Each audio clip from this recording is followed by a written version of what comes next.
State Board will reconvene, and we will start with the Pledge of Allegiance to the flag.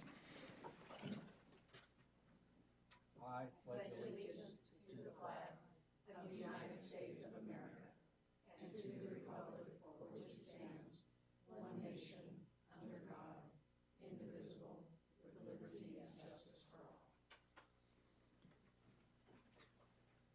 Well, today's first order of business is indeed a pleasure. We have the first thing is to swear in our new members, so I will swear them in, and then I'll talk a little bit about their backgrounds.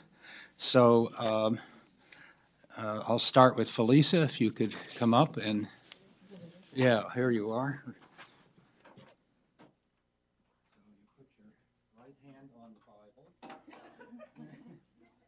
Raise your left hand. You'll have to hold it.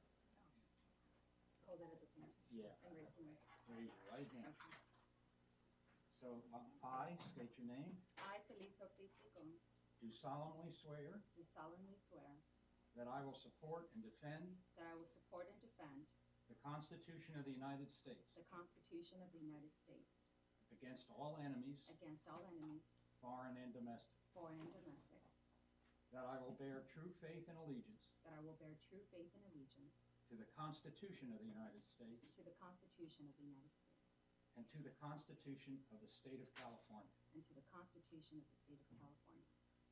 That I take this obligation freely That I take this obligation freely without any mental reservation without any mental reservation or purpose of evasion. or purpose of evasion, And that I will well and faithfully discharge the duties and that I will well and faithfully discharge the duties upon which I'm about to enter. upon which I'm about to enter.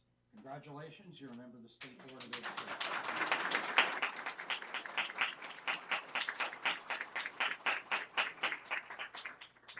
Okay, now team.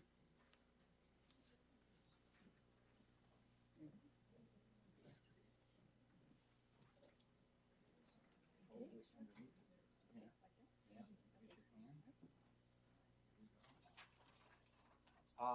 I, Ting Sun, Do solemnly swear do solemnly swear that I will support and defend the Constitution of the United States that I will support and defend the Constitution of the United States against all enemies, against all enemies, foreign and domestic. foreign and domestic, That I will bear true faith and allegiance that I will bear true faith and allegiance to the Constitution of the United States to the Constitution of the United States and to the Constitution of the State of California. and to the Constitution of the State of California, That I take this obligation freely that I take this obligation freely without any mental reservation without any mental reservation or purpose of evasion. or purpose of evasion, And that I will well and faithfully discharge that I will well and faithfully discharge the duties upon which I am about to enter. the duties upon which I'm about to enter.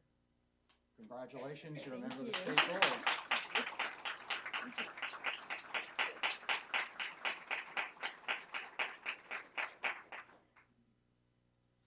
Okay, thank you. All right, we have two very qualified and distinguished members, and let me give you a little bit of background on them.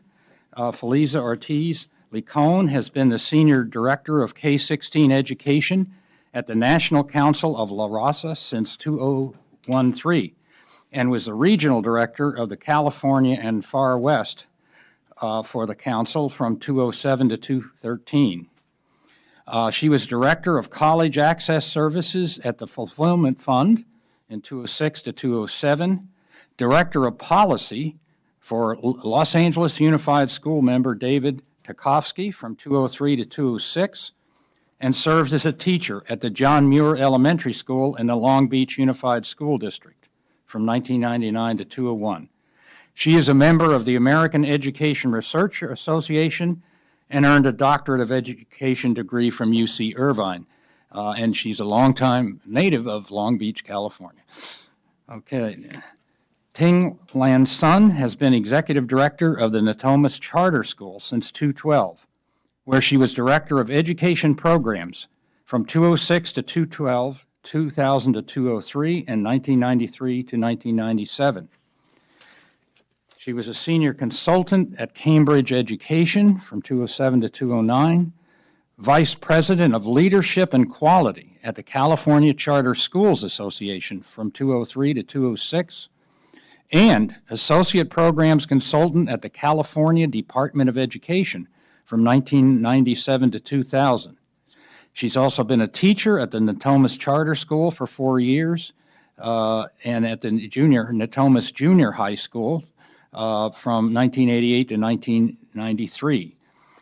She has served until recently as the co-chair of the California Department of Education Public Schools Accountability Advisory Committee, also known as PSAA, and was chair of the California Commission on Teacher Credentialing from 2007 to 2011. And she earned a Doctor of Education degree from UC Davis. So we're getting a lot of doctorates here. If we add them all up, they're going to be fairly large. Right. So welcome to our members, and I know that you'll add a lot to this board, and I know I speak for the board in saying we all look forward to working with you. Okay, I have some other announcement. Sign-up sheets for the public testimony on agenda items are in the public lobby, and they will remain available through today's meeting, and sign-up sheets will again be available outside in the lobby tomorrow at 8 a.m. We have 5 public hearings on our agenda this afternoon. They are items 4 through items 8. There will be interpretation services available for tomorrow's item 10. And I have one major agenda change. Item 14 has been pulled from the agenda by CDE on May 1.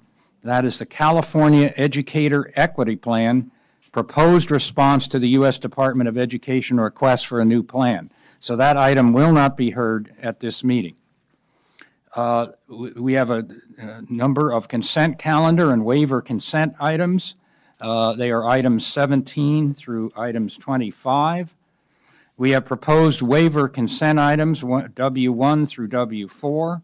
All waivers are on proposed consent. And so we will be having members reminding members if they wish to remove items from the consent calendar, they should advise the executive director by noon tomorrow. And we will take up the waiver consent and regular consent calendars tomorrow, not today. For board members, you have your electronic folders with all the public letters that we received. And there's a fully electronic agenda. We remind the audience that sign up at the table before you want to speak and put the item number on which you would like to speak on your sign-up sheet. And there will be a period of public comment at the end of the board meeting for those items not specifically listed on the board's agenda. Public comment will be limited to 2 minutes per speaker. If anyone wishes to submit materials at the meeting, provide 25 copies to Amy Bobico, who is at the front table. Speakers, please introduce yourself and identify who you represent before you speak. Brevity appreciated. We have additional seating and TV monitors. Board members, please turn on your microphones when you speak. And if you need as a board member to recuse yourself from any session or any item, please do so before the item is open. So with that, the board will now break for closed session. I expect that this will take between 15 minutes and a half an hour. So if we could clear the room, we will have an executive session and then proceed. Pardon? Oh, okay. The cases are Pearson, MSC, DJ versus the state, and today's Fresh Start Countywide Benefit Charter School. Thank you.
Okay, the board will reconvene, and we will begin with item 1, California Assessment of Student Performance and Progress, approval of the California Assessment of Scope of Work. Carrick Ashley?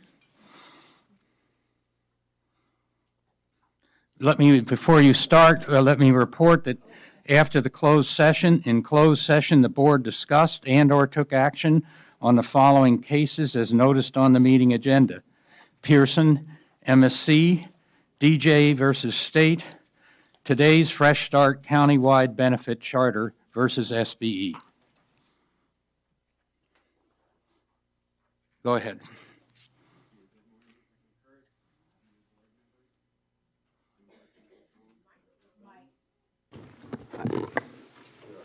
The light's on. Am I not? There you go. So let me say again, welcome new board members. President Kirst, Carrick Ashley, Deputy Superintendent for District School and Innovation Branch, here to present item number 1, which is an approval of the proposed scope of work to enter into a contract with Educational Testing Service for the purpose of implementation of our new assessment system and moving forward future assessments. So as you recall, in March, I brought to you an item at that time in which we had the 3 submissions for this contract give a presentation to you. In that March board item, there's a specific education code reference, and it lists specifically 6 things that we should be keeping in mind when we hire a contractor. I'm not going to read all of it, but I'm going to give you a brief because it's important to get that background. Number 1, it's the ability of the contractor to produce valid and reliable scores. 2, the ability of the contractor to report accurate results in a timely fashion. 3, the ability of the contractor to ensure technical adequacy of the tests. 4, the cost of the assessment system. 5, the ability and proposed procedures to ensure the security and integrity of the assessment system. And number 6, the experience of the contractor in successfully conducting statewide testing programs in other states. That's our charge. It's most important to keep in mind that in hiring this contractor, we are hiring someone to successfully implement a statewide assessment system that will test 3.2 million students in this state. In addition to that, all 6 million students in the state will have access to interim assessments. So it's more than just the 3.2 million that take the summative assessments. Millions of other students will also be taking interim assessments. So this is about a test delivery system. I can share with you 6 or 7 stories in the last 3 weeks where systems in other states have gone dark, either for an hour, 2 hours, a day, multiple days. So it's extremely important that California pick a testing contractor who has not only the experience to do this, but has full capability and the trust in order to deliver such a system to us. California is not a place to take chances on any new programs or new systems. We like to be innovative, but when it comes to delivering a computer-based assessment, we need to make sure that we have full confidence that that's exactly what will happen. So again, let me give you just a little bit of background on this. When we brought to you the superintendent's recommendation in March, it was based on an RFS, a request for submissions. That's much different than an RFP, a request for proposals. A request for submission is an exemption from the Public Contract Code. It allows you as a state board to identify a contractor and then enter into negotiations with that contractor to end up with a final product and a final price for what it is that you need that contractor to do. In contrast to that, an RFP allows proposals to be submitted, and as long as those proposals meet minimum qualifications, you then open up bids, and the lowest bidder is automatically awarded that contract. And anything in addition to that proposal then becomes a change process, which requires more funding in order to make those changes. So one of the most significant things of having an RFS is the ability to not just accept a submission as given, but the ability to enter into negotiations so that the state gets the system that they need.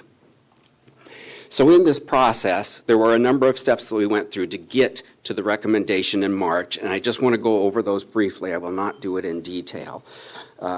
Certainly not the detail I did it in March. The first step, submissions come in, and we had 3 proposals submitted.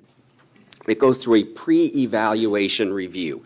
In other words, a technical checklist, if you will, to make sure that all the requirements of the document is actually there.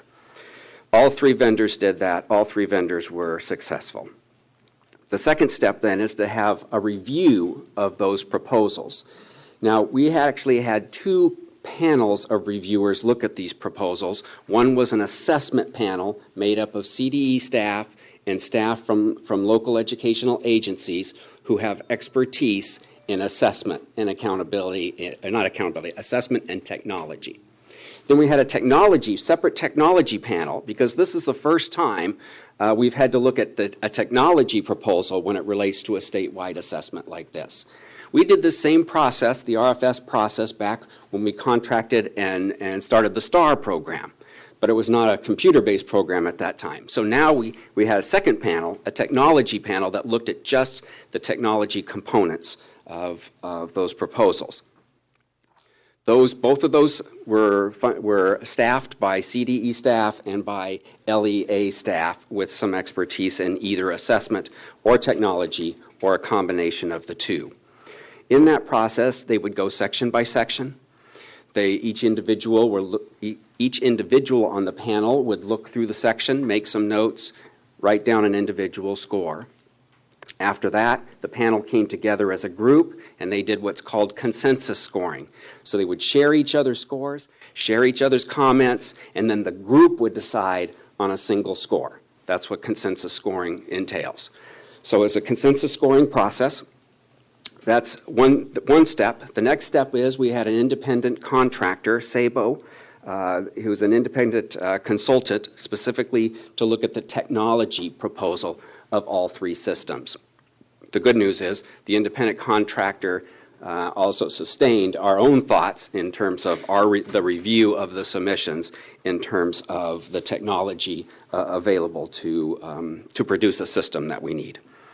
Then there was what's called, if you remember, an implementation readiness package, IRP.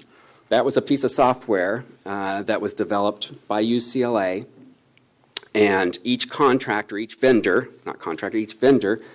put their system through this software to come out with what we would hope is successful implementation and the ability to deliver the actual test. And if you remember in March, I held up these 2 pieces of paper from one of the attachments, and we had the X's in each of the columns, very telling as to how successful one vendor was over another. So that was another step in the process. The last step would have been for CDE to do an overview of all of those recommendations. So with the review, there was a scoring system that was used, the consensus scoring I mentioned. ETS, which ended up being the recommendation from the superintendent, did score the highest in that process, but we're not bound by that scoring process to choose that contractor to recommend to you. We looked at not only the review, the scores of the panels, but we looked at that independent consultant review. We looked at the implementation readiness package, that software through UCLA, to come up with a single recommendation to the superintendent, brought that recommendation of ETS to you in March. At that time, you approved entering into negotiations with ETS on a motion. It was a recommended motion that was amended at the time, and the amendment to that recommendation was to involve California teachers in the scoring to the maximum extent possible, with a large component focused on professional development. So you did move and approve the superintendent's recommendation with that small amendment, and we'll get to that as I talk about the process and the end of negotiations.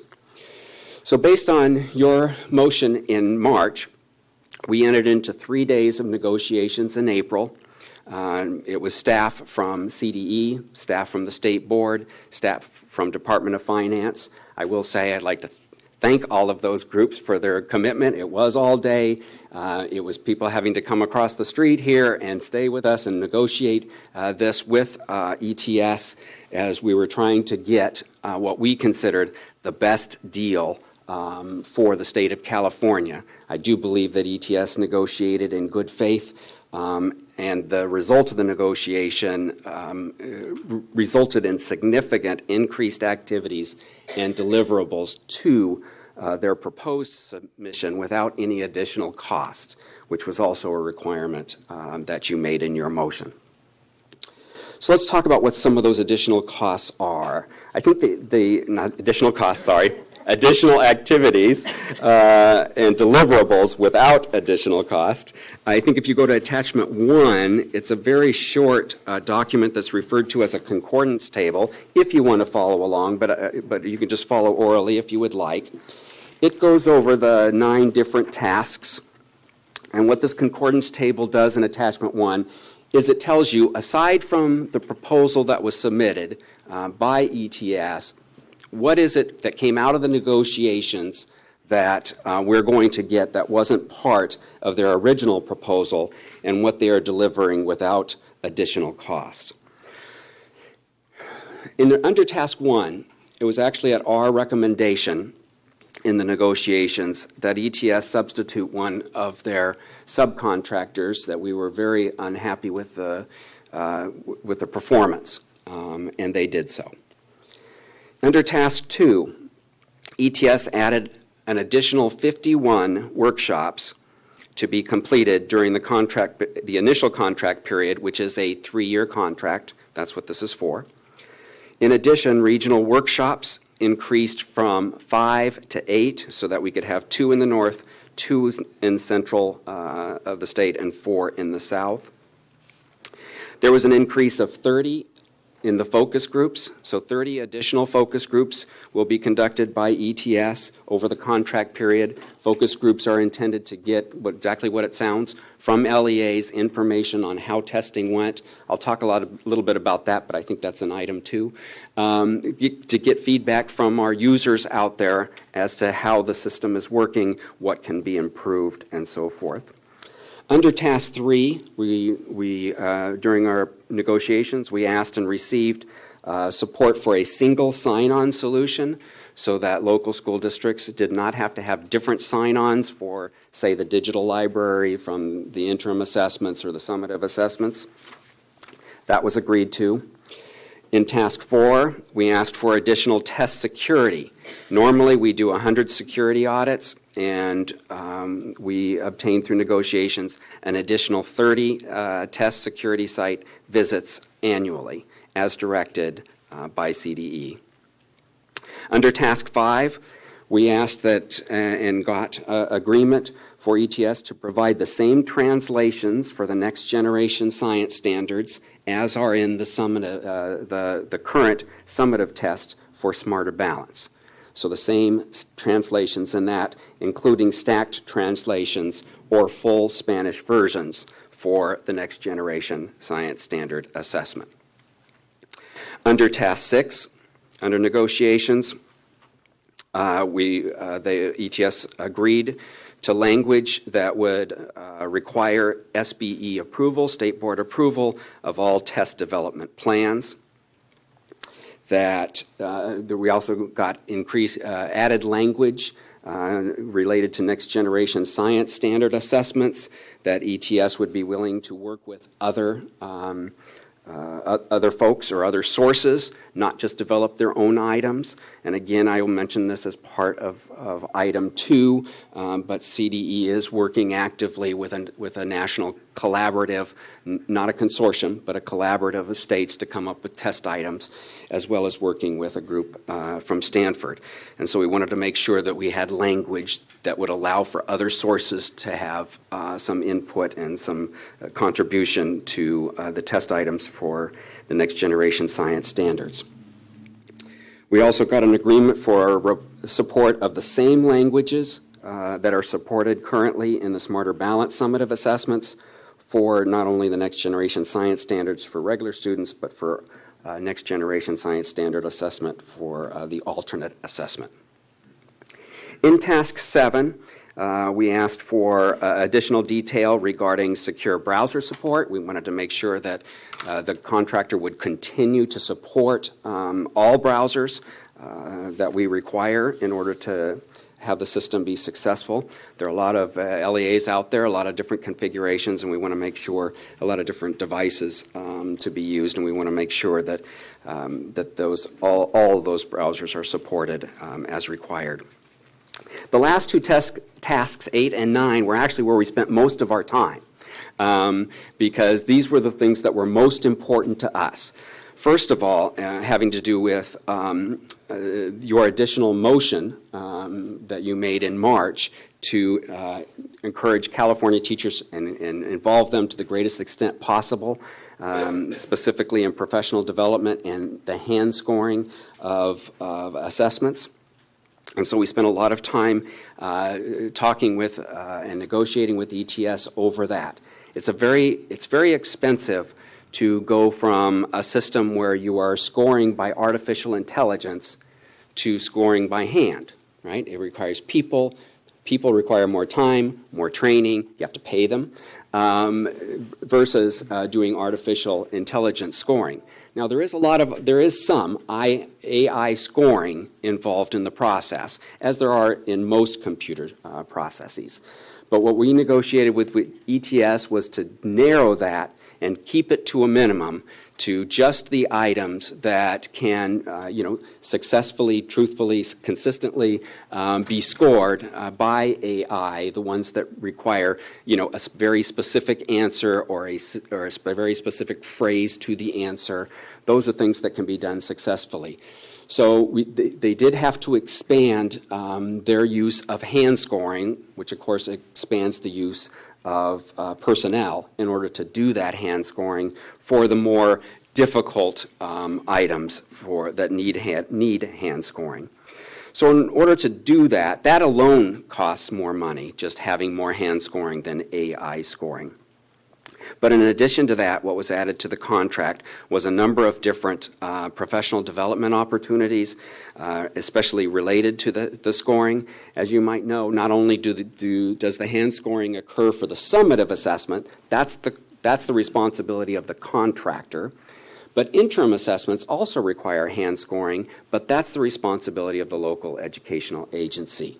So teachers do need training in doing this process. They can benefit from participating in the summative scoring, and that can translate over to doing their interim scoring as well.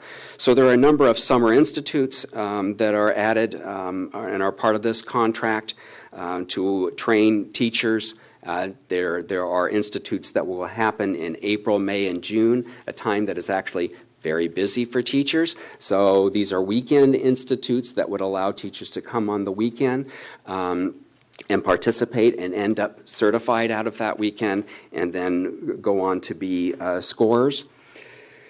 Additional range finding meetings for constructed response, scoring modules that include beginning teacher and support and assessment, BITSA, and face-to-face meetings as well, not just modules.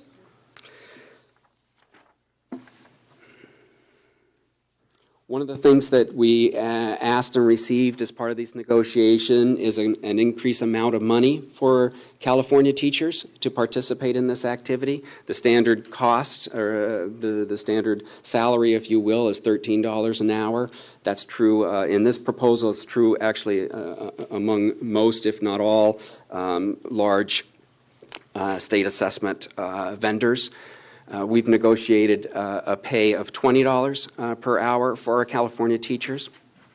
I will say that it's probably important to mention that if teachers are going to participate in this activity, it's not going to be for the money. They're going to do it for the professional development, and $20 doesn't nearly cover what you would normally pay a professional to do an activity.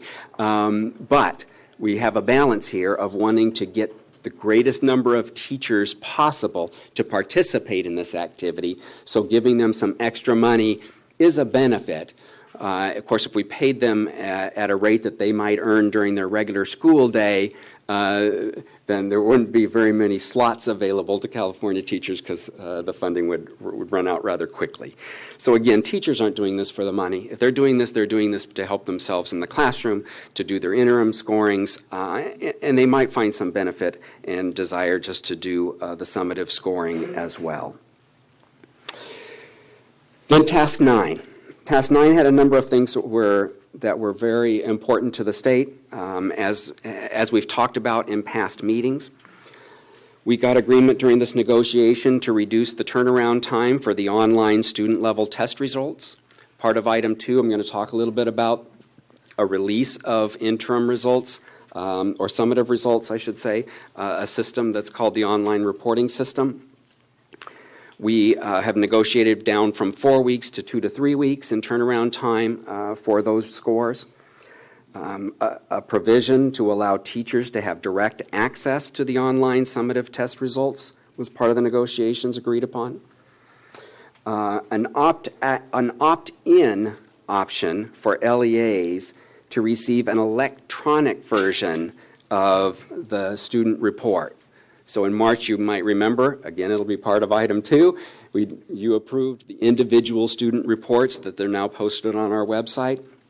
Those reports are normally sent out in paper copy, and they're done 8 weeks after the end of testing for schools, for all schools in a district. This would allow for a quicker turnaround within 4 weeks if an LEA wanted to get an electronic version of that individual student report. So again, a quicker turnaround time that we've had in the past. For paper pencil, like I mentioned before, 8 weeks to get that turnaround time. We have negotiated that down 1 week earlier, so that it will come within 7 weeks. Design and produce an individual student report that includes dynamic text on both the front and the back of that report. Something we've never had before, but individual student reports that will be reproduced in Spanish. If an LEA would choose to do that for parents that want to choose that option of getting a Spanish version of the individual student report, as well as interpretation guides for each of those individual student reports in a format up to 5 different languages. So after 3 days of negotiation and some follow-up activities after that, we've come to propose to you what you have in item 1 and the attachments in item 1, which is an approval of the scope of work, the budget, and to enter into a contract with ETS. And I'm glad to answer any questions. Okay, so board member questions? I believe in March we were talking about the turnaround time for the results, and I thought we were saying that the test results would come back after the last student in a particular LEA had completed the test, or the district, I can't remember exactly. What in this attachment it says that after the student completes the content area, or after the student does this. So is this happening on a rolling basis as each student, or is it once again in a group form? Yeah, that's a great question. So yes, we talked about the 8 weeks as being the paper pencil turnaround. So I think there is a introduce small yourself? typo. Michelle Center, Smarter Balance State Lead. So there is a small typo on page 4 of attachment 1. So in terms of quick turnaround, there is a bullet that talks about LEAs receiving results within 2 to 3 weeks of a student completing, and that is correct. But in terms of the paper report is delivered after a district completes their testing. So that is should have been corrected there in the 4th bullet. That's part of the online reporting system that we'll get it to in item 2. So it is a combination of by individual students and also by district. That's correct. Okay, other board member questions of Carrick? Board Member Rucker. Carrick, I just wanted to get some clarification on what your explanation was concerning the people who would be doing the hand scoring. Did I understand you to say that the rate of pay, hourly pay for the hand scoring was moved from $13 an hour to $20 an hour? And is that whether or not the person doing the hand scoring is a classroom teacher or not? Or is there a differentiation between somebody who's a hand scorer who happens to be a classroom teacher and someone who's doing the hand scoring who is not? So this is a change. The standard amount is $13. For those teachers who are California teachers, certified through the process, they will receive $20. Okay. Board Member Lee Cohen. Thank you. Can I ask a question about the professional development trainings, specifically as they relate to ELs? How will they be trained on the needs, language development of ELs? And will they know if they're scoring the assessment of an EL student? The hand scoring reviewers.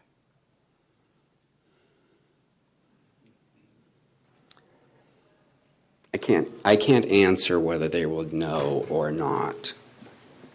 Yeah. They won't know, so there'll be nothing indicating.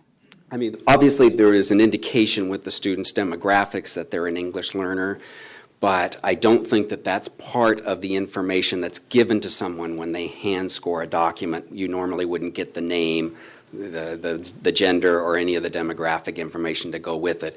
They're trained to look at the response itself outside of any other factors like demographics.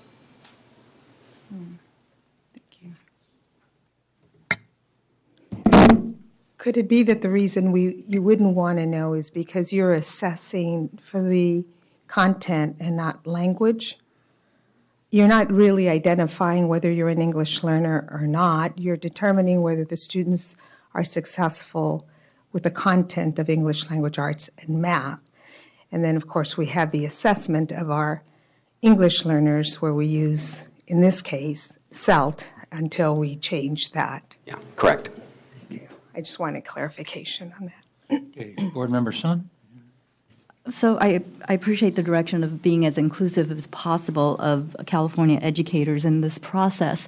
And having been so old that I was a scorer for the old CAP writing assessments, I do not remember if I was even paid for it, but I do remember the professional development and what I gained out of it. So absolutely, I think the professional development piece of this is critical. So my question is whether there will be any calibration of the AI type scoring versus the human scoring.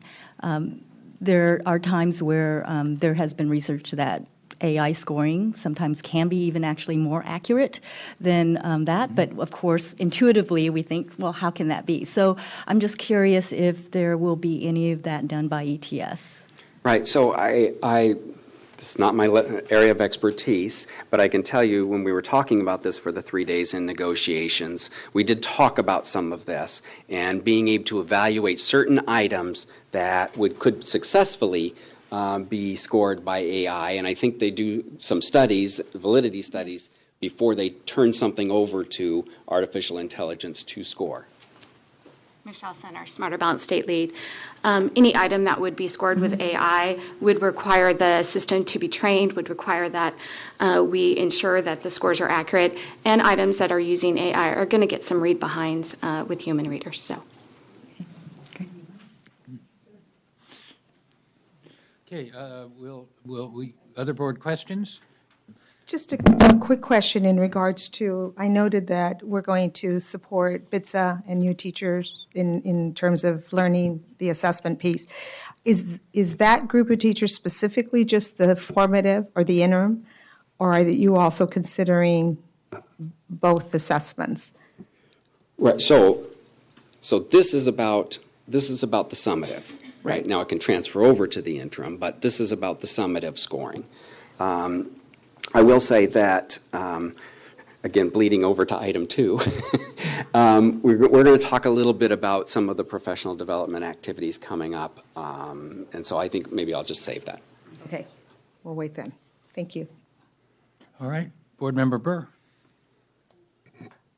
Well, I know we have a lot of public comment on this, but I just wanted to take the opportunity to express my appreciation to Carrick and all of his staff and Michelle and the state board staff that engaged in very substantive conversations. I appreciate that you heard what the board asked you to do.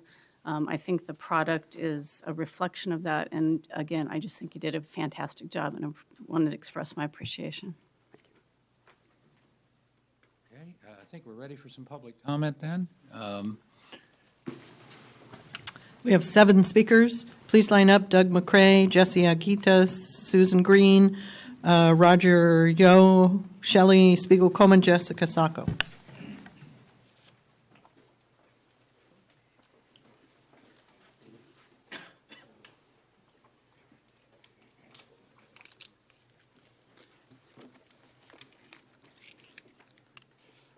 Good morning. I'm Doug McRae, a retired test publisher from Monterey, and there's a green handout coming around. When one looks at the negotiated changes to the ETS scope of work on Attachment 1, it's readily apparent that the revised scope of work completely fails to address the State Board desired approach to human scoring that was proposed by Pearson in the original submission. That failure is confirmed by the statement on page 1, quote, ETS did not make any changes to the previously proposed cost submission. If ETS did not change their original prices, you can bet your bottom dollar the substance of the revised scope of work did not materially change. The green handout that I'm just passed around 2 pages has a task-by-task analysis for the negotiated ETS scope of work with a description of the value for each of those changes. Pearson priced their favored approach to human scoring at roughly $20 million a year, $60 million 3 years, higher than the ETS proposed original scoring. Stated another way, if ETS was to duplicate Pearson's approach to human scoring, it would have increased the ETS price to $300 million over 3 years rather than $240 million, compared to Pearson's original price of $206 million, a difference of $94 million. The bottom line is the detailed comparison of negotiated scope to Pearson's initial submission makes it crystal clear that Pearson had a far better approach and work plan for California's CASP program at a substantially lower price by $94 million. For the State Board to rubber stamp the CDE recommendation would be an insult to fair, open, competitive process, as well as an insult to California public schools and taxpayers for opting for an inferior submission at a far higher price. The right thing for the State Board to do is to acknowledge reality and select Pearson for the contract for CASP beginning 2015-16. Thank you.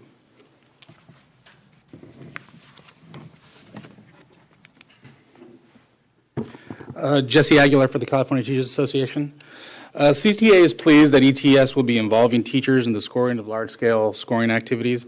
And while we appreciate that teachers will be used to score, we believe that teachers should be paid a professional compensation, and $20 an hour is just not it.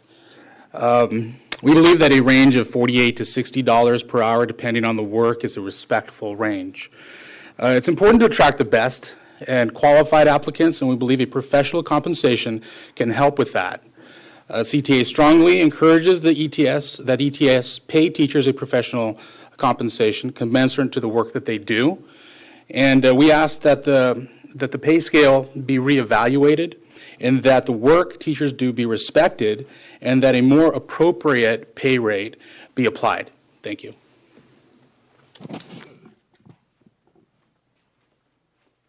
My name is Susan Green. I'm the Director of Assessment and Accountability and Evaluation for San Juan Unified School District here in Sacramento. And as a district person, we are very pleased with the selection of ETS as the contractor.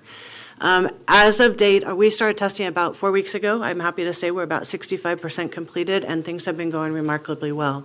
And I would say that they're going well for one main reason, and that is because of the familiarity with the system.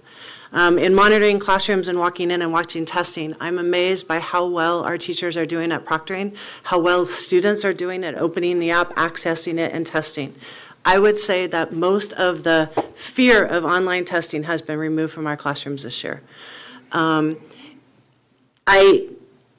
Change in technology takes time. And one of the things whenever you use a new technology program is you as a user have to feel comfortable, have to know what buttons are going to cause problems, what happens.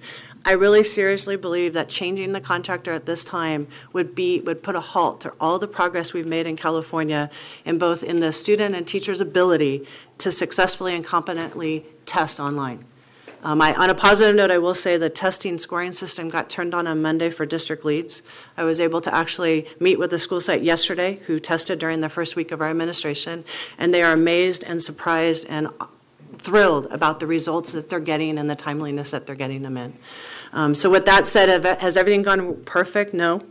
But the reality is I have to admit, as a district lead, ETS has been really supportive and met our needs. When things haven't gone well, they've really helped us make it work better. So thank you very much for the time.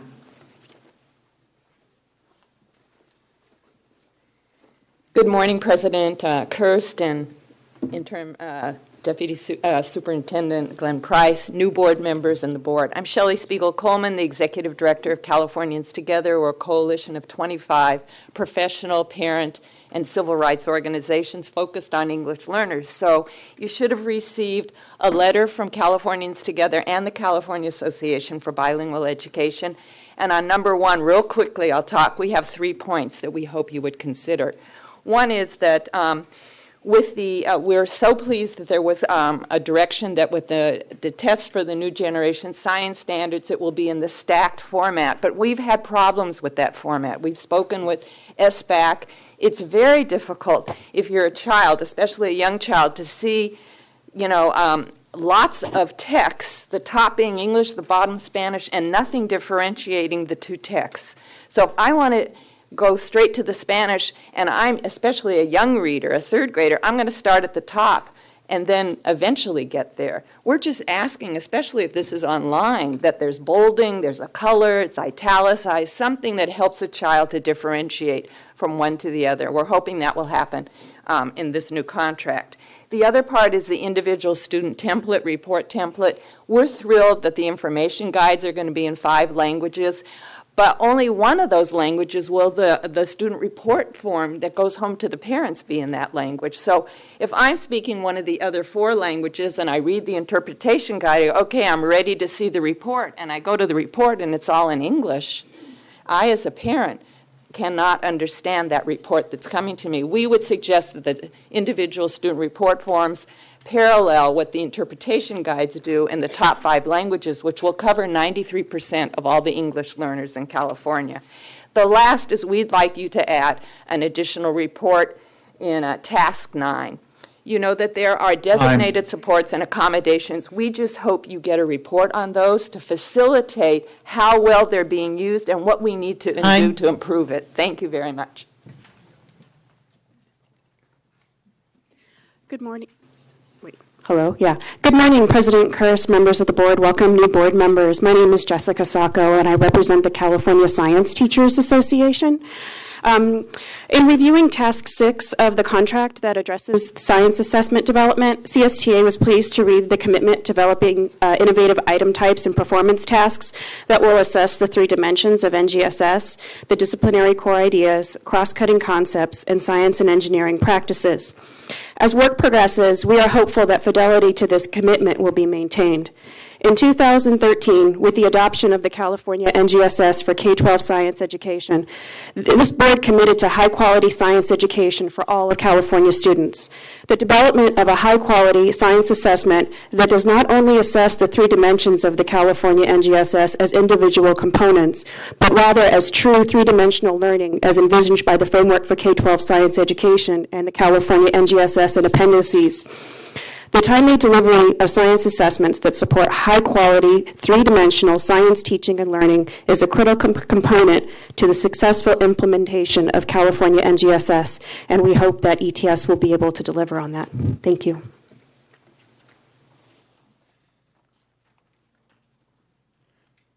Good morning. I'm Roger Yoho from the Corona-Norco Unified School District, and I had the opportunity to serve on one of the two panels that Carrick Ashley was mentioning just a little while ago. I had an opportunity to serve on the assessment panel. I assure you it was done very, very professionally. There was a very thick document. I can't remember how, it was like 50 some odd pages long. That was the criteria. And we went through each of the three submissions for 10 days. Page by page by page. And we looked at the task, we looked at the financial documentation that supported the task. We did everything that Carrick said is exactly what we did. In fact, I know that if you were there, you would have been very proud of the way that it was done. It was done so professionally. I was really pleased to be part of it. And I have absolutely no allegiance to any vendor. I just want my school district to be served well.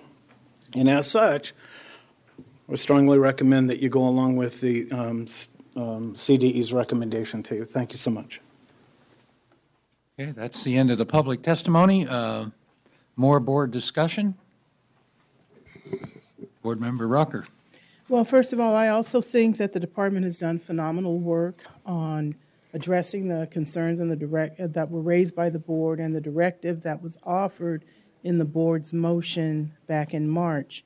But I continue to have a concern about the direction of the work that's going on in implementing all of the new assessment system under CASP.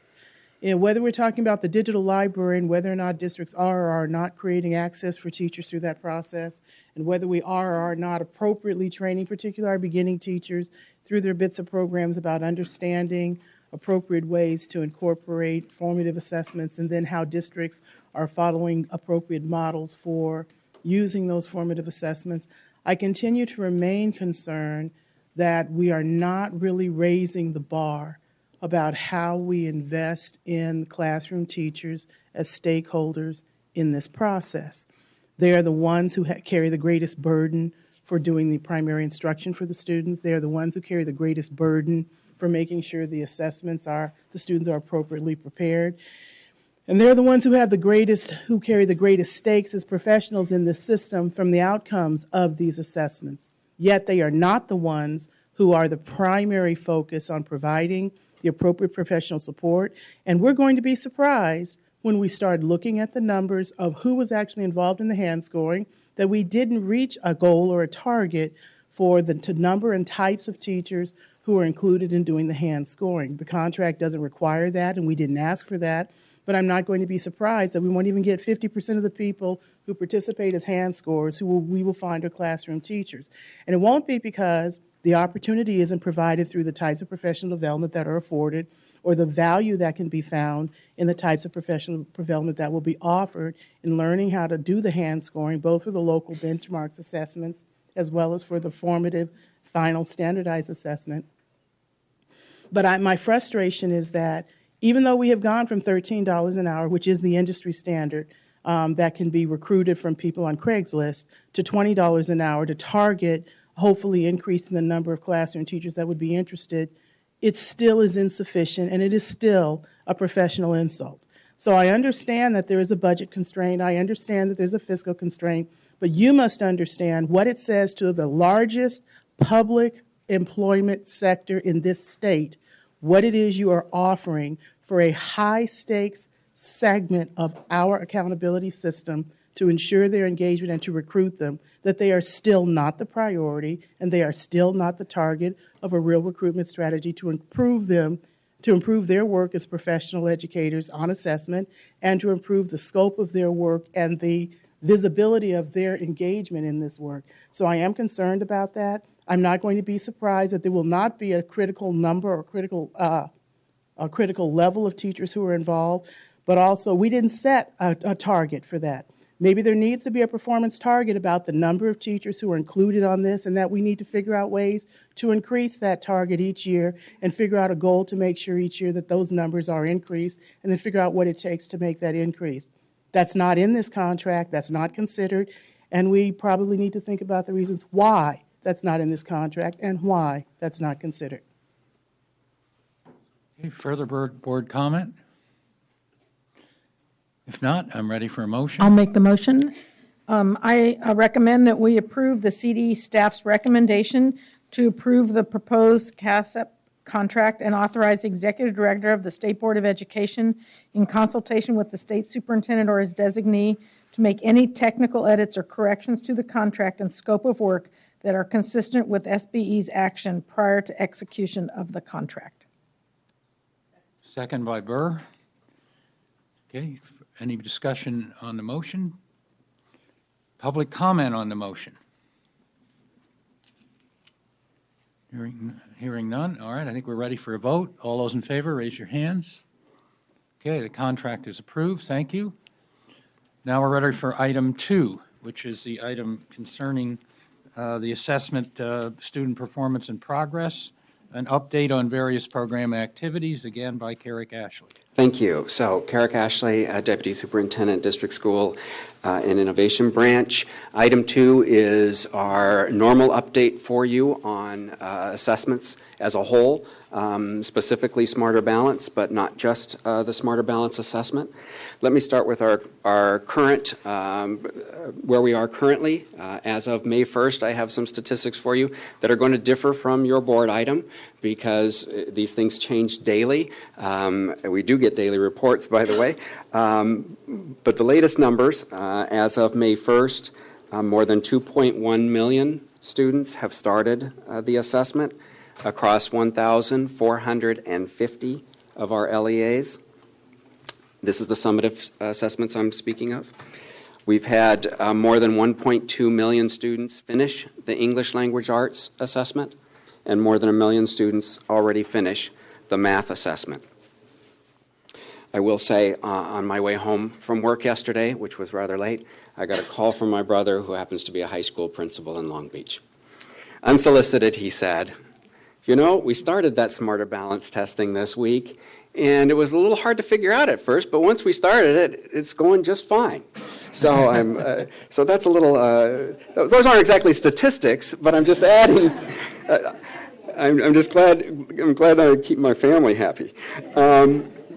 So from that, our biggest concern, though, was having concurrent users and enough space and available server capacity to make sure that we not only allowed districts to successfully test their summatives, but also be able to do interim assessments at the same time, because some maybe haven't gotten to their summative testing. Maybe they want to do block interim assessments, which aren't necessarily related to the summative. And so we wanted to keep both of those systems open. And so we have a server capacity to have 500,000 concurrent users on the system, meaning users on it at the same time. So far, the highest number we've hit is 311,000, just over 311,000. The prediction is never to go above 350. So far, that remains to be true. Last week, this week, and probably next week are the high water mark in terms of participants being on the system at the same time. So we'll be watching that very closely, but so far, so good. Let me talk a little bit as far as the surveys and focus groups. There have been from the very start. There were some pre-test surveys that were done by ETS. We are also scheduled to do some post-test surveys and focus groups on the assessment to again find out from the users and from the user perspective what went well, what did not go well, how can things be improved. So those will be happening very shortly. I think they begin those in May. We have posted, as I mentioned before, the individual score reports for students that you approved in March. There were some technical changes that were made to those reports, which was part of your motion in March. Those are now posted and available on our website, along with some key messages that kind of explain what these individual student reports mean, or perhaps even what they don't mean.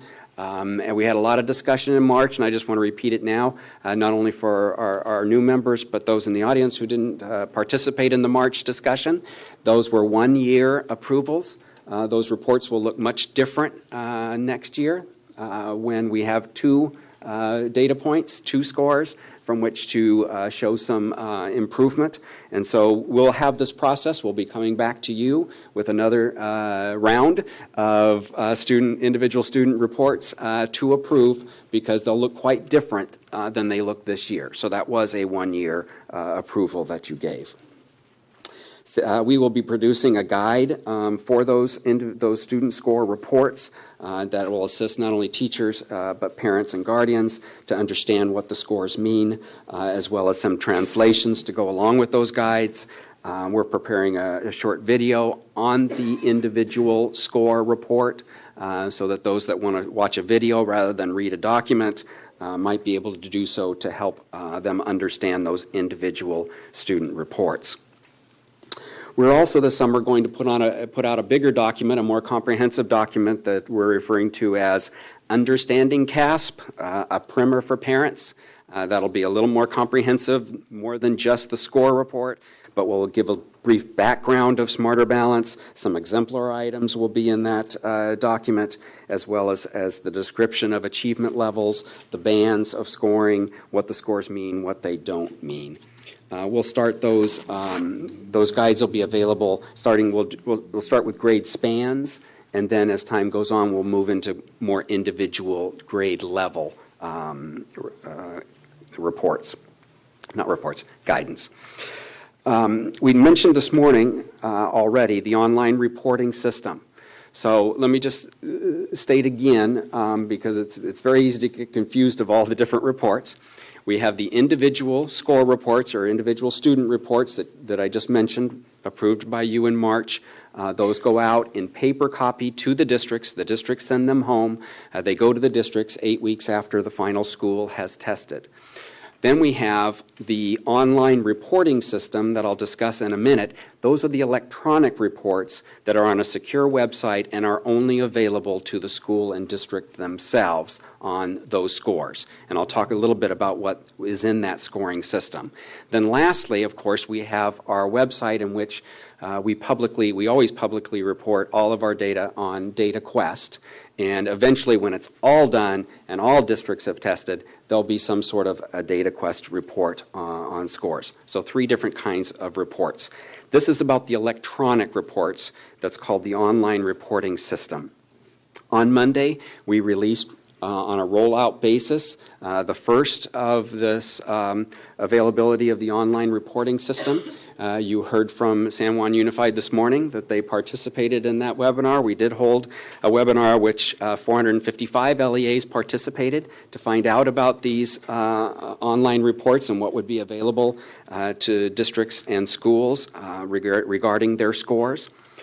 We're rolling this out in a deliberate, measured fashion. We want to start with a few grade levels, and then to make sure that the system is working well and that there aren't some immediate improvements. If immediate improvements are needed in some way, we want to do that before it rolls out to everyone.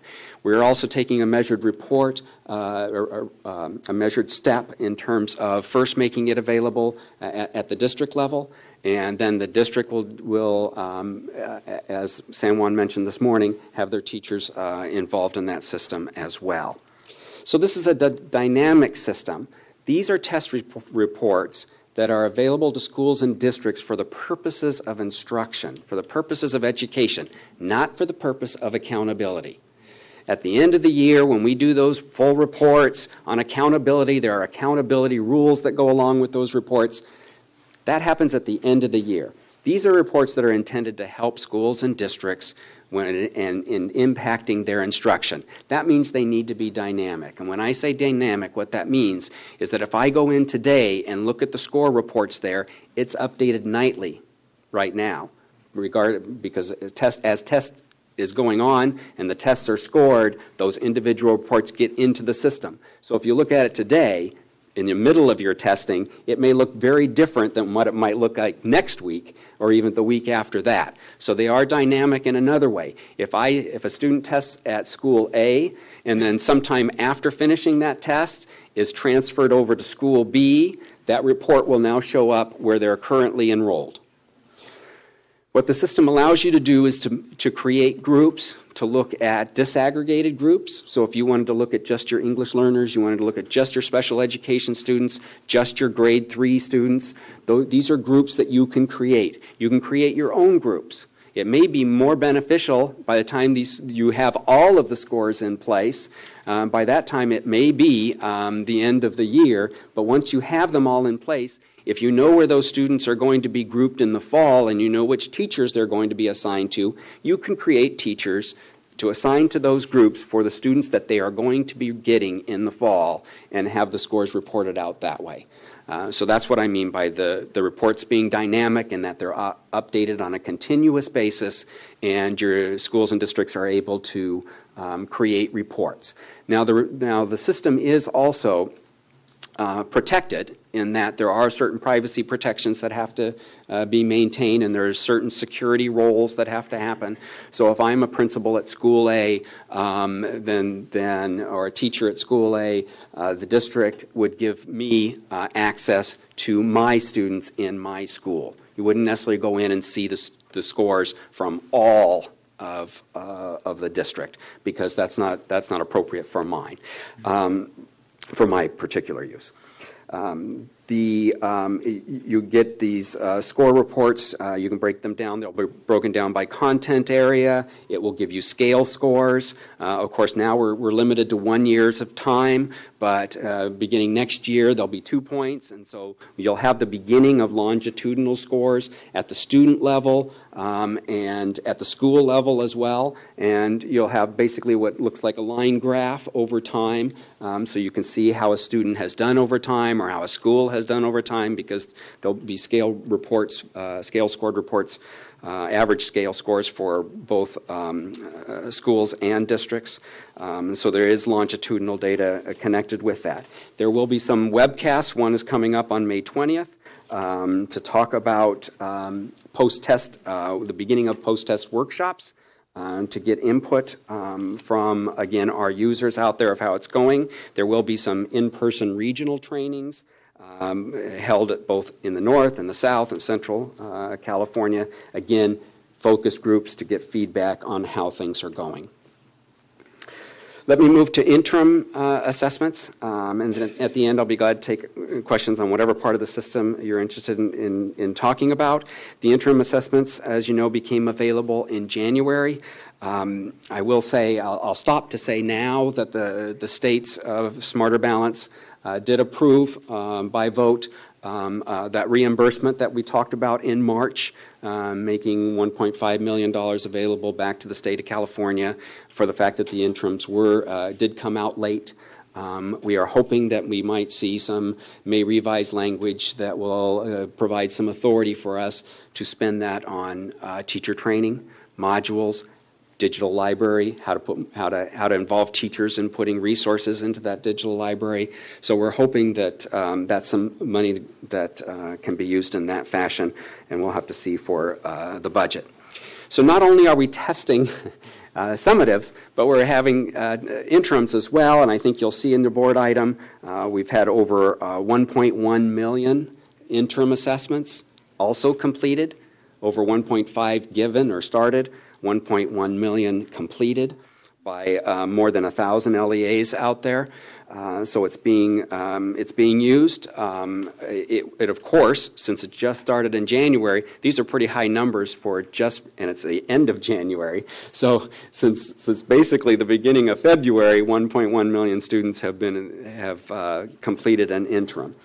But let me say, whether it's the interim, whether it's the digital library, whether it's the summative tests, This is a new rollout of a new system, and so it's going to constantly need some revisions as it goes forward. We already have a wish list of enhancements that we would like to see happen in the systems. One that was just implemented yesterday was a teacher view into the interims. Up until now, a teacher was giving an interim without knowing what the questions were on the interim. So now they're implemented as of yesterday. There's a teacher view that will allow them to see the assessment. So we will continue to keep a list of these sort of things to make improvements as it moves along, and as people get used to using it, they will also get more sophisticated about their wants and desires for the system. So we'll be maintaining that list on what we can do to improve things. On May 11th, there'll be some training guides and exemplars for scoring that will, specifically for the interims that will be available. And of course, our senior assessment fellows continue to go out there and provide training, hands-on training, face-to-face training with our folks out there. So let's move to the digital library. We currently have 235,000 registered users. Educators who are registered for the digital library. We continue to encourage LEAs to get all of their educators that's appropriate for them to be on the digital library, to be a part of that, to register them. We are looking at the data now to see where there might be low proportions of registered users by district, so that CDE and ETS can reach out to those specific districts and make sure that they've got a plan for rolling this out to their educators. There were 2 live webinars in April, and there are some web-based forums that are happening even this week as we speak regarding digital library resources.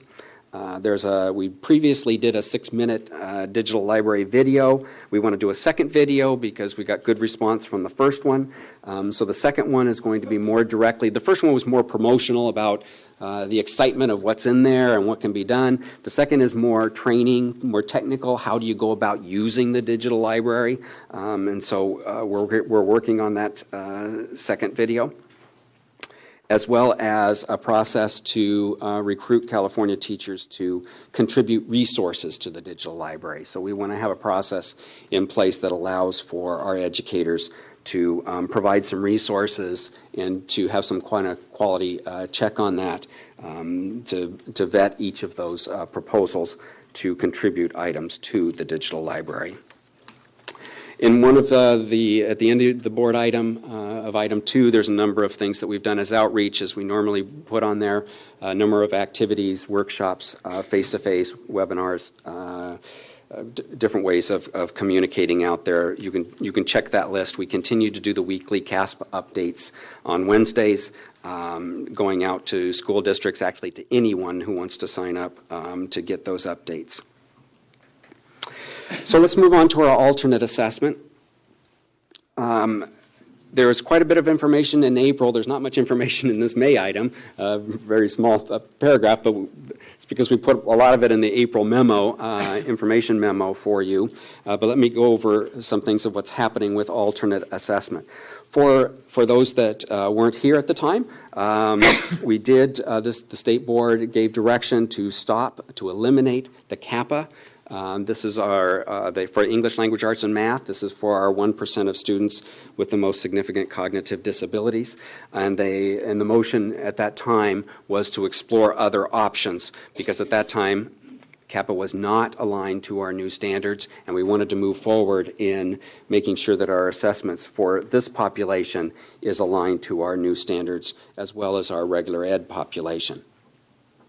As you may recall, we did participate in 2 pilot trainings with that National Center and State Collaborative, NCSIC, a consortium of states that were working on these items. Teachers out there, special education community and teachers out there are using some of the materials from NCSIC, and the state has been very interested in participating with them in this process. Unfortunately, our plan to use NCSIC as part of a 100% field test for this 1% of students was declined by NCSIC. They only wanted states in that testing that was going to do it operationally.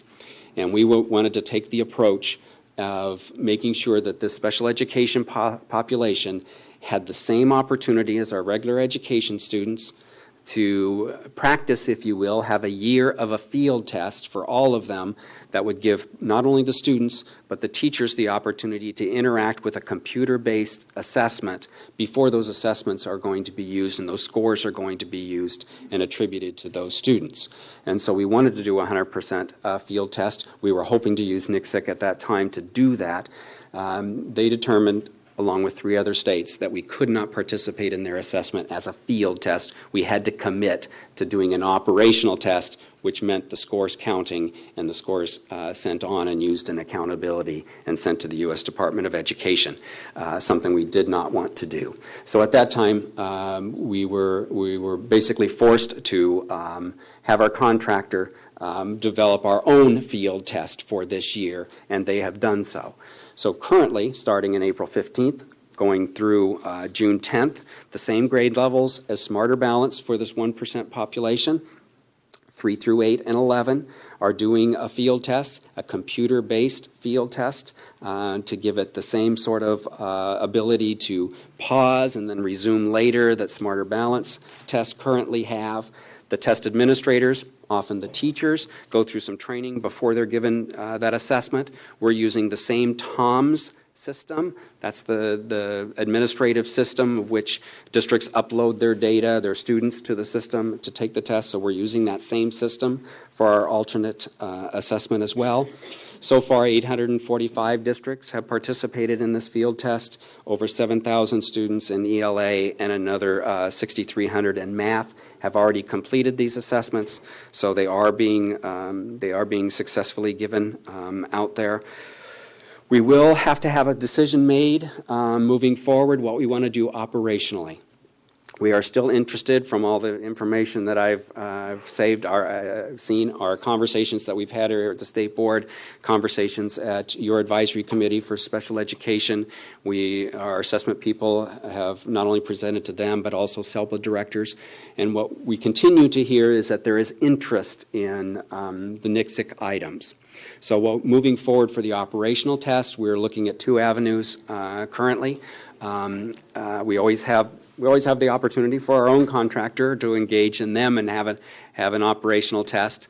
But I think our first priority is to take a look at the NCSEC items to see if those items themselves can be leased for our use, or the other possibility is to actually join the consortium and give the assessment with the rest of the states that are participating in NCSEC.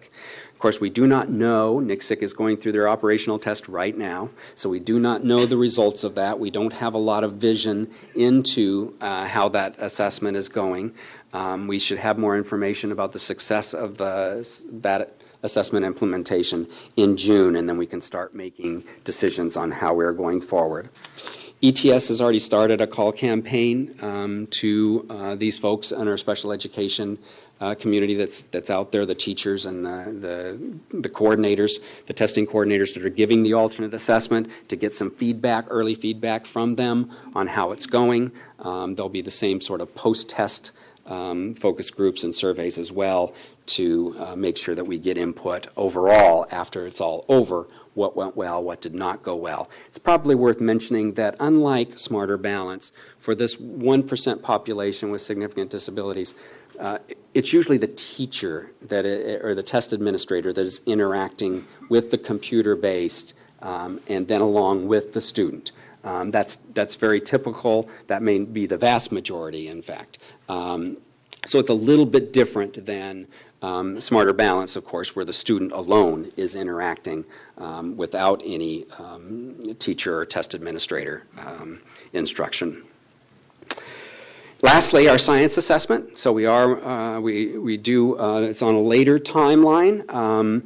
As you know, the science, the framework, although the framework is a little delayed, it's not going to change the timeline that we've laid out for the next generation science standard assessment. It is part of the contract that you just approved in item 1. We are working actively with 2 different groups. One is a national, like I said, collaboration, not a consortium. This is a collaboration of state to put together some test items that might be of benefit to all of those states. That's organized by CCSSO, and California is participating actively in that. And they formed a group that's called the Science Assessment Item Collaborative. So again, it's the idea of getting together some common items that can be used and leverage the work of others and not just count on our own state developing these things. We're also working locally with a group at a Stanford scale that is working on some performance task items that we somehow want to be involved in this process as well. You know, moving forward with the digital library, we think it's appropriate not to have some separate source of resources out there. So moving forward in the future, we would like to see any of those formative resources that come out of this process for next generation science standards as part of the digital library that's already available in Smarter Balance. That'll take some work to do, but it's work that I think is worth doing to put resources in one place. So I think I've said enough, and I'll stop now. Okay, that was very informative. I'm sure the board members have some questions. Board Member Williams. So I'm familiar with the Stanford group that's working on this, and the name of the project is SNAP, Stanford Next Generation Science Standards Assessment Project. You referred to them as coming out of SCALE. Are they embedded in the SCALE program over at Stanford? I do not know. Anybody know? I didn't think so. We'll find out. Okay, because it's called SNAP, and it was initial funding by the S.D. Bechtel Jr. Foundation. And I just want to share that one of the things I'm really impressed with about this group is that not only is Helen Quinn on it, who was chair, as you know, as National Research Council. She was on the team that did the National Research Council assessment report. She's co-chair of the Curriculum Framework Committee for California, but also Jonathan Osborne, Ray Pacione, and several others who have been involved for years in developing science performance assessment items for TIMSS and PISA are on this group. So the amount of expertise they have and experience is probably unusual in the United States, right here in our state. And so I really appreciate the fact that you've got it embedded in your work plan that you intend to be working with them as well as with CCSSO. And can you tell me with CCSSO, is there any involvement of Achieve with that and Next Generation Science Standards at Achieve, or who organized that, and who are the people in general, not names, but in general, what's the expertise of the people that will be working on that? I've called on a friend. Mm-hmm. Yes, exactly. And I'm actually pleased to be able to say that Don Kilmer, standing behind me, is our new manager of our CASP office here at the Department of Education. He was greatly involved in not only the RFS development process, but the post-process and the negotiations as well. And so I'm glad to have him because I think he knows. Okay. Thank you. Good morning. Don Kilmer, Administrator of the CASP office. Yes, so Achieve, Far West Labs, West Ed. Wow. Sorry.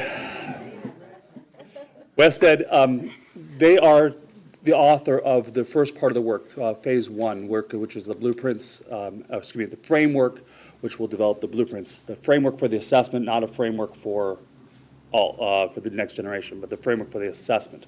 They are working with Achieve, with West Ed, as the author of that, and then the CCSSO is developing out of that. But yes, they are coming from Achieve. Kevin, I can't think of his life for me for those last name, but Kevin is the author, and it was tasked with that work. Kevin at Achieve? Yes. And do you have a plan yet for how you will coordinate or integrate the work of SNAP at Stanford and this group's work, how you'll make sure that that full body of information is shared? Is it too early? Yeah, part of it is too early, yes. Make sure you do that, okay? We are planning on having a meeting between the the new contractor and the two other groups so that we can all get on the same page and move forward so everybody can integrate the work that is being done by these outside sources and the contractor and the department and the board's decisions. Okay. So Member Strauss and I are NGSS liaisons, and we have a really keen interest in how this assessment work for that will go forward. So we look forward to you keeping us informed. And then, Carrick, I have one more question for you. The student report, I know we're in this really awkward interim phase here where science is being tested on CST, California Standards Test, and so, there are some districts and schools that find it difficult to move forward with too fast with implementing NGSS when they're going to have a science test score reported out for their kids on the old science standards test. I'm wondering if that's why on the student report format, the English language arts and math are in color and the science is almost grayed out at the bottom of the page, sort of like, oh, this isn't very important. Well, it's a difficult balance to maintain. I think probably our best advice would be that the items the items from our old standards that could be translated to next generation standards are probably the ones we should focus on.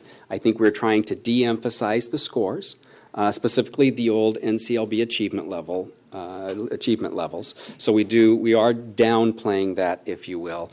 And I will say that it would probably be best advice to also not highlight it as part of any future accountability system until it's connected to the next generation science standards. Okay, I thought that was probably your thinking, and I get that. And just so you probably already know, that I'll have a real commitment to seeing the science test scores and science have equal footing on student reports with English language arts and math as a core subject. And that's a way that it gets visibility and weight without it actually being a numeric part of an API. But it still shows by looking at it that we consider it very important. Board Member Strauss. Well, first, Carrick, I just want to commend you and the whole team that's supporting you with the continued work on communication. I'm actually looking forward to seeing this CASP Summer Understanding document that you're going to develop, and just want to continue to support the work.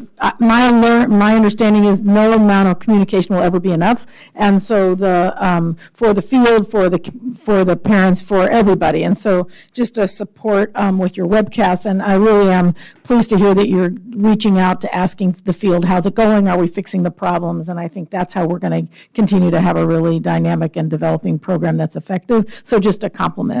The second thing is, in talking to people who've used the interim, and I am impressed with the number of districts and students that have used that. I'm aware of districts that are bringing teachers together to analyze the interim assessments and actually talking about how to modify their instruction or to continue to prepare kids. So I know it was late and I know it's tight with, and so not everyone was able to do it this year, but I look forward to the intent, which was that the interim assessments would inform instruction. So just a compliment. I know it's late and I appreciated you letting us know about the 1.5 million return, and I'd be anxious to hear how we're going to invest back in the system. I did have a couple clarifying questions. This is an ongoing conversation, obviously. We know we had more than 100 sites that needed installation in time to do the summative assessment for internet, and that we're obviously a very big state with a lot of with remote areas. How could you number? Well, I have a few questions. So first, would you address that issue? How are we doing with the connectivity issue? I appreciate that question because I left out of my presentation introducing Cindy Kazanis, who's our director of our Educational Data Management Division, to give a technology update. Great. Hi, Cindy. Good morning. Cindy Kazanis, Educational Data Management Division Director. You're correct. We do have a small number of sites who are still struggling with internet connectivity. The number right now is 47 on the list, although we have 171 sites through this grant from last year, or current year rather, $27 million that are being, the solutions are being put into place as we speak. So keep in mind, our paper pencil option is available for 3 years. We do have roughly a couple dozen and a half school sites that are taking advantage of that, which represents about 1,800 students of the 3.3 million that will be tested. So what that tells me is the sites that are coming on board with the stronger internet connectivity through this grant is that they're making accommodations. They may not have the best testing schedule out there. They may be taking 3 weeks, 4 weeks to test their kids or longer, but that is something that is afforded to them through AB 44 as far as the testing window goes. We just had a hearing yesterday with the Assembly Budget Subcommittee on Education, and there was a strong interest in this last group, this 47 sites, and what we expressed to them is that we do have some commitments from satellite providers to provide a temporary solution for these remote locations. We also have been talking with microwave providers, and in fact, a district that I've talked to you about in the past, Death Valley, will get connected through a microwave solution. It's 100 miles of a microwave transport, so it's very impressive. There are 4 sites. It's over $1 million to connect those sites, but without this grant, that would not have been possible. Thank you so much for clarifying that. You're welcome. Okay, so Carrick, I had another question. So I know in the new report that you made and the modification in the negotiations with ETS, you sped up the report results back. And I know, having been a district leader, that it takes a while to get it all back in the district. But normally districts haven't gotten it back till late summer, early fall, and used it for opening of school. And I just wonder, with the fact that we're going to get results back earlier and we're eventually going to create the data quest information, how can we look at getting it back to districts for use to informing their planning and follow-up? Right. So aside from what we negotiated in the future as far as turnaround time, there was that one point about districts opting in to an electronic version of this individual student report, which would get it back in 4 weeks versus the 8. In addition to that, the online reporting system I mentioned earlier that we just rolled out on Monday, that does have the capability of printing out an individual student report. So it doesn't look like the student report that's paper pencil. It has the same information on it and the same results. So and those come back much quicker, and like I said, dynamically, it's updated nightly. So if you did have those results by the June, right, and school wasn't out, if a teacher wanted to print that out and have a discussion with a parent before summer is over, they could do that. Now, it doesn't look exactly like the paper report and the colors and all that, but the information is there. But the public still won't get access until late summer, early fall? That's correct. And is that likely to stay that late, or is it likely to come back? Right. Well, we still have districts that go quite late into the school year, and so we have to wait for all of them. Otherwise, the county reports and the statewide reports, aren't complete. And so it's very difficult to move up that timeline. Okay, thank you. Board Member Rucker? So, Carrick, I just have a couple questions also. First of all, thank you for being so thorough in preparing for this item and giving us this information. You answered a lot of my questions almost as if you were reading my mind. I don't know why that was funny, but okay. When is the test window this year actually closing? It closes on the last day of school. Okay. And so, or at least that's what's available to schools and districts. And so in anticipation of then having all these schools and districts finishing with their testing, I heard you say that one of the reports that you're preparing to develop and to put online through DataQuest is some type of information about the assessments from the schools and districts. What exactly are you collating or planning to collate into this DataQuest report? I know you're going to have a lot of individual student information, but you're not actually going to have school level or district level data of the type we're accustomed to seeing. So what exactly is going to be, do you believe you're planning to put in this DataQuest report that'll go up? So, very timely question. We were just discussing it yesterday with some state board staff in that we do not want people to compare these reports, and we've made a very big point of this, including part of the Ed Code, not to compare them to old assessments. So we want to make it first very clear, anything we post on DataQuest is nothing to do with those CSTs in English Language Arts and Math. You know, we may even want to consider whether we want to keep those scores up or not. We could keep the scores and make them available on request, but just have, you know, we might even want to have the discussion of no longer having those because we've moved on to new standards and new assessments. We haven't talked about what those reports, you know, that's what we were talking about yesterday, what these reports should look like, could they look like. So those are discussions to come.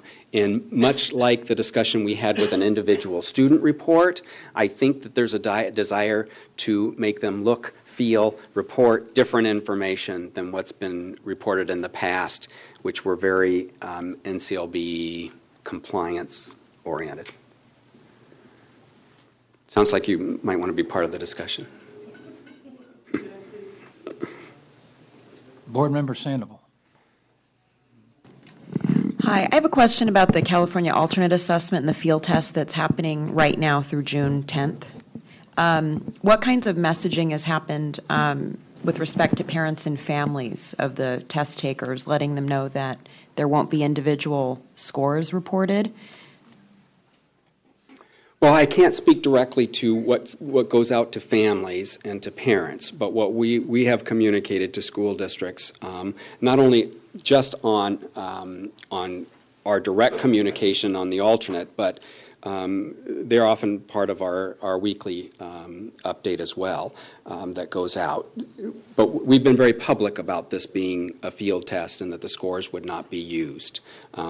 We would hope, we would expect that school districts would turn around and provide that information. If nothing else, we've tried to send the message out that this is just like for regular education students, you know, an opportunity to learn, if you will, about how a computer assessment works, to give the teachers themselves and the test administrators an opportunity to go through it the first time, again, without having to worry about what scores might say about the results. So we have been trying to communicate that out. I hope you haven't been hearing otherwise. I just because it's on a different schedule, and I think it would be helpful to support districts in communicating about why there's a different schedule, and we're in the process of developing a more coherent system. And I will say, I do think there's been a little confusion because we heard it from the U.S. Department of Education, and that was, you know, this 1% population didn't have a field test last year. They gave the regular assessment that they take, and those scores were reported as always. So this is not a 2-year break for them, if you will, from scores. Last year they took the regular assessment. This year is their year for a field test.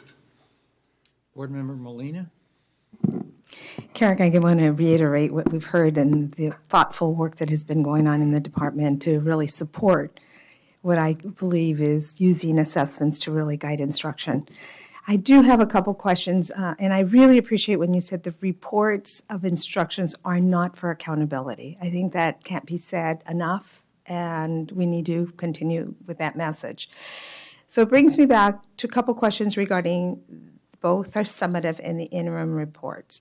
So I'll start with the summative. The summative, with the data that we are giving almost immediate response, is really only one part of the assessment, or is it all 3 parts? And what I mean by that, the selected response, the constructed response, and the performance test. Can you clarify what that information teachers are receiving and districts are receiving currently? Right. So again, with those nightly updates to the online reporting system, those scores aren't updated to the system until the hand scoring items are done as well. Okay. So it comes in at the same time. And I will say you could have, in fact, 2 students sitting in the same classroom taking the same assessment, uploaded, you know, a day or 2 different from each other, simply because of the type of items that they had to answer and the hand scoring that had to be done with those items. But they're not uploaded until all of it scored. Okay, so they'll get the entire report That's of correct. all three things. So that's great news. Then the second part, when we're looking at a report and we're doing the analysis, so teachers are looking to determine how well they did, are we looking at an outcome of well, let me rephrase that. Because it's adaptive, the assessment is adaptive.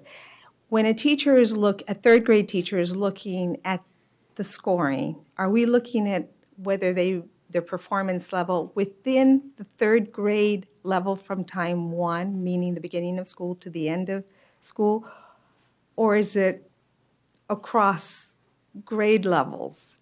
Do you know what I mean by that? Right. So even in an adaptive test where items might be more difficult or less difficult, it's still within that same span. So it's a span. So it's not measuring them against, if they're a third grader, they're not being measured against a fourth grade or a fifth grade scale. So, and I failed to mention, so I'm glad you brought it up, because I failed to mention in the presentation, as long as it was, I failed to mention something, that these reports are not just a final summative score, but the online reporting system goes down to the claim level. Right. It can even go down to the target level. Right. So maybe you've seen these reports. Yes. So, so it's much more in-depth information than what I described earlier in the item. Okay. And then going to the, the interim. Mm-hmm. Remind me about the interim right now is currently for teacher use only. Is that correct? Or is it for LEAs and teachers? In other words, can the LEAs use the assessments in ways to help align the instruction for their district?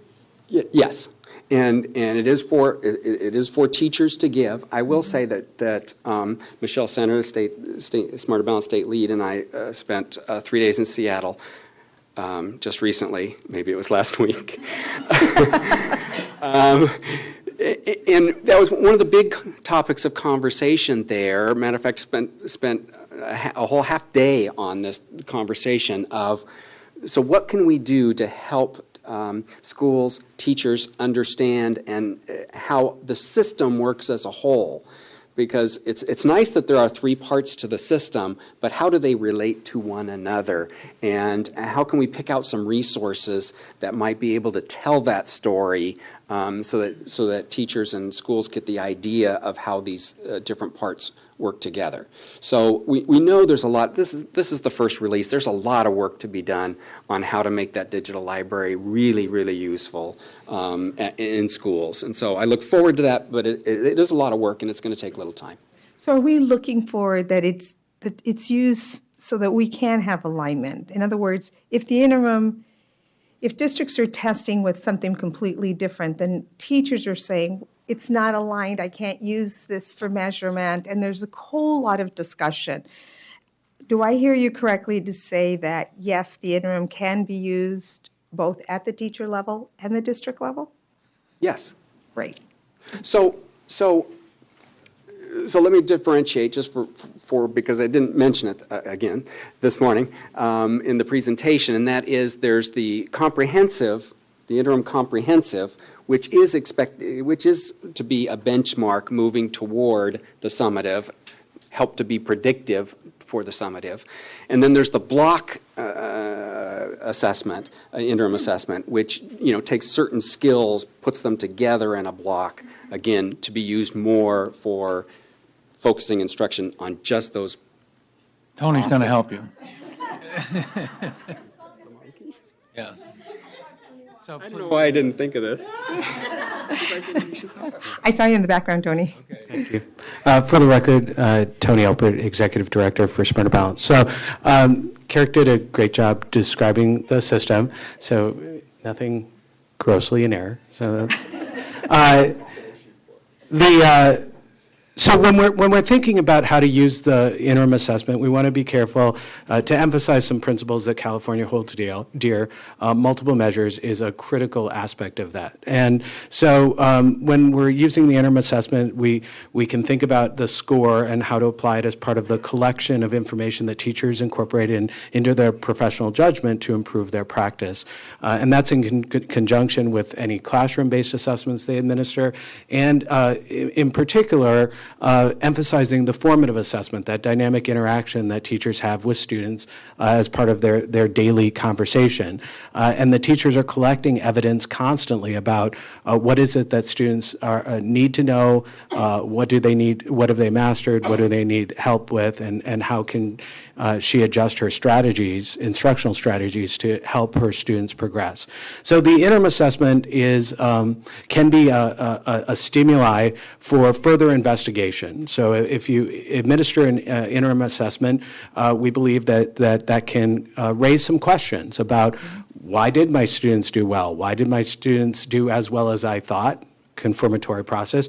Why didn't they do as well as I thought? I have all this other evidence that indicates that gave me confidence that they were doing well, and so something went awry or something is askew in that collection, or it could. And that may help her diagnose what is going on.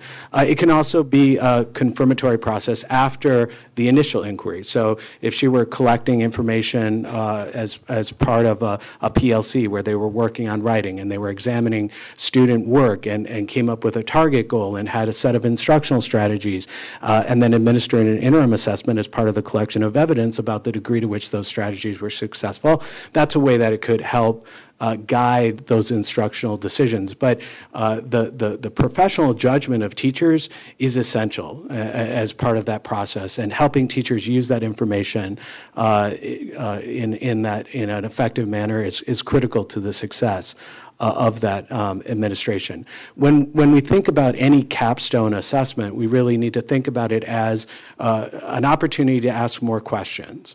Rarely do we find out the answers by virtue of a test, but it is a guide, a stimuli for further investigation, and I just mentioned a variety of means by which that might happen. And then when we think about at the system level, a school, a grade, a school, a district, we're really thinking about curriculum alignment, resource alignment, those kind of alignments. We're not talking about necessarily lesson plan alignment or specific instructional strategies, because that's really an investigation process that has to be on more of an individual level when you're decomposing the results. And so I think they can be powerful when used appropriately and in the context of all these other strategies. Okay, I have Board Member Holliday next, but I just want to make a comment on the first part of your inquiry.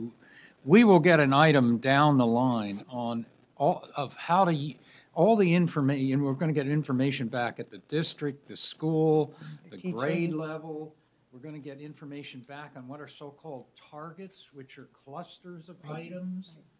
So we don't have anything in the item, and so what we're going to, this discussion about what we're getting immediately this year will be deepened, and then there'll be even more to look at. So a major issue for information and discussion of the board in the future will be the sort of totality of the data and the levels and what it can be used for. And we really haven't had, not all of this is finished, and we haven't had an item for the public nor a complete description of this. So we're talking about the beginning of a rollout of what you're going to see rather than the end. What I was getting to is the level of professional development that we need to provide for our teachers. When we're talking about claims and targets, we know that that's the way we're going to report the information out. This is very new to our teachers. They don't understand what that means. They're still used to the old way. So we have a lot of work to do. Yeah, I'm still trying to figure out what the target is. That's a new one in my life. It's a great tool, and it really does narrow it down for teachers to be able to tell if they reach the claim by ensuring that they taught the targets. So this level of specificity is going to be phenomenal, which is why my question was important, to determine how the interim assessments are really going to be used within a district, and that relationship between district teachers, teams, PLCs, et cetera. So, Board Member Holliday was next. Sorry, I'm going back to the alternative assessment and for our non-interim deputy superintendent. So I'm just glad I've met my goal of not being grossly inaccurate. Not being grossly inaccurate. So I'm glad to hear that you're going to be checking into the success or lack thereof of the NICSA test items that are taking place.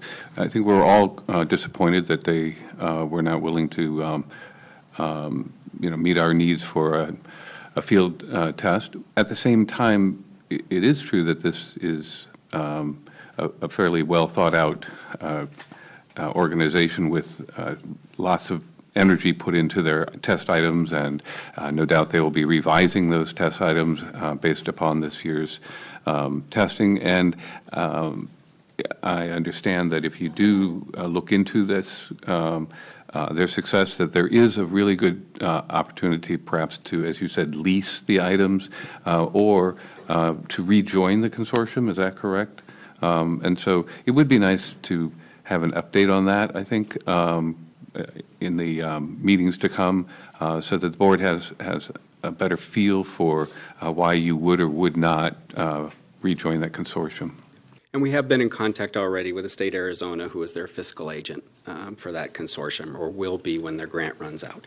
So, yeah, we can bring an update on that. Okay, now Board Member Rucker and then Board Member Sun. Carrick, I suppose both you and Tony are going to tag team on this question. I heard the explanation that Tony gave about, Tony, I don't mean to be too informal, but I addressed you by your first name, but I think we know each other well enough I can do that. In the explanation that you gave concerning the interim assessments, that's closer to what I saw on the department's website on the original guidance about using the interim assessments. Board Member Molina's question was a little bit different, so I'm going to ask the question about the decision to use the interim assessments. In the explanation you gave, it seemed as if whether we're talking about the ICA, the interim comprehensive assessment, or the block assessment, that seemed to be the use of those assessments and when to decide to use them seemed to be a professionally autonomous decision of the classroom teacher at some point in time based on a lot of work that's going on in their classroom. But at the same time, I also heard that there is a need to look at what the district or even the school site's role would be in deciding how or when to schedule these assessments. So I need to understand, based on the question that Board Member Molina made, who actually determines how these assessments are going to be used, meaning when are they used, and what are the appropriate practices for giving the data back or using the data to report back as a formal benchmark assessment that school systems would use to report in some ways, or when is it more appropriate for this to be information or an assessment activity that's done solely for the purpose of informing instruction, because those are two different types of assessment practices. And then I have a second question after that, but I wanted to get some clarification on that.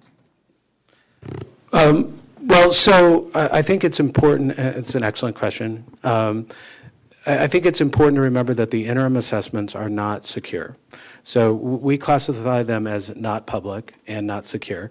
The reason why we want them to be not public is we want them to serve the purpose of measuring students' knowledge that was delivered during the instructional process, and to the extent that all those items were exposed, it may not serve that purpose, and it may give some information about what students know and can do, but under different conditions than what we anticipate it might be, and it would limit how districts, schools, teachers elected to use the results. So from a smarter balance perspective, it's up to the state to determine what kind of use the interim assessments are allotted for. But I think, given that they're not secure, that attaching any high stakes evaluation to an interim assessment would be a potential difficulty.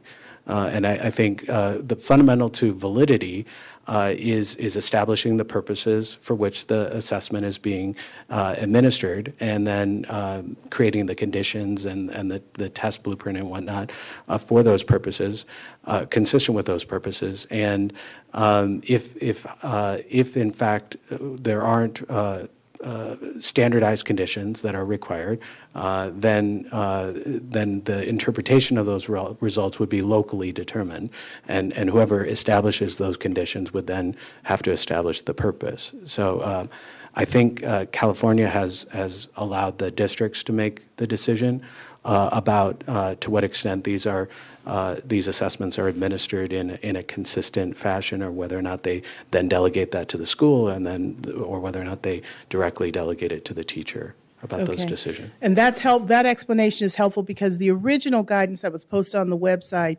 talked about the flexibility that teachers had in determining how to use the assessment, or when, if they were going to administer all of the items on the assessment or just a part of the items.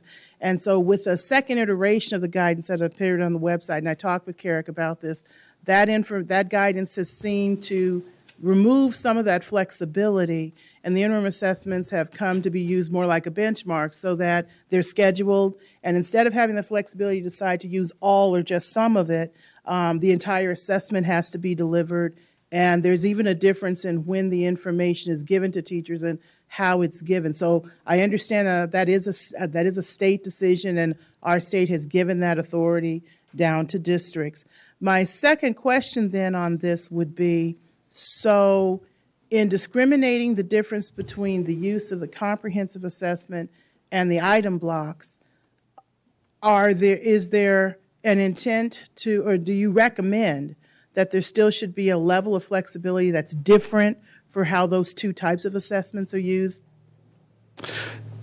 So fundamental to validity is establishing the purposes and intent. Both describe student abilities on the same scale, the comprehensive assessment and the block assessments. The comprehensive assessment covers the entire breadth of the content that's in a manner consistent with the summative assessment. And so when we're thinking about the purposes of that, if we wanted to survey the entire curriculum, for instance, if in fourth grade, the district, the school, the teacher, whomever decides that they want to do a check and see what kind of knowledge was lost, or what kind of reworking has to be done due to summer break, one might administer an interim assessment, and that might give a guide. One can also imagine if a student is transferring in from another state, and that the records are taking an average time, which is a long time sometimes for that paper to be transferred, and they need some information about where to start the kid while they're still working on the formative assessments, the multiple measures, and as part of that approach, collecting that information to figure out how to help the kid move forward as quickly, the student move forward as quickly as possible. That might be an appropriate use for this for the comprehensive interim.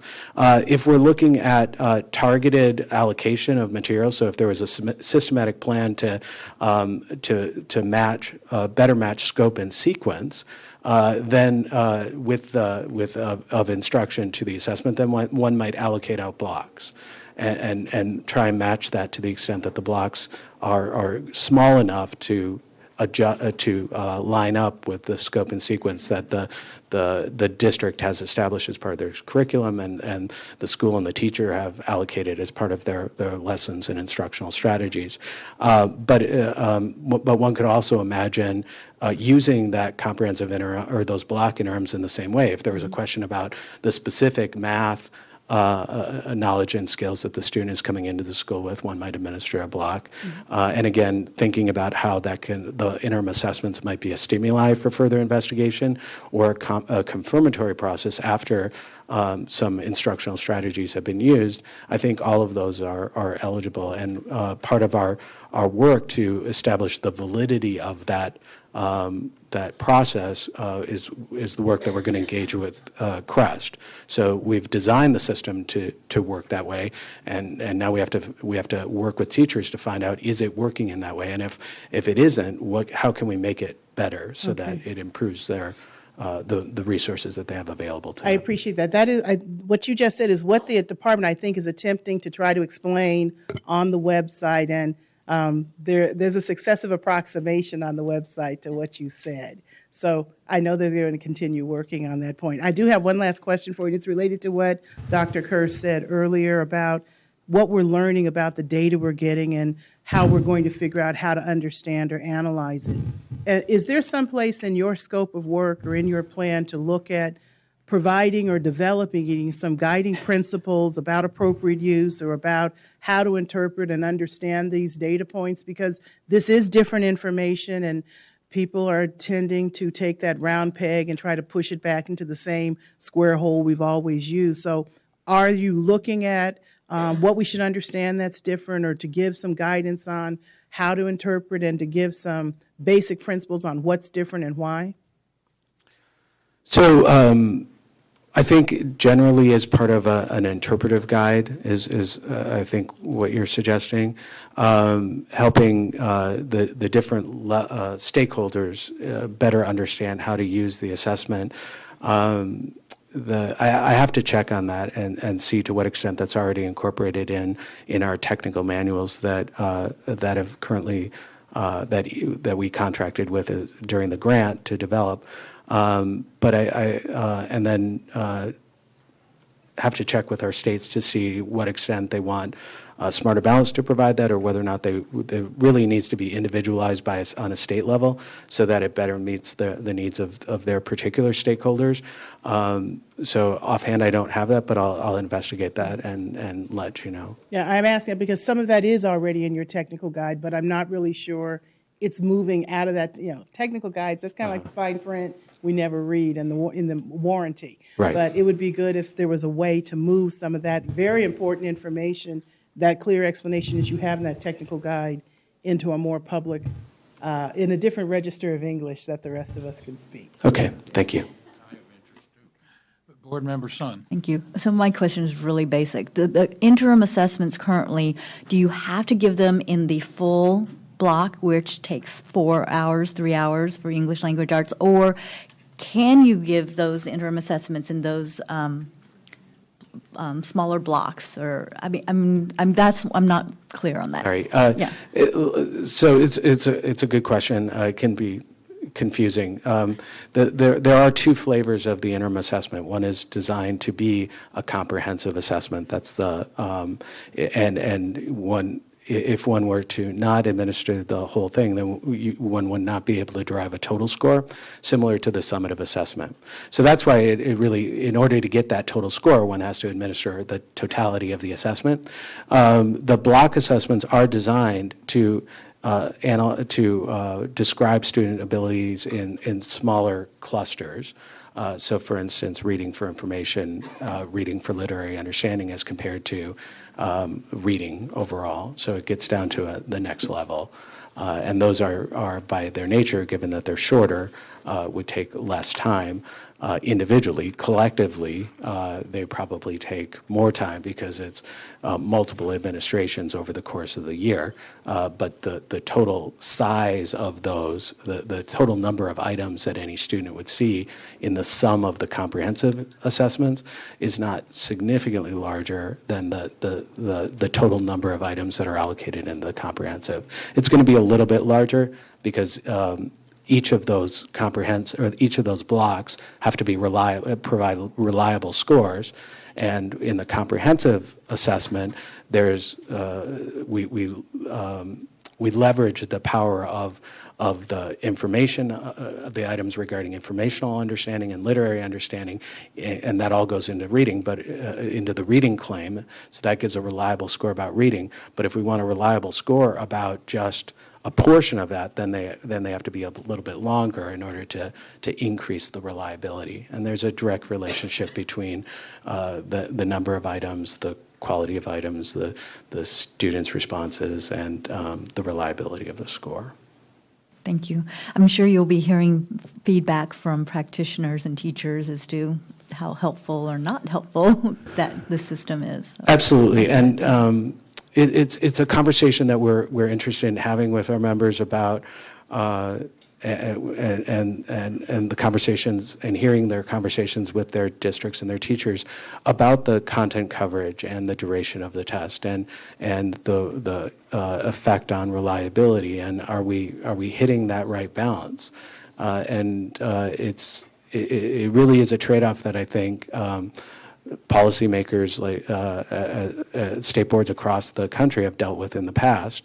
We want reliable data. We want to have a valid assessment that covers the breadth of content that teachers are required to are basing their lessons on, and we also want to minimize the impact on instructional time. And it's there isn't a silver bullet. Okay. So I think we're ready for public comment, and before we have public comment, I think the board will adjourn for a brief break till 11:25.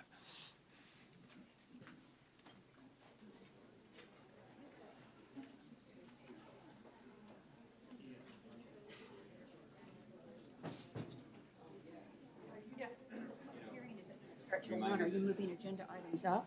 Just the only one we can really move up is SB priorities. Because we have item 3. He has to do his report. And then we can move up SB priors, but it's the only one we can move up. Okay. But no, we can't. Yeah. We have to be true to that 1 o'clock. Yeah. I knew that. Yeah.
State Board will reconvene, and we will hear from public comment. Please call the list.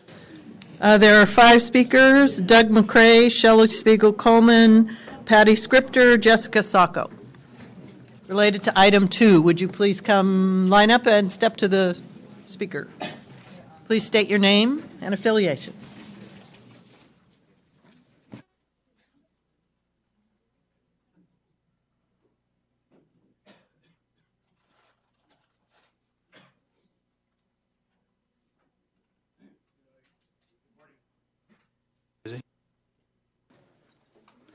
Good morning again.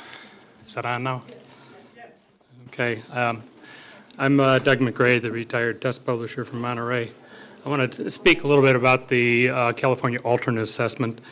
There are major test development concerns with the California alternate assessment. The plan is to develop a final test with 15 test questions per grade level per content area, or 210 test questions overall. The field test this spring is essentially an item tryout for this test.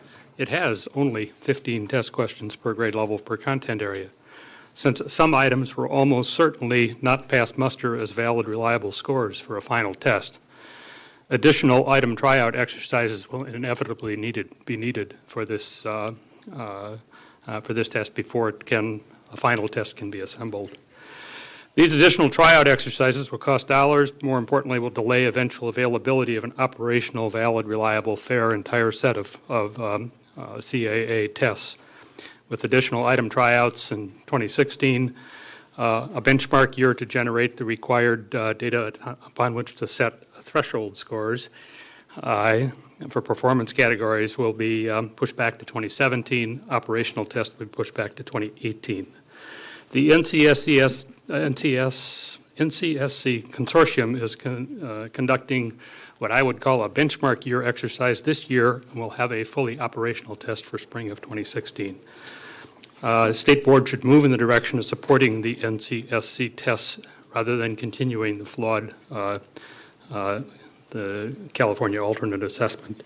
I might note that Carrick's remarks seemed to me, at least looking from behind, his body language was a little bit warmer toward NCSC than it has been in previous months, and that's good. One last point in response to the member Sandoval's question about scores for parents, et cetera. It was my understanding there are no scores from the field test for parents. We might clarify that. Thank you.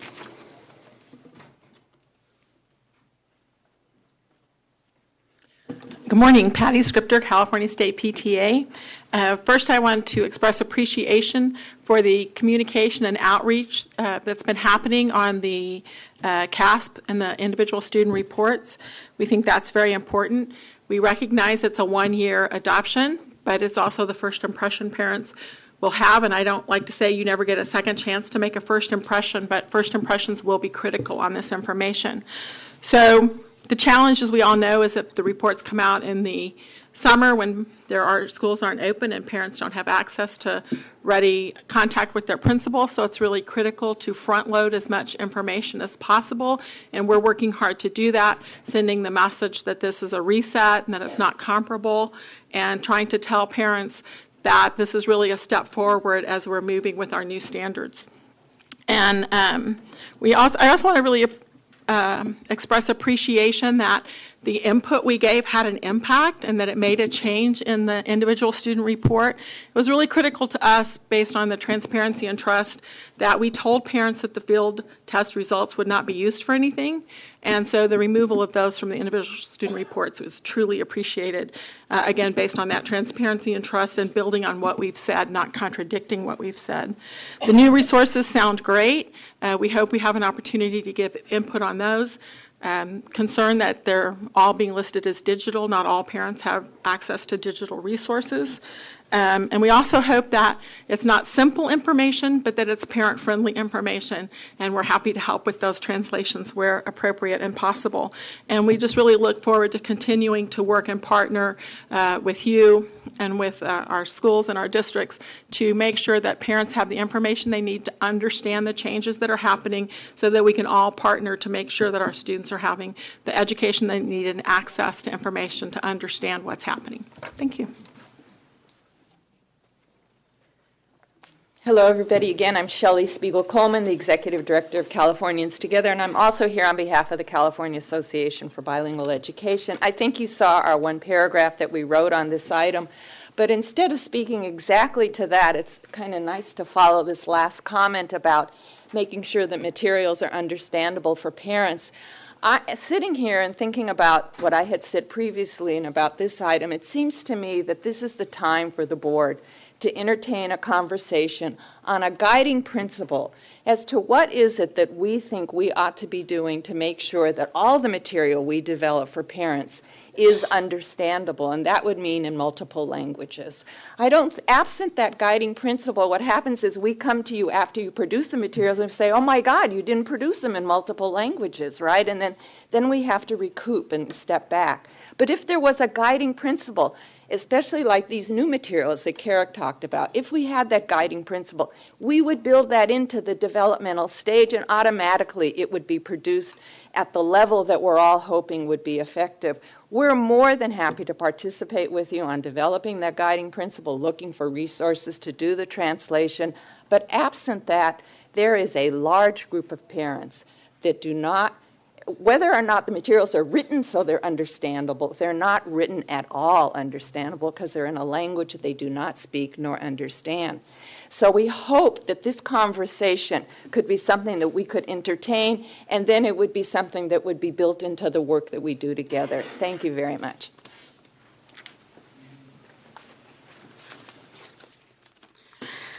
Hello, Jessica Sacco, representing California Science Teachers Association, President Kerr, Superintendent Torlakson, members of the board. I want to really thank you for taking another look at the language that accompanied the science CST results on the 2015 individual student report.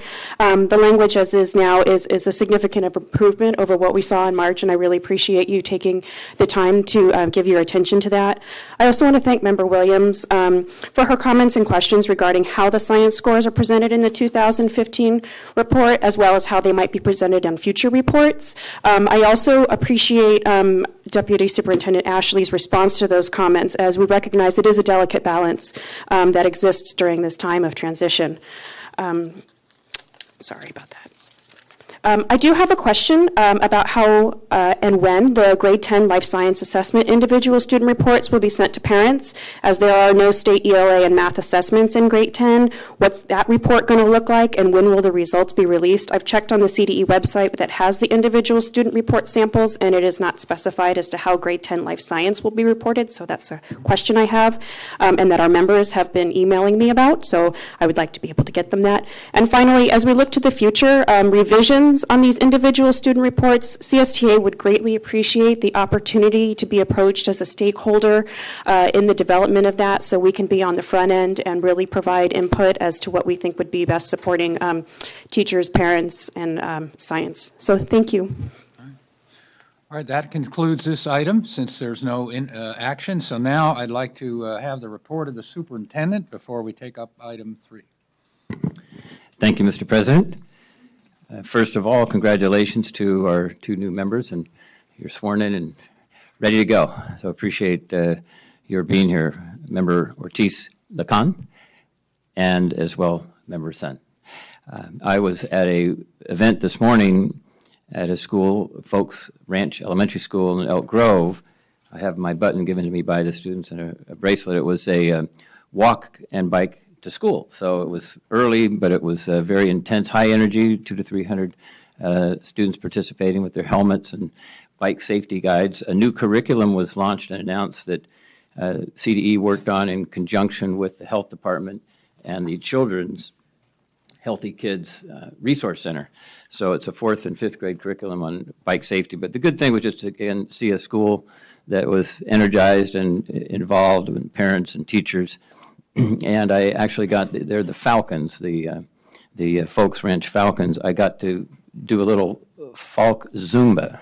They had us on stage doing some warm-ups for the day, and certainly their circulation was high and energy was high. I also wanted to congratulate Carrick. As was mentioned earlier, he's no longer interim. He is the man. Sometimes he's referred to as the mega man because he has the mega agenda items all the time. But we really appreciate his grounding in education back to being a teacher and a principal, so he understands everything he does every day relates back to greater student success, and appreciate all the work that he's been doing. We have a couple of points of good news to share. Graduation rates went up again, a small amount, but it's a steady progress in the right direction. Now at 80.8%, it's a 0.5% up over last year. English learners increased graduation by 2.2%, so they were ahead of the average increase by a significant degree. I think that speaks well again to all the work teachers and parents and administrators have been doing to focus on graduation rates in general and to help English learners succeed. So we're headed in the right direction in that regard. The other area of good news, just 6th place nationally, California ranking on the advanced placements exam scores. So that's 2 years in a row at that ranking, and a significant increase over the previous year's success in that area. So again, thanks to all that make that kind of success possible. Good news again on the state standards, and I'll just mention you've had some good discussions about that, and we'll continue to focus on that. 8 districts and 2 charter associations in the state were early implementers of the standards. And so I went to Galt Joint Union Elementary School District to see one of those classes in action, one of those teachers who's had the professional development in action. And across the board from the early grades to the middle grades, middle school grades, they're into the new science standards, and it's going really well. I won't give you the problem that they were given, but it's how the elliptical orbit of the Earth around the sun deals with climate change, season change, and temperatures. It was a mind twister, and the students were really into it. And I got to work with the student group, and it was a lot of fun. Think about it, 1998 was the last that these standards, the old standards were written way back. And that's when Google was created. 1998 was 6 years before Facebook was even started, and 1998 was 9 years before Apple introduced the iPhone. So the world is changing, so that's the point. Speaking of technology, of course, you've heard firsthand from Cindy and Carrick a lot about the assessments, but again, something to think about. Out of 3 million students who will be taking the assessment, we've stretched resources, districts have invested in the connectivity. A lot more needs to go, as Member Strauss was pointing out, but only 900 students will be taking paper and pencil out of 3 million students taking the test. So accommodations have been made, and we need to invest more, and that's why I urge us all to work hard and advocate, lobby in the budget process for more investment in technology and the professional development, as Member Molina keeps stressing, and we all know how important professional development is. There's a $1 billion block grant for the new standards implementation, which I'm strongly advocating for and working for. We are looking for more money in the budget, further help implement the new state standards. There's some requests we have, and we're bringing the Ed Coalition behind us to jointly advocate for more staff and more dollars to accomplish those goals. And we will have the new Environmental Literacy Task Force report coming out soon, and would like the opportunity to have those task force members come and share here with the board sometime in July or September board meeting the progress there. It integrates very well, of course, with the new science standards, and with global warming and climate change and environmental issues. This is really an important focus, and we invite members Strauss and Williams, through your work in the science liaison, to take a look at the report and its stages as it's going into final phase, and give us any feedback you would have. Great. Finally, we have Gold Ribbon Schools Awards. So the Distinguished School Program is put on hold since we put the Testing Accountability API on hold as we look at a new accountability system, which we'll talk a lot about this meeting and tomorrow. But the Gold Ribbon Schools Award were announced this week, 193 middle schools and 180 high schools. Again, temporarily taking the place of the Distinguished Schools Program, which is on hiatus as we move forward. And we'll let you know the dates and the schools that have had success, so you're welcome to come and join us at any of those celebrations. It was obviously important to keep putting a positive spotlight on all the great work, hard work, creative, inspired work teachers are doing and what their students and parents are doing to see school success. So that's it for the moment, and thank you. Did you want to mention special education or appeal to the U.S. Department? And that it was successful? Yes. Right. Yes. Thank you, Mr. President. Yeah. It was successful. We're moving ahead with that. Yes. We just decided to move ahead. Yeah, we appealed one of their rulings on whether they should intervene more directly, and we argued they had the wrong data and they interpreted it wrong. And they wrote us a letter back saying, yes, they agreed, and they'll let us proceed in our own way more than maybe before. So once again, yeah, it was some good work by the Washington office of CDE, which prepared the appeal. Okay, I think we're ready. Thank you for that. For item 3 regarding the NCLB and change in our workbook for the Title III accountability system. Good morning, President Kearse, Superintendent Torlakson, and board members. My name is Jenny Singh. I'm the interim director of the Analysis, Measurement, and Accountability Reporting Division, and I will be presenting item 3.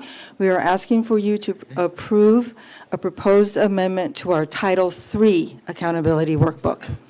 So the U.S. Department of Education sent a letter to all states, and that letter indicated that schools that receive the subgrant for the Immigrant Student Program under Title III Part A must be held accountable to all the Title III accountability requirements, even if they were not receiving the subgrant for English learners.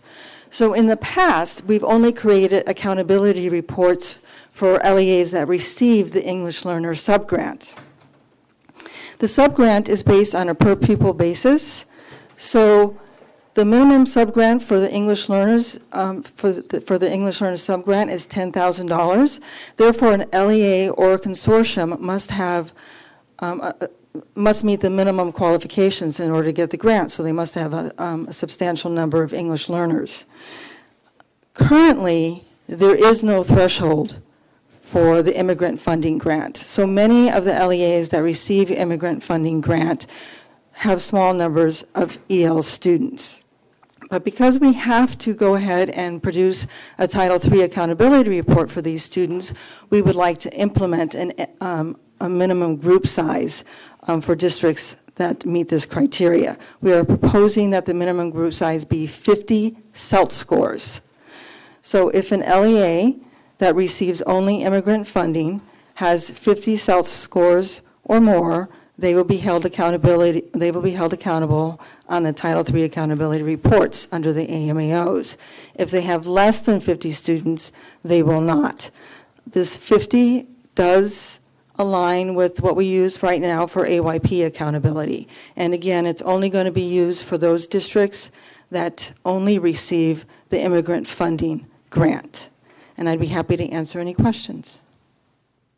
Any questions by board members? Do we have any public comment on this item? Yes, one. Shelley Spiegel-Coleman.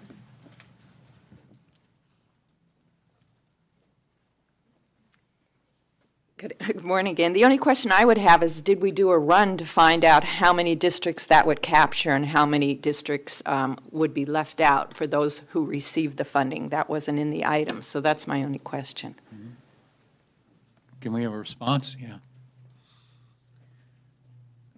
Currently, there are only 56 districts that receive the immigrant funding only. And if we apply the minimum N size of 50, there would be 34 districts that would not receive a Title III accountability report.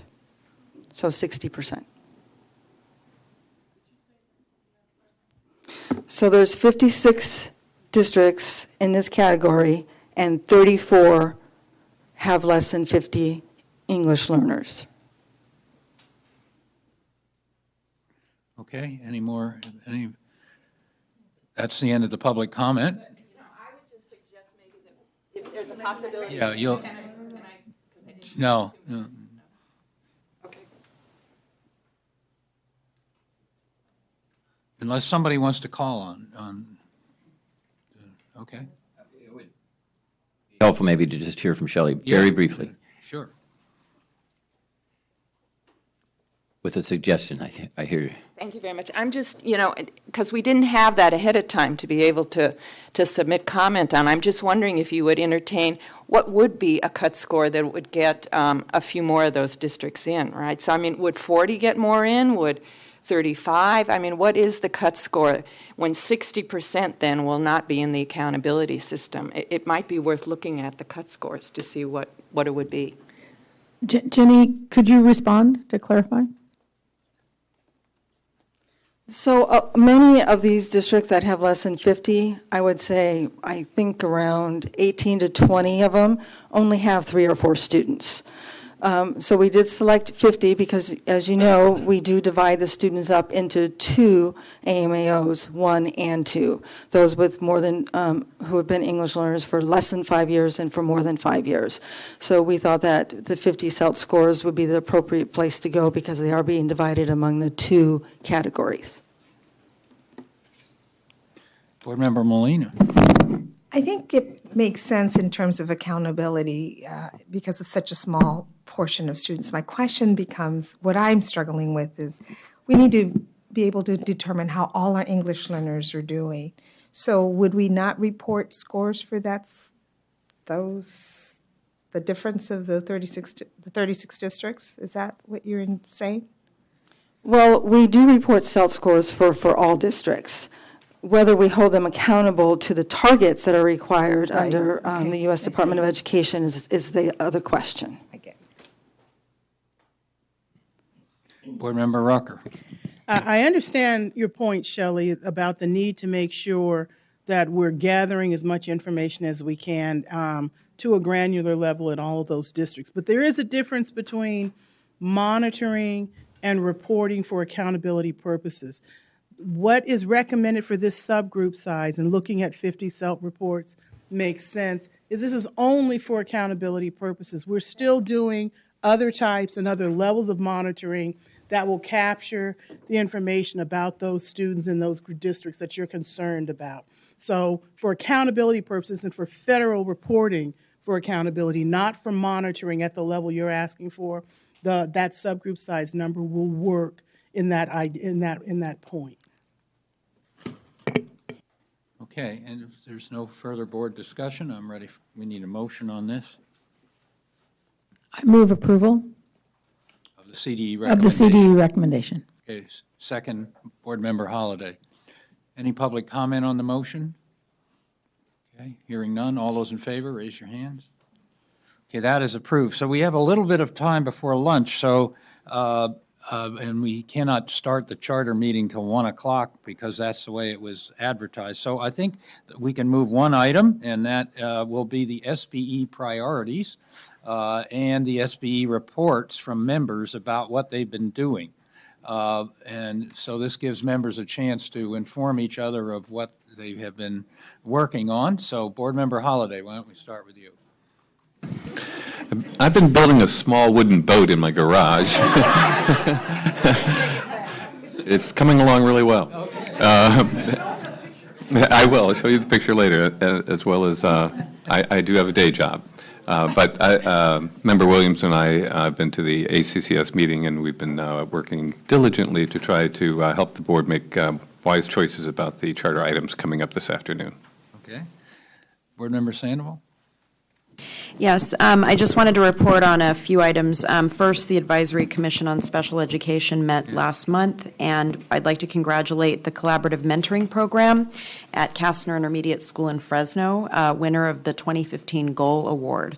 And this award honors one outstanding program each year that contributes to positive outcomes for students with disabilities. And I can report more on that our next meeting, because they're going to be officially honored at the next commission meeting in June. And also at that meeting, the commissioners provided feedback on the California alternate assessment and had an opportunity to clarify how the field has been informed about and prepared for the implementation that's happening in the field test. And they've also been able to provide feedback to the assessment division about how the assessments are rolling out and accommodations for students with disabilities. And then there was a discussion as a follow-up to the release of the task force report. And the Commission's talking about aligning their strategic priorities with the task force recommendations. And the Commission has a very important role to play in the next phase of this, especially as it relates to family and student engagement. Because the Commission, as defined by statute, is made up primarily of parents and of students with disabilities. They really have, again, an important role to play in advising us on how to better and more authentically engage our parents and students. And then I also wanted to point out that two district leaders, Matt Navo from Sanger Unified and Kip Meyer from Lake Elsinore Unified, described their own district's journeys in implementing the multi-tiered system of support and showing firsthand how MTSS is successfully being implemented in the state. And then the Child Nutrition Advisory Council met on April 13th, and new professional standards are effective this summer on July 1. There are new education requirements for the state director, food distribution program manager, and food service managers at the local district level. And California is ahead of these standards and offers professional learning right now with partners such as UC Davis. And in addition, at this meeting that we had in April, the Commission or the Council learned about the obligations that schools have to accommodate children with food allergies in our school nutrition programs. There are 160 foods that cause allergic reactions, and 88% of schools have at least one student with a food allergy, so it's very important. And our Child Nutrition Services Division is working to ensure that school personnel are informed of these responsibilities. And California State Summer School for the Arts Board met April 16th, and 167 students out of approximately 500 are receiving needs-based aid to support their attendance at the summer session, which begins in July at Cal Arts. And targeted recruitment in the Central Valley has yielded a significant increase in applicants from this region that was previously underrepresented. History Social Science Framework Committee of the IQC is meeting this Friday, and we'll be talking about the next steps in developing the History Social Science frameworks. Okay. Board Member Sun? I've been reading a lot. But I just want to thank the State Board staff for being so welcoming and assisting with the orientation. That was I'm very appreciative of that. Also, because Board Member Williams prompted me to, I wanted to mention that Natomas Charter School was one of the schools to receive a Gold Ribbon Award. And I want to thank Superintendent Torkelson for continuing some kind of a recognition program for schools, because in this time of transition, we do have very hardworking educators in schools making that transition into Common Core. And so having this program, I think, is very validating for those schools. So thank you. Okay. Board Member Williams. I'll follow up on Member Holliday about ACCS. He and I are the two charter liaisons to charter appeals, and I think there's a theme there. There's an ACCS meeting one month and a state board meeting the next month, and then an ACCS meeting the next month and a state board meeting the next month, and those and we need hobbies. To deal with the tension and the work of doing that. So I just want you to know I have a successful organic micro farm in my backyard, and this year I've expanded the tomatoes, the chili peppers, the blueberries, and the lemons, and it's going great. So in addition to that, I have been attending the Science NGSS Curriculum Framework Committee meetings. Member Strauss and I attend those both days. and for partially the purpose of policy coherence all the way through, and making as offering our support when we can give it and it could be useful to them. This has been a huge challenge for the Curriculum Framework Committee because NGSS is so different from the previous standards. And in addition, at this next meeting, they will be reviewing and considering memos about how to improve the treatment of engineering practice and computational thinking and computer science practice in the framework, and I'm really particularly excited about that. And in addition to that, just as a fun thing, in April I went to New York University. I went to New York City, and Martha Cantor, who used to be Chancellor of Foothill De Anza and then was for 6 years Deputy Undersecretary with Secretary Duncan, teaches a graduate school class at New York University. And so she invited me to come up and stay in her apartment and co-teach that class with her.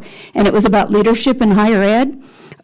Which I know nothing about, but I know a lot about leadership in K-12. So she asked me to talk about California and how it's emerging quickly as a leader in K-12 and preparing all students for college career and civics, and also about my leadership role on the state board. So that was a lot of fun.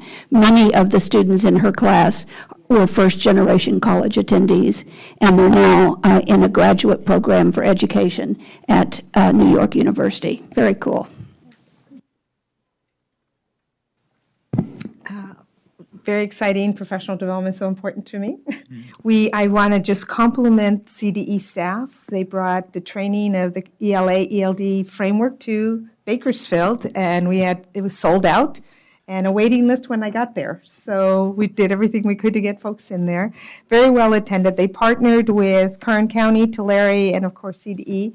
The writers were there and was very, very well received. It was packed. And so I just want to congratulate our teams for getting out there and supporting the work. I understand we have a lot more work to do, and I believe we haven't even been to Los Angeles, is my understanding. But a big kudos to CDE and all the work that they've been doing to make sure that message gets out.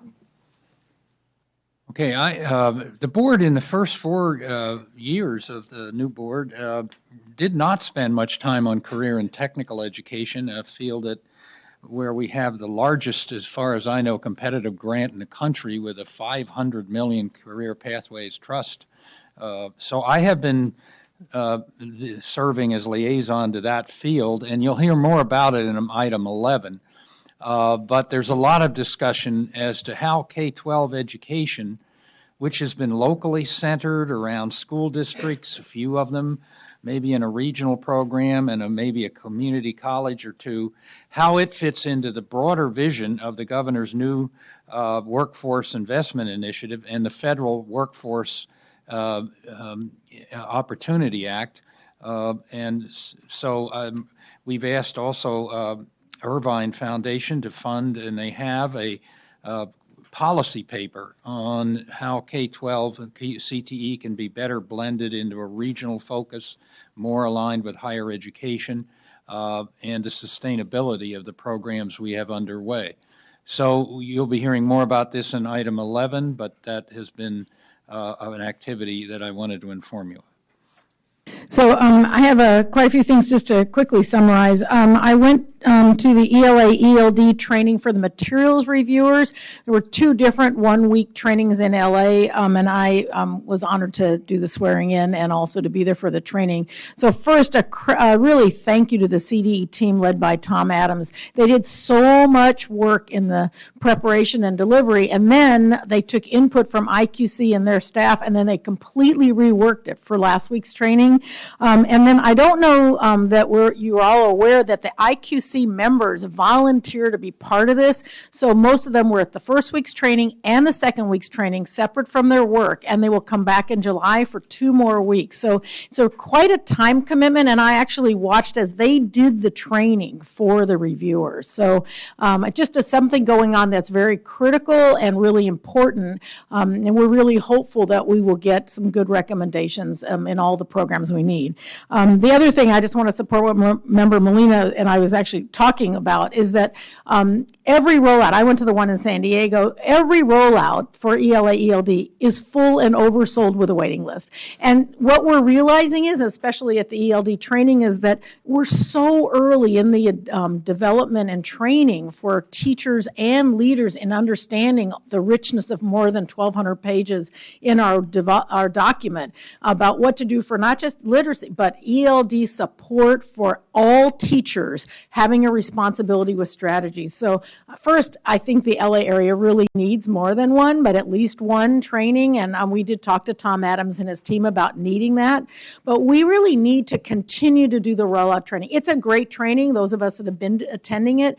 But once we develop these frameworks, that's just the beginning. And I think it's a 5 to 7 year process. But there's such a need. Even our reviewers some of them have been trained, but not everybody has had the depth that we know we're going to need to implement. So I just want to support the CDE in collaboration with their training, but we really need a lot more. We've just begun to do the training. So I've been doing a couple presentations. Monday I was in North San Diego County on accountability, which we're going to talk a lot about tomorrow. But a lot of the things are coming up as people realize that we're in a process where we're re-looking at accountability. And they want to know, for example, what's going to happen to Casey. Every meeting that I had, whether it's administrators or teachers, they're like, what are you going to do? What are the next steps? They are wondering as how CTE that Dr. Kirst talked about, how's it going to count? Is it just enrollment in CTE or is it completion of certain number of courses? And A to G, which you'll notice in today's news clips that LA Unified, which has a requirement of A to G, if kids don't pass at a C or better, they're not A to G eligible when they graduate high school. So now what are we looking for at the state? And when you think about the 1,000 or more school districts we have, is a district that has a high A to G rate going to make a small growth target, but then districts in the 20%, how are we going to consider A to G readiness? Is it because it starts in the 9th grade, so it takes you 4 years to improve that. So really a lot of discussion about supporting the state priorities, but wanting to know. And then elementary, middle, and high school have different stakes for accountability. So that came up in the conversation about, you measure graduation rate at high school. What are the measures in elementary? And so recognizing it's a very complex issue. I know we have a lot of time tomorrow on the agenda, but the message across everyone was coherence and all the pieces connect. And there's lots of support out there for trying to make a coherent system and taking the time we need to get this system to be effective in the next generation of accountability. And then just to support the Science CFCC that's meeting on the 20th and 21st that Member Williams and I are attending, we've received 2 of 3 huge packets of documents to review. The writing team is working so hard. There's going to be a lot of more work to get this document to the level that we know we need to, that we did, for example, in the ELD.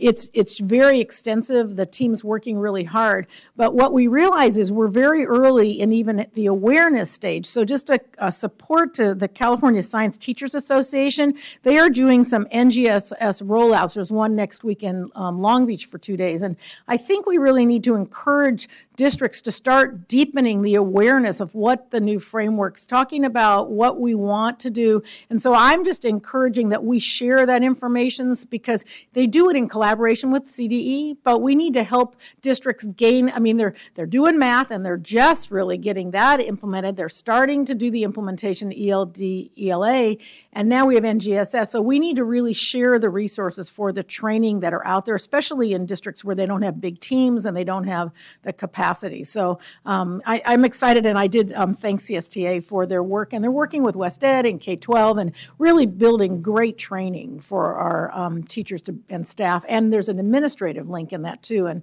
I just think as a long-term administrator, they have to be aware too of what it's going to take to implement science. Last thing is I've been on some panels. And there is one to follow up on CT at Loyola Marymount on the 18th and 19th of May, and it's going to be school to career. And what does that mean? What does it mean for schools? What does it mean for our pathway grants? So there's definitely a lot of interest out there in beginning to hear more and more about CTE and its role in secondary. And I would say as a long-term secondary leader, I do think we need to continue to rethink how best our high schools meet all the diverse needs of our students. So anyway, it's a really exciting time, but I think the field out there is working very, very hard, and they could use continued support in the professional development. Thank you. So this, I just want to say, this is a demonstration how several of us have failed retirement miserably. So for those of us, and have hobbies. And I just completed my 6th half marathon, so I've got way too much time on my hands. Yay. Eileen already mentioned this. We'll have a lot of conversation tomorrow about LCFF and accountability, which we've had multiple meetings on that, and you'll see the fruition of some of that tomorrow or the ongoing conversation. I also serve as the state board representative on the California Collaborative for Educational Excellence, along with Superintendent Torlakson. We met on April 13th. We had really 2 very nice presentations by Linda Darling-Hammond, who will be here tomorrow to speak to us, and Michael Fullen about this whole notion of, Michael Fullen spoke to CCEE. About continuous improvement and how to build an accountability system that's focused on that. So that was very helpful. We also selected the Leadership Associates firm to conduct a recruitment for executive director for the California Collaborative. So that work is ongoing. We hope to make that selection in August. So we're looking for great candidates. Anybody who has someone in mind who thinks could be a really great statewide leader on that, we would love to hear about that. I think I mentioned at the last meeting that I'm also the board representative to the Innovation Awards Committee, which is actually a great job. You get to give away money and people love you. But it also dovetails actually with some of this work on CTE, and I'm not sure that we're connecting the dots very well here. But we gave out, the awards committee gave out $50 million in awards to 15 collaboratives, basically, that were had to be a higher education applicant, so it could be a community college, a CSU, or a UC, really to recognize innovation that's already occurred in higher education. A lot of that work, it ranges from Cal State Monterey Bay created a 3-year degree in computer science, which is fantastic. But there are also big consortiums in San Bernardino and in Shasta that are trying to align all parts of the educational system, including career technical education. So we made those awards on April 27th. There's a second round of money that's proposed in the budget, so there'll be another round, hopefully, if that gets approved by the legislature. So that's what I've been up to. Okay.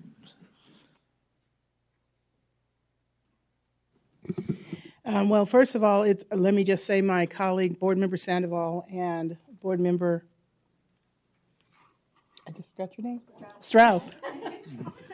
Have already reported the work that we've been doing both on the IQC and with the History Social Science framework. I do want to encourage my fellow board members to really take the opportunity, if it comes to you, to be involved with and take the opportunity to attend one of the training sessions concerning the ELA, ELD adoption and learn what the process is about. We have not done an adoption in this subject area for quite some time. The last adoption was actually shelved. And this is an important opportunity for California in this adoption is going to be doing something that we have not done before in this subject area. Our framework is already being recognized for the innovation and the attempt to blend both ELD and ELA criteria, and also looking at the instruction to make sure that there is a clear connection for English learners so that they are a critical part and central to the work that is done in providing instruction in the classroom. In addition, with the History Social Science framework, the continuing and ongoing substantive issue continues to be on the balance of how the story of history and social science is going to be told and how those particular stories, particularly for very specific ethnic communities and religious communities, have themselves represented. You would think that the controversy would be in mathematics about when we're introducing algebra to students and how we're matriculating them through the 4 key subjects as part of college readiness, or in English language arts, when is ELD the on-ramp for regular instruction and all of that. But it really is in history social science that students and the communities in California see themselves represented in the curriculum. And for that reason, a decision was made to be very thoughtful and very thorough in the process for developing this framework so that it can be as well done as the mathematics framework and the English language framework has been done. So one of the decisions that was made at the last IQC meeting was to expand the time frame and the timeline for the writing and developing and drafting of that framework. And so that was a very wise decision. The work is intended to be as inclusive and collaborative as possible. but also to make sure that we have a better story and a more accurate representation, not just on the issues that have come to the board's attention that are of controversy, but also to correct some information that has not always been as well and accurately told as it should have been. The other piece that I am assigned to is the work with the Interstate Compact Commission, and that is a commission that's charged to look at California, because we do have a population of students whose parents are in the military and they are military dependents in our public schools. California participates in a multi-state compact agreement to ensure that these students have a clean and valid transition from state to state, and when they come to California, that they have their needs as students met as well. We're not just talking about students with special needs, but students who come from a broad spectrum of backgrounds from other states or even having attended public schools or American schools in other countries, that their transition into schools in California is well supported. When I came to California as a child of a military dependent, the military industrial complex was quite larger in this state than it is now. So in the communities where these students are enrolled, they are a significant and important subgroup of students in those school communities. And so part of the work that the compact does is to monitor and report back to the state the degree of success that they're having in integrating students into the schools and also addressing transition concerns. So the compact is starting up their work again to develop their next annual report, and I will give regular reports back to the board about that work. Okay, that completes that, and now we have one more item. We have action. We have to approve the minutes. So do I have a motion? All right. Second? Any public comment? No? All those in favor, raise your hands. Okay, that's done. So now the board will adjourn for lunch, and we'll reconvene at 1 o'clock.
leave 'em on the doorstep.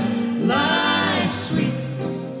Just direct your feet to the sunny, sunny side of the street. Hop of a Newton, that pitter-pat. You know that happy tune is my step. Life's all reet. If you dig that beat on the sunny, sunny side of the street. Used to walk in the shade with my blues on parade. What a drag, old man, getting stuck in the shade. Get hip, don't be afraid. Move it on over, keep yourself in the clover. Only hit for a cent, who cares? Rich as Rockefeller can't be beat. Gold dust round my feet on the sunny, sunny side of the street.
to say.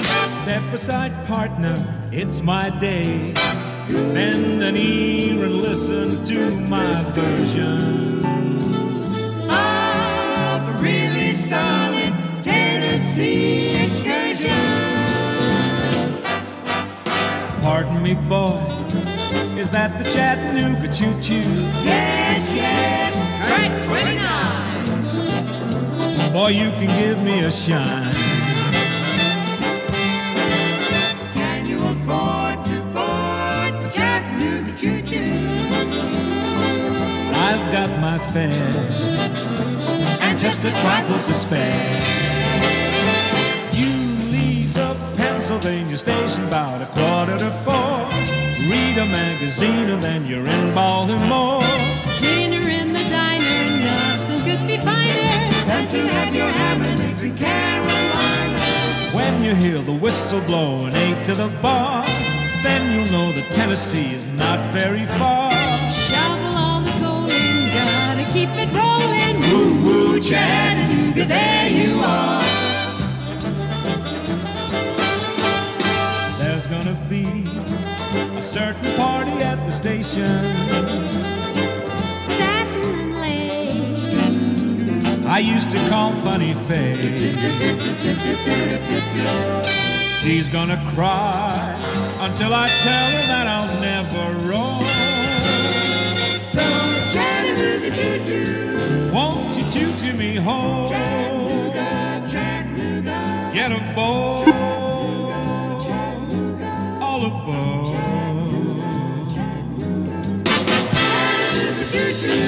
Won't you choo-choo me home?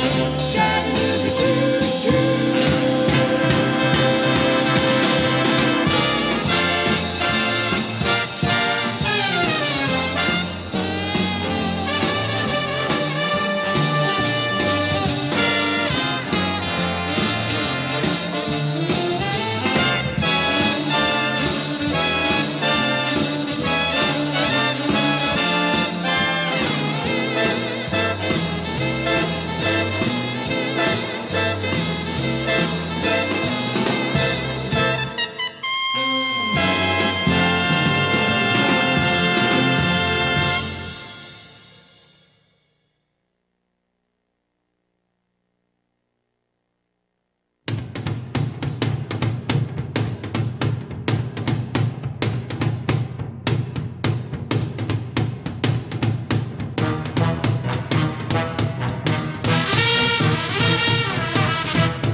Chan is going to present for CDE.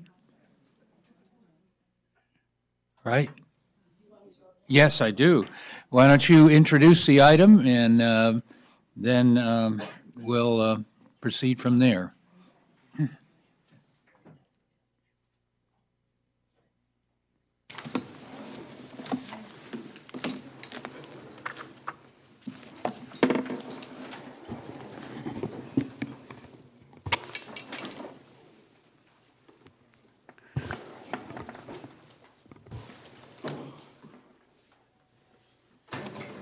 I'm ready. Do we go? Okay. Good afternoon, Board President Kurst, members of the board. I'm Cindy Chan, and I'm Director of the Charter Schools Division at the California Department of Education. Item 4 is an appeal of a revocation for the Wisdom Academy for Young Scientists, which was revoked by the Los Angeles County Office of Education on November 18, 2014.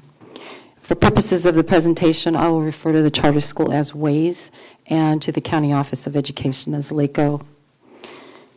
This appeal is different than the charter school appeals that are typically presented to you.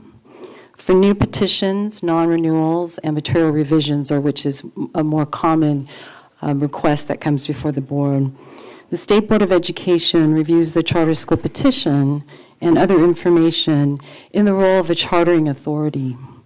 For this appeal, your role is more of a tribunal body to adjudicate the revocation action made at the local level. Statute requires that the SBE review the findings made by LACO and make a determination as to whether those findings are supported by substantial evidence. This evidence is the information that LACO considered, which is contained in the administrative record and response documents noted as attachments 1 through 10 of item 10 in the Advisory Commission on Charter Schools April 8, 2015 meeting notice. So to begin, I will briefly summarize the scope of the responsibility that the SBE has with regard to the revocation appeal. Pursuant to Education Code Section 47607F4, the SBE may reverse a revocation decision if it finds that the chartering authority's decision to revoke was not supported by substantial evidence. Alternatively, the SBE may uphold the revocation if you find that the chartering authority's decision to revoke was supported by substantial evidence. Based on CDE staff's review of the administrative record, response documents, and pursuant to Education Code Section 47607F4, the CDE recommends that the SBE uphold the revocation of WAYS. The Advisory Commission on Charter Schools considered the revocation appeal at its April 8, 2015 meeting and voted unanimously to recommend the SBE uphold the revocation of WAYS by a vote of 7-0. Pursuant to Education Code Section 47607C, a charter school may be revoked by the authority that granted the charter if the chartering authority finds there is showing of substantial evidence that the charter school did any of the following: committed a material violation of any of the conditions, standards, or procedures set forth in the charter, failed to meet or pursue any of the pupil outcomes identified in the charter, failed to meet generally accepted accounting principles, or engaged in fiscal mismanagement, or violated any provision of law. In addition, the chartering authority shall consider increases in pupil academic achievement for all groups of pupils served by the charter school as the most important factor in determining whether to revoke the charter. In addition to being supported by substantial evidence, revocation actions must comply with the specific procedural requirements. Education Code Section 47607D requires the chartering authority to notify the charter school prior to revocation of any violation per statute and give the school a reasonable opportunity to remedy the violation unless the violation constitutes a severe and imminent threat to the health or safety of pupils. The CDE staff analysis provided in Attachment 1 of Item 10 on the ACCS April 8, 2015 meeting notice provides the full analysis of the administrative record and the response documents provided by LACO and WAYS. Attachment 1 includes the CDE staff analysis of the evidence submitted to the SBE by Ways in response to the revocation issued by LACO. The information in this attachment specifically includes LACO's findings included in the notice of violation, notice of intent to revoke, and final decision to revoke, Ways response, and CD's analysis of the Ways response. Additionally, attachment 2 includes the CD's staff analysis of the evidence submitted to the SBE by Ways regarding allegations against LACO.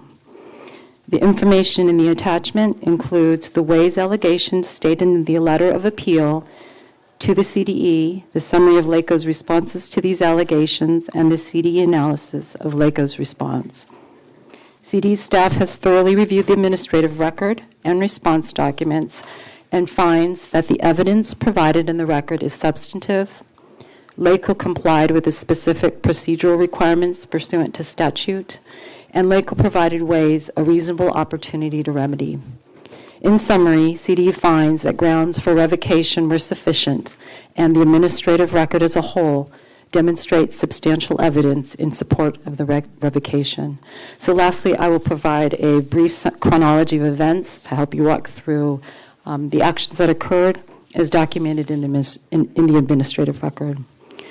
On June 7, 2011, LACO conditionally approved the Ways Charter on appeal after it was denied upon renewal by the Los Angeles Unified School District. On December 20, 2013, LACO issued Ways a notice of concern identifying failures to respond to reasonable requests from its authorizer, material violations of the Charter with regard to its annual financial audit and governance. On June 3, 2014, LACO issued a notice of violation to Ways extensively detailing that Ways had failed to follow generally accepted accounting principles, lacked sufficient and effective internal controls, engaged in fiscal mismanagement, including fraud and related party transactions that violated conflict of interest statutes, and committed a material violation of the conditions, standards, and procedures set forth in its charter when its governing board failed to exercise fiscal and institutional control. This failure to provide adequate oversight contributed to the fiscal mismanagement of Ways. LACO provided Ways with the opportunity to submit a plan of definitive action by June 30th, 2014 that would correct violations and prevent future violations.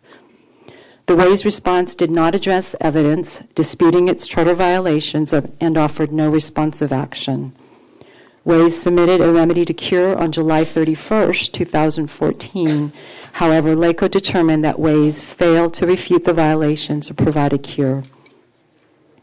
On September 23, 2014, LACO issued a notice of intent to revoke, which included evidence included with the notice of violation as a basis for the revocation and an analysis of the academic performance of Ways. After the time period to propose a cure, Ways entered into a charter management contract with Celerity Educational Group, CEG, as a remedy to cure the identified violations and grounds for revocation. On October 21, 2014, LACO held a public hearing to determine whether evidence existed to support the revocation of Ways. Ways did not attend this meeting. CEG, presenting on behalf of Ways, gave an overview of the proposed charter management contract between Ways and CEG. On November 14, 2014, CEG rescinded the contract with Ways, stating that Ways did not comply with the agreed-upon conditions for CEG to act as its CMO. Included in the notice of violation is the March 19, 2014 audit report, reflecting the audit performed by the Fiscal Crisis and Management Assistance Team, as requested by LACO in May 2013. Ways submitted a written response to LACO regarding the final decision. On November 18, 2014, LACO issued its final decision to revoke the Ways Charter based upon the evidence contained in the notice of violation, notice of intent to revoke, and Ways' failure to cure the violations. Specifically, LACO revoked Ways pursuant to Education Code Section 47607C1 for failure to meet generally accepted accounting principles or engaging in fiscal mismanagement, and committing a material violation of any of the conditions, standards, or procedures set forth in the Charter. On November 19th, 2014, LACO sent a letter to the WAYS Executive Director and members of the WAYS Board with confirmation of the action taken by LACO regarding the revocation of the WAYS Charter. On December 19th, 2014, the SBE received the request to appeal its charter revocation from WAYS. CDE staff is available to answer questions. The WAYS petitioner is here to address the State Board, as well as LACO, and I believe maybe even FICNET staff may be here to answer any questions. Thank you. Okay. So we're going to start the public hearing, but before we do, I just want to reinforce some of the comments that were made. I don't believe the board has ever heard a revocation appeal. Certainly I have not. So unlike the appeals for the establishment of a new charter school or the renewal of an existing school, the State Board of Education is not reviewing the elements of the charter petition. In this case, the Education Code requires that the State Board of Education make a determination whether the findings made by Los Angeles County Board of Education at the revocation hearing are supported by substantial evidence. If the State Board determines the findings are supported by substantial evidence, then the revocation is upheld. However, if the State Board determines that the findings are not supported by substantial evidence, then the State Board of Education must determine which specific finding is not supported by substantial evidence, and then the revocation is reversed. So just so we get the ground rules clear here, and so I'll convene the public hearing, then we'll have board member comments. Are there any technical comments board members want to ask before of the CDE staff before we have the public hearing? If not, then I declare the public hearing open. Each side will have 10 minutes total. And so I'm asking then for the first group that has 10 minutes, this group will be supporting the CDE's staff recommendation to uphold the revocation. So 10 minutes for the supporters of the CDE revocation.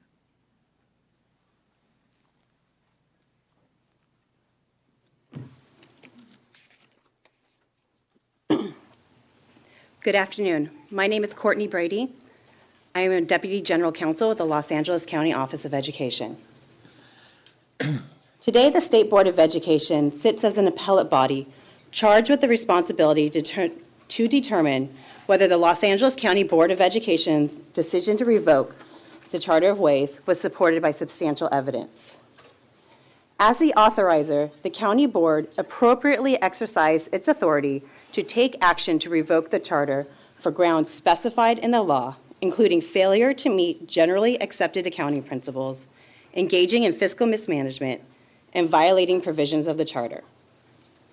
The State Board of Education may only reverse the county's decision if it determines that the findings made by the county board are not supported by substantial evidence.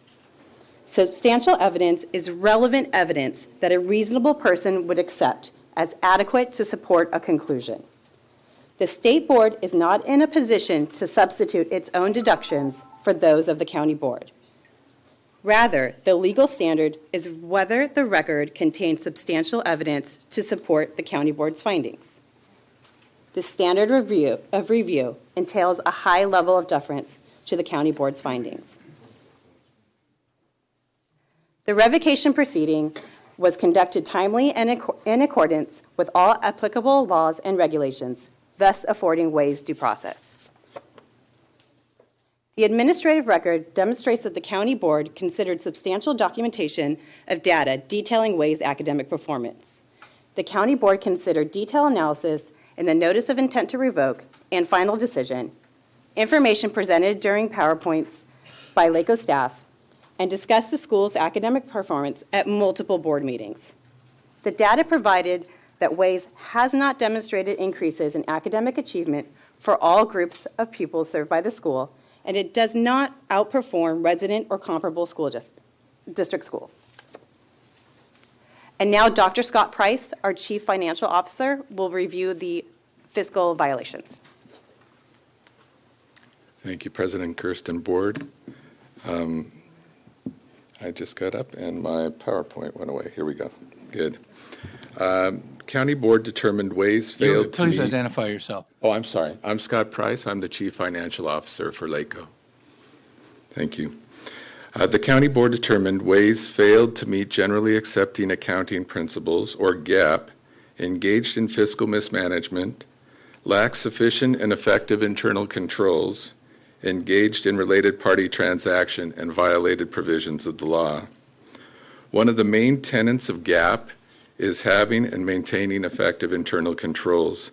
Effective internal control processes provide reasonable assurances that a charter school's operations are effective and efficient, that reliable financial information is produced, and that the organization operates in compliance with all applicable laws. An effective internal control structure includes 5 interrelated components: control environment, fraud risk assessment, control activities, information and communications, and monitoring. Ways failed in all 5 areas. Although Ways had fiscal policies and a handbook, the organization failed to implement or monitor several of their adopted policies and procedures, and failed to provide supporting documentation for irregular transactions. Lack of internal controls can result in irregular transactions. One specific example includes the purchase and sale of a luxury vehicle without board approval, and which cost exceeded purchasing levels established by the board. There are also unauthorized disbursements of funds, such as the purchase of $37,000 worth of computers, other vehicle leases, and after-school contracts with the DD Dance Studio. There are also examples of failure to follow board directives, such as the failure of staff to reduce budgeted expenditures after clear directives from the board in the 2013-14 proposed budget. Ways also engaged in many related party transactions. One specific example of related party transactions were the many purchases made of office and other supplies totaling $158,000 from OSE Business Services. The company owner of OSE is the cousin of the Director of Operations of Ways. The Director of Operations was the individual from Ways who could authorize payments to OSE. The address for OSE is the same postal address for the DD Dance Studio. The DD Dance Studio was founded by the daughter of the former charter school founder. The Director of Operations is the brother of the DD Dance Studio's founder, and the former director of the dance studio was and is the vice principal of Ways. In all, FCMAT reported and identified 6 related parties and reviewed 137 detailed transactions existing between the founder, executive director, her family members, vendors, and associates. Some of these transactions have resulted in the possible misappropriation of over $2 million. Ways also violated provisions of the law. Ways failed to follow correct filing extension protocols established by State Controller's Office. It failed to submit its 212 independent audit by statutory due date, and it failed to comply with state requirements of the After-School Education and Safety Program.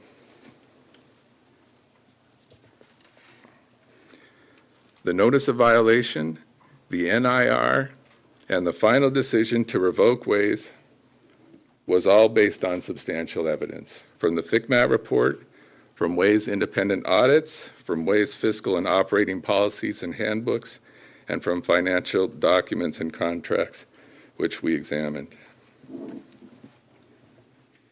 In summary, Ways failed to cure throughout the whole process of revocation. The current back office provider has excluded itself from any responsibility for GAAP and fiscal management.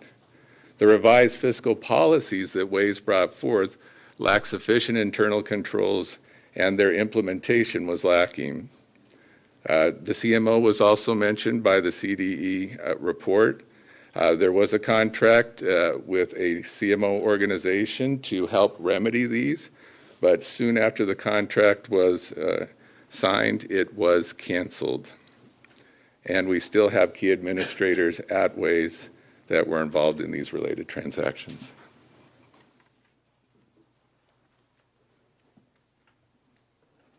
The charter petition establishes the Ways Board's responsibilities to provide overall oversight of the school.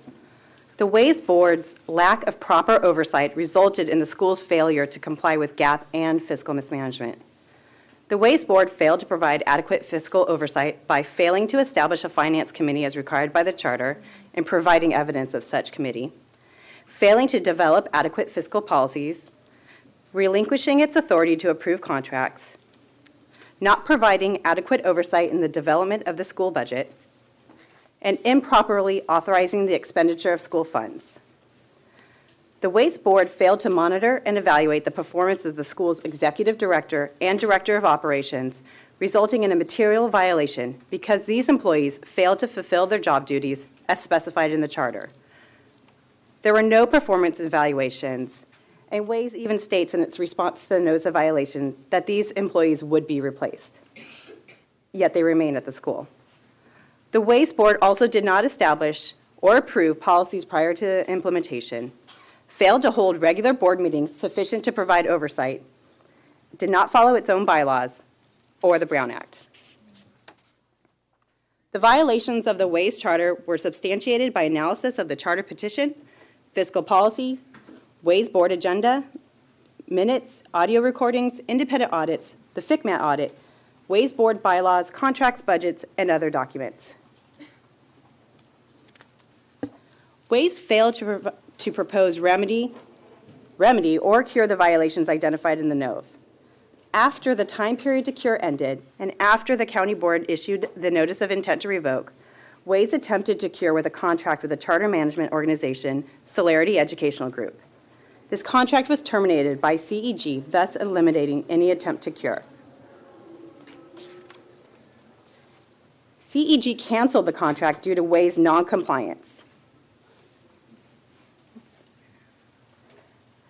As the letter on the screen states, from CEG itself, stipulations to this contract included immediate removal of all top Wisdom Academy administrators and to put into place a transition plan for board members to step down. To date, Wisdom Academy for Young Scientists has not complied. Effective immediately, Celerity Educational Group is severing all ties. Yeah, time for 10 minutes, yeah. Thank you very much. Staff is available for questions, and Mike Ammerman from FCMAT is also available for questions. All right. Okay, now we have 10 minutes for the opponents to the CDE recommendation.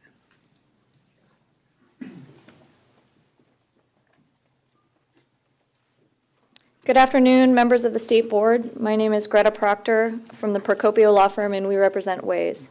We have a handout that addresses every single allegation by LACO and the NIR and in the final decision for revocation. For each and every alleged violation, as shown in this handout, Ways either cured the violation, presented a plan to cure the violation, or the violation was not a violation at all under the law or the charter. I want to point out one glaring procedural mistake in this revocation and one that seems to have fallen on deaf ears so far. LACO is ignoring the fact that they revoked a charter that had been superseded by an arbitration order signed by LACO itself. So let me explain. As a bit of history, Ways' charter was approved by the LACO board over a strong staff recommendation to deny in 2011. After that initial board approval, LACO staff added a bunch of extra conditions to the charter, and eventually LACO initiated an arbitration proceeding that lasted 18 months to figure out what the charter would say. The arbitration included many of the same concerns that are in the NIR, including fiscal policies and procedures and internal controls. Ultimately, LACO agreed to a stipulated order through its counsel, Courtney Brady, confirming the terms and conditions of the charter. That happened after the NOV cure period was over, but before they issued the NIR. So LACO revoked a charter in November that they had actually just approved in September after the cure period was over. In fact, some of the same exact procedure or provisions of the charter that LACO approved in August after the end of the cure period are things that they cited as substantial evidence to revoke. So, for instance, one of the allegations in the NIR is that Way's job descriptions in the charter for the Director of Operations result in a lack of necessary checks and balances, which you just heard from LACO in their presentation. But in August, LACO's attorney, Courtney Brady, sent an email to the arbitrator saying that the job descriptions in particular were acceptable to LACO. So it's a catch-22 for the charter school.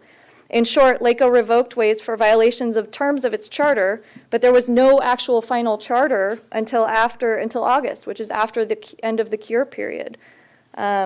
Another big procedural issue here that I want to just spend a moment on is student achievement. LACO did have a PowerPoint slide about student achievement, but the slide used comparison data from schools that are all at least 10 to 15 miles from the Ways campus. These are schools that the students would not otherwise attend. These are schools that don't take into account socioeconomic status of the students. The fact is that Ways students perform better at Ways than they do at the schools they would otherwise actually attend, their home schools, and this is significant. I want to cover some of the specific allegations by LACO, and I want to make it clear that there is no substantial evidence here to support a revocation. A lot of this is based on alleged related party transactions and supposed conflicts of interest. To be very clear, the school leases property from its founder and its former leader, and 2 of her adult children who are independent work at the school. That's not an automatic violation of law, even if it is something that LACO calls a related party transaction. The school's founder was never on the school's board, and she hasn't worked in any capacity at Ways since 2011. In fact, it was a condition of LACO's approval of the charter in 2011 that she resign from her position at the school or that the school terminate her. She separated from employment at Ways, and she did so because LACO required that to cure the conflict at LACO's direction. So this conflict has been cured since 2011. LACO cites the purchase of a luxury vehicle without board approval. In fact, if you look at the minutes from the Ways board meeting, they reflect that the school's board of directors delegated authority to the CEO or his designee to purchase a vehicle for the school. They purchased a used Lexus at Blue Book value, which they later sold at Blue Book value. This is documented, and it was consistent with the school's financial policies and procedures that were in place. Likewise, the payments to the Ways vendor OSE was never a conflict of interest. Ways purchased from OSE over a long period of time school items like desks, chairs, tables, paper, tissues, things like that. And LACO learned that the owner of OSE was a distant cousin of Jason Okonkwo. We understand that LACO reported the concerns about this relationship and this supposed conflict to the FPPC. On July 18th of 2014, Jason Okonkwo received a letter from the FPPC that we have, that was part of the record here, that specifically states there are no conflicts of interest related to Jason Okonkwo in these transactions. So that issue has already been determined. LACO claims there was a conflict of interest when Ways paid DD Dance Studio to provide dance lessons and a Brotherhood Sisterhood program for the Ways students. DD Dance Studio is a nonprofit. Diarra Okonkwo founded it. It has 0 paid employees. It utilizes all volunteers to provide dance lessons. To be very clear, Diarra Okonkwo has never been paid by the DD Dance Studio. Ways paid the studio, the entity, not Diarra, an amount sufficient only to cover costs. So things like a venue for the youth ball, transportations for students to get to these dance performances, dance attire and equipment, and again, this was consistent with the school's fiscal policies. There was no misappropriation of public funds here. The scary number that was presented earlier of a possible misuse of $2 million is only that. It's possible. It actually did not happen. LACO cannot revoke a charter based on possible misuses of public funds. There has to be something that actually was spent inappropriately here. And I want to also point to the fiscal stability of Ways. As a charter school, Ways' asset to debt ratio throughout this process has been something like 12-1, which is way above the average. The school has money in the bank now, even though it has not received any apportionments from the state since November when it was revoked. So the school is financially secure. If there had been a misappropriation of public funds, that wouldn't be the case that the money would be in the bank. To very briefly mention the CEG contract, the Celerity contract was proposed. It was something where Ways went to Celerity and said, maybe you can help us here. This was proposed to LACO staff as part of the cure package for the violations.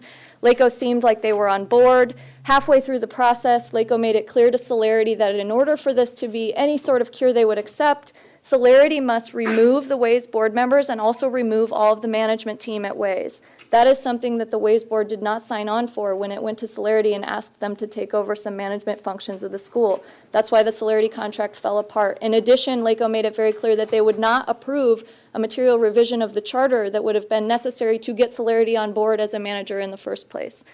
The substantial evidence standard I want to talk about for just a minute. It does not mean that the burden is on Ways. This is something that the state's own attorney addressed at the ACCS meeting. Based on CDE's analysis, we don't believe that CDE actually dove into the record and examined all of the facts here, and that is something that's required in order to identify those pieces of substantial evidence that would support a revocation. Just to give you an example, the report that was given today by CDE staff and the one that's attached to your agenda contains a couple blatant inaccuracies. So CDE says several times throughout the report that the school's response to the NOV was due June 30th, 2014. That's something that LACO staff indeed wanted, but the board gave Ways at the public hearing for the NOV until July 31st to present the response. Ways did provide the response on July 31st, and it was timely. So the CDE's report today implies that LACO staff was really accommodating to accept the school's response on July 31st as if it was late, but clearly the CDE was unaware that the LACO board in the minutes from that meeting actually set the deadline as July 31st. So we asked the board to consider all of these issues. I also want to point out that Ways understands they've made mistakes. The school has acknowledged these and fixed them and wants to go back to work with LACO.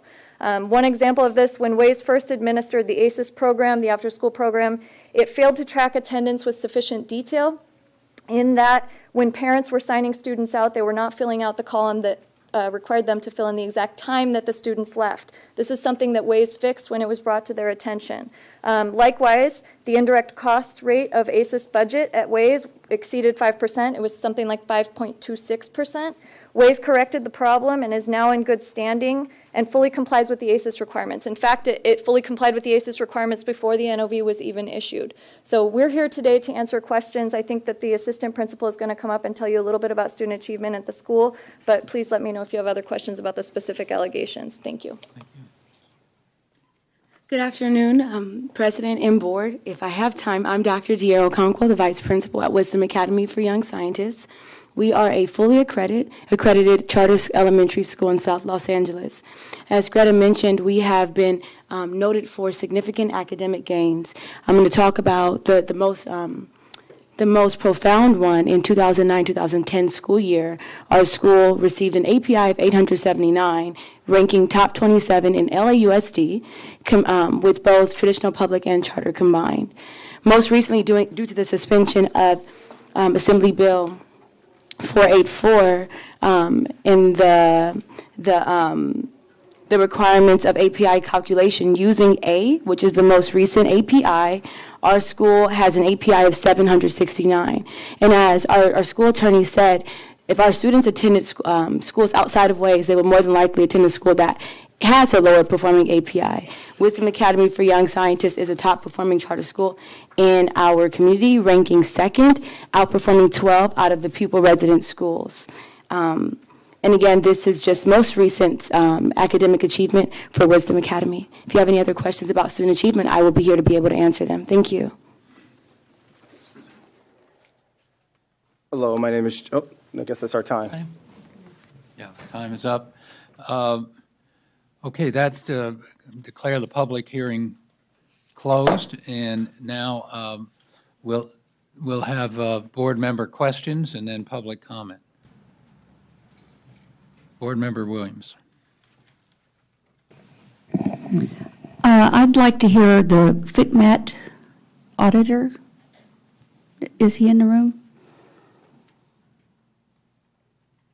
In particular, just a quick summary of what you found and your reaction to the rebuttal about some of those findings you just heard from Ways.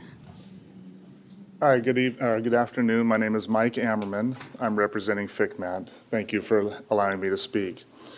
I want to make this very clear. When we put a recommendation at the very end of this report, this recommendation states to notify the governing board of Ways, the LACO governing board, the state controller, the superintendent of public instruction, and the local district attorney that misappropriation of assets or other illegal activities may have occurred. I know sometimes there's a little confusion when you hear may, but we are not the judge or the final trier of fact to actually say that there is fraud.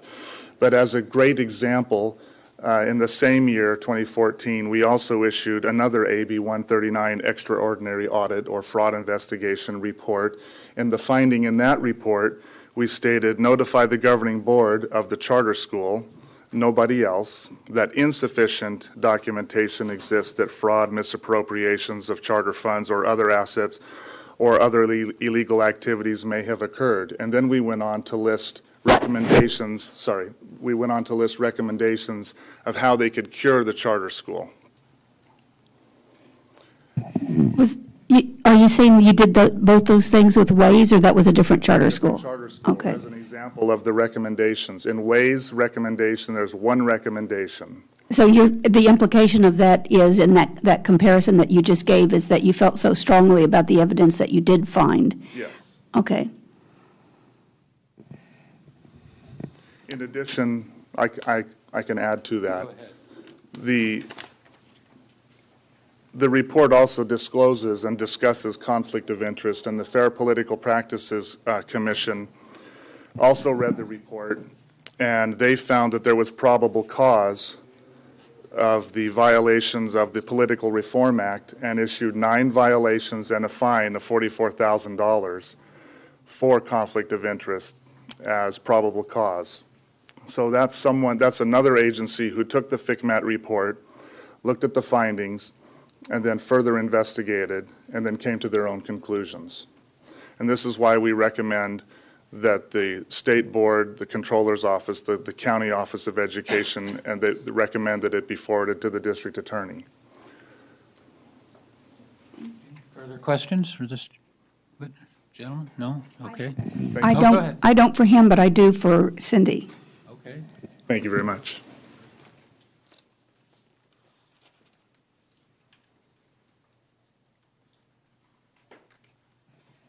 So in terms of Ways' rebuttal of some of the things that were in the analysis that CDE did, and they said some of, like the June 30th date versus the July 31st date when something was supposed to be submitted, that they actually had until July 31st.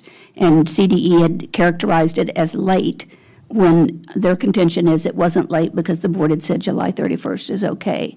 That and similar kinds of things. What would you say about how thorough you feel and how much confidence you feel in terms of what's in your report? I feel that staff, there were literally, this is probably the largest in terms of documentation we've had to review. There's thousands of pages. Staff took a great deal of time to review it. And I'm very confident that the information that we have in there is accurate.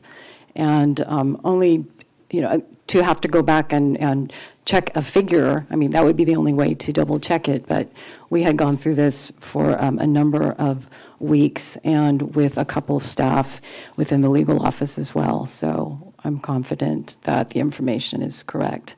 And in terms of the other parts of the rebuttal and information, kind of as we mentioned early on, that this revocation appeal is very different. And so as you normally would hear information about the current status of a school's finances or the current status of the school's academic achievement, that, to be blunt, is not relevant in this matter, because the matter has to do with what happened at that point in time during the revocation and what did LACO look at that point in time. So it's really a very finite period of information, and it really isn't relevant to the proceeding here.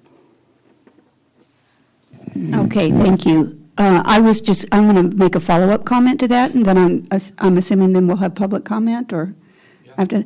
So this was something that we struggled with at the ACCS meeting because we've never had this kind of charter item before, and so the parameters around it are very narrow. And so what we can't consider in this is whether or not the kids are happy at the school, whether or not it's a good school for the kids who attend, whether or not even things that were found to be a problem have been cured in some way since the analysis, the investigation, and the process for revocation. We can only look at the process used by LACO, whether or not they met all the process by law, and whether or not the evidence that they provided was substantial enough to support the revocation. We can't look at all the other things that we often look at with a charter appeal of some kind, and so that's very different for us. Okay, ready for public comment? Any board member questions?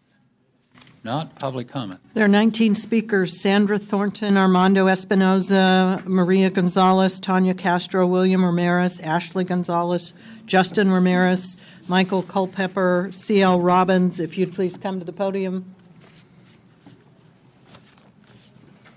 Good afternoon. Sandra Thornton speaking for California Teachers Association. We support the recommendation from the CDC on revocation. Thank you. Please line up so that the comments can come forward. And please state your name and affiliation. And you have 2 minutes, and the red light will go on when that time is up. Good afternoon, State Board. My name is Armando Espinoza. I am the Board Chair of Wisdom Academy for Young Scientists. Before I continue, I would like to make 2 statements. I'm not in education. I am a civil engineer. I work for a construction company. And but I just want to let you guys know that I am educated. Second, even under the circumstances, it is an honor to be in your presence. The reason I am here today is to hopefully sway your vote into not revoking Ways, a great school dedicated to uplifting the community that it serves.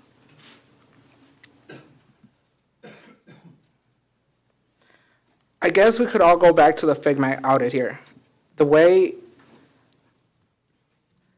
I always believe that, el que no debe no teme. If you have nothing to hide, then you shouldn't worry, right? So go ahead, do the Figma audit.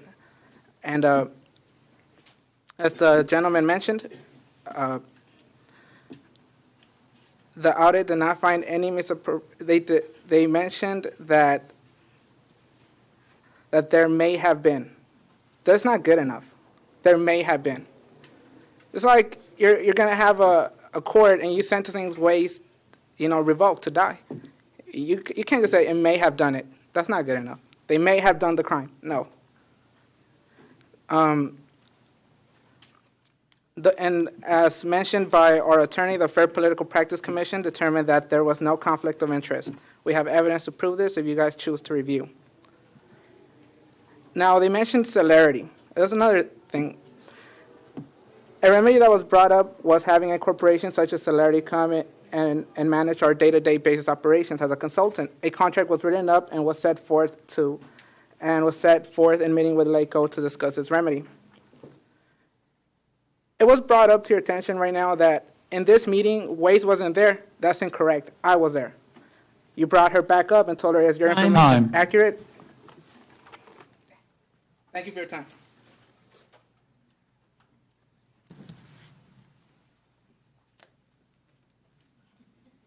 State your name. Oops.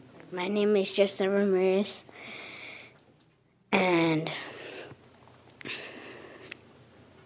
the reason that I don't want my school to close because the teacher in the school are cool and they have taught me a lot, and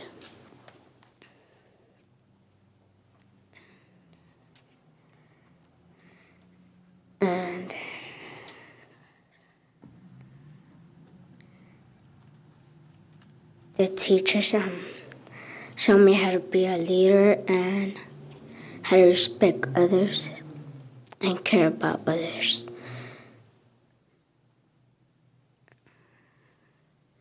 And I need your help so the school can close.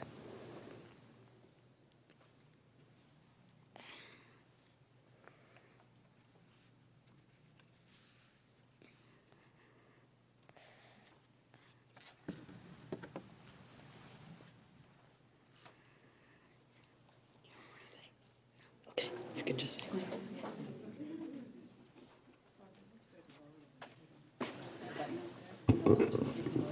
Good afternoon. My name is Michael Culpepper, and I am a student at Ways.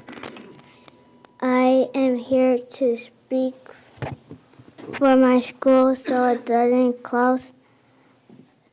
I grew up in Ways, and Ways is my home away from home. I learned things, learned how to respect others so I could respect myself.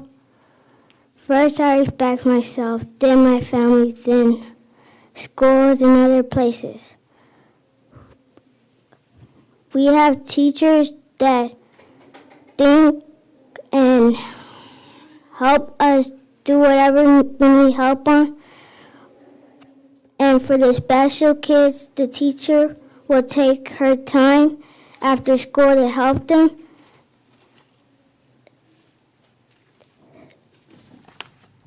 Thank you.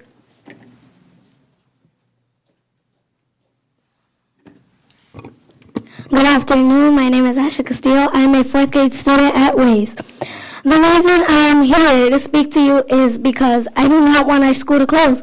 We have a very high education system and very innovative teachers that think out of the box. And this is what I learned from our very innovative, nice principal, Dr. Diera, that for you to become a student and a great dancer is to have dance, which the D for dance is discipline. The A in dance is for attitude. And what kind of attitude? That you're not throwing tantrums and being bad in class. The kind of attitude you need to have is a positive attitude. And the N is for never give up. Whenever you have a problem, like in school, if you have a difficult problem, you either talk to the teacher or try to solve it with another classmate or a peer. And then the C for dance is for creativity. Whenever you mess up, you need to improvise. I barely learned that word, but it doesn't matter. It's like, so like whenever you miss a dance move, you improvise and go ahead with another dance step. And last but not least, the E is for energy. For everybody to notice you, you have to have lots of energy. Thank you for your time.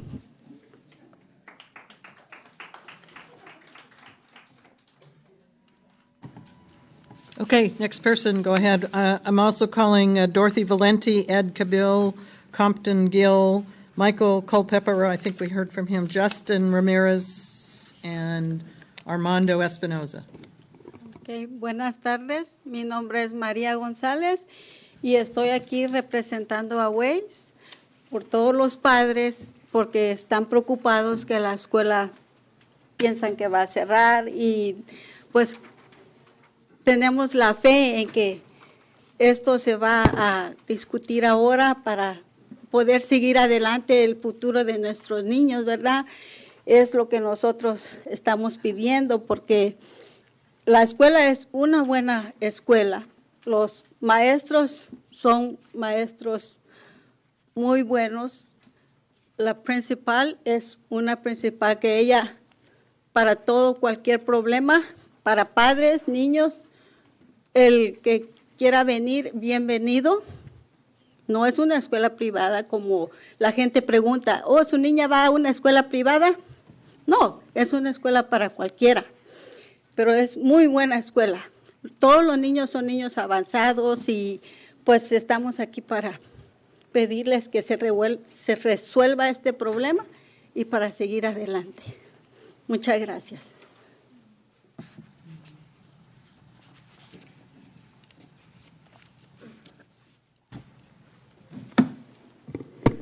Good afternoon, everyone. My name is Tanya Castro. We have all traveled from South Los Angeles today to plead with you to please save Wisdom Academy for Young Scientists. The Western Association of Schools and Colleges has accredited Wisdom Academy for Young Scientists as a quality learning environment. Wisdom Academy has and is committed in offering valuable community partnerships and enrichment activities to our scholars and community, such as Heal the Bay, which educates our scholars in the importance of keeping our ocean waters pollution-free, and ShareFest for one of Southern California's largest cleanup and volunteer days for public community beautification projects in Los Angeles.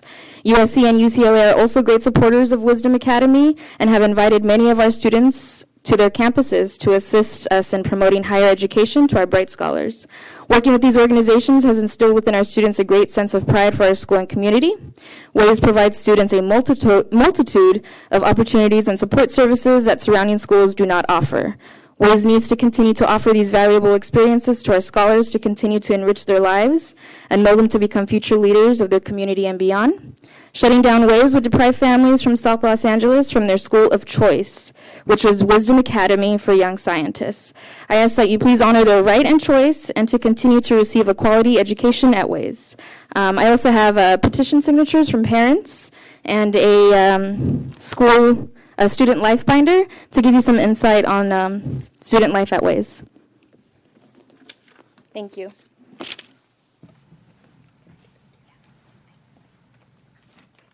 Come up, please. Muy buenas tardes, mi nombre es William Ramírez.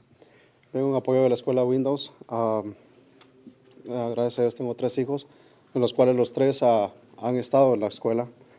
2 de ellos, una de ellas está en mi escuela ahorita, mi hijo Justin, que ya lo vieron anteriormente. Tengo otra hija en kindergarten. Estoy con la escuela más de 7 años.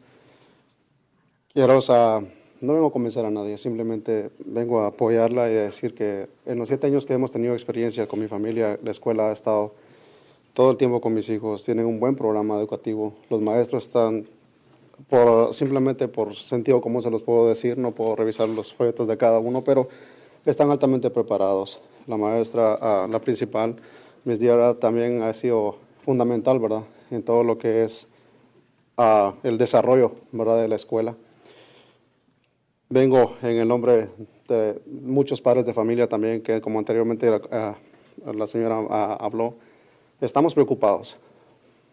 Sabemos que el problema no es los maestros, sabemos que el problema no es, de hecho, el plantel, pero lo que tenga que resolverse, por favor, les pido, no está en juego nada más mi hijo, son varios niños que están en juego. Necesitamos la escuela. Hay más opciones, sí, lo sabemos, pero no como Windows Academy. Por favor, les pido, con el corazón en la mano, que nos ayuden a resolver este problema y que tratemos de salir adelante y poderles dar un futuro mejor a nuestros hijos. Les agradezco mucho el tiempo. Feliz tarde.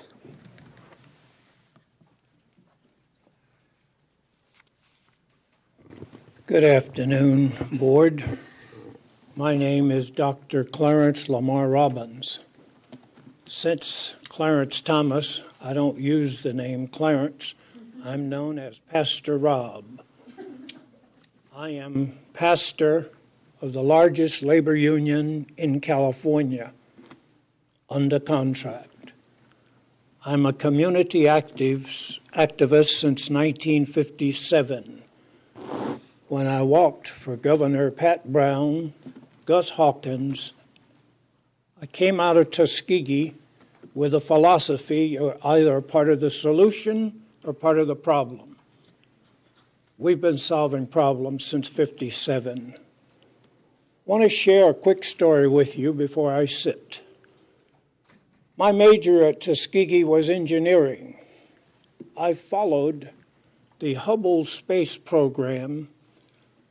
After Sputnik was launched in '57 by Russia, the United States was under pressure to do space exploration.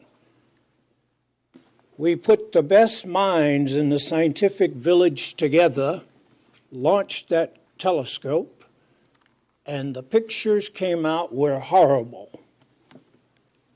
All of those millions spent by the best minds got it wrong. We did not destroy the satellite.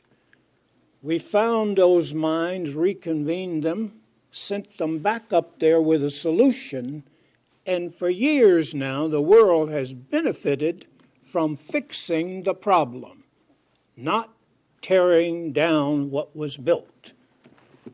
That's why we're here today.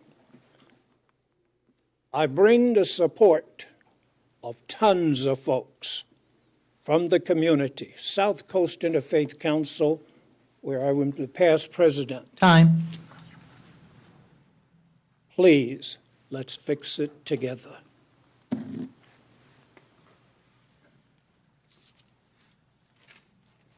Good afternoon, Board, and thank you for allowing me to speak.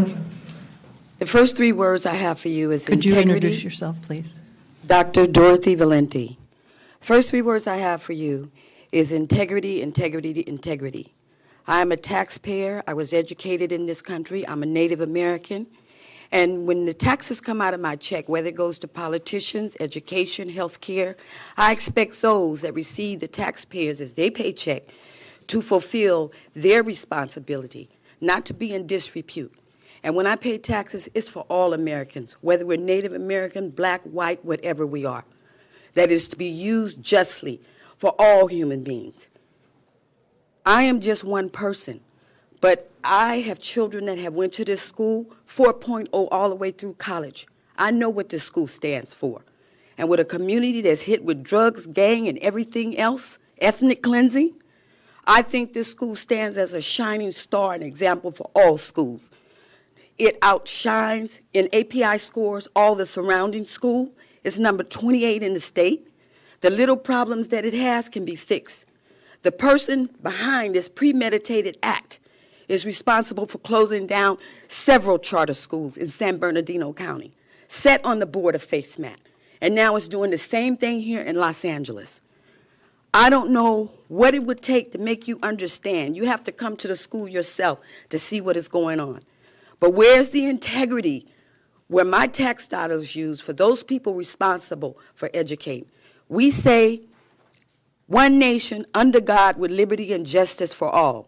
There's no liberty and justice with what LACO is doing to this school.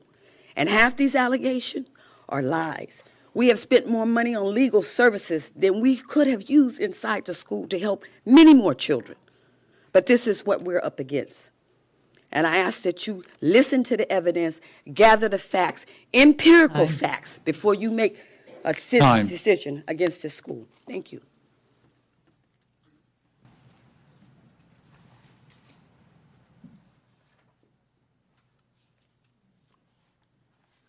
My name is Compton Gill. I'm a licensed mortgage broker in the city of Los Angeles. I had the opportunity of going to this school. What I saw, you will have to see to understand. I have never seen in Los Angeles a group of little children performing the way that these kids perform. I'm not going to prolong this matter. I have a lot of problems going on in the mortgage industry. That's enough for me. But I will ask you to use your better minds. Thank you.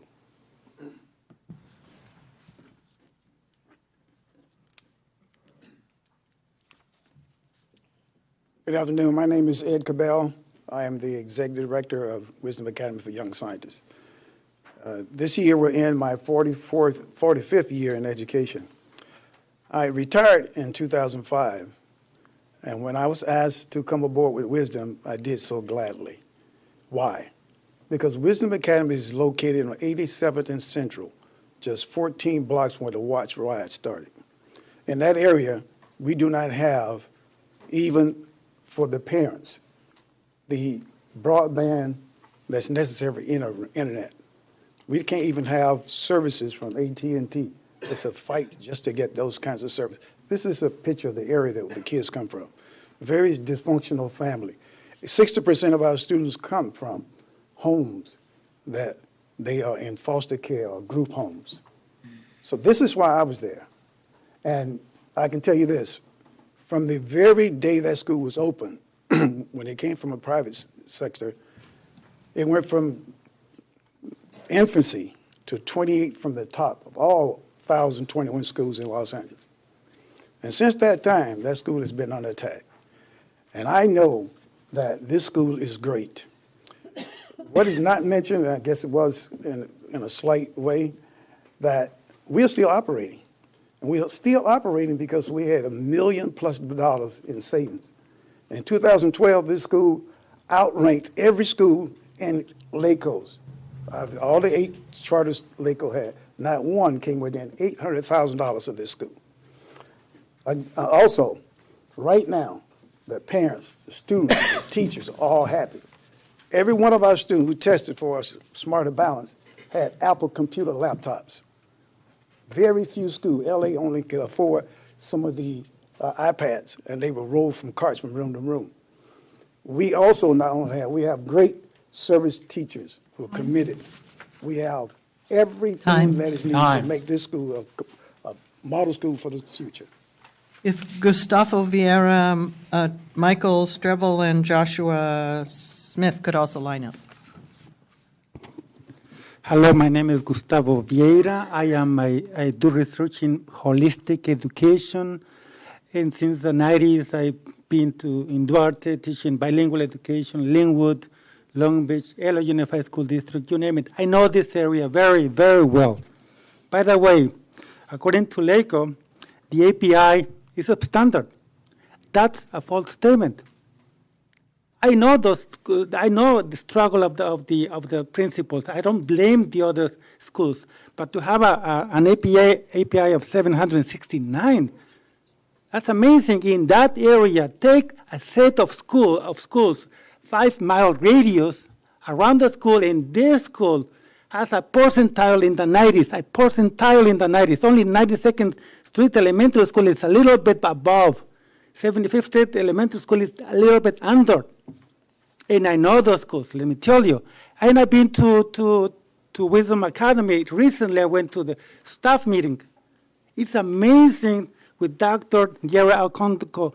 Amazing how she handles, it's like magic with the staff, with the teachers. It's like family. In psychological terms, it's called das Gemeinschaftsgefühl, the feeling of belonging, according to Alfred Adler. Try that. Try to teach in those schools down there. When every 2 or 3 minutes, somebody within your classroom, 5th grade, 6th grade, at the end of the year, try that to see what chaos comes out of it during cafeteria time. Go to the cafeteria at Wisdom and see the harmony that's taking place, the love relationship, the personalized relationship with the students, with the teachers, and you're trying to close this down.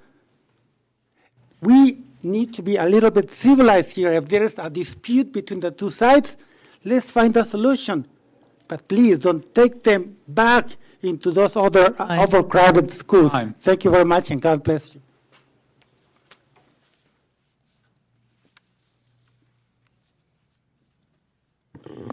My name is Michael Strevel, and I thank you for being here today. I'd like to bring to your attention that some evidence is spectral and other evidence is substantial. Spectral evidence is what they used when they were doing witch hunts. Substantial evidence is title deed. Title deed is evidence. I heard an accusation on May impossible that is not substance, but innuendo. Innuendo that $2 million of a budget possibly or may have not contributed to the education of these children. There's something seriously wrong with a board that has to put blinders on for a snapshot and an accounting problem of when you looked at a case that was submitted by an auditor that I personally have set up over 30 companies when I first got out of college, and I know what accounting is. And I know when Arthur Anderson got shut down because of their accounting practices. And I know when Deloitte & Touche got shut down and converted when they had accounting practices that were problematic. Spectral evidence does not stand for substance. You cannot take title deed for something loosely accused that said we took a snapshot and this money may have gone somewhere that did not contribute to the education of these children. I've walked in that school and I did an observation. There's not money that went somewhere other than to support those children. And this innuendo that there was nepotism or something is almost an insanity. These are people that literally know the parents of the community, they know the children of the community, and they know the educators and the teachers of the community, and they know other people in the community. I ask you to look for the evidence, not the spectral evidence. Thank you very much.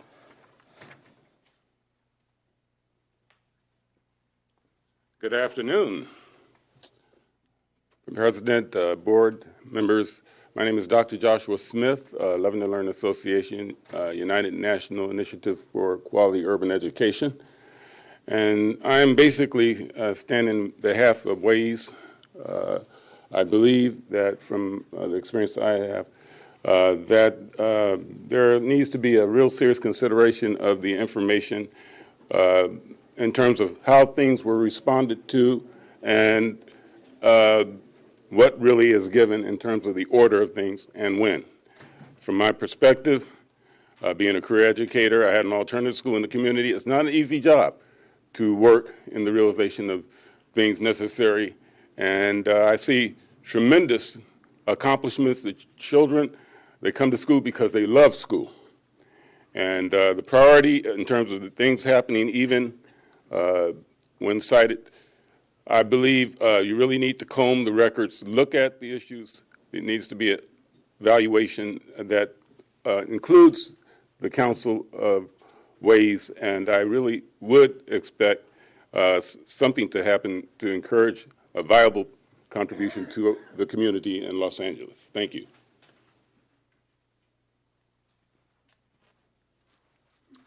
Hello, thank you for your time today. My name is Jason Okonkwo. I'm here to ask the board to please allow Wisdom Academy to have enough time to respond to the allegations made here today, specifically those related to FCMAT audit, which I see it holds some ground with you all.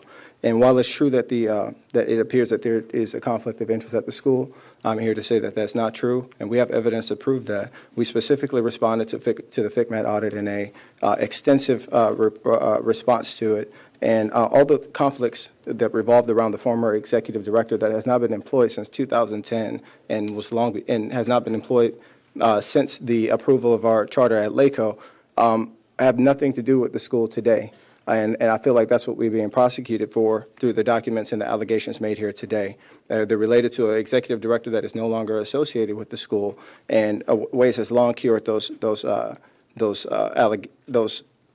discrepancies prior to our authorization at LACO. And there's no unlawful conflict or fraud as evidence by WAYS leasing the property from the former executive director. And FCMAT cannot conclude that there is otherwise. Specifically, I'd like to refer to the LACO superintendent's report to the WAYS board regarding the FCMAT audit at the board meeting in which WAYS prepared a new fiscal policy to strengthen its internal controls on April 25th. The superintendent's verbatim report that came from his controller, Mr. Memon, it says that because it all boils down to the fiscal policies and is an excellent step, that is a very good step in the right direction, in that we were revising our fiscal policies. And then it says we need to strengthen the internal controls. We need to revisit the fiscal policies, which we have done today. And of course, WAYS board members have done that and suggested some very good improvement. And the WAYS board did that twice, even with the implementation of CSMC. Time.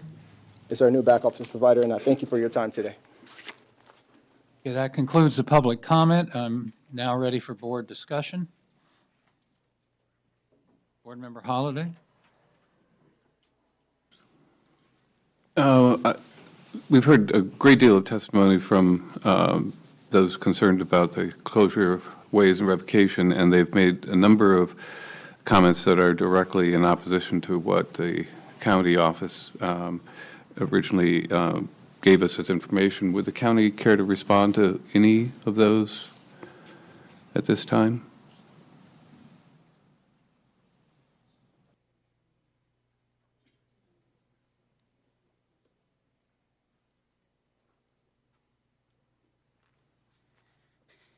Thank you for the chance to respond. In terms of the arbitration, as I stated in our opposition to the appeal that went to Cindy Chan, the arbitration is not relevant to these proceedings and concerned different areas of the charter petition. When the NOVE was first issued, the charter petition was in its prior form. by the time we got to the NER, the Notice of Intent to Revoke, we had agreed on a charter petition. And therefore, we referenced the newly agreed upon charter petition in our NER. The areas that were subject to the arbitration were not subject to the revocation proceedings. Specifically, the areas subject to the arbitration were conditions specified in our MOU and included measurable student outcomes, means for measuring pupil progress, employee qualifications, means to achieve a racial and ethnic balance, admission requirements, public school attendance alternatives, dispute resolution procedures, and closure procedures. As you've heard, the revocation proceedings dealt with fiscal issues and with oversight and accountability issues. And with regards to the job descriptions, we did go back and forth with Ways a number of times regarding the job descriptions. And the issue with the job description, the employee qualifications in the revocation proceedings is that they weren't followed. It's not that the qualifications themselves were not acceptable, it's that they weren't implemented. And I did communicate with Ways' attorney, who was John Lemo of the Procopio firm, during the arbitration proceedings, and I said, essentially, we can live with the job descriptions. We didn't quite see eye to eye, but I reserve the right to take appropriate action should the breakdown of the duties result in fiscal mismanagement. And that email is attached to the final decision as Exhibit 3.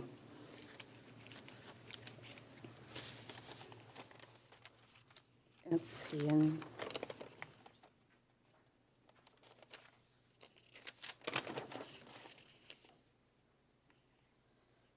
In regards to the allegations,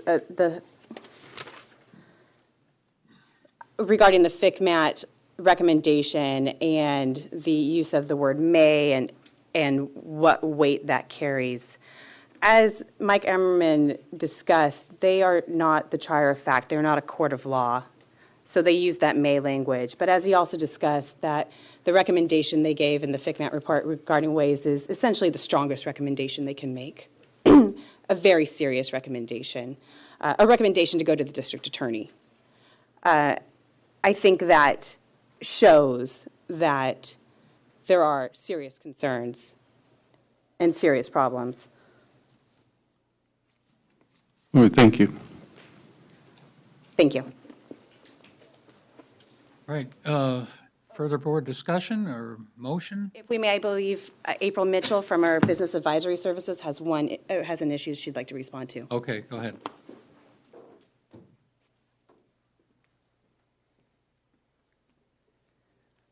Hi, my name is April Mitchell, and I'm a financial operations consultant for LACO. And I'm going to discuss the fiscal policies. LACO, we received 4 different policies between the time of the NOV and the NIR. And just to show some type of discrepancies that we received in them. In the second rendition, all of the contracts talk about having a bidding process for contracts over a certain dollar amount. A lot of their transactions were out of that scope, and they did not take them to the board. As we brought issues up, they were revised, and in one of the rendition of the April 30th, 2014 fiscal handbook, on page 7, it states that Ways discard their POs when the invoices are processed. And that was one of our questions. We were looking for detailed evidence with receipts and purchase orders. And if you look on page 7 of that particular handbook, it says that they discard.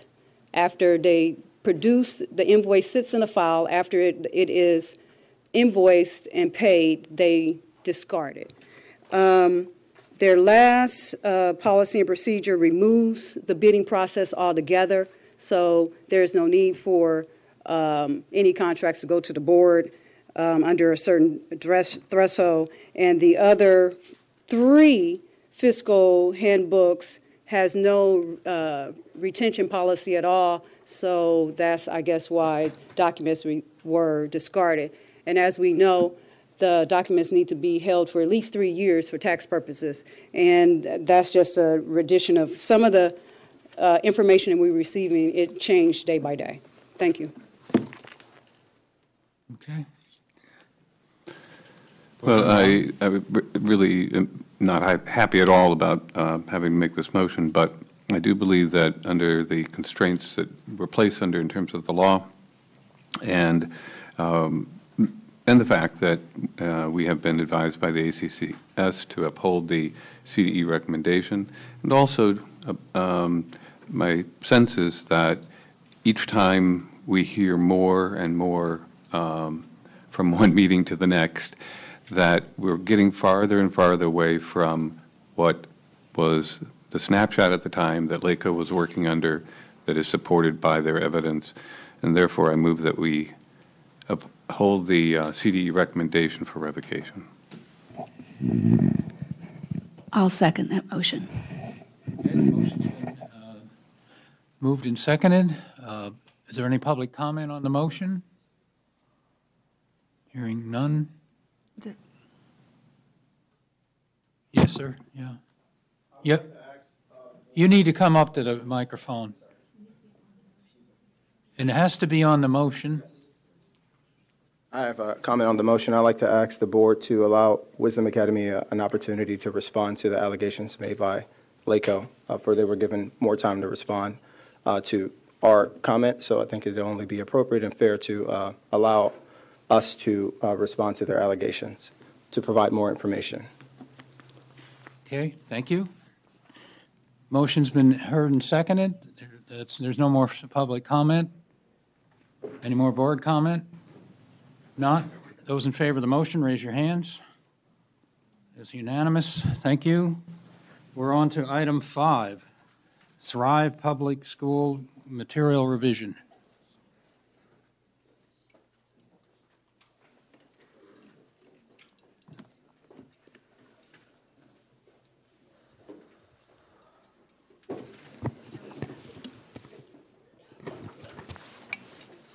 Go ahead. Good afternoon. Cindy Chan again, Charter Schools Division, CDE. Item 5 is a request for a material revision from a current State Board of Education authorized charter school. Thrive Public Schools, which I'll refer to as Thrive, was originally approved July 9th, 2014 to serve 84 pupils in kindergarten and 84 pupils in grade 6 for a total of 168 pupils in its first year of operation, which was 2014-15. This material revision is requesting to add grade 2 through grade 5 and also grade 8 in 2015-16 with a projected enrollment of 168 pupils. In addition, Thrive is requesting to expand to 756 pupils in kindergarten through grade 8 by 2018-19 by adding an additional combination class at each grade level over the course of the next 4 years. So the numbers, they sound kind of odd. So I'll just kind of explain it.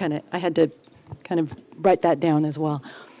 The charter school in its first year of operation is this year, and the way that the board approved their petition last year was for them to operate kindergarten and grade 6, so 2 of the grade levels. Going into 2015-16, its current petition allows the school to build out. So next year they would be kindergarten, grade 1, and grade 6 and grade 7. So since the material revision is for a change next year, they already have 4 of the grade levels in place, so they're adding the ones in between so that there'll be a full K-8 charter school. Thrive submitted the request for material revision to the SBE on February 20th, 2015. CD's staff reviewed the petition, and the CD recommends that the SBE conditionally approve with 1 condition and 7 technical amendments the request for material revision to the Thrive Charter petition. The Advisory Commission on Charter Schools considered the Thrive material revision at its April 8th, 2015 meeting and voted unanimously to approve the material revision and recommend approval. Education Code Section 47607A2 states that material revisions of charters are governed by the standards and criteria in Section 47605 and shall include, but not be limited to, a reasonably comprehensive description of any new requirement of charter schools enacted into law after the charter was originally granted or last renewed. Thus, a complete petition package must be submitted and reviewed as part of the material revision request. CD staff reviewed the material revision documents, including the petition, attachments and appendices, budget information, educational and demographic data of the surrounding schools, and find that they meet the criteria and contain reasonably comprehensive descriptions of each of the required charter elements. A summary of the CD staff analysis is on pages 2 through 4 of this item, and the CD staff review report provided in attachment 1 of item 7 on the ACCS April 8, 2000 meeting notice provides the full CD analysis of the petition. CD staff also reviewed the multi-year budget and cash flow projections of Thrive and finds that the budget appears to be sufficient for expanding the proposed program. The material revision will allow Thrive to expand its proposed program earlier than was approved in its original build-out plan. The CD recommends that the SBE approve the request to revise the Thrive petition to change grades served from kindergarten and grade 6 to kindergarten through grade 8 with the required technical amendments and proposed condition. CD staff can answer any questions, and representatives from Thrive are here to address the board. Okay, is there a board discussion before I convene the public hearing? Just a quick question. So does the school currently have a wait list, and we're sure that its capacity to be able to fill those spots as it expands?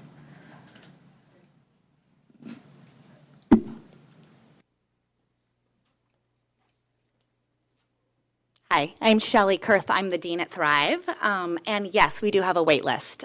We have about 3 kids for every space right now at Thrive. Okay, this is a public hearing, so I'm going to declare the public hearing open and start for 10 minutes for those in favor of the CDE recommendation. I'm going to talk again. It's me, Shelley, again. Nicole's so sad she's not here, but I was really thrilled that she thought I could do this, so hopefully I make her proud. I know you have a short amount of time, and we were here not that long ago, so hello again.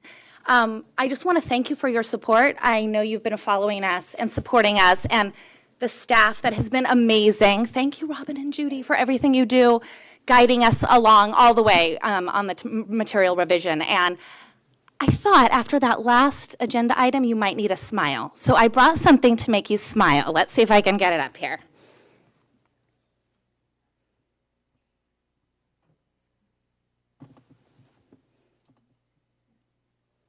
There we are. Uh-oh. No sound. Every student at Thrive is prepared for college and really knows their literacy and numeracy to the best of their abilities. And we know that when we teach a whole class, not all students are at the same level. Tell your friends what you circled. You. Ready? Y-O-U. We use computers to make sure that students have personalized curriculum that is tailored to their needs and adapts as they grow and learn. You're not going to get bored. You're not going to feel like it's not challenging enough. And the ones that are not quite yet there, we have work for them as well. As an end result, students aren't bored in class. They're engaged. They're learning. They're creating. It was very strange in my old school because everyone was just like at one level. And one level doesn't fit all. Right, because it's a positive 18. This school fits everyone. It's school, but it's a fun place where you can learn. There's so many fun things to do. And math is fun and everything's just fun. Who knows the answer? Miriam. 69. What makes Thrive special is the fact that we have this joyful learning community where every kid's known, seen, and valued. 2, 4, 6, 8. Who do we appreciate? Zachary. I love the small class sizes, the very community feel with the parents and the other students. Everyone's friendly. There's not so many people that, no one knows who someone is. Everyone knows who everyone else is. The teachers are like more open and involved with the children, and I'm always feel more welcome to come and ask questions about it. You have to figure out how to hold this box up a hill with just the materials you have here. At Thrive, we want to make sure kids have a hands-on, minds-on learning experience. Students are building and creating and are bringing together all the things that they've learned throughout the day. There's really cool projects with the project-based learning. The concept is that we're learning about something and we're doing a project around it. What do you think, easier or harder? It's more than just reading, from a book or getting lectured. They're actually learning things with hands-on. We know that most of the learning happens not by kids just sitting, but by them doing things and creating things. Once your robot goes past it, then you have to start over. We're huge components of the maker movement and the idea of tinkering and getting kids to build and explore. Our project now is robots. We're actually building robots, and it's really fun. We're thinking that they would help in a tornado or a hurricane or any natural disaster. 3, 2, 1, go. Only 1 out of 4 kids currently in kindergarten will graduate college. So for every 4 kids that you see in a room, only 1 of them has access to the jobs, careers, and opportunities that become available by children going to college. So at Thrive, we have a laser-like focus on making sure students are college prepared. When you think you know which one is bigger, I want you to stand up. But not at the cost of not tinkering, creating, and building. So another big focus is the idea of getting kids career inspired, out of their seats, doing and creating, and also helping them with their social and emotional skills. Because we know that perseverance is huge for students being successful long term. Good. So social emotional learning at Thrive means helping kids be community minded. So within those 3, being college prepared, career inspired, and community minded, we help kids thrive. You are not only just learning for someone else, you're learning for yourself and for your future self. And that is because of you all. Thank you so much, again, for your support. I'm here if you have any questions that you want around a material revision, but please come and see our school because it's even better in person than it is on video. Thank you. Okay. All right. So now we will have 10 minutes for the opponents to the material revision. Seeing no opponents, I declare the public hearing closed. Ready for board discussion. I don't think there's any controversy here. I think it's a good little school and that the material amendment is appropriate. I think they'll have the students, and it's going to be just another growing phase for the school. Therefore, I recommend the CDE recommendation.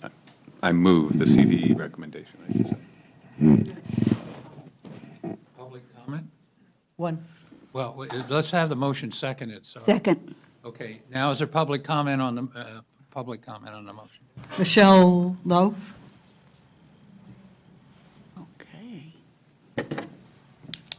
Michelle Lowe on behalf of the California Charter Schools Association in support of the motion. Thank you. Okay. Any further board discussion? Not. All those in favor, raise your hands. Unanimous. Thank you. Okay. Should we take a break? Yeah, we'll take a break and then we'll move on to 2 more of these and then we'll take a break before that. So let's come back at 20:03.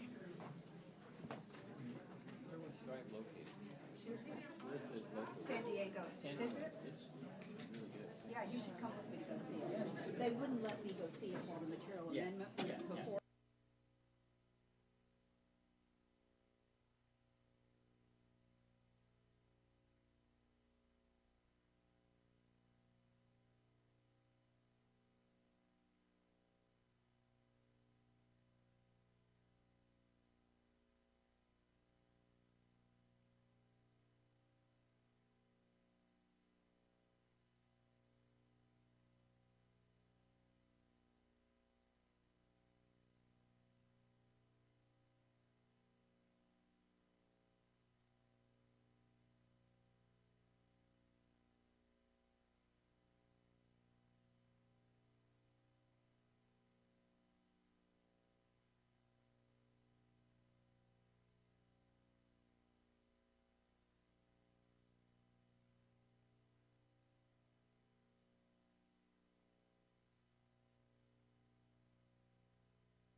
Okay. The board will reconvene, and we're now on to item 6, the Bay Point Preparatory Academy in Riverside County.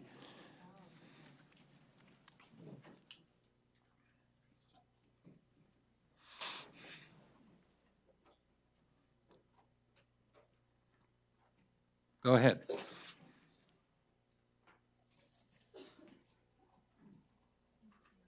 Am I on here? Cindy Chan, Charter Schools Division, California Department of Education.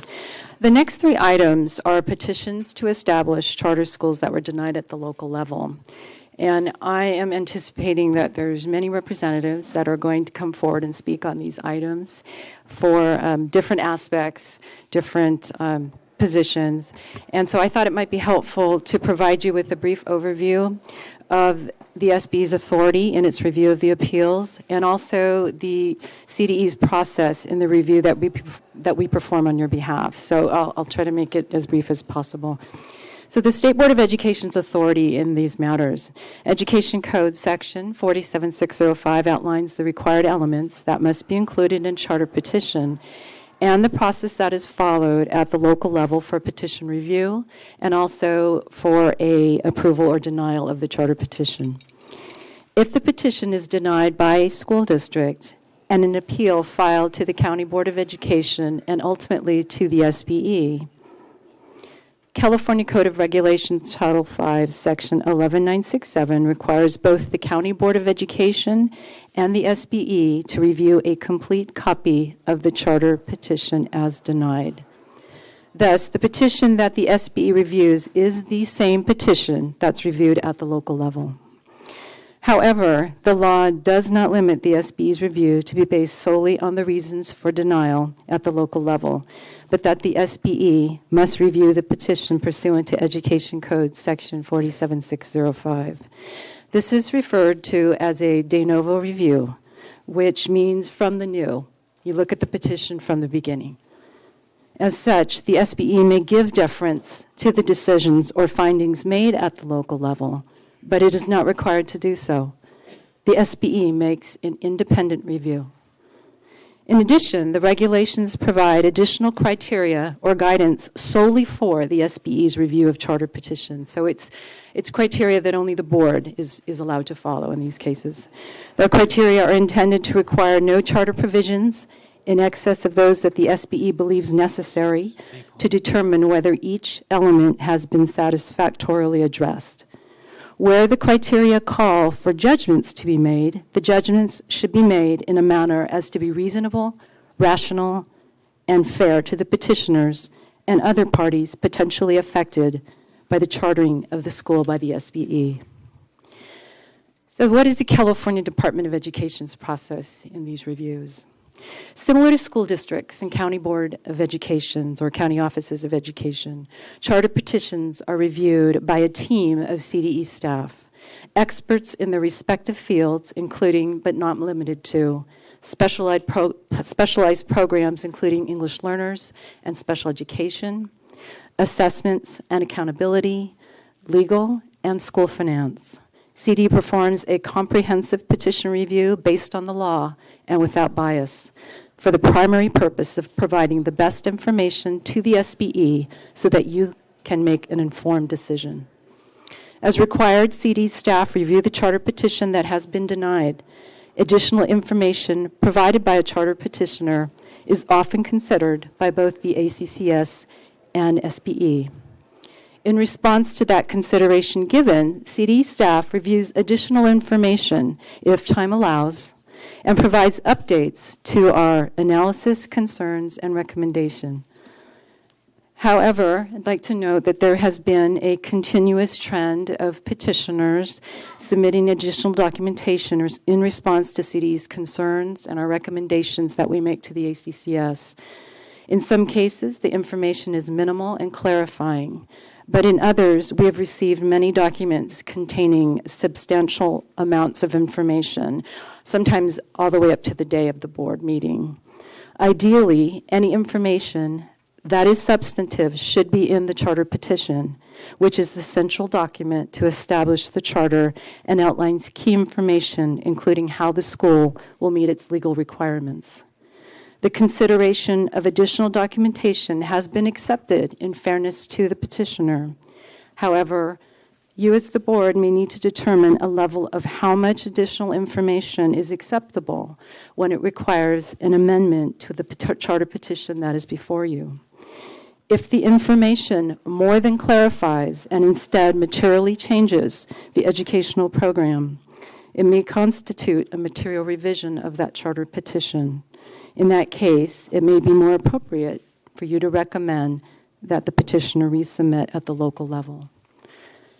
So from that, I can begin item 6, unless you have any questions. Okay. Item 6 is an appeal by Bay Point Preparatory Academy, which I'll refer to as Bay Point, to establish a new charter school, which was denied by the Hemet Unified School District on November 18th, 2014, and the Riverside County Board of Education on February 11th, 2015. Pursuant to California Education Code Section 47605J, petitioners for a charter school that are denied at the local level may petition the State Board of Education for approval. Bay Point petitioners submitted an appeal to the SBE on February 27, 2015.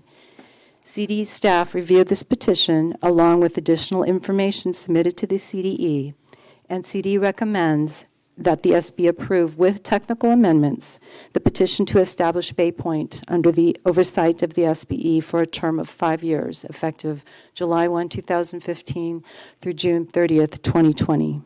The technical amendments are specified within this item and also in attachment 1 of item 6 on the ACCS April 8th, 2015 meeting notice.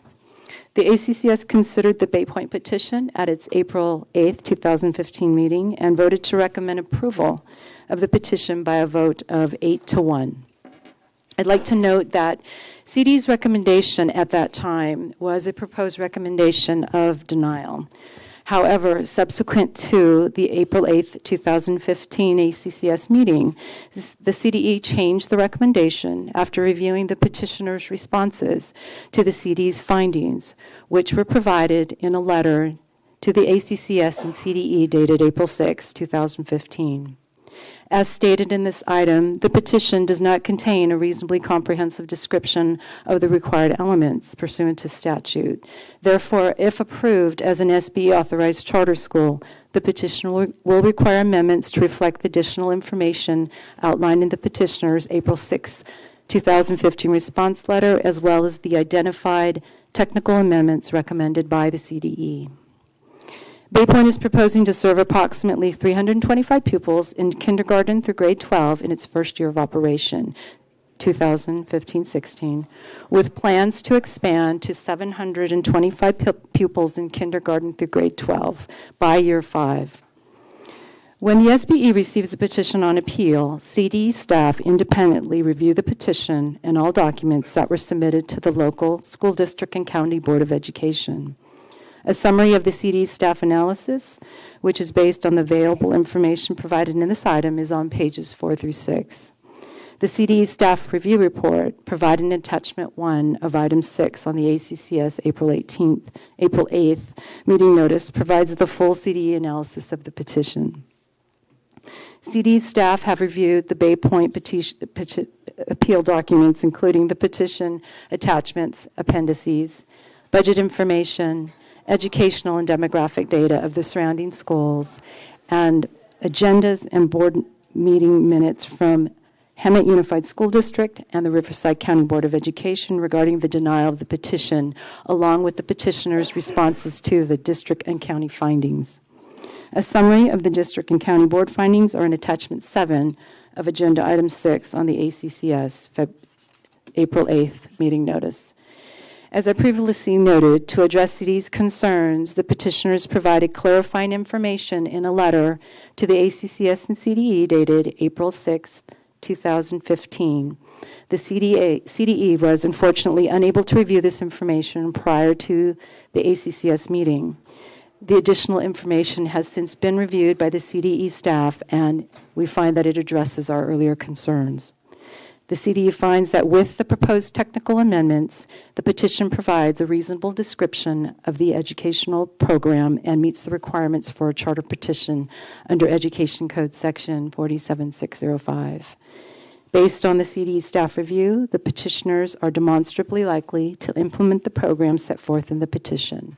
As such, CDE is recommending that the SBE approve the charter petition with the incorporation of the information included in the petitioner's April 6, 2015 response letter, in addition to the technical amendments identified by the CDE. CDE staff is available to answer any questions. The Bay Point petitioner is here to address the board, and I believe there may be representatives from either the district or the County Office of Education to address the board as well. Thank you. Okay, thank you. Board member comments or questions? Board member Holliday? Cindy. Cindy, yeah. So once again, just to clarify, make sure we're all on the same page. I sincerely appreciate your introduction to all three of these items, and in particular the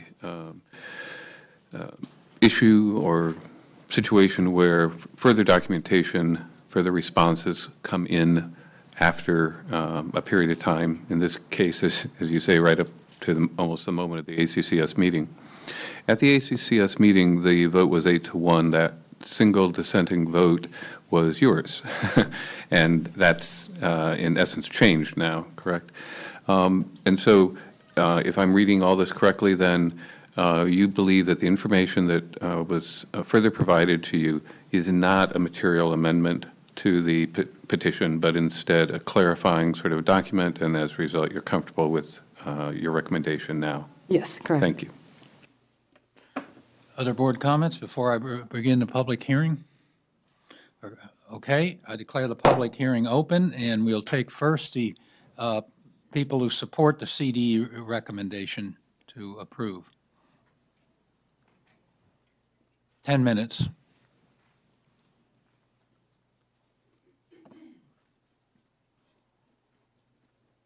Good afternoon, and thank you for this opportunity to present before the board. I first would like to thank Cindy Chan and her staff for all of the work that they did in taking a second look at our petition, as well as the supporting documents that we submitted to them. And I'd also like to thank Brian Bauer and the ACCS for their support in recommending approval with a vote of 8-1 at the last meeting. My name is Nancy Spencer, and I'm the lead petitioner for Bay Point Preparatory Academy. The mission at Bay Point Preparatory Academy is to educate K-12 students through a rigorous college prep curriculum and a flexible, student-centered learning environment.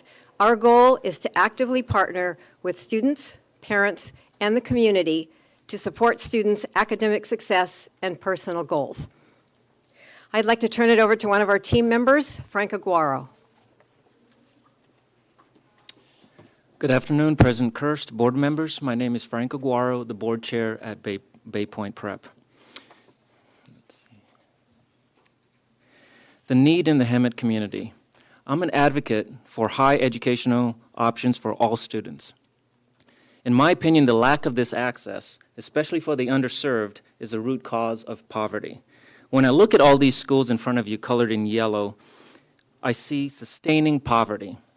Multiple years to date, some of these schools are still in program improvement. This new standard is alarming. Our program at Bayshore, colored in blue at the top, performed higher as an independent study in comparison to the schools identified in yellow.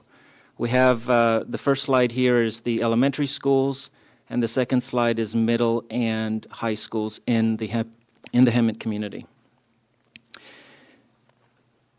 If our school Bayshore performed higher as an independent study, we look forward to what we can accomplish with Bay Point in a classroom-based setting. Bay Point is an option for a child whose learning style fits this choice in order for them to be successful. As an additional benefit, we hope to stimulate academic growth, because unless we offer parents a high educational choice for their child, we'll only contribute to this culture of poverty. We have a wonderful, We have a wonderful facility located in the heart of this need. This is a non-Prop 39 facility. It's large enough to fit our educational program, offer enrichment activities, and physical education in a safe campus. We have a lease intent executed and a lease agreement in place pending approval. So we have this desperate need before us, which is inseparable from the challenge of finding facilities for a charter school that is conducive to serving the whole student. Both these components address Bay Point's requirement to be responsive to the market we intend to operate in. Thank you.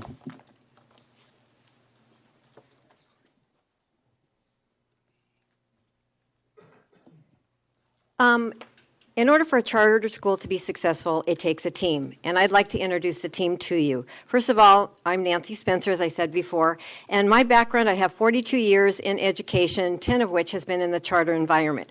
I have been involved with 2 charter schools. The first one was a startup ASAM high school in the Ventura area, and the second one is Bayshore College Prep, which is located in San Marcos, and I've been there the last 5.5 years. I hold 3 California credentials. Our second team member is Jody Miller. She's the academic coordinator. She comes to us with 15 years in business, 15 years in education, 5 of those in the charter world. Her experience includes in education. She's highly qualified in 4 subject areas. She has extensive WASC experience, as well as she's served on another charter school board. Terry Merrick is the site administrator. She comes to us with 17 years in education, 7 of which is in charter. 5 years she served our country in the Navy as a financial analyst, and her experience in charters has been both in teaching and in the administrative level. The next component of our team is our board, and you've already met Frank Aguaro. We have 3 businessmen who are currently serve on our board. They have over 40 plus years of experience. They've served from startup companies that have been successful all the way to corporate management. We have an education attorney, and she specializes in special education, charter authorization, as well as charter oversight. We have another educator on our board who has been in education for 26 years, both in the traditional and in the charter schools. And then we have a community member who recently joined the board. Our proven track record. I'm going to show you at the 2 schools that I've worked in, Bayshore currently and then Vista Real prior to that. Bayshore, in the last 4 years, or since I came in 2009 to the school, it was struggling and it was in the process of not being renewed by the district. So I came in with the assignment of righting the wrong. So we were able to get the charter renewed at the end of 2009, and as you can see from our API scores, it went up 129 points. Every year it increased from the first year, 2009 and 10, when we restructured all the way up into 2013. Also, our state ranking went from a 3 to a 7, and for the federal AYP, it also 4 out of 5, 5 out of 5, 6 out of 6, and 5 out of 5. Now, usually when you have scores like that go up, it tends to be, if your subgroups go up, your score in API tends to go down. So I put this slide in to show you that at Bayshore, even though the school-wide score continued to go up to a 795, our socioeconomic or free and reduced lunch students and our Hispanic population, theirs increased as well. In fact, the free and reduced lunch population, they had a API score of 805, which is higher than the overall school score. And there's an example of our population. Our free and reduced lunch doubled over the course of that time from 30% to about 61, 62%, and as well as our special education population increased from 6.7 to a little over 13%. At Vista Real, as I mentioned, that was the ASAM school that I was part of the team that started that school up in the Ventura area. And our API score starting with the year in 2005 when we opened the school was 413. And ASAMs don't have really high scores, but we were able to, over the course of the 4 years that I was there, bring it up to 703, which is one of the highest ASAM API scores, I believe, in the state. It also had an increase in subgroup populations. You can see there's a school score, whereas our free and reduced lunch also increased to 693, as well as our Hispanic population to 701. And this school was a school that was 80% Hispanic, a lot of gang dropout type kids that we served, and it increased to over 500 students when I left that school after 3.5, 4 years. I'd now like to introduce Jody Miller. She's the academic coordinator. Good afternoon. I'm Jody Miller. I'm academic coordinator at Bayshore, and I'd like to thank you for this opportunity to speak to you about the experience that our team brings and to show you some of our proven track record. Bayshore currently operates as a K-12 college prep student-focused school. We were chartered in 2005 and have had 2 charter renewals, both of which were unanimous. Our school operates as an independent study blended learning format. We do have A through G courses that have increased in the last 5 years from 18 to 29 courses that we can offer high school students. Our CASE, California High School Exit Exam record has been 100% with the exception of 1 student, and that includes English learners and special ed students. The 1 student that did not pass the exit exam was a special ed student. We are an approved LEA for special ed. We last year went through our WASC visit and received the highest accreditation, 6 years with just a report due. We are NCAA approved. That was a 2-year process that took us to get our courses approved for NCAA, and we're very proud of that. We offer dual college enrollment to our students so that they can earn both high school and college credit. We have agreements with the local community colleges. And as Nancy showed you, we are an academically sound program with the increase in our API. The program at Bay Point will be a replication of Bayshore's success, where all students can learn and succeed. We intend to have a partnership with parents, students, and the school, offering personalized and blended learning. A safe school environment will be one of our top priorities. We will anticipate a high level of parent involvement. We have already set up an agreement with a local community college there so that we can offer the same type of concurrent enrollment where students can earn college credit and high school credit.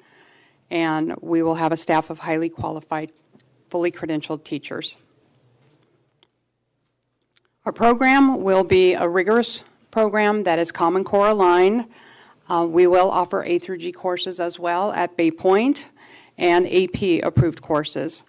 We will seek WASC accreditation in the first year of the school's operation. We've already set up a timeline to have a WASC visit in early 2016 after we've gained data from end of first semester of the school's operation. We will be assessment driven, collecting data from NWEA maps, CELT, and Publisher's Test, and we will focus on college planning. And I would like to introduce Terry Merrick to continue. Okay. Time. I'm sorry. Okay. So That's the our timeline, I'll close it, and thank you very much for the opportunity. Okay, now the opponents have 10 minutes.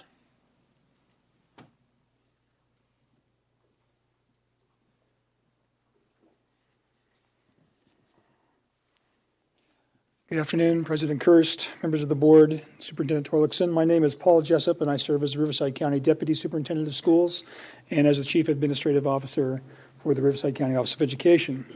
I appreciated the staff's opening comment, and seeing Eric Premack in the audience today reminds me the Charter School Association calls the charter petition the central document in a startup of a charter, and our board and staff at the county office couldn't agree more. The Riverside County Board of Education currently has 5 charters that operate under its authority, including one that has grown to be one of the largest, if not the largest, in the state. The 4 remaining charters have been authorized within the last 4 years. The county board knows what a legally sufficient charter petition looks like. It expects the superintendent's staff to conduct a thorough review and analysis of the charter petition submitted against the required elements of the law. It expects charter petitions, whether those petitions come to it on appeal or whether the charter is one proposed for a county-wide benefit, to contain reasonably comprehensive descriptions of each of the elements specified in the statute. When a petition meets those standards, the county board approves the petition, as it should. Conversely, when the petition fails to meet those standards, the county board denies the petition, again, as it should. An insufficient petition creates numerous issues, particularly for purposes of ensuring educational efficacy and quality operation, regardless of a petitioner's intentions and goodwill. Any proposed charter, once granted, governs the school's educational program and operations, and if insufficient, compromises both the authorizer's ability to oversee and the petitioner's ability to deliver a quality educational program for the students the charter is designed to serve. The Riverside County Board of Education takes seriously its specific responsibilities to ensure that the charter schools it authorizes comply with the law and demonstrate sound educational practices. The board denied the Bay Point petition because it found it not legally sufficient, and no number of promised revisions or additions could fix it after submission, and particularly not on appeal. In the memo that accompanies this item today, department staff recommends that the State Board approve the petition to establish Bay Point Preparatory Academy with technical amendments. We are certain there are indeed amendments to the petition that would require and be appropriate for technical revision. Those amendments, however, should be limited and are limited by state regulation to those that would reflect the State Board of Education as a chartering authority. We find it troubling and inconsistent with State Board regulations that the memo also states that sections of the charter petition, including those that directly address the educational program and services for English learners, for pupils with disabilities, as well as high-achieving pupils, will require an amendment if approved. Amendments to the instructional program description are more than technical. Those revisions are material and make the petition significantly different than the one submitted to the Hemet Board and subsequently to the Riverside County Board of Education. We trust that the State Board of Education will act in strict adherence to both the letter and spirit of the law and its regulations, and authorize only those petitions that are legally sufficient as submitted. Thank you very much.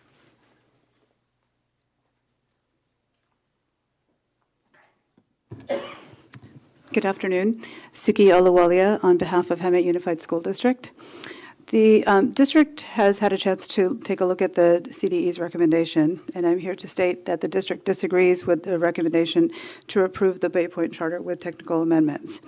Indeed, we assert that the CDE recommendation itself evidences that the charter is deficient. The CDE made a recommendation to the ACCS that the charter be denied.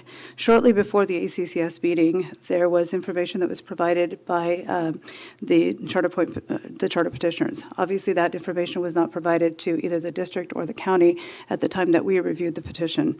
It's based on that information that they have now made a recommendation to you to approve the petition, along with the technical amendments that are noted in their recommendation. As Ms. Chan noted in her opening comments, the charter that must be considered by a county office of education, the CDE, the ACCS, and of course the State Board of Education is the petition that the district looked at.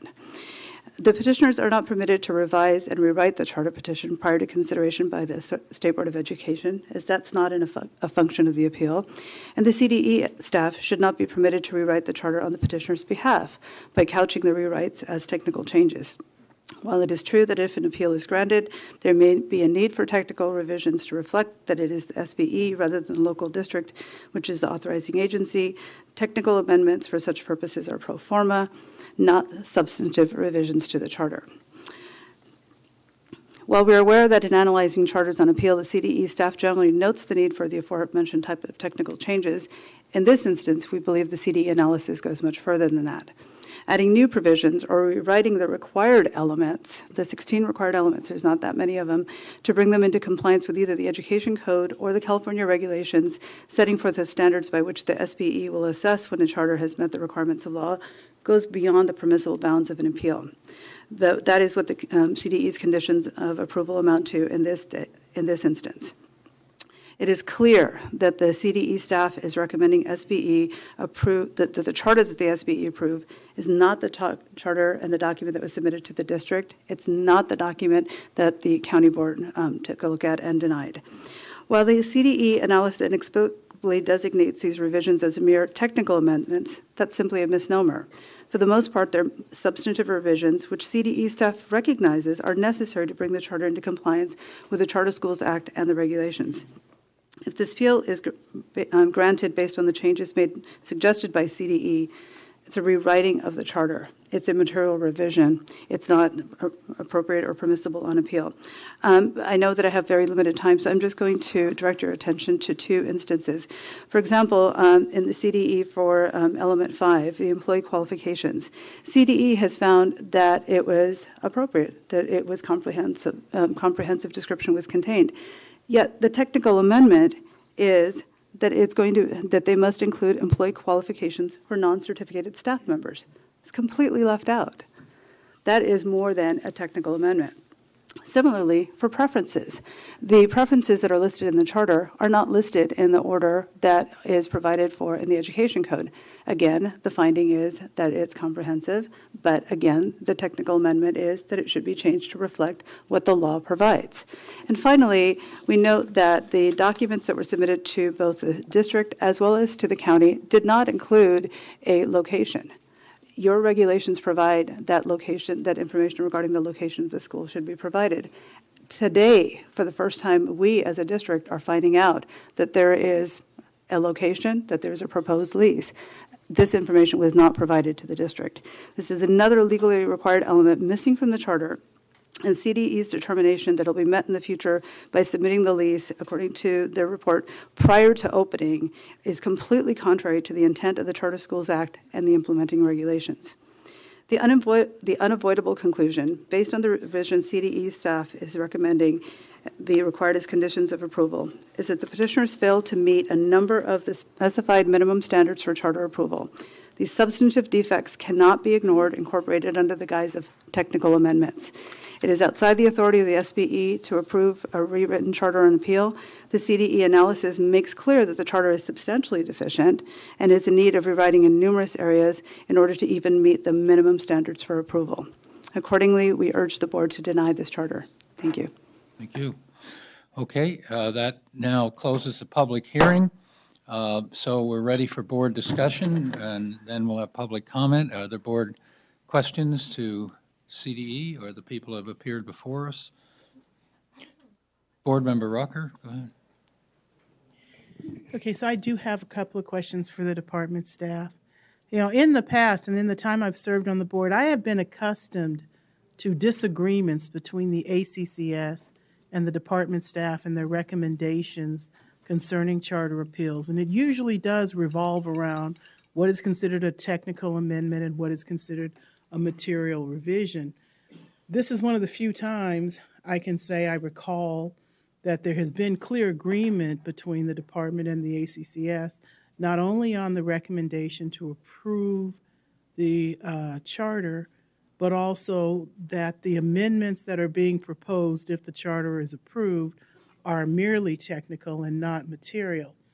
So rather than, and I always find that we spend a lot of time digging into each individual amendment to discuss what's material about it or what is not material and merely technical. I want to ask you if you could respond to just one of those issues that were raised by the LEA, and that's concerning the issue of the lease and the location of the charter. The LEA is saying that at the time they reviewed the petition, they did not have information in the application about a lease or the location of the charter, and that information was provided to the ACCS and the department at the time the request for review and appeal came. Is there a difference between what the district had at the time they reviewed the charter concerning the lease and the location and what the department actually had? And is that difference actually considered merely technical, and is that really a material revision? Okay, so we're checking. I know when we first originally drafted the ACCS item based on the information that we received, and we note that the proposed location, which is very common on some of the newer ones that we see coming forward, it just identifies that it will be located within the boundaries of Hemet Unified School District, but they didn't identify a property. So I'm checking with staff to see if we did get information since then.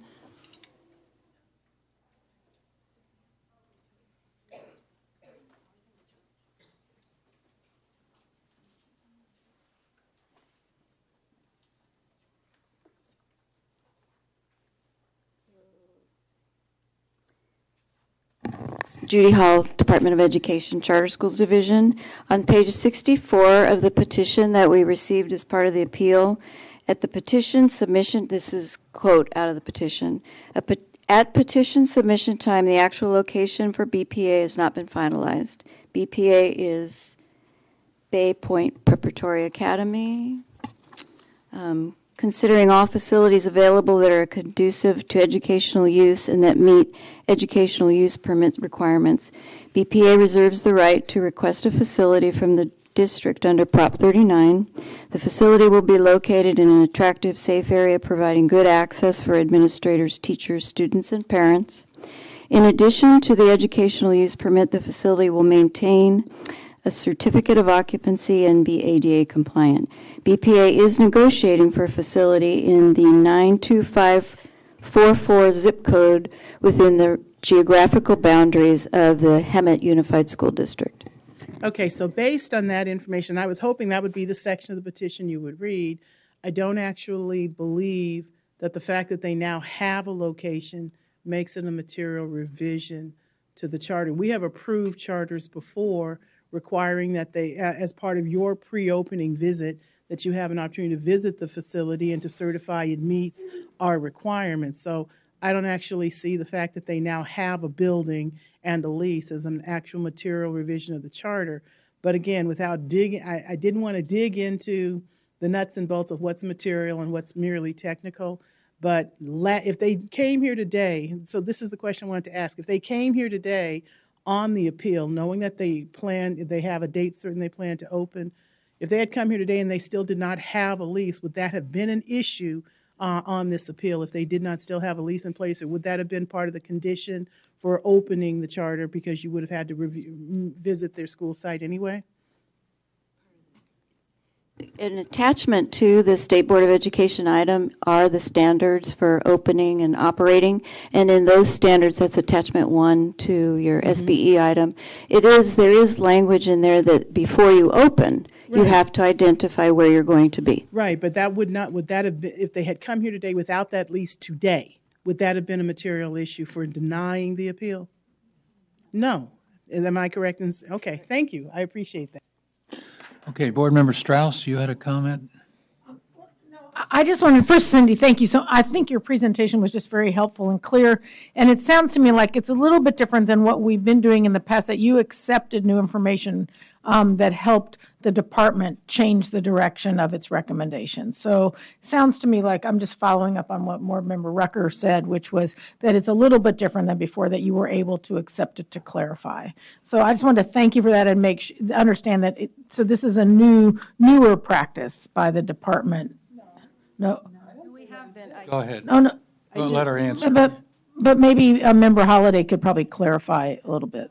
No, this is not a new. No, it's additional information. Am I right? No. The CDE practice, as far as I understand it, over the years since I've been here, is to seek clarification, to seek sometimes further information if necessary. They have always been concerned about dramatic changes that would be material revisions to a charter petition. The CDE does not want to see a whole new petition, neither do we.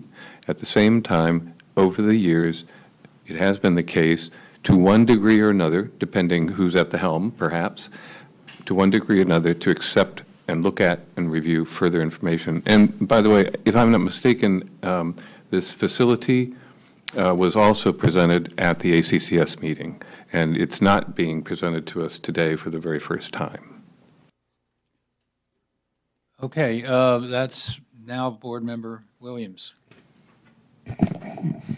I agree with you, Member Holliday, and thank you for asking that question. And that particular example, I happen to have a copy of the charter law in front of me right now, and it says, describe the types and potential location of facilities. In the event a specific facility has not been secured, provide evidence of the type that you would need for your educational program. It's never been a requirement to get approved that they have to have it, especially since some of these processes start 9 months ago. They would not have had a lease on a facility at that time. Okay, we do have some public comment, so this is the time for that, I think. We have 8 speakers: Jesse Aguilar, Paul Jessup, Barbara Hale, Michelle Lowe, Eric Premack, Janelle Ruley, Suki Awela, and Terry Merrick. Jesse Aguilar for the California Teachers Association. The California Teachers Association believes that the State Board of Education should honor local control, that the State Board should honor the decision of the local district, and that the State Board should honor the decision of the local county office. And we ask that you deny the petition. Thank you.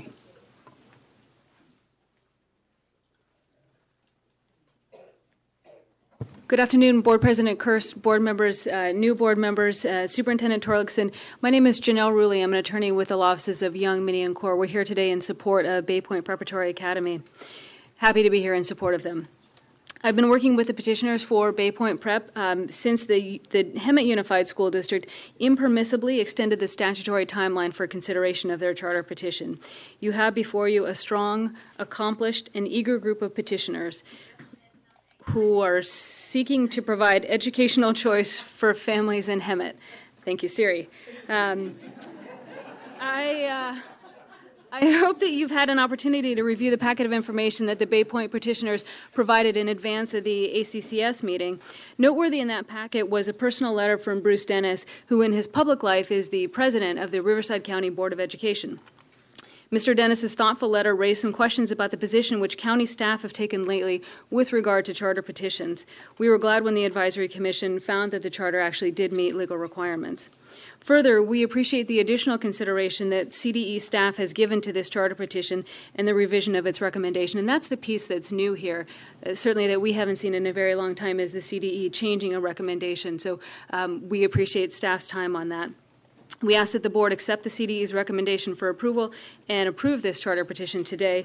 Just a couple of notes on some of the comments from the county and the district. I'll echo what Board Member Holliday said. This district's attorney said at the time at the Advisory Commission, oh, this is the first time we're hearing about this address. So, in fact, this today is not the first time they're hearing about the address. They've heard about it before.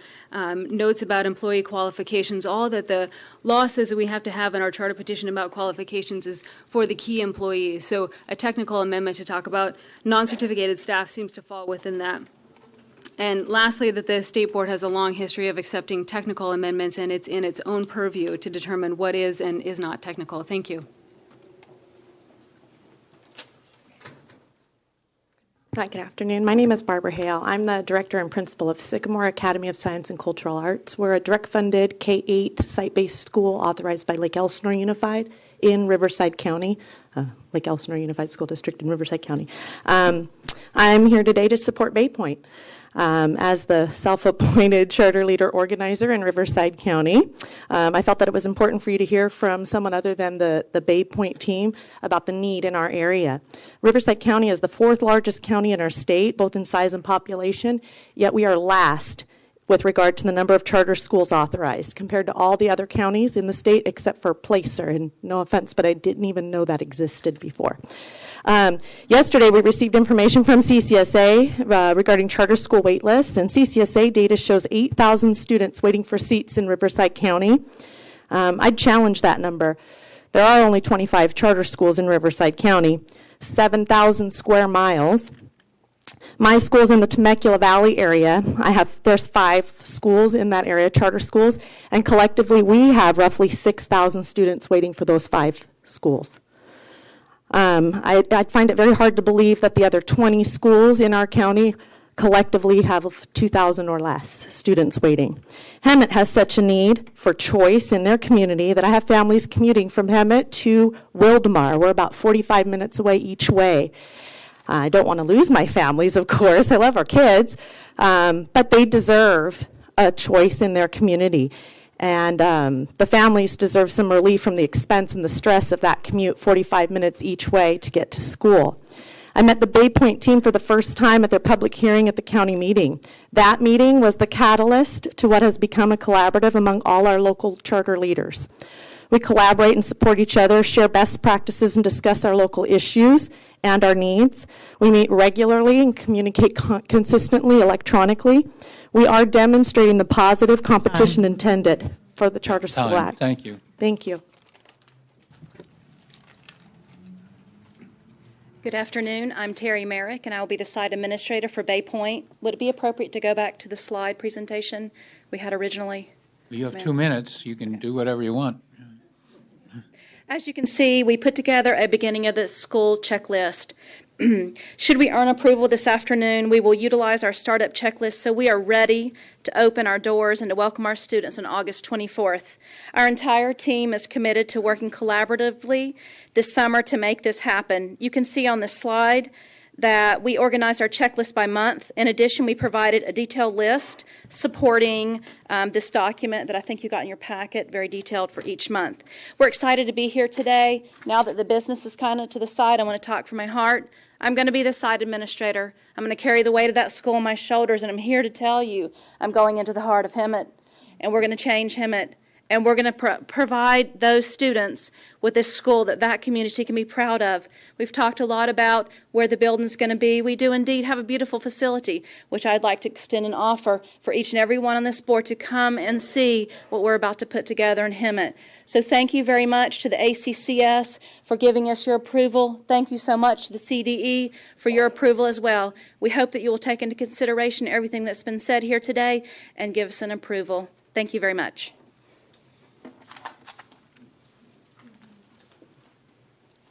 Good afternoon, Michelle Lowe on behalf of the California Charter Schools Association. First, I want to say happy National Charter Schools Week to you, and happy Charter Afternoon to you as well today. It is fitting to have these 3 appeals today. As you heard, we did release our waitlist data, and statewide there are 158,000 students waiting on a list for a charter school currently. Maybe our data is a little conservative in Riverside that shows that 8,000 charter school students are on the wait list there, but no matter what, there is a clear desire for more school options for the parents and the kids in Riverside County. Bay Point is proposing to serve a small portion of that community with bringing years of experience in traditional and charter public schools. So we do support their petition today, and just regarding the amendments, the school has to submit this petition that they submitted to the local and county, but you can approve a petition with whatever amendments you like. That's not limited in statute or regs. So we would ask today that you follow your ACCS and CDE and approve the petition today. Thank you. Eric Premack, Charter Schools Development Center. We appreciate the hard work that CDE and Riverside County have put into this, and appreciate CDE's willingness to consider the additional information put forth. We disagree a little bit with Riverside County on this, but we do respect all the work that they've put into it. We've got 85 pages of, at times, excruciating detail in this charter. It's all single-spaced. They've covered everything from our viewpoint, and in some areas going, maybe even to excess. And the goals that they've set in there are extremely ambitious. 95% college acceptance, 100% KC passage. They even promised to meet AYP, which, God only knows what the feds are going to do with that. But I think it shows a level of dedication and commitment that merits approval, and would urge an aye vote on it. Thank you. Okay, that concludes the public comment. So now we're ready for more board discussion, if there is any. Board Member Rucker. Okay, I again just want to address this concern or this notion about the department accepting additional information, or that we've done something new or different that we've never done before. This is not something we've never done before. These are not material amendments. One specific amendment that's noted, and it's very clear and transparent in the item that we received. The staff asked the LEA to identify how parents are going to receive information about college entrance requirements. Asking them to put the information, to state in their petition that parents are going to be notified through their student and parent handbook, is not a material revision of the charter. That's also not new information. It's simply additional information to clarify how parents are going to get information. So I'm just really concerned that people are using some terms to suggest this is something different that we're doing, or we're twisting through the regulations about how we're approving the charter. In addition, we do not have the flexibility or the authority to ignore our own regulations and accept any kind of amendment we want so that we can approve a charter in any way we want. That's not accurate either, and that's not what is going on here. So I want to make it very clear that the revisions that were made in the charter really and truly, if you read through the board item, I'm looking particularly on pages 4 and 6, page 4 of 6 and page 5 of 6, about what the revisions were made in the education program. They are not material revisions. They are not new information. And so it's not a new process that we are implementing here just so that we can approve this petition. We are not ignoring regulations, and we are not ignoring our regular process.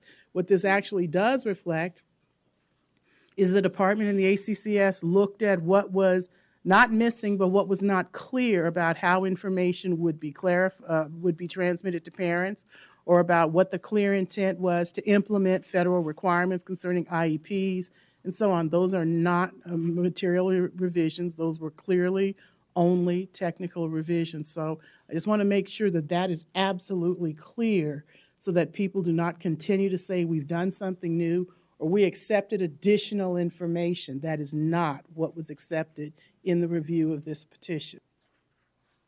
Okay. Ready for a motion? Yes. I move the CDE recommendation to approve this petition.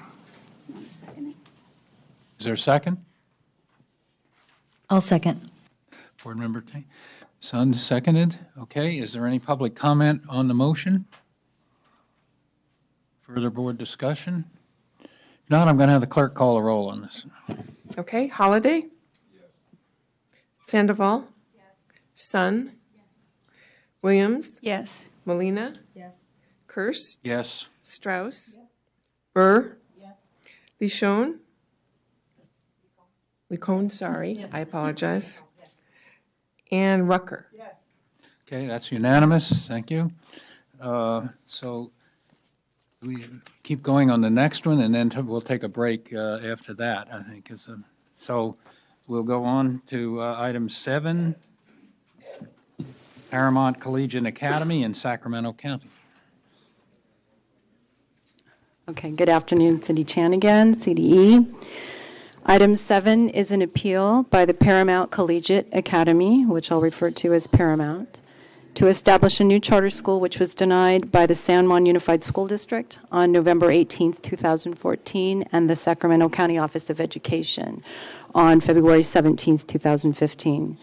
Pursuant to California Education Code Section 47605J, petitioners for a charter school that have been denied at a local level may petition the State Board of Education for approval. Paramount petitioners submitted an appeal to the SBE on February 27, 2015. CDE staff reviewed this petition along with additional information submitted to the CDE, and the CDE recommends that the SBE approve with technical amendments the petition to establish Paramount under the oversight of the SBE for a term of 5 years, effective July 1, 2015 through June 30, 2020. The technical amendments are specified within this item and in attachment 1 of item 9 on the ACCS April 8, 2015 meeting notice. The ACCS considered the Paramount petition at its April 8, 2015 meeting and voted to recommend denial of the petition by a vote of 5-4.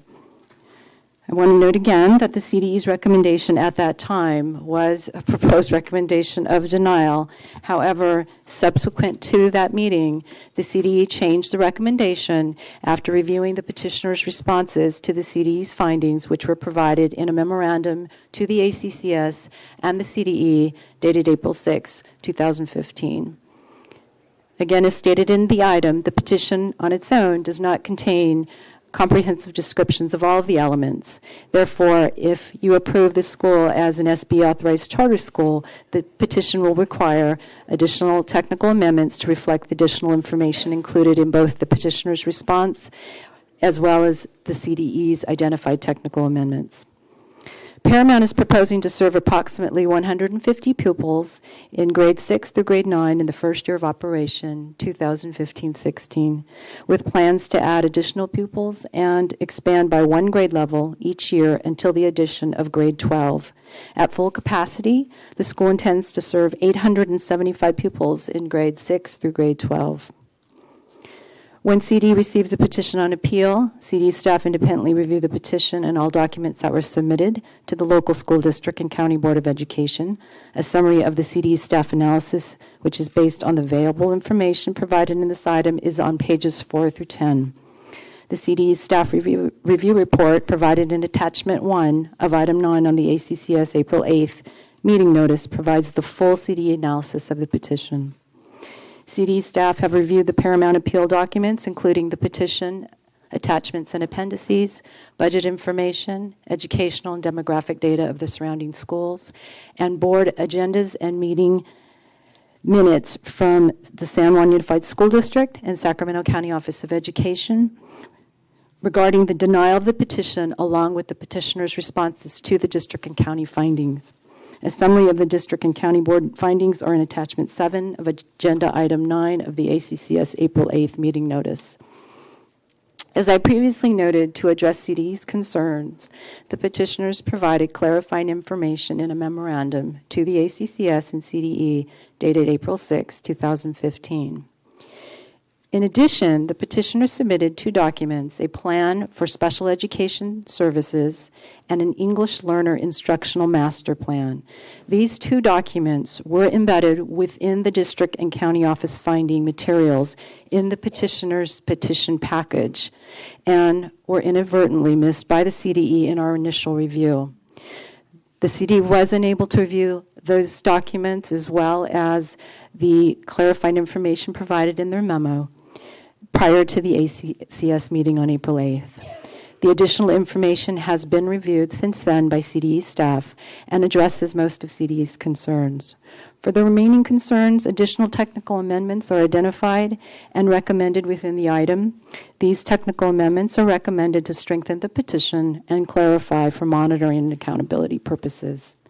The CDE finds that with the proposed technical amendments, the petition provides a reasonable description of the proposed educational program and meets the requirements for a charter petition under Education Code 47605. Based on the CDE staff review, the petitioners are demonstrably likely to implement the program set forth in the petition. As such, CDE is recommending that the SB approve the charter petition with the incorporation of the information in addition to the technical amendments identified by the CDE. CDE staff is available to answer questions. The Paramount petitioner is here to address the board, and I believe the representatives from San Juan Unified School District and Sacramento County Office of Education to address the board as well. Okay, Board Member Holliday. Cindy. I'm really slow. I've got to have clarification and repetition to get this. So the 2 primary concerns initially from the CDE about the petition were the EL section and the special ed section. And if I understand correctly, the additional, quote unquote, additional information that the CDE reviewed was actually, as you just said, embedded in the original petition and overlooked by CDE. And I don't mean to point out and I'm being really mistake, transparent. We missed it. But we need to get that clear. Yes. And that is what I just said is true. Yes. Had we had that looked at that information before the ACCS meeting, we would have been able to approve the educational program. That's, was the basis for the denial. Thank the you. other I elements really were appreciate your taking the time to substantive. repeat and clarify. Thank you. Okay, any further board clarifications at this point? Otherwise, we'll open the public hearing. So we'll begin again with the proponents that support the CDE recommendation to approve the petition. Please step forward.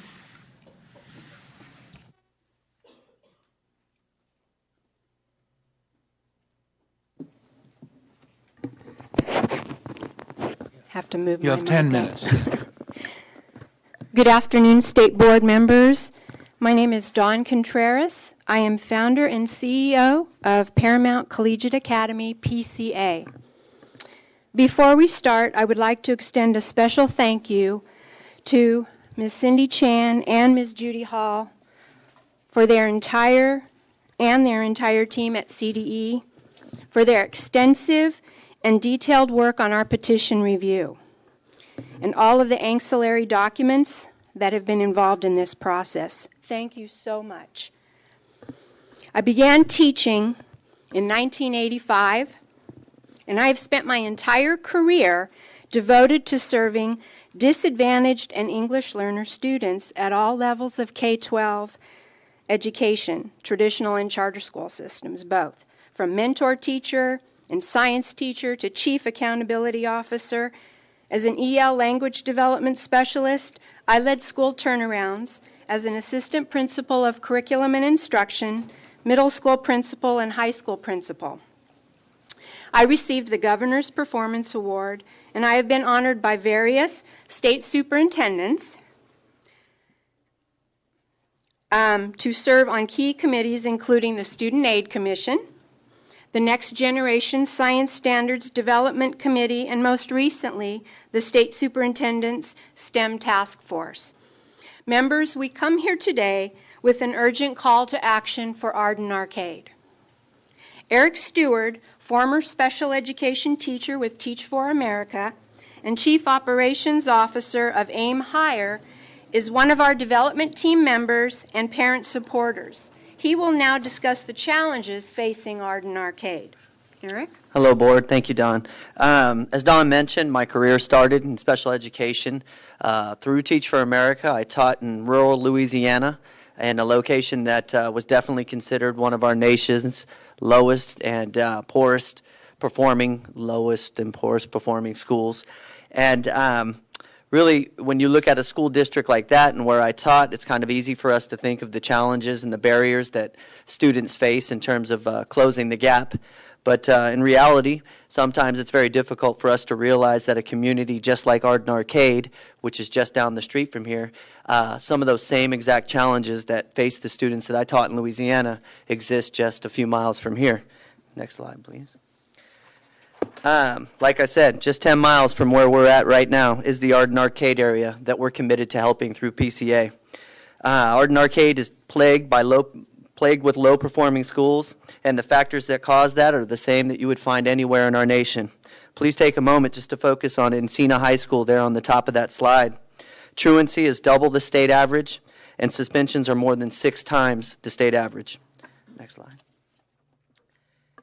Where the 7 decile 1 schools are located, there are chronic economic deficiencies, as evidenced through the alarmingly high rates of child abuse, infant death, homelessness, and crime.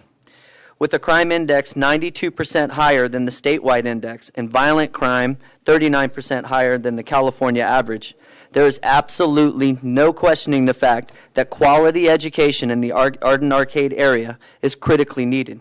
Next slide, please. All of these factors are directly connected to the achievement gap that is evident so clearly in this slide. The reality is that there are literally hundreds, even thousands of students right now in and around the Arden Arcade area that simply have no greater hope of a quality education than the students that I served in Louisiana. Every single one of these children need and deserve exactly what PCA is going to provide. Personally, as a graduate of the San Juan School District, where Arden Arcade is, in 1992, and now a father of 3 children that are growing and learning in the San Juan School District, I want nothing more than to see every single student have access to a school that will afford them the opportunity to have an excellent education. PCA will take the where you live barrier out of the equation and give exactly that to each student. I wouldn't hesitate to put all 3 of my children in PCA starting tomorrow. Thanks. PCA's science, technology, engineering, arts, mathematics, STEAM model reaches every student. STEAM, which uses interdisciplinary teaching and experiential methods, provides a very rich environment of realia in which English learners and students with disabilities can build their academic language. These project-based dynamics create a much greater depth of content understanding for at-risk, EL, and special education pupils because they are highly engaged in performing and completing authentic project tasks that mirror the real world. PCA's model not only uses STEAM, but students will also receive more direct instruction from small classes, as well as additional instructional time through a longer school day. In addition to project-based and blended learning, every PCA student will have an advisory mentor, personal learning plans, and digital devices to work from. All students will benefit from PCA's school-wide Love and Logic program that builds personal esteem and teaches problem solving. Students will graduate with social emotional strength and resiliency. Students will also complete service projects and high school internships, helping their community move forward. PCA's model includes a strong and flexible network of student support that builds resilience in students, particularly for at-risk pupils, something research has documented for decades. PCA's school-wide Love and Logic program will address the social emotional needs of students, teaching independent, autonomous thinking and problem solving, producing resilient pupils with positive self-concepts and an internal locus of control.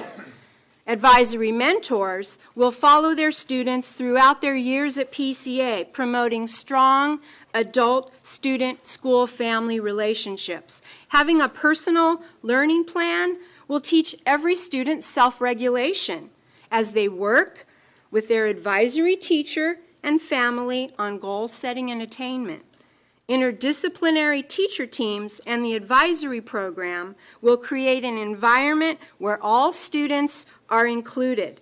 Interventions, both behavioral and academic, will be swift and differentiated based upon individual need, such as after-school tutorials and inter-session remediation. Technology will enhance those interventions through blended learning within and outside the regular school day. PCA's Community Advisory Council, part of PCA's governance structure, will address formation of community partnerships that build wraparound services and multi-agency support for at-risk youth, as well as develop high school internships and service learning projects. Our core values encompass what we believe to be most important in life, and these align with the skills and attributes necessary to lead fulfilling and productive lives in this highly technologic and global society. Our goal is to eliminate the achievement and income gap that exists in Arden Arcade. We have an exceptional founding board with a wealth of experience rooted right in Arden Arcade.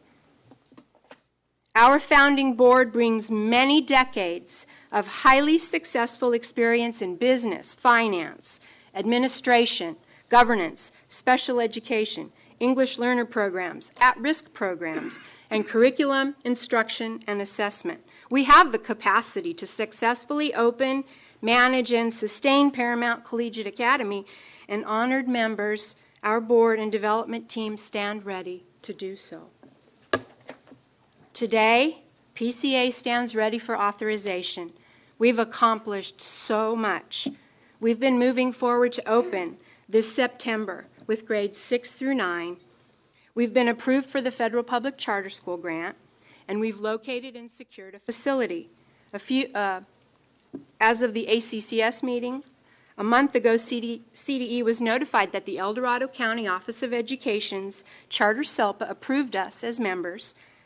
PCA is partnering with the Charter School Management Corporation for our back office business services, and we continue to develop policies and handbooks. We are currently engaged in recruitment, having collected over 207 signatures and intent to enroll forms from parents meaningfully interested in having their children attend PCA. We have an additional list of over 100 referrals from other school wait lists. We are prepared to hire staff, and we've completed our professional development plan for this summer. Serving students with great needs requires multi-agency cooperation Time. and collaboration. All of these things show us that we are ready. We're ready for your recommendation, and we would be very honored to be a state board approved charter. Thank you so much.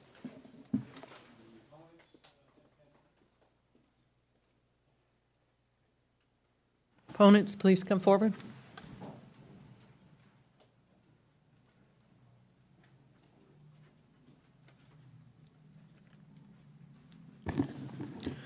Good afternoon, President Kearse, members of the board, and Superintendent Torkelson. My name is Kent Kern. I'm the superintendent of San Juan Unified School District.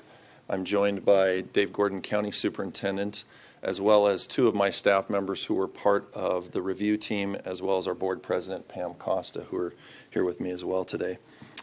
San Juan has a long history of partnerships with charters. We currently have 2 dependent charters and 6 independent charters, of which next year we'll be adding an additional independent charter for 7 total independent charters in the district, serving approximately 8,000 students in the district. So our history is long in working with schools and charter schools in the region, and we're proud of the partnerships that we have provided throughout the years. We have a team that reviews all of the petitions that come forward. That team has experts in the area of special education, legal team, finance, EL, and we even have a retired administrator who worked directly with charters for many years that works on that group as well. And they reviewed this petition, and they spent a lengthy amount of time looking at all of the areas. They had areas where they had concerns. And one of the things that we historically have done when we've worked with charters is we have tried to work through the petition process. With PCA, we provided them with a total of 55 questions originally that we got back to them stating, okay, here's the areas we need additional information, we have concerns, and when we received responses to those 55 questions, we still had additional concerns. Really didn't feel like the areas that the team that was reviewing it had those areas answered. And as you've heard in some of these situations, information even came later on that may have addressed some of those concerns. Specifically, we had concerns related to academic programs. They lacked clarity and detail, and even some programs that were initially listed in the application that are no longer there. For example, International Baccalaureate was part of the original petition. We had concerns about how they would provide the training, because there is immense training for staff as well as certification for that. That question was not answered, and I don't believe that's part of the application going forward now, is that they're speaking about having International Baccalaureate as part of their program. We had concerns about their financial program, some of that even being related to the enrollment. They had a very aggressive enrollment plan that they rolled out, and the pace that they said they would grow was at a pace that we hadn't seen in any of our regular schools as well as our charter schools. I believe they saw about 75% growth from year to year. That has since been modified as well, and that was changed not before even the county saw it, but I believe the first time I heard about it was when the appeal came to the Charter Commission, and they now have acknowledged that their plan of growth is going to take a longer period of time to get to where they need to be. We also had concerns about the needs of English language students as well as special education students, and I do not believe that the information that is necessary was embedded in the original plan. Our team that reviews that has called that out right away. It's what the State Department as well called out. CDE had concerns about that when it came to the Charter Commission. And so we do not believe that that was embedded in the original application. We hear a little bit about the art and arcade area, and there is a need in that area. Interestingly enough, though, PCA was aggressively recruiting or out trying to recruit students from other areas, Citrus Heights, Fair Oaks as well, on those campuses trying to get students, which continues to surprise me when they tout the art and arcade area. When our concerns were not addressed, we went back to Ms. Contreras and PCA and we said, why don't you pull the charter application, make the necessary changes to that, and resubmit it to us? Because we have had that happen in the past when we've worked with charters, and we've had other charters that have gone through that practice. They pulled it, made modifications, and then submitted that to us, and some of those are the ones that we had since approved. We now see a petition that is coming before you today, which is still asking for 7 amendments and 6 technical amendments. As was mentioned in the opening statements, as an option, We believe the application should be denied and sent back to the local agency, which is San Juan Unified School District, for resubmittal so that we can provide the same local partnership and oversight that we currently have with our 2 dependent charters, as well as our 6, soon to be 7 independent charters. Thank you. Good afternoon. I'm Dave Gordon. I work as the County Superintendent of Schools in Sacramento. I just want to make 3 quick points, and then I want to turn the floor over to one of our board members. First of all, I would concur with Superintendent Kern. San Juan Unified has always been a diligent host for charters in the Sacramento community over the years. Secondly, I think our agency, the County Office of Education, is seen as also a diligent charter authorizer and an agency that is helpful to charters within our county. And thirdly, just an observation from being an old guy who's been around a long time, it seems to me that charters really do work better at the local level when they've collaborated to a high degree with the local agencies. Now I want to introduce the person who knows more about charters really than anybody I know, and he's a member of our Board of Education, which is really the one at the county level which is responsible for charter approval. So turn it over to Mr. Greg Eating. Thank you, Superintendent Gordon, President Kirst, and Superintendent Torlakson, and members of the State Board. My name is Greg Geating. I'm a member of the Sacramento County Board of Education. And of course, I am speaking today only as one member of the County Board. I don't represent the County Board as a whole. I'd like to thank you for the opportunity to talk for a minute or two about Paramount Collegiate Academy charter petition. You certainly confront an unusual situation today, with CDE staff having reversed itself and now recommending the charter's approval, and of course with a number of conditions and changes as part of that recommendation. It leaves you in a somewhat uncomfortable position of potentially having to disregard last month's recommendation from your advisory commission on charter schools. What I wanted to say today is simply to express my frustration in the consideration of this charter at the county level, and explain to you why I think the county board made exactly the right decision in denying the charter at the point in time where we examined the charter. You need to make the decision for what is the right decision to make today.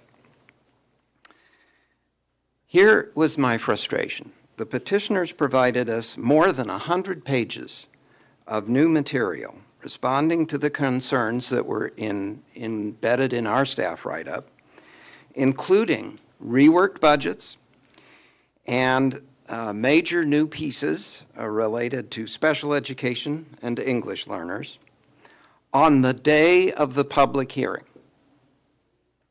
which was also the day that we had to make the decision to grant or deny the charter by law. And I, for one, I couldn't read it all, much less have any thoughtful input from our staff. So, under that statutory process, I found myself in the position of having no real choice other than to vote to deny the charter. Moreover, with this 100 additional pages and reworked budgets, it's really disingenuous to say that this was in all material respects the same charter that had been reviewed by the San Juan Unified School District's Board of Education some months earlier. And similarly, I think it's disingenuous to say that the charter that you have before you today, with the additions recommended by department staff, is the same that we looked at the County Board of Education back in mid-February.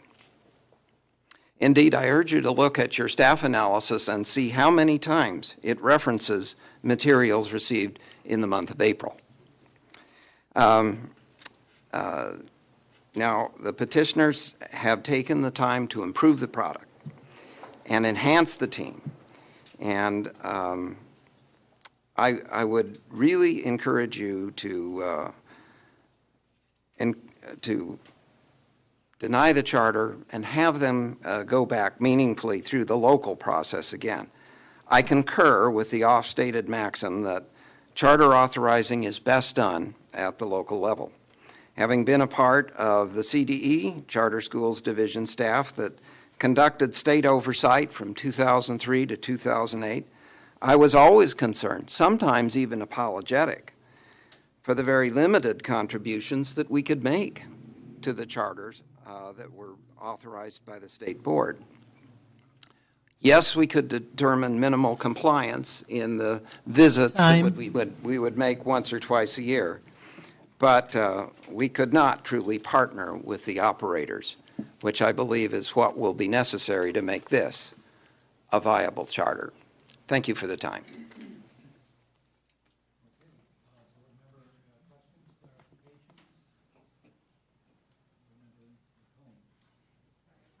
With that, right?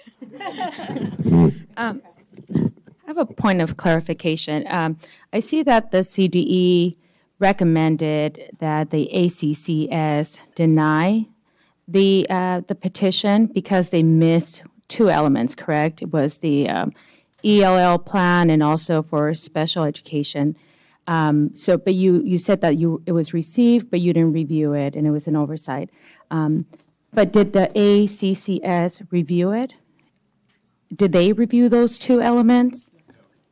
No, so they didn't review it either. Okay. Thank you. That was my question.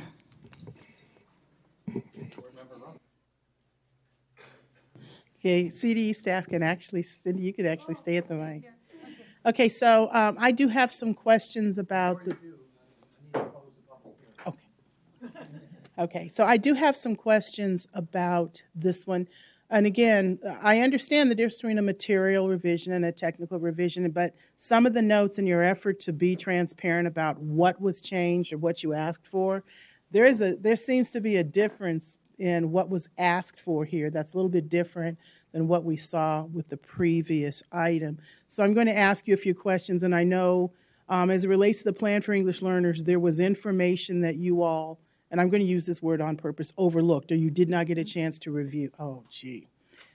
So my computer just shut down and just closed the file just as I was beginning to ask my question. So I'll start with the plan for English learners. One of the things that you all talked about here that's being requested is that there would be an addition of a monitoring plan to ensure that reclassified English learners maintain their English proficiency and are monitored for a minimum of 2 years.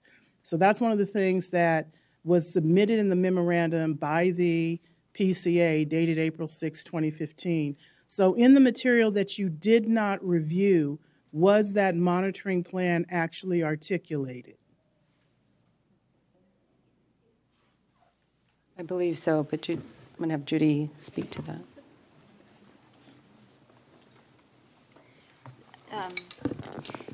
We didn't review it. We weren't aware of it until we received the April 6th letter from PCA.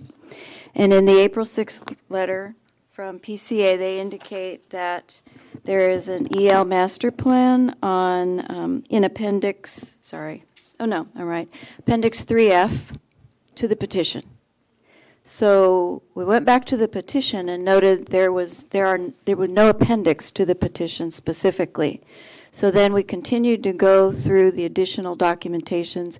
It was found in the petitioner labeled, it's off the top of my head, SCOE documents, minutes, board agenda, findings, et cetera, et cetera. In going through that document, that's where we found the ELD master plan, and that's where we found the special education master plan. It was not the petitioner indicates in their April 6th letter, this is an Appendix F to the petition. That did not exist. It was in the SCOE documents that the petitioner submitted to us, as they are required to. Here are the county office's findings and agenda. And so that's the reason why I'm asking in particular about these two documents. The same thing was true about their plan for special education. It didn't seem, from what I was able to read and figure out from the multiple collections and submissions, that this plan concerning monitoring And this plan that's also noted in the memorandum you have on the item concerning special ed was actually submitted de novo with the application that the county office actually received. And so that was verified for me by the explanation that was just given by the representatives from the county office, that this was information that seems to have been given to the county at the time the county was reviewing the petition. So if this was not something that San Juan Unified School District saw, but it is something that the county office saw, then I do understand that that's a different petition that the county had the opportunity to review. And so my question is, when you received the document, they probably misidentified where you could find this information, but the petition you received was the information that the county also saw. But it does not seem to be the same information that the district also saw at the time the district reviewed their petition. So I need to understand how, in this case, you're saying that that's only a technical amendment merely because the county office saw it, even though the LEA didn't seem to see it. So I need to understand that.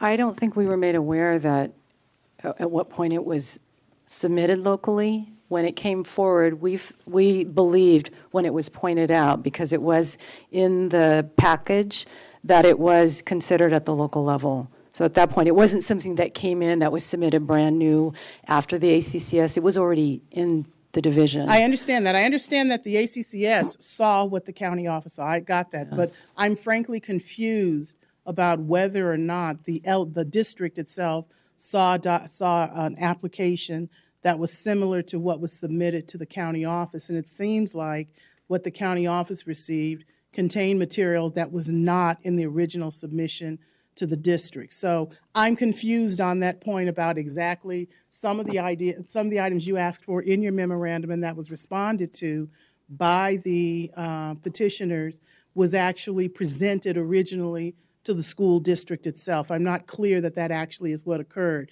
And I recognize that you all are made sure you reviewed what was overlooked by you, but I'm not clear that that actually was submitted. But I'll go past those two things.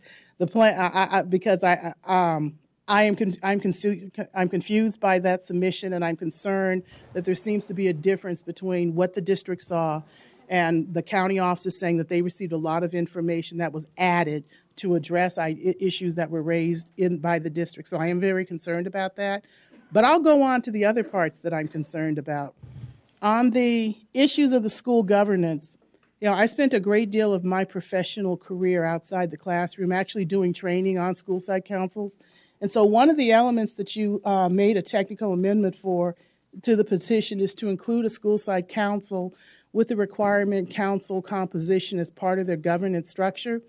I read their governance structure in some detail, and simply adding a sentence that they're going to include a school site council actually requires them to change some of the charges or some of the roles and responsibilities that they have assigned to other elements in their governance structure.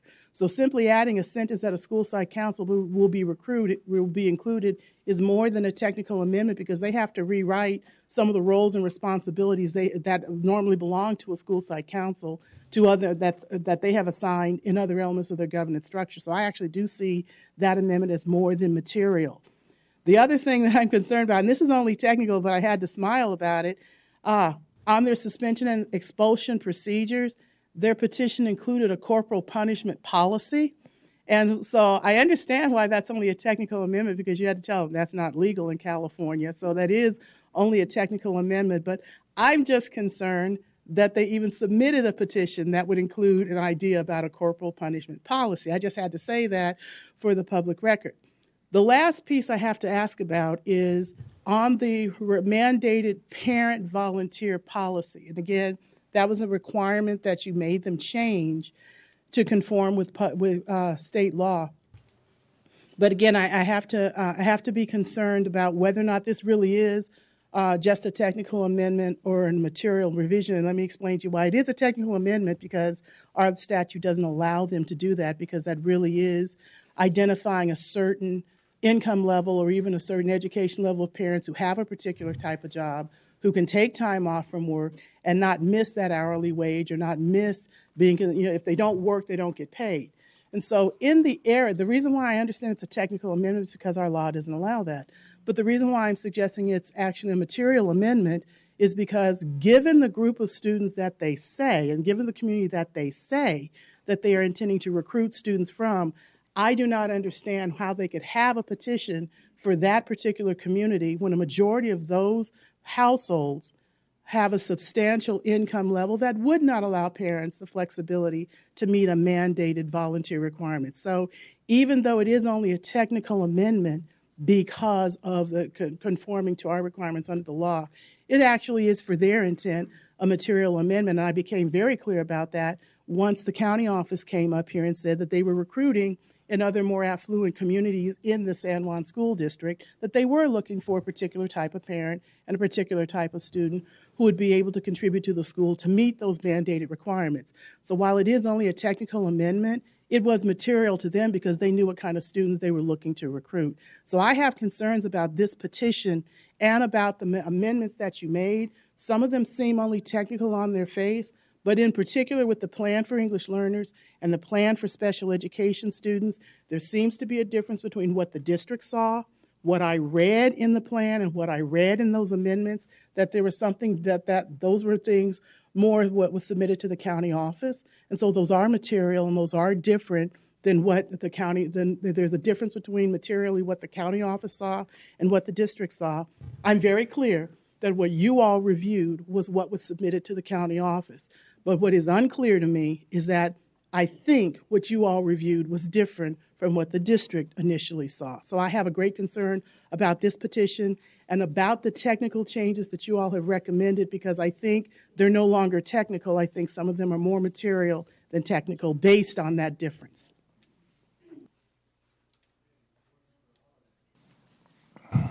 Thank you. I appreciate your questions and your comments, and I really do think, Member Rucker, that you've hit on a couple of key things that we ought to discuss and look at. One of the things that concerns me about this process that this particular charter school has gone through is that they continue to be asked questions. They can continue to be asked to provide further information. They continue to be begged, if you will, to clarify, detail, explain, add. And it's kind of a catch-22 in some ways. The more you ask them to give information, the more likely it is that as they expand their explanation, that they will actually get into that realm where things change more significantly than maybe what they intended to do initially. So it's difficult, I think, to put a charter school petitioner in that position of having to continually add more information to the petition and then say, well, it's not the same now. And so that's a difficult thing to do. I don't know whether the information that the CDE reviewed that was embedded had been reviewed by the district or not. I cannot answer. However, I do think that when it comes down to a technical amendment where the CDE reminds a charter petitioner that you need a school site council, I don't think it's a material revision then when that mandate is put on the petition, that things would have to change in their governance structure in order to accommodate that. In some ways, if you say, you got to change this, but you're not allowed to change anything else, that's just not fair. And of course, the corporal punishment thing, I'm not even going to go there. But yeah, this is a difficult thing because in this case, I do think that the ACCA did not necessarily have all the information that was available to the CDE. I do think that the CDE is doing a conscientious job of reviewing this petition as it stands, and yet it is, I think, sort of a catch-22 to keep asking a petitioner to provide information and then say, it's gone too far. So that's just my response to this conversation.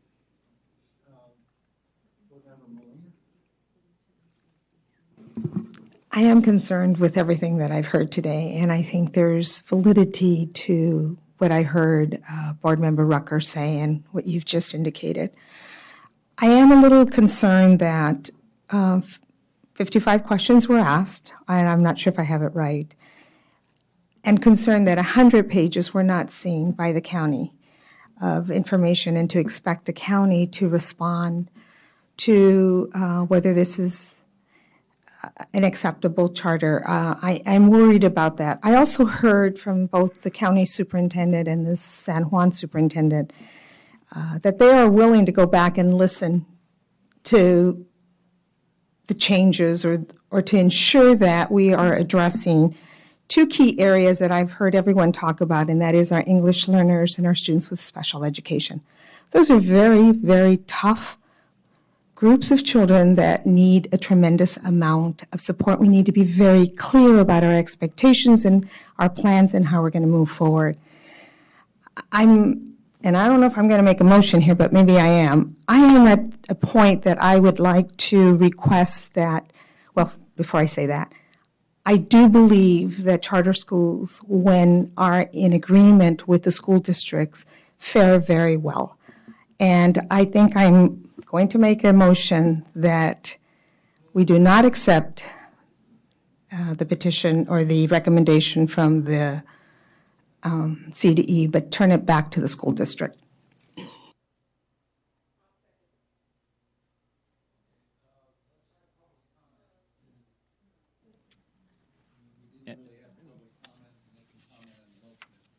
Okay. And under public comment, if we could also hear from the San Juan superintendent, because I think a number of questions were directed at whether you had seen the materials or at your level. Yeah, he has. All right, public comment then, or superintendent first? All right, Sandra Thornton, Michelle Lowe, Eric Premack, Michelle Lopez, Debbie Walker, Geneva Griegral, Nick Driver, Noel Gonzalez, Paul Kiefer, Greg Geating, and the superintendent. Hello again, Sandra Thornton representing CTA. We believe that charters should be controlled at the local level. It appears as though San Juan and the county office is willing to work with this charter. The amendment that was made, the proposal that was made to send it back is acceptable. I hope that you will support that. This is a charter that could succeed with the help of San Juan and the County Office of Education. Thank you.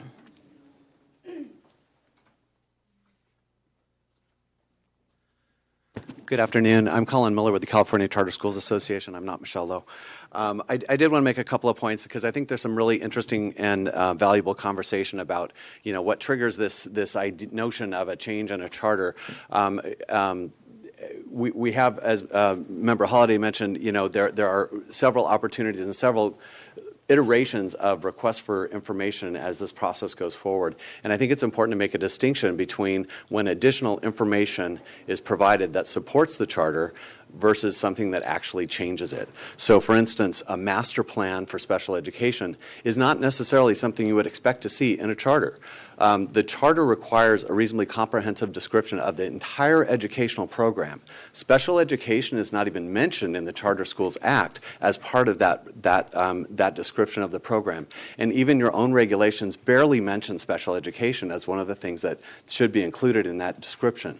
While we strongly urge charter schools to address special education, we think that is a necessary component of a comprehensive educational program, we do think that there is a lot of variance in what would be considered reasonably comprehensive in terms of special education and EL services in the context of the overall educational program, which is the required element in the charter to be reasonably comprehensive. So while people might disagree on the details of what might be required in there, we think in total the charter that's before you is fully reasonably comprehensive and fully compliant. We work very closely with charter petitioners, and with these petitioners we work closely with. We do a detailed review. Our school development team does a detailed review of these charters, and the language in here is very similar to charters that you've already approved. It isn't significantly different, particularly on those elements of EL and special education. I'd also know that special education and EL are largely compliance-driven common components of the educational program. Aye. And so because a school has to meet the law, it's probably not always necessary to repeat and state that in every charter, because we know that there is an element of that already in place. So thank you. Appreciate your time. Hi, I'm Michelle Lopez. I'm an attorney with the law offices of Young, Minnie, and Core. I have to wholeheartedly agree with Colin's comments. Although we love the additional detail regarding the EL master plan and the special ed master plan that the petitioners submitted to the local level, it's just a level of detail that we never see in charter petitions. It adds, clarification and information, but it's nothing that we would ever advise a client to include in their charter, because it locks you into certain levels of detail. But also it reiterates a lot of the law, like Colin just said, federal and state law that charter schools are required to comply with anyway. We worked with this charter petition. We have an incredibly dynamic and incredible leader ready to start this school in the fall in an area of Sacramento in your own backyard that is an area of incredible need, that parents and students deserve high quality, safe school choices. And we request your approval. I want to make a small comment about the corporal punishment issue. That's a section of the charter school suspension and expulsion policy that is almost directly copied from Ed Code, the policies that districts are required to follow, and it sounds strange, but the allowing the use of corporal punishment in the event of property or personal injury. So that's actually in Ed Code, and the policy aligns with that. So we're happy to address any questions. The district, claims to wanted to have worked with the petitioners here. Staff actually, in the middle of the process, asked for a ton of additional information from the petitioners. Petitioners provided all of that information to the district, and it was promptly boxed up and sent back to the petitioners. So, we love local control. We would like to have seen this be approved, of course, at the local level, but it didn't happen, and that's why we're here today, and that's what the law provides. So we request your approval. Thank you.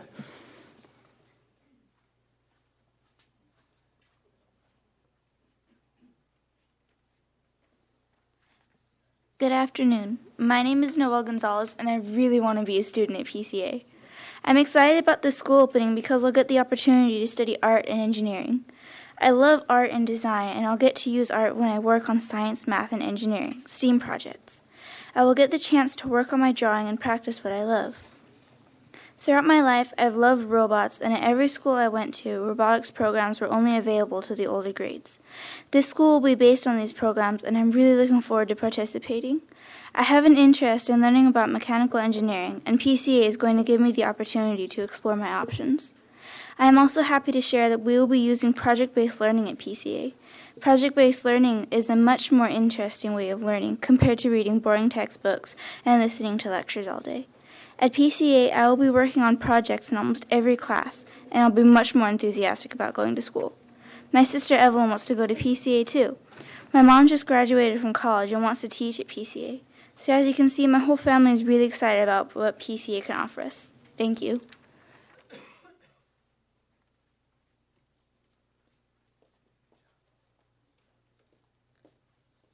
Hello, my name is Geneva Grijalva, and I am a mother of 3 students who are currently in the San Juan Unified School District. 2 of them do attend one of the schools that was given before you guys today. And there we go. And I would like to just thank you again for giving me the opportunity to express why I know that PCA is needed in our community. They offer just a wide, comprehensive education plan that impresses me the most. The STEAM program and the Life and Logic philosophies is definitely empowering for the student. And I know that my daughters definitely are inside of a school at this time that there's a lot of challenges that come against them every single day. And I know that empowering a child to move forward and having, teachers that are invested, genuinely invested, it makes all the difference. And I'm not downing the school that they're currently at, but I just know that with smaller class sizes and with teachers that are ready and available at any time, that it would make a huge difference. And so hopefully you guys can support putting this school in the Arden Arcade area. Thank you very much.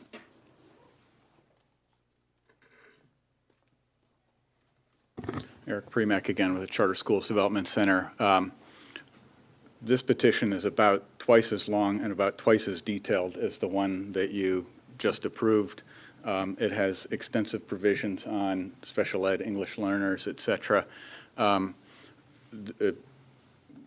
We find it very frustrating to try to figure out how much do you put into a charter petition. Some of them, particularly down in Los Angeles, you almost need a forklift to lift them. They're several hundred pages long, plus several hundred pages of appendices, way beyond what anybody ever conceived of when the current regulations that you operate under were developed. And in fact, back then you had a model charter document that the state board promulgated that suggested maybe a roughly 40-page length on a charter and going down into subsections. And this one is about 4 or 5 times long as that.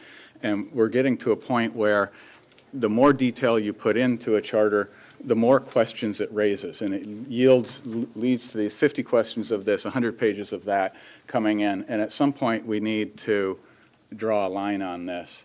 I think this is getting to be an excessive level of overkill.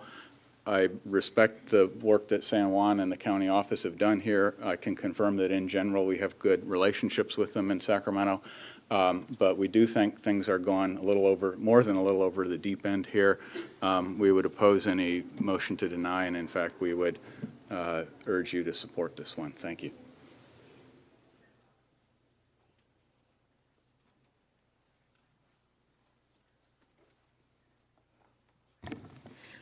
Good afternoon, Board and Superintendent Torkelson. Thank you for the opportunity to be here, and I too want to thank the staff at all levels for all the review to date. My name is Debbie Walker. I am the Vice Chair of Paramount Education, and I'm speaking on behalf of the Governing Board. The PCA has a highly talented and experienced internal infrastructure that's already in place. I've served in the public sector myself for 42 years through Parks and Recreation, and have had very positive outcomes with many agencies and collaborations.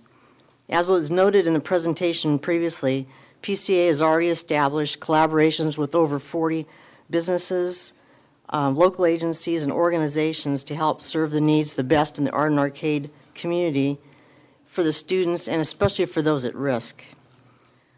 The hands-on education by PCA will really make a notable difference for the at-risk youth in our community and help them graduate and succeed and be happy citizens.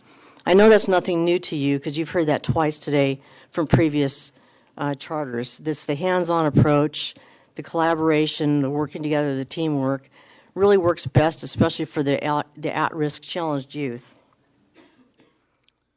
There's a strong need to reach these youth in the art and arcade area, and I've lived in the art and arcade area for 45 years. I've personally witnessed a huge change and shift in demographics. It's sad to see, but it's what's real, and it's what we're living with today. PCA will offer the area youth not successful with the current public model a strong alternative.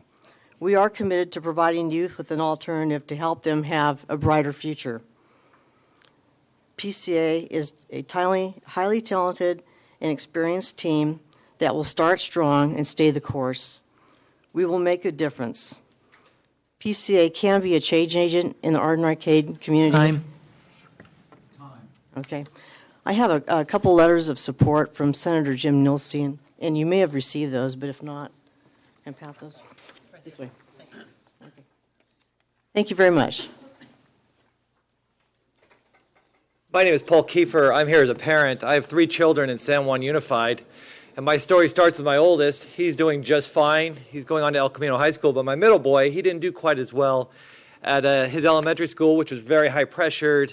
He wasn't happy. So we moved him to California Montessori Project, where he's been the happiest kid around. Well, we're going to run into an issue here because really none of the high schools in the district fit his needs. And he scored advanced on the 5th grade science STAR test. And this school fits the bill just perfect. Further, I coach Little League at Whitney Elementary, and I've seen the grandparents drop their kids off, and I've seen the foster kids get dropped off and get scholarship for Little League. There's a need for these kids to have access. There's a great school called Miraloma High School, but I don't think my son could get in. And in fact, I don't think a lot of the kids in the art arcade could get into that school, which wins the Science Bowl. It's a great school. This is an opportunity for every kid to get access. And here's my last point as a charter school leader. I'm executive director of Pacific Charter Institute, and I work at Heritage Peak Charter School. And one of our students, Noelle, is one of our students, and her sister just came up to speak, Evelyn, and I asked her, where are you going to school next year? Are you going to stay with us? She goes, no, I'm going to go to a new charter school in San Juan. I said, that's awesome. Well, lo and behold, Noelle's here, and this is a school she wants to go to, and I want her to go to that school because I know our school doesn't fit everybody, and I know the superintendent knows that all the San Juan schools don't fit all those kids. And the team is great. They're vetted, and you know that. And so to get hung up on something that's going to prevent my own child to have an opportunity it's a sad day for San Juan if we can't push this school through. Thank you. President Kirst, Superintendent Torlakson, board members, Nick Driver from Charter School Management. This afternoon, I want to state my opposition to the motion in front of you, and instead, I hope you will pass a different one that supports Paramount Collegiate Academy. We have worked with PCA on their budget, and they have a sound, balanced, and growing budget reserve in each of the 3 years in the required budget. It's even more sound now that, as you heard earlier from the lead petitioner, they have a facility locked in, and that has positively impacted their budget.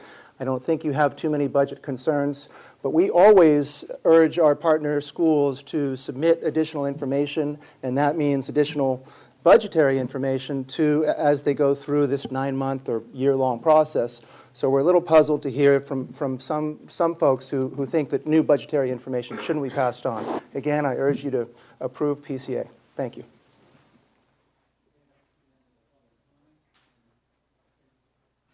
So, yeah, I want to make a statement before we get to the Sacramento County people.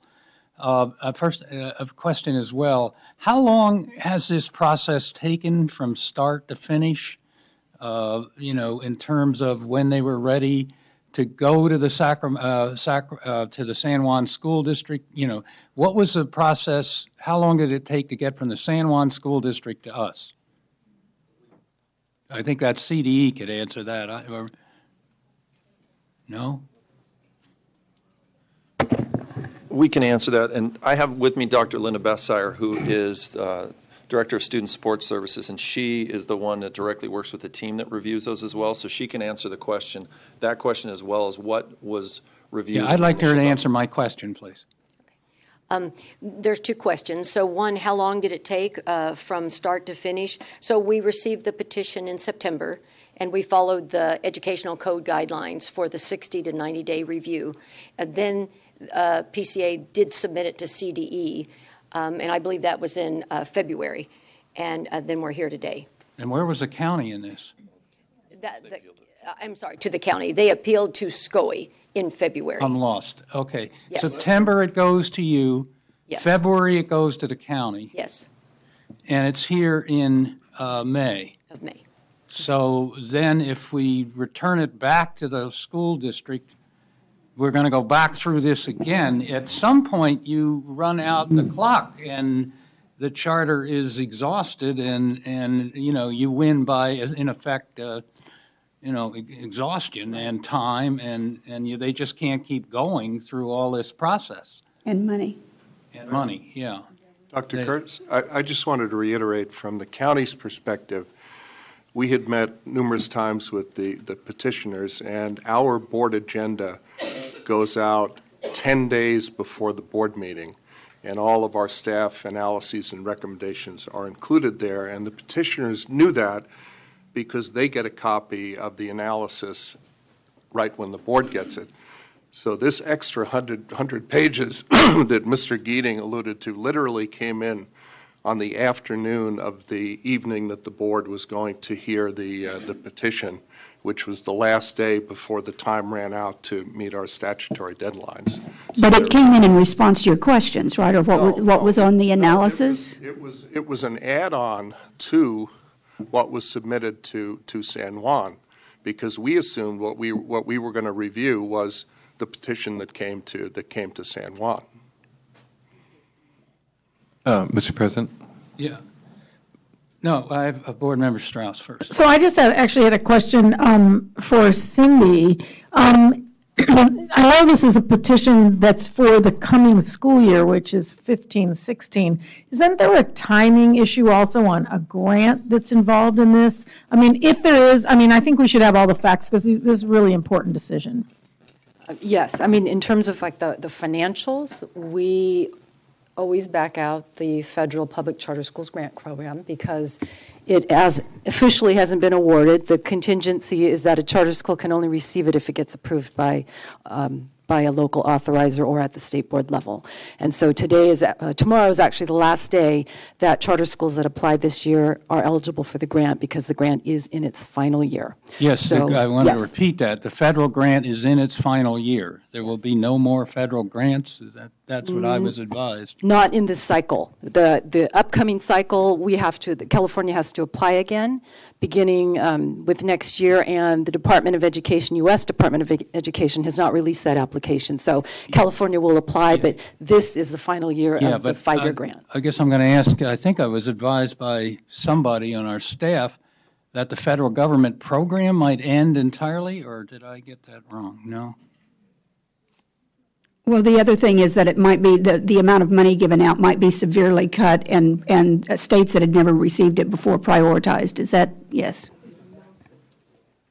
The amount Even if we get it, it will go way down. Okay. Okay, who was next? Yes. I have a question for superintendents, for both superintendents.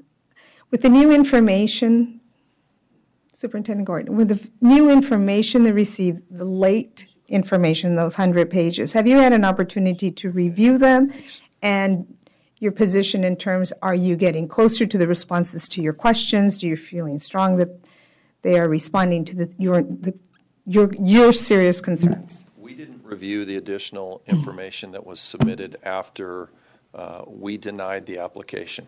Again, when we requested that they pull the application and resubmit, that was with the hope that we wouldn't be going through all these other phases, and historically we have done that, as I mentioned, and we could have made changes. They could have resubmitted. It would have readjusted that timeline that we follow, but we have not reviewed the additional information.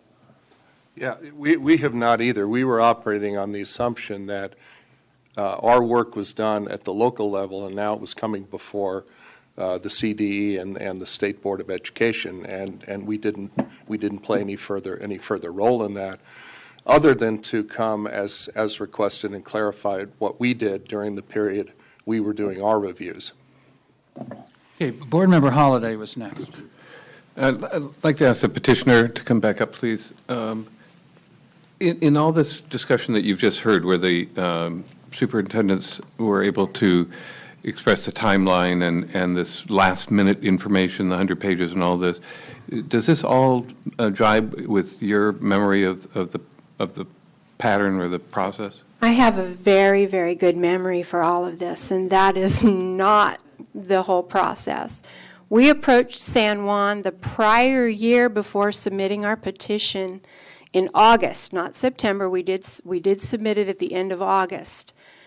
And initially, as I had mentioned during the ACCS hearing last month, that it appeared that there was a great collegial relationship being formed, but when we responded and gave them the clarification that they asked for the very next day, as Ms. Lopez mentioned, it was all sent right back to us.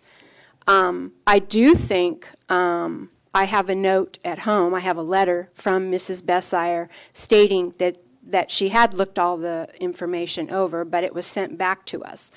So I know that the superintendents do not look at this information, but I know that Director Bessire led the team at the district level to review those documents. So she did have an opportunity to look at the clarifications. Okay,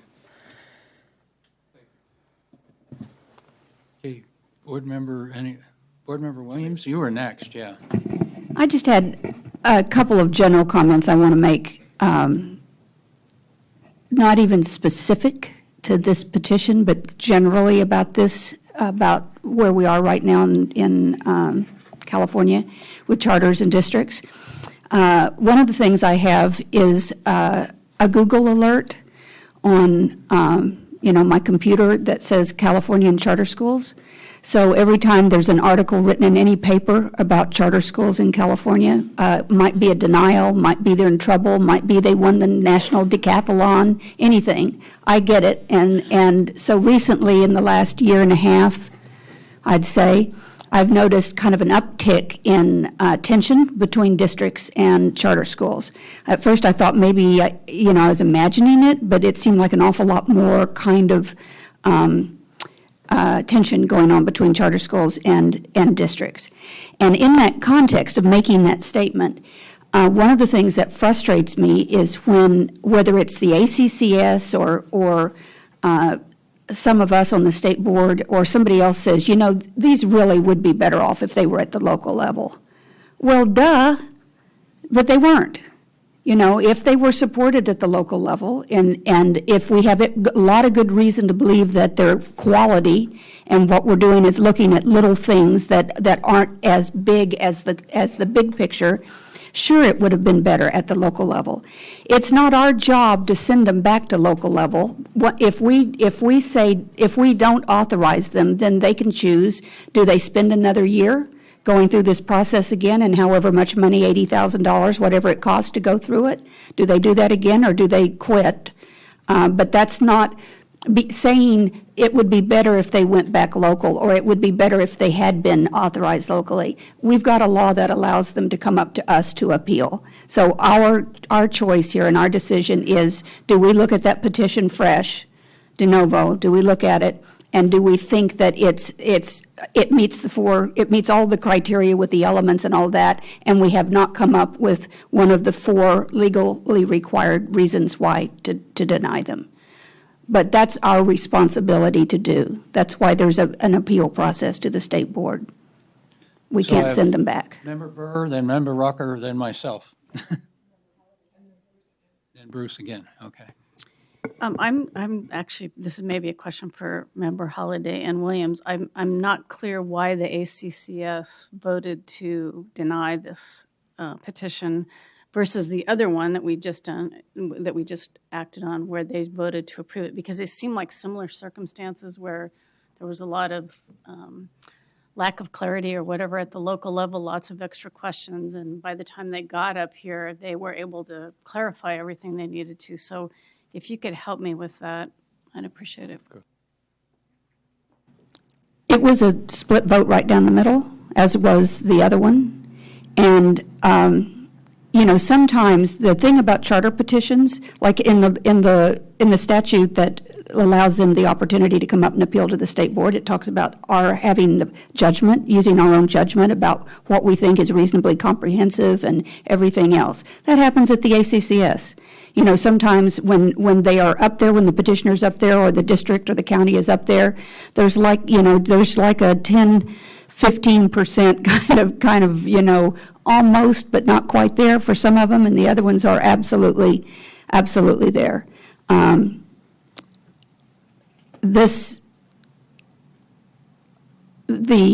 charter operators that are on the ACCS felt like it met all the minimum criteria and more. But I think the other one passed ACCS 7-1 with the department being the one, and they reversed. So, yeah, that's. Yeah. Do you want to comment on that? Go ahead. Can I just ask the district superintendent, what was the legal basis for denying the petition?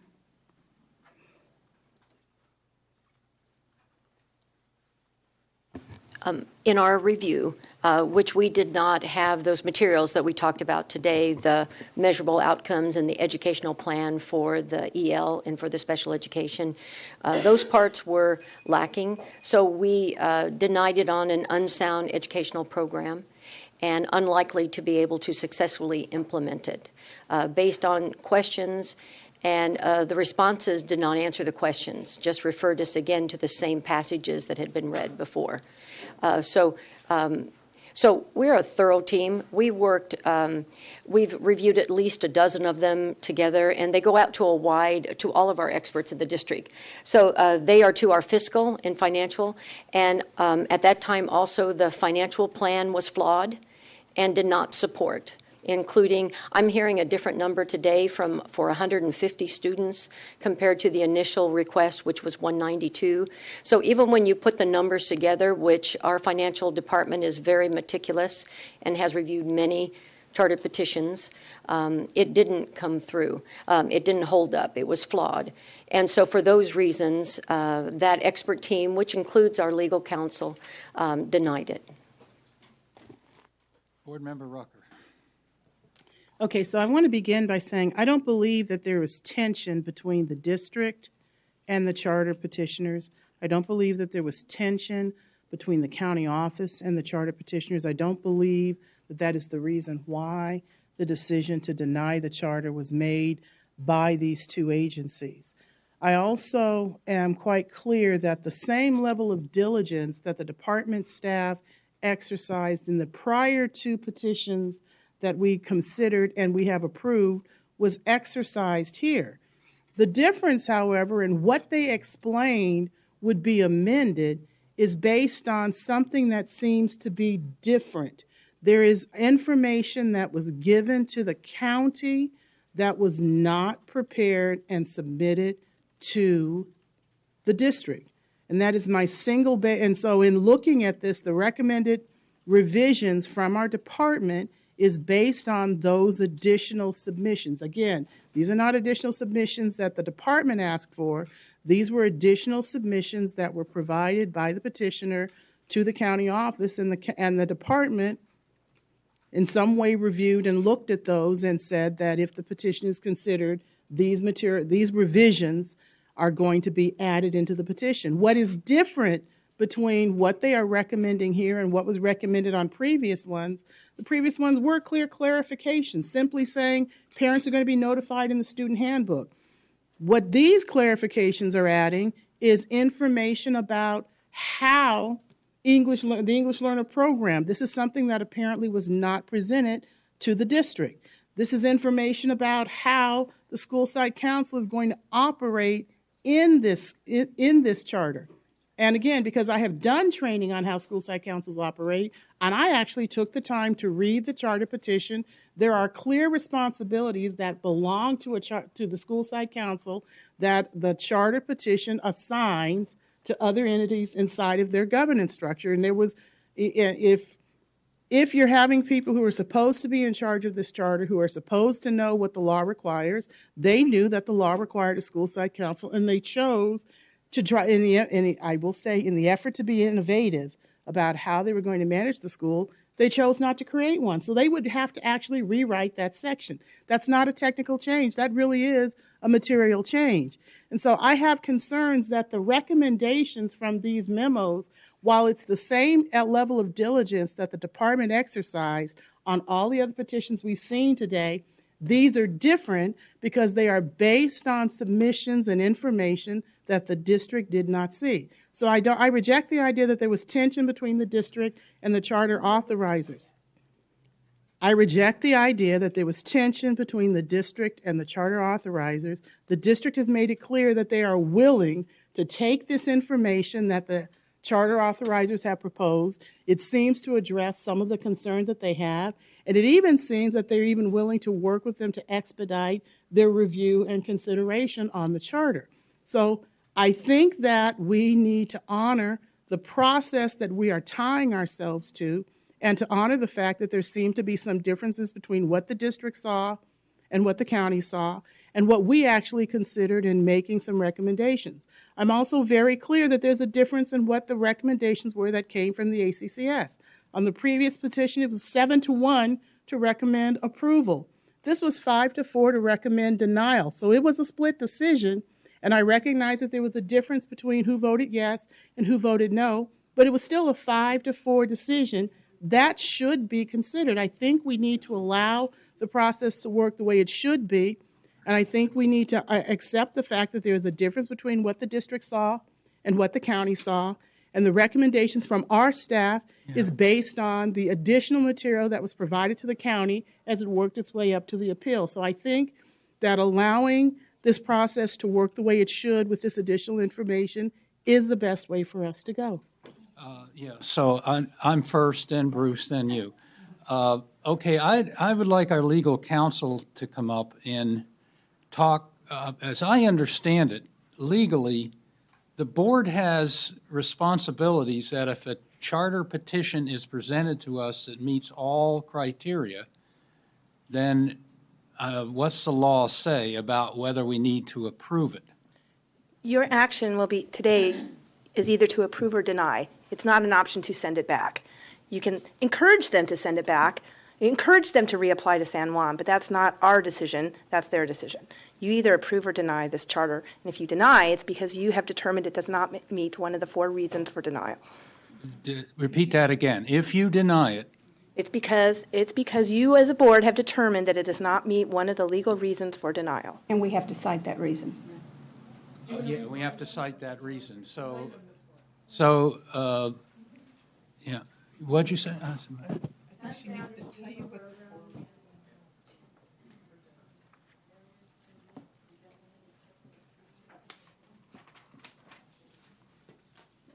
The charter petition presents an unsound educational program.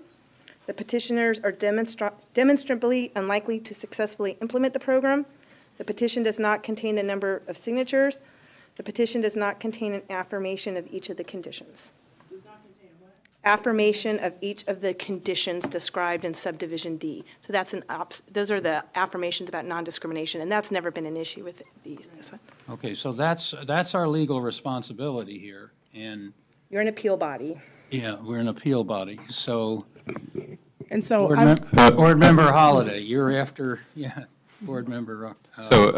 You, after the motion was made, you said that we would have comment on the item, but also comment on the motion, correct?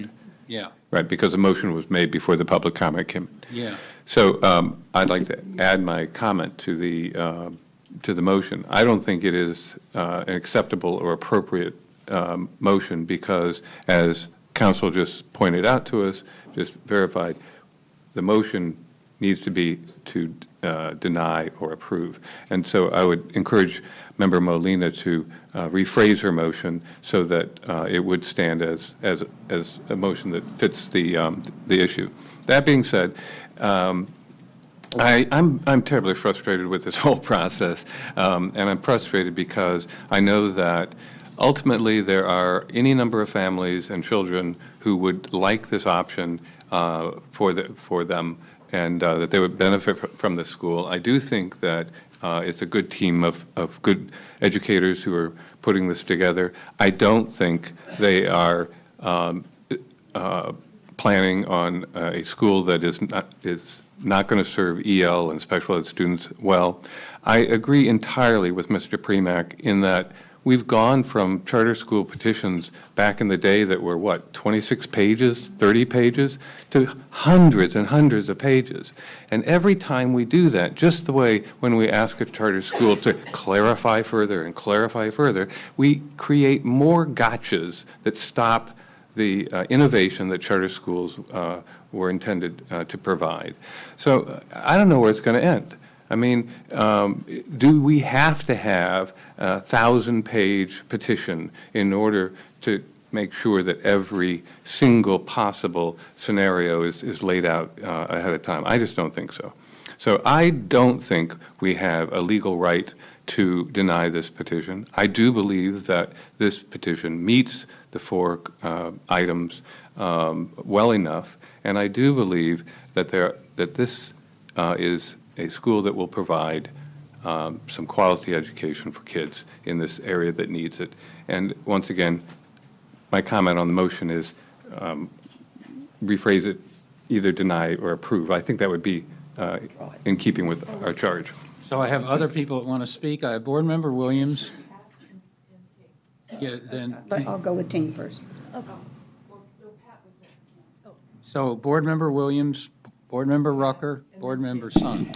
So that's a big picture comment that you made, and I really appreciate it. I just had one detail that is a hugely important detail that I'm still confused about. I thought I understood that the district had a lot of questions that they submitted to the petitioner. The petitioner sent the 100 pages to the district. No. Sent the 100 pages to the county? Yes. Okay. All right. Okay, Board Member Rucker. So that's the reason why I would not be able to approve this petition. I believe we're approving a petition. If the regulations and the rules as explained to us by staff says that we're supposed to consider the de novo petition, you all considered an additional 100 pages of information that were never originally submitted to the district. And so if that is the case, then we're not approving, or we're not even considering what the district originally looked at. We're looking at something else, and some of the something else's that are recommended in your memorandum for approval with conditions means we are approving a petition that looks very different from what the district originally saw. And that would be the reason why I could not support approving this charter today. Okay, Board Member Sun. Thank you. And Board Member Molina. I agree with Board Member Holliday. I believe this petition does meet the requirements of law and our regulations. I'm not unsympathetic to the district and to the county. I think sometimes when an authorizer does receive a charter petition, and sometimes charter petitioners and their enthusiasm would like to throw everything in plus the kitchen sink. And so that does then require some questioning about, well, what do you mean by this and how will you do this and this? So I'm not unsympathetic to that, and I totally agree with Board Member Holliday's comments about these charters going up to 200, 300, 1,000 pages. It is pretty ridiculous. So, but I do believe that this particular petition does meet the requirements of law. Board Member Molina.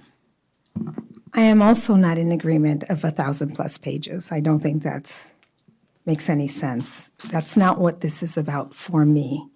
And I think that there is that there's good things that are happening in this charter school. My biggest concern that I heard over and over, and if I'm wrong, I will stand corrected. What I heard the superintendent and his team say was that there was financial fraud. I want to remind us that we just denied a petition because of that very same issue.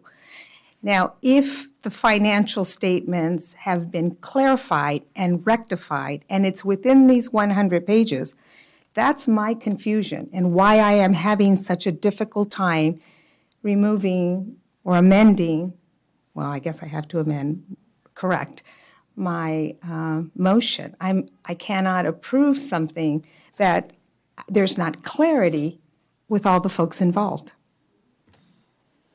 Okay. Yeah, Cindy, why don't you come back and clarify that?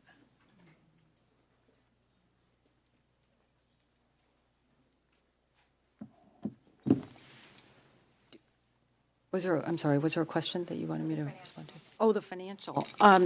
No, and just to say, we do review all of the findings that the district and the county provide to us, and we don't always concur.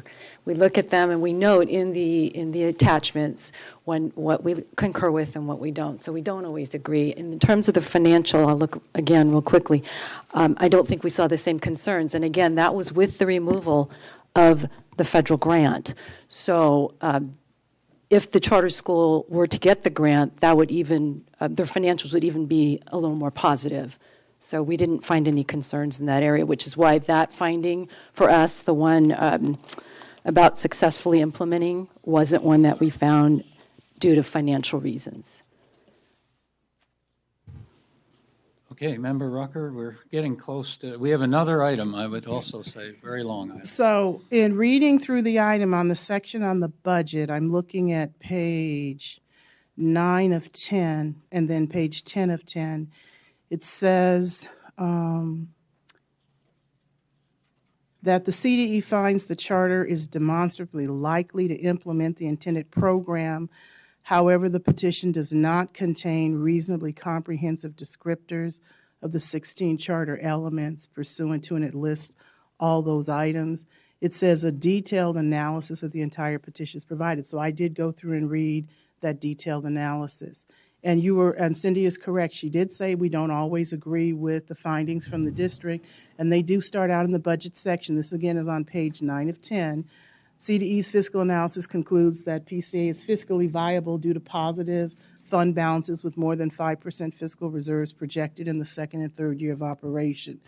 And they went through each of the items concerning that. So the only thing that they technically required or asked was to address those clear descriptor of those 16 items, which I agree with you is more technical than substantive, and a technical amendment concerning an item that was raised at the ACCS meeting. So the fiscal issues, according to the analysis the CDE did, were not an issue for them in their analysis, according to what was written here.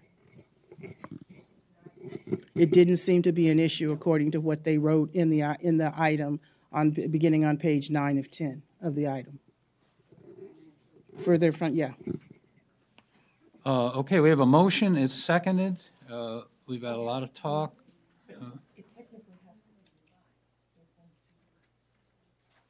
Technically, yes, that's, yeah, I'm not sure that the motion is something we can do, is what. I'm going to withdraw my motion. Yeah, seconder has to withdraw. I agree. Okay, do we have another motion?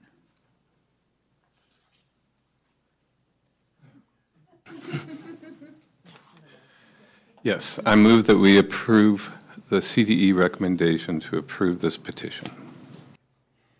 And I second. Okay, any further comment from the board on this? If not, clerk, call the roll.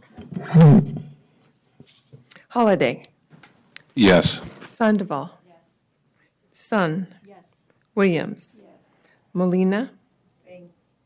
Okay. Kirst. Yes. Strauss. Yes. Burr. Yes. Licone. Yes.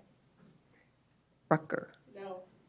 Okay, the motion passes, and the board will adjourn for a brief period of time. We'll be back at 5:10.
Okay, the board will reconvene. We're now ready for item 8. Petition for the establishment of a charter school under the oversight of the State Board of Education, YU International Charter School. So Cindy Chan is here to present again, and we're ready for you. Proceed. We have 6 members. Go ahead. Hello. Turn the mic on, yeah. Good afternoon, Cindy Chan with the Charter Schools Division at the CDE. Item 8 is an appeal by YU International Charter School, which I will refer to as YU, to establish a new charter school, which was denied by the Moreland School District on November 18, 2014, and the Santa Clara County Office of Education on February 4, 2015. Pursuant to California Education Code Section 47605J, petitioners for a charter school that have been denied at the local level may petition the State Board of Education for approval. The YU petitioners submitted an appeal to the SBE on February 23, 2015. CDE staff reviewed this petition along with additional information submitted to the CDE, and the CDE recommends that the SBE hold a public hearing to deny the petition to establish YU under the oversight of the State Board of Education. The Advisory Commission on Charter Schools considered the YU petition at its April 8, 2015 meeting and voted to recommend denial of the petition by a vote of 5-4. YU is proposing to serve approximately 150 pupils in kindergarten through grade 1 in the first year of operation, which is the 2016-17 fiscal year, with plans to expand one grade level each year until the addition of grade 8 in 2023-24. At full capacity, the school intends to serve 525 pupils in kindergarten through grade 8. When the SBE receives a petition on appeal, CDE staff independently review the petition and all of the documents that were submitted to the local school district and county board of education. A summary of the CDE staff analysis, which is based on the available information provided in this item, is on pages 5 through 11. The CDE staff review report provided in attachment 1 of item 5 on the ACCS April 8th 2015 meeting notice provides the full CDE analysis of the petition.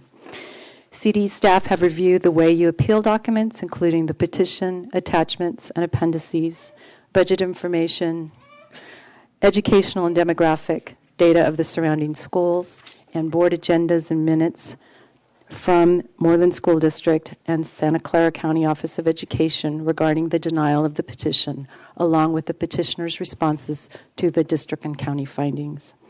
A summary of the district and county board findings are in attachment 7 of item 5 on the ACCS April 8th meeting notice.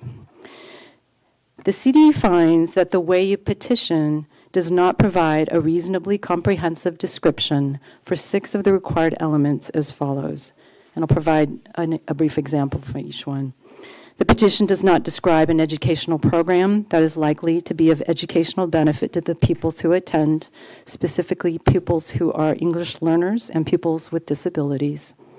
The petition does not present a reasonably comprehensive description of admissions requirements. Specifically, the admission requirements preclude pupils applying for grade 2 or higher who do not have proficiency in Mandarin.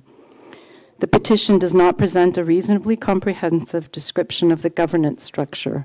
For example, there are potential conflict of interest issues contained in the governance language regarding the Bay Area Language Immersion Schools Board, which will govern the charter school. In addition, the petition does not adequately ensure active and effective representation of interested parties, including parents and or guardians. The petition is unclear in its description of employee qualifications, specifically how the Mandarin English language immersion program will be adequately addressed by core teachers, given that the only employees required to be bilingual in Mandarin and English are the teacher aides. The petition does not ensure that health and safety procedures are comprehensive. For example, it does not require that each volunteer of the charter school provide a criminal record summary as required by law. The petition outlines suspension and expulsion policies that do not provide for the adequate safety or will serve the best interest of its pupils. To address CD's concerns, the petitioners provided additional clarification in a letter to the ACCS, SBE, and CDE dated April 6, 2015. The CDE was unfortunately unable to review this information prior to the ACCS meeting. The additional information has since been reviewed by CDE staff, and it does address some of our concerns, as noted within this item. However, concerns regarding the educational program for English learners and pupils with disabilities and parent involvement in its governance structure were not thoroughly addressed. Most recently, the petitioner submitted an additional letter with information to the SBE and CDE dated May 1, 2015, identified as Clarification Response 2. Due to receiving this only recently, CDE staff has not had sufficient time to complete a review of all of the information. However, based on what we have been able to review to date, we find that the concerns regarding the educational program remain. CDE staff has reviewed the responses to the plan for English learners and find that it is still lacking clarity on when the charter school will be providing designated ELD, integrated ELD. Also, there are contradictory statements on the type of setting students will be participating in. So I'm going to provide a little more information on our review. Maybe it'll help a bit in terms of some of the comments you've heard in the prior items. As noted in my earlier overview, the law provides criteria the SBE shall use in reviewing the elements of a charter petition, and that the SBE shall take factors into consideration in determining whether a charter petition contains a reasonably comprehensive description of each of the specified elements. The criteria provides guidance of what the educational program should include at a minimum level. Additionally, the law further requires that the information shall be substantive, address all aspects of the elements that have multiple aspects, and be specific to the charter petition being proposed. So the CDE's level of review on some of the elements, such as the educational program, we feel is more substantive than the petition simply stating that it's in accordance with state and federal law. We don't find that to be acceptable in our level of review in the program because the program is multifaceted. It requires a little bit more than some of the other elements. The law further requires that the petition indicate not only that the charter school will meet needs, but how it will meet the needs of special student populations, such as English learners and pupils with disabilities. So that's the reason why we ask for a little bit more in those areas, and maybe not so much in others. It's more clarifying. The CDE finds that the way you petition does not describe an educational program that is likely to be of educational benefit to pupils who attend, specifically English learners and pupils with disabilities. And in this case, I think with the information that we've received, the petition, along with the other additional information, it started to become a little confusing as to what the educational program was going to propose. And with the changes that the school has proposing to make with its admissions, where it was originally geared toward a higher degree of Mandarin versus English, we feel that any additional changes may be a material change to the educational program. So therefore, the CD recommends that the SBE hold a public hearing to deny the petition to establish the Wayu International Charter School under the oversight of the SBE.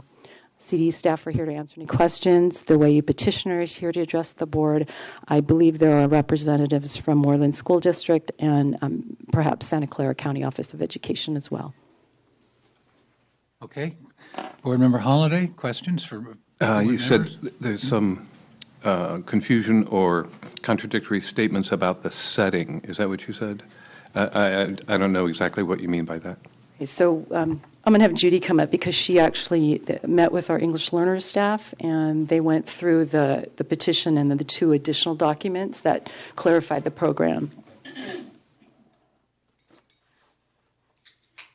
So when Cindy was telling in the original petition, we had questions about placement for ELs based on CELT. This is a dual, the petitioners presented this as a dual immersion program. Yesterday when I met with Veronica and Elena in LPLO, they had gone through the petition. I had some questions about how can a petition state dual immersion, and in other places in the petition, specifically page 71, identify sheltered English immersion. And they helped me to understand that in fact that can be both. You can have both. But the dual immersion is the alternative program, and sheltered is a different program. There's more English, etc. I'm giving you the cliff notes on the meeting yesterday. And however, you can't state both without being very specific about the specific placement in the alternative, which is required by a waiver, parental waiver for alternative program, which dual immersion can be considered to be alternative. And in that description, if you're going to say both throughout the petition, then you have to clearly describe what will be addressed in the alternative program, the Mandarin dual immersion as WAU presents, and what will be clearly described in the SEI program, the Sheltered English Immersion Program. And that doesn't exist in this petition. So they assisted with the clarification that we had with placement. And then the petitioner, as Cindy said, submitted additional documentation April 6th and again on May 1st, and we still did not find that that additional documentation clearly described in a sufficient degree for CDE how WICS was going to ensure additional and appropriate educational services that ELs are required to receive under federal law, federal and state law. And we didn't get information that showed us that they would indeed provide that. If you just look from the fact that they're saying 2 things in the petition, alternative and SEI. Of course, the alternative dual immersion is more well explained. The SEI is not. And so therefore we didn't feel, we again, with even the May 1st documentation, had adequate information to ensure that ELs would be sufficiently provided appropriate and additional services. Did that answer the question? Okay. Another question from Board Member Williams. Judy, please. So can you explain to me how you interpret or understand the section of criteria, State Board approval criteria? There's one that says a charter petition shall be consistent with sound educational practice if in the State Board's judgment it is likely to be of educational benefit to pupils who attend. A charter school need not be designed or intended to meet the educational needs of every student who might possibly seek to enroll in order for the charter to be granted by the State Board. And then on the next page it says that the charter needs to indicate how it will meet the needs of students with disabilities, English learners, students achieving substantially above or below grade level expectations, and other special student populations. So how do I reconcile those two? So with regard to sound educational program, we start with what is your educational program? And in this petition it's presented as a dual immersion alternative education program. So within that, then again, that's your target, right? That is the program that you're going to deliver, not that you're targeting specific students, obviously, but if you are going to describe very specifically your program, then we need detail sufficient to ensure us that you will in fact deliver that program and additional educational supports. In this petition, it says a little of both. So an alternative program is usually just exclusively dual immersion.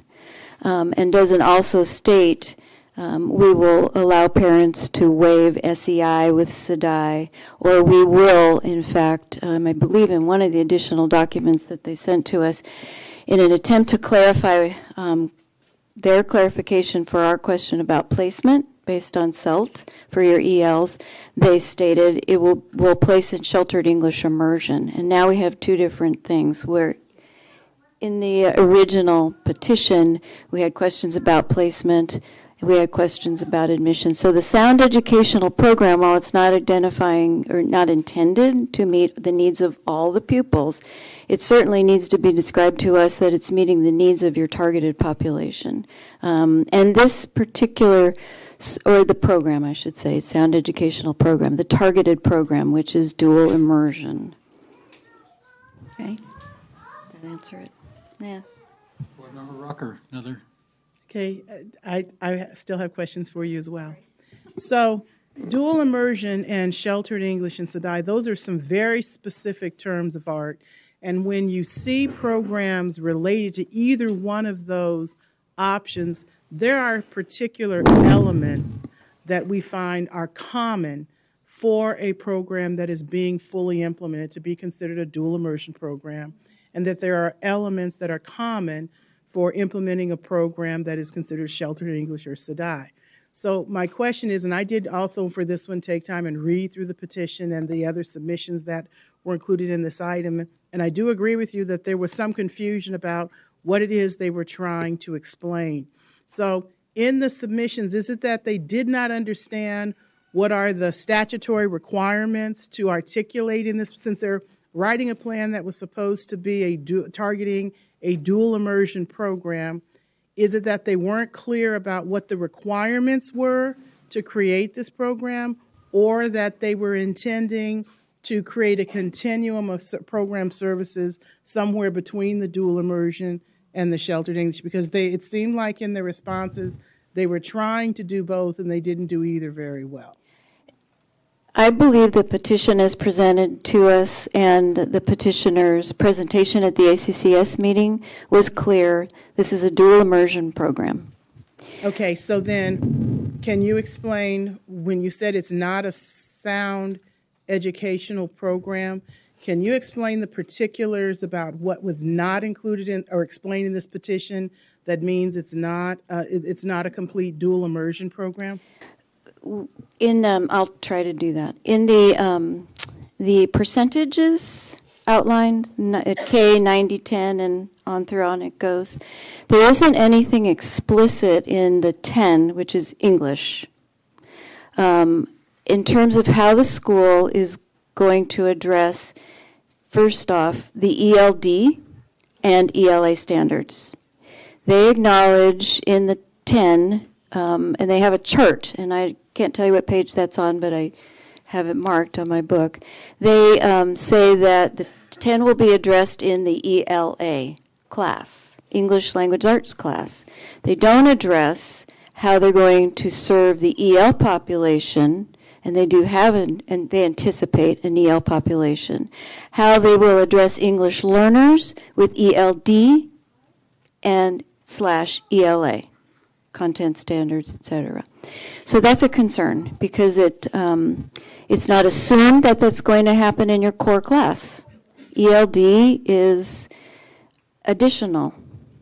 You don't have to say a specific amount of time, but you do have to identify whether it's an inclusion in the classroom or it's a push out.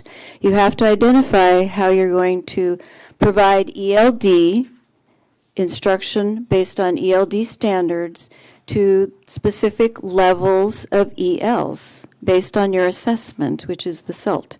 That's not in the petition. To address your point about, as you read through the documents, the additional clarifications that they provided, I really believe that the petitioner in the April 6th letter stemmed from our concern about specific program placement, was trying to address that.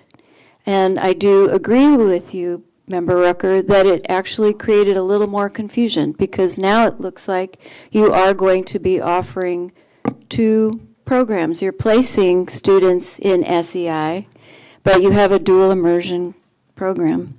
The May 1st letter, again, attempted to address our continuing concern, as noted in the SBE item, about, as I said, sufficient information to assure adequate and appropriate educational services that EL are required to receive. They gave documentation, and I think you all got a copy of that May 1st letter, that they're going to place in a program placement identified along the 3 descriptors, proficiency level descriptors in the ELD standards. And so again, we wonder why that's occurring if you are a dual immersion program. Thank you for that clarification. Part of what I did in looking through the petition, this board has spent a lot of time receiving information from department staff about the ELD standards and about what we look at to consider how we matriculate, what we do to transition students from through each of those successive levels of English language development. And we have a framework that focuses on ELA and ELD.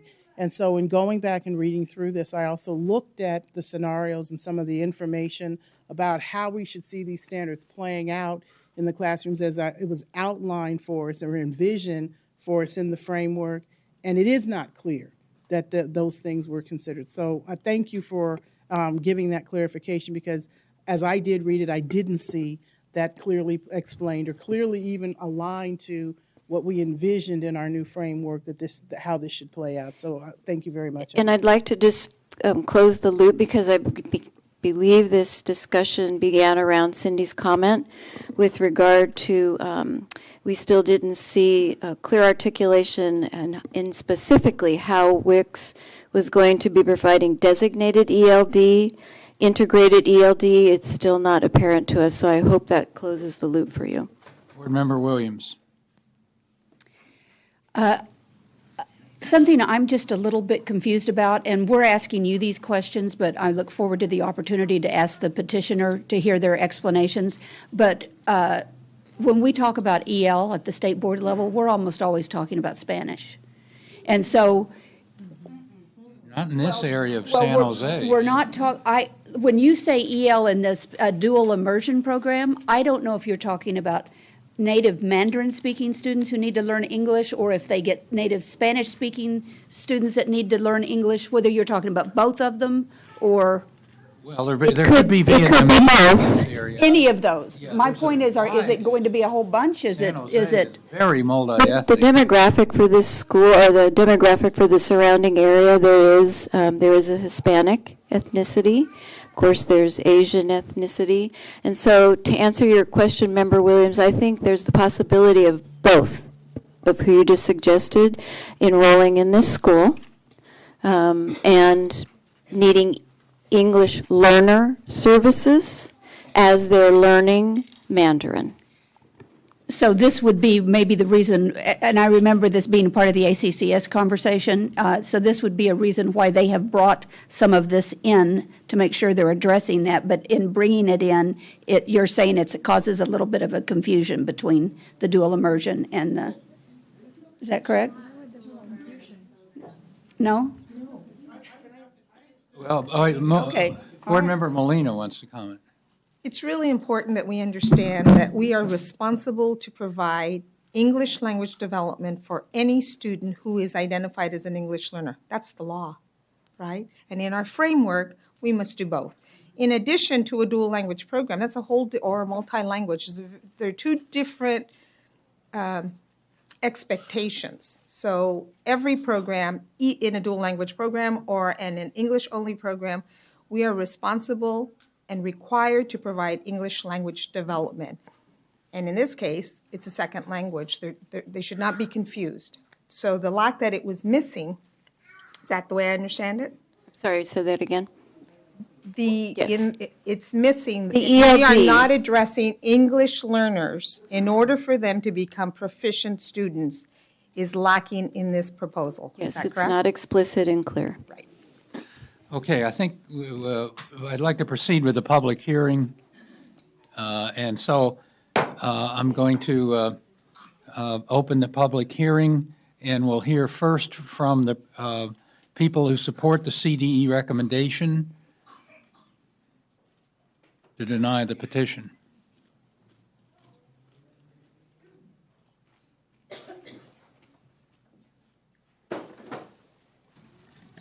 Good, you have 10 minutes.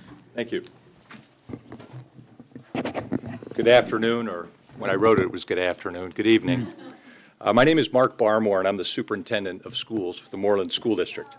I want to thank you for the opportunity to address you today on this important topic.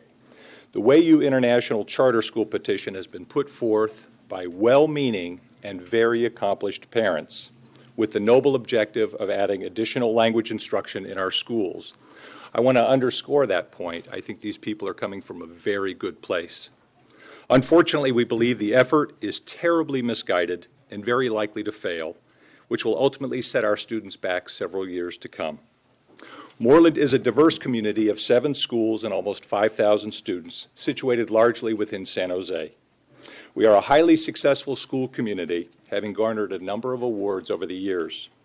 We pride ourselves on a collaborative and inclusive nature with all of our stakeholders. After the petitioners submitted this petition, we offered to work with them on a district-run program to bring more language instruction, both Mandarin and Spanish, to Moreland. Our Board of Trustees has stated this publicly as well. The vast majority of the charter school founders live outside our school district boundaries, and none of them are professional K-12 educators. These points are key because I think it helps explain their continuing inability to craft a sound academic program that fully addresses the needs of our diverse community. These failings have been highlighted on numerous occasions. The Moreland staff's report by the Santa Clara County Office of Ed, and now CDE, have all pointed to the same deficiencies, and we've highlighted them for you here today. There we go. Both on special ed and in ELL. Now, in response to these ongoing objections, WAYU has submitted numerous lengthy responses and an updated budget. And I'm not even talking about the May 1st filing, which we have yet to see. But with these changes, the deficiencies persist. Now, these deficiencies are not minor. The special ed program serves 10% of our population. English language learners constitute about 35% of our population, and I will say most of them are Spanish speaking, but there is a variety. But this is indicative. These 2 particular failings highlighted by CDE are indicative of, I think, a greater problem that really has troubled us from the start. And that is, there is a sense of exclusivity that permeates the entire petition. Aside from special ed and ELL, there has seemed to be a real indifference to serving the students in our schools on free and reduced lunch. That's 1/3 of our students who, at first blush, were not welcome in this school. There was a 2nd grade Mandarin proficiency requirement, which I guess now has been changed, but in the original petition, that would have sent many of our students packing and would have precluded others from ever attending. The petition seeks to promote only 75% of its students to grades 6 through 8. What are the other 25% of our students to do? And even within the 90-10 Mandarin immersion language model, there are some exclusions and inequities as well, which Dr. Wan with SCCOE will explain shortly. I just want to close that we are a proud and inclusive public school district, and we don't want our students harmed or excluded by this charter school today. We respectfully request that you deny this petition. I'd like to introduce our attorney, John Ye, to continue. Thank you.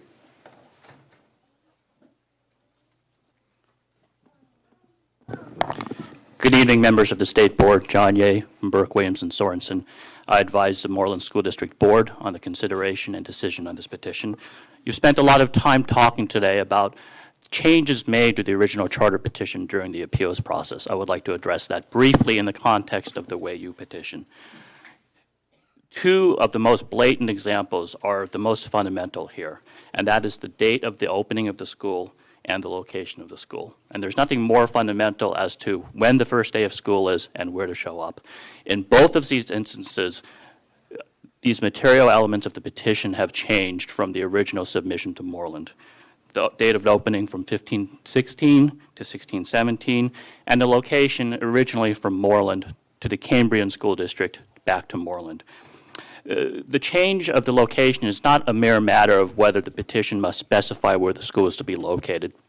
It goes deeper. It's a matter of due process and fairness, basic fairness. Let me address that. The petitioners did not advise the county board of its intent to locate in Cambrian until the actual determination meeting on February the 4th.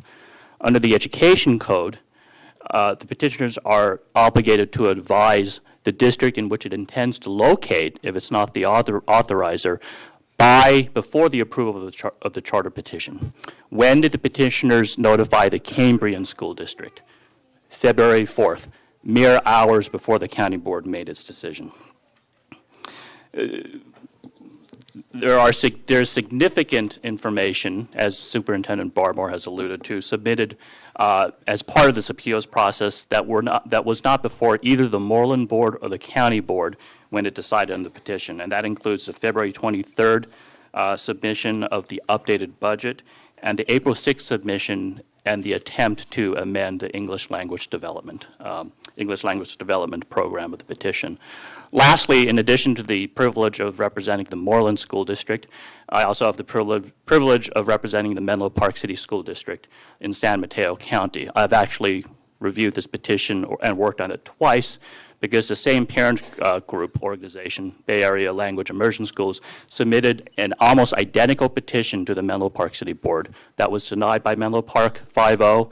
That was affirmed by the San Mateo County Board of Education 7-0. So instead of being rejected by two agencies and 12 elected officials, this petition has been rejected by 4 agencies and 24 elected officials, 4 times by unanimous vote. Thank you.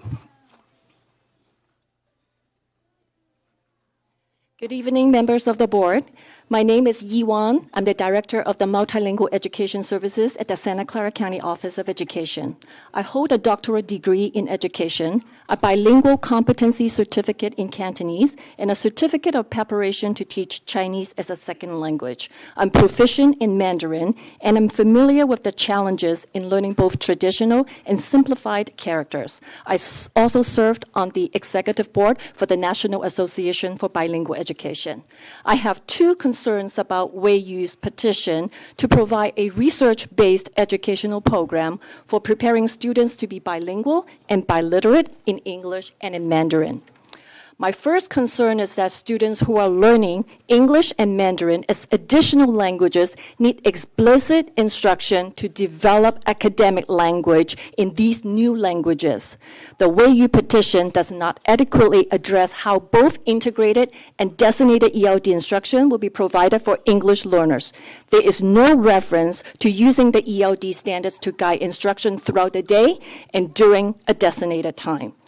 Weiyu's instructional program design clearly does not meet the expectations stated in the State Board adopted 2014 English Language Art, English Language Development Standard. A second concern is that the Mandarin education program does not provide a clearly articulated pathway for both native and non-native Mandarin-speaking students to reach an academic level of proficiency in traditional and simplified characters. The petition states, Mandarin education will begin in traditional characters. As students advance through grades, simplified characters will be introduced in the middle years. Students might choose the traditional or simplified scripts for writing independently. Students will have continual exposure to both scripts throughout middle school. The petition does not provide research evidence on programs that have adopted this approach with proven student results. It also lacks a clearly articulated plan on how students will be supported for a transition from traditional to simplified characters. I have voiced 2 major concerns about Weiyu's petition on the educational program. These are critical issues. If not addressed, will result in a risk that students who enroll will not have equitable opportunities to succeed. Thank you very much for considering my comments. Good evening. My name is Don Bowles. I'm Director of Special Projects in the Office of the Superintendent, Santa Clara County Office of Education, and I oversee charter schools in our county. The Santa Clara County Board of Education has authorized more charter schools than any other county office in the state. And we currently operate 20 schools in Santa Clara County. 12 of those schools were approved on appeal.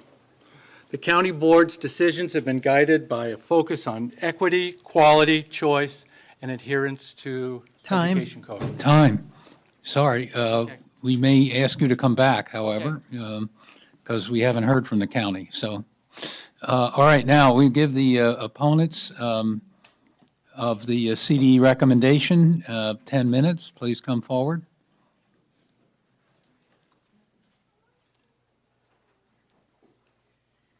Good evening. I know it's a little bit highly unusual, but before we begin, I would like to say that with all due respect, I'm wondering if there's another way you dual language school coming before you tonight.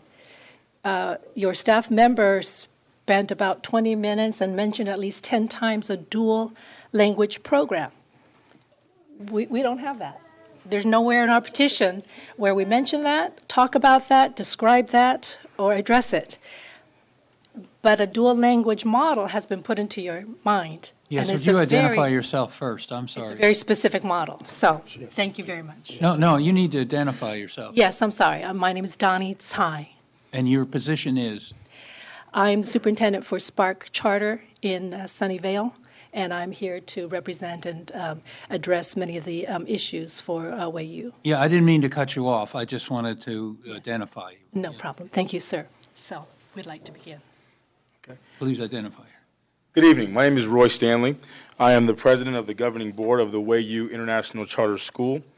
First, on behalf of our entire team, I'd like to thank all the board members and the department for allowing us to speak today on behalf of the WAU International Charter School.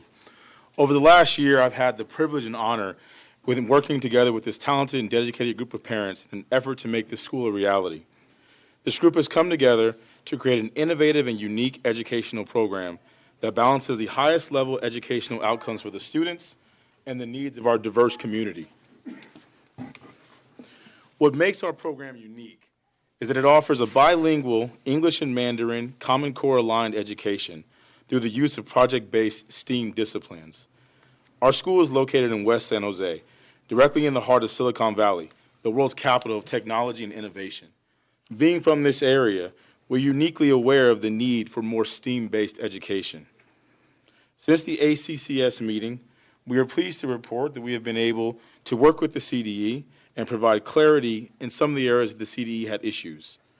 While we believe that our petition currently meets the requirements of the law, we are happy to continue our dialogue with the CDE to clarify and provide any additional information on areas of concern and any technical amendments. Supporting our school is a very strong team of knowledgeable parents and an expert team of educators and administrators with decades of experience in kindergarten through 8th grade education. We have highlighted a handful of those advisors on our slide here and our governing board members' backgrounds as well. Next to me is one of our advisors who you already met, Dr. Donnie Tsai, who has been and will continue to be instrumental in ensuring WAU's success. Donnie? Thank you. Good evening. Currently, I serve as the superintendent of Spark Charter School, and in this role, I will be able to provide timely guidance to WAU during their process. As a veteran educator of over 20 years of administrative experience, I spent many years in public education as a site principal, ELD Title I administrator, ELA curriculum director, and in my past role at the San Mateo County Office of Education, I trained district teachers in the 2014 ELA-ELD framework. I mentored site principals, administrators, and previously I was an adjunct professor at San Jose State University. I taught courses in social justice and multicultural education. I have the unique distinction of bringing CLIP, the first public Mandarin immersion program, to Santa Clara County in 1997 to the Cupertino Union School District. That was in the face of very enormous public opposition. Today, CLIP is the exemplar. hosting visiting districts throughout the county, and has an annual waiting list of over 90 students. I was instrumental in assisting both the Redwood City School District and Yuming develop their Mandarin programs. Yuming is in Alameda. Presently, I am still serving as the Education Committee member for Yuming and Alameda and continue to help Redwood City as they work on teacher curriculum and recruitment for their fall opening this year. Across the nation, there's been a proliferation of Chinese immersion programs in public schools in the past 20 years. States such as Utah has used a very systematic approach. In fact, Mandarin immersion growth is coordinated statewide by the Utah State Office of Education. Utah is the single largest curriculum policy builder in the field of Mandarin education, Mandarin immersion education. Since 1997, Santa Clara County has only approved 2 Mandarin immersion programs. It is apparent that Silicon Valley public education system is not leading the way in addressing education for an international workforce. There have been references to the English Learner Plan, which is quite detailed and extensive in Weiyu's petition, and I would like to continue to address the details there.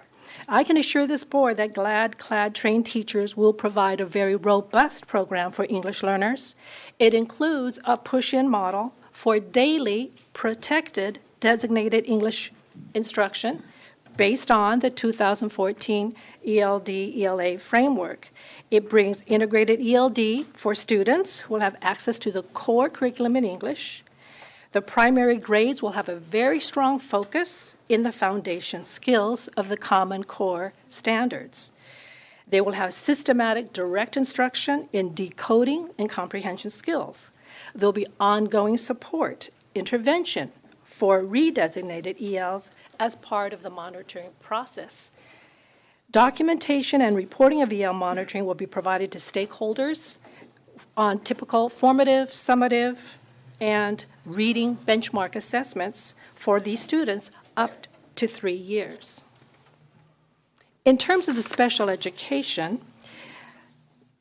again, there's lots of detail and lots of reference and acknowledgement that perhaps on the surface it does look like there's some general terms because it is very well known that we must follow IDEA legislation and other state and federal requirements. The plan for special education includes the oversight of special education by the site administrator in conjunction with a special ed coordinator. The coordinator would follow all assessment and identification timelines and requirements. There would be an IEP team, student study team. They meet regularly, they meet weekly to monitor, to discuss, and to stay in compliance with all the documentation that is needed. Special education students will have the same access to the core Mandarin curriculum with any modifications as provided and required by their IEP or 504 plans. I have experience, in particular, with special ed students in Mandarin immersion programs. They were fully integrated with their accommodations, and they were successful. Our legal counsel at Young Mini and Core provided consultation for both of these sections that I have just addressed, and they have ensured us, and they will ensure you, that they do meet all legal requirements. Finally, I'd like to introduce now our lead key petitioner, founding parent, Dr. Felicity Miao. Good evening.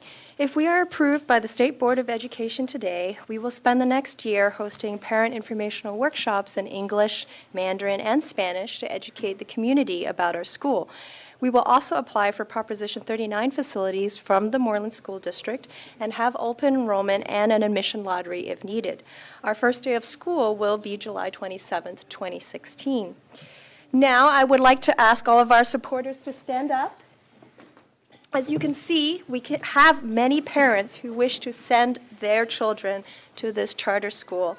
And because we were unable to bring all of our supporters with us here today, we'd like to share with you their thoughts in this video.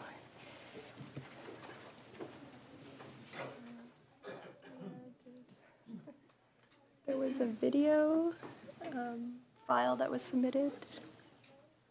Is there someone who can help us?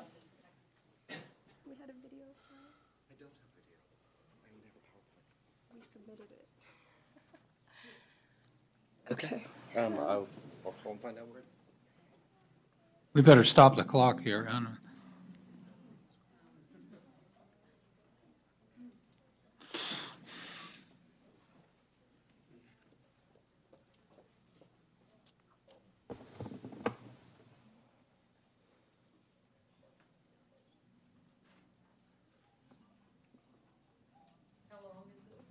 It's 3 minutes.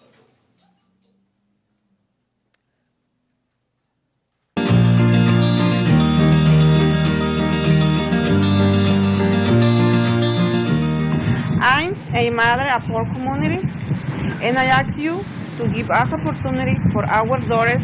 I believe in the wisdom of we use charter future school. My youngest daughter, she's only 4 years old. She knows Spanish, she knows English now, but she's so happy about the Mandarin, Chinese. If she's happy, I'm happy too. Being taught through a project-based learning program such as STEAM, I think will really lead these students and educate them to be leaders of the future. There's not just the Mandarin immersion, the other things that caught my eye were project-based learning. That's the future of education, really. The other thing is, of course, STEAM. There's so many public schools are so entrenched in the old ways. They're not moving, but society is changing at a fast pace, and they need to have these kinds of things. We support WayU because the area is in need of opportunity, and we really want these kids to have more education opportunities and the ability to make a choice on where they're going to go to school.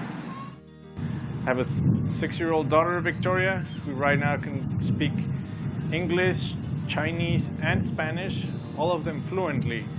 And I think this is an opportunity that every kid deserves, and that's why I support the WayU charter school, so that the community and those of lesser means can also have access to a quality education. There's no sense in denying that, English is not the only main language that people speak in the world, and just even learning about other cultures and things like that, I think, makes people so much more tolerant to other ideas and beliefs and ways of thinking, that it just sets you up for having a great mindset going in as a young adult and growing up in society today. We want the intelligence, we want the education, we want the quality, and the bilingual process and the education process that WayU was choosing is perfect. Please approve WayU so the kids can learn English, and Chinese. Thank you.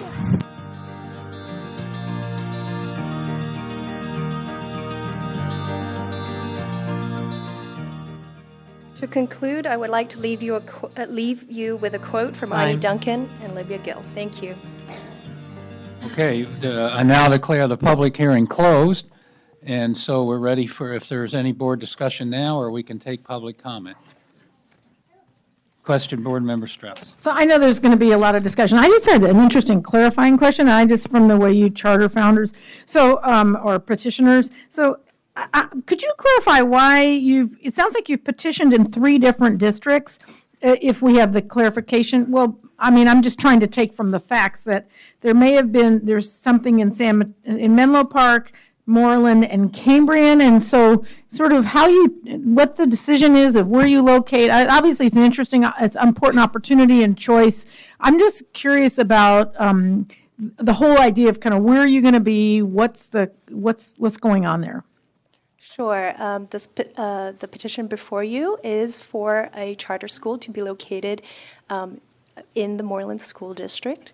I believe you're a little confused because there was a mention of the Cambrian School District, and bear with me, this takes some explanation.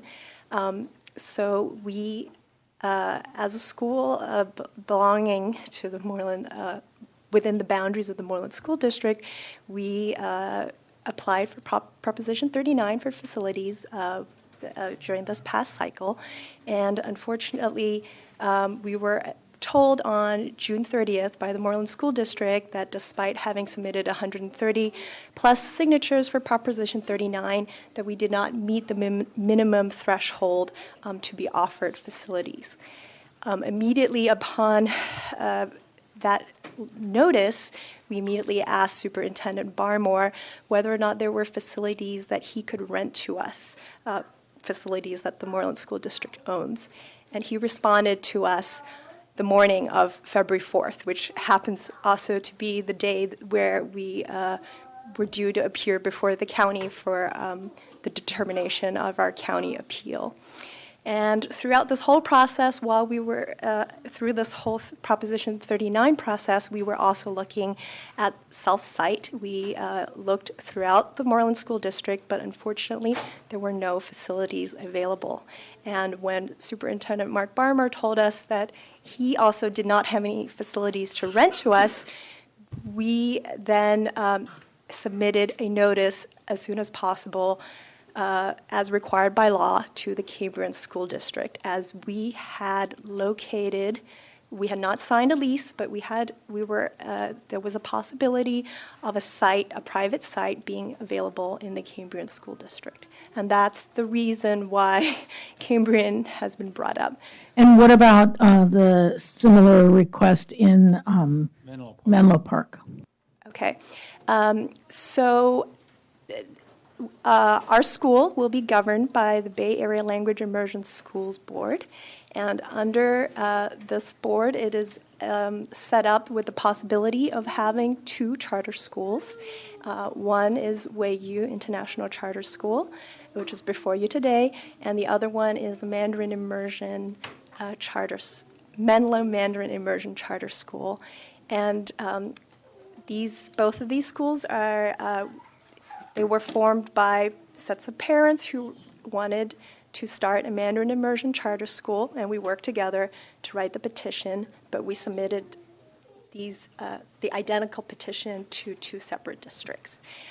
So the other group of parents submitted a petition to the Menlo Park City School District, and that's the reason why you heard about Menlo Park. Menlo Mandarin Immersion Charter School has not submitted a state appeal. Okay. So public comment at this point? All right. Okay, we have 24 people on the list. Sheila Whitley, please line up close to the podium and we'll move along. Sheila Whitley, Eric Premack, Michelle Lopez, Sarah Westfall, Kim Carson, Walter Stockwell, Paul Mack, Kelly McMaster, Kim Lawrence, Eva Chestnut, Josie Arce, Tanya De La Cruz, Karen Selick, Heather Sutton, Jean Hatch, and Arcelio Segura to begin with. Thank you. State your name and affiliation. Sheila Whitley, and I'm here representing the California Teachers Association. On November 18, 2014, the Moreland School District voted to deny the UWay International Charter School by a vote of 5-0. On February 4th, the Santa Clara County Office of Education voted to deny the petition by a vote of 7-0. The Advisory Committee on Charter Schools also voted to deny the petition. That was a closer vote. CTA does oppose granting this charter based on our belief of local control of education and the strong unanimous findings against the charter at the local level. Thank you very much. Eric Premack, Charter Schools Development Center. We see this one as essentially the same issue all over again. Level of detail presented in the charter. There are a couple of additional wrinkles here with regard to what we think is a misapplication of Ed Code related to English learners that is our has been our long-standing understanding since Prop 227 went in that charter schools are exempt from some of those restrictions, and that we have a significant number of what we call our Prop 227 babies who don't go out and get the parent exemption forms and so on and so forth. But beyond that, we see this as a very similar set of facts and circumstances. The other thing that's different here is that the local environment in this part of the South Bay has been rather spiritedly anti-charter for quite a while. It's a district with a troubled history with respect to charter schools. The one charter school that does exist down there now is granted by the county, and there's been a spirited kind of local opposition from some of the parents within the school district to charter schools generally, including this one, including kind of nasty petitions and other kind of icky stuff. Now, that I don't think really bears on what's in front of you today. What bears is the petition in front of you today. I think it meets the requirements of law. It's very similar to the other one, has a detailed program, one that's been shown to be successful in other locations. Urge you to support it. Thank you.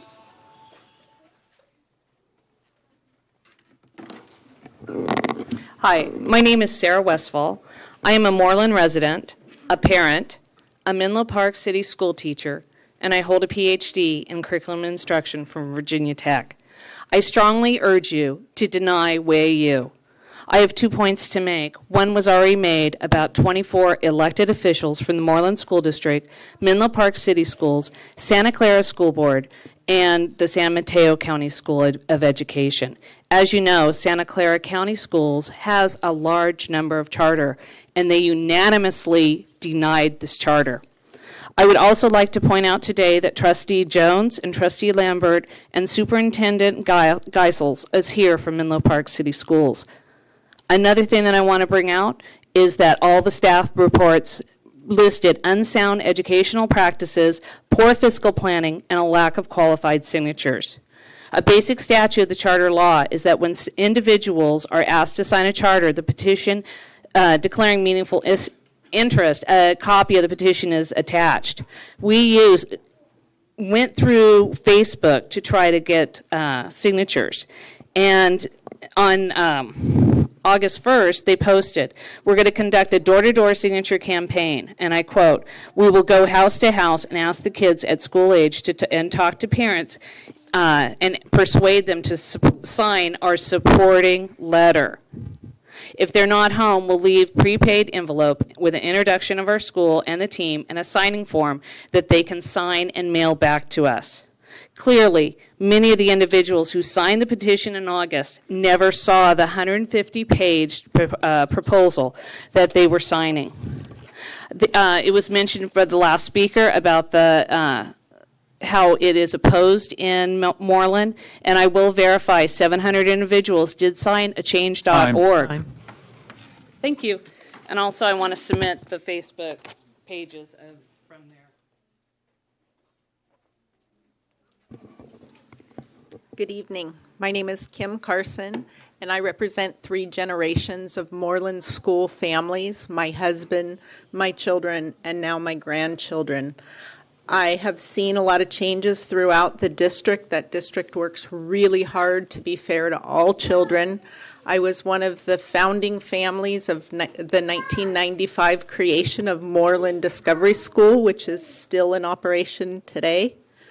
One of the concerns I have is that as children leave the program, maybe go to special ed or go into a traditional school setting, what happens? Where is the path to replace those children?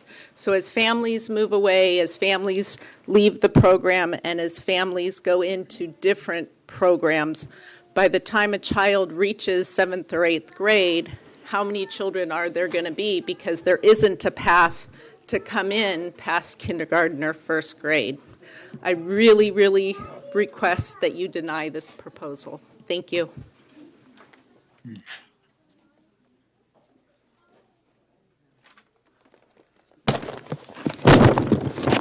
Excuse me. Hi, my name is Dr. Walter Stockwell. I'm a Moreland School District parent, and I have 2 students in Moreland schools. And I'm the product of 23 years of California public education. And I believe the California public school system really works. I'm a proud supporter of it. I'm opposed to this Way You charter school. This petition was reviewed unanimously and unanimously rejected by the Moreland School Board. It was unanimously rejected by the Santa Clara County Board of Education. The petition was reviewed and rejected by the California Advisory Commission on the Charter Schools. And I'm sure you've all read the various staff reports. I'm not going to go into these details, but at base, these decisions to reject the petition are a judgment that this school is likely to fail. And one reason I think it's likely to fail, it does not have a broad base of support in the Moreland community. The original petition squeaked through with the bare minimum of signatures to file a petition. In fact, less than the minimum were verified signatures. WayU later made an application to the Moreland School District for facilities under Proposition 39 and failed to provide enough signatures to qualify for the Proposition 39 facilities. This is a very small group, and I don't believe it has the critical mass it needs to succeed. If it doesn't have enough students, it's not going to meet its financial goals. If it doesn't meet the financial goals, it's going to fail. In contrast, I'm privileged to be able to show to you, we've brought 1,524 postcards signed by Moreland staff, teachers, students, families, residents, asking you to reject this charter petition. I'm leaving these here with you as evidence, but they say in part to the State Board of Education, I support equity and educational excellence for every child. Despite good intentions, the WayU Immersion Charter School's educational program is unsafe. Time. So I'd just like to say in conclusion, if this charter school fails, it's robbing our children of the good education that California owes every student. So thank you.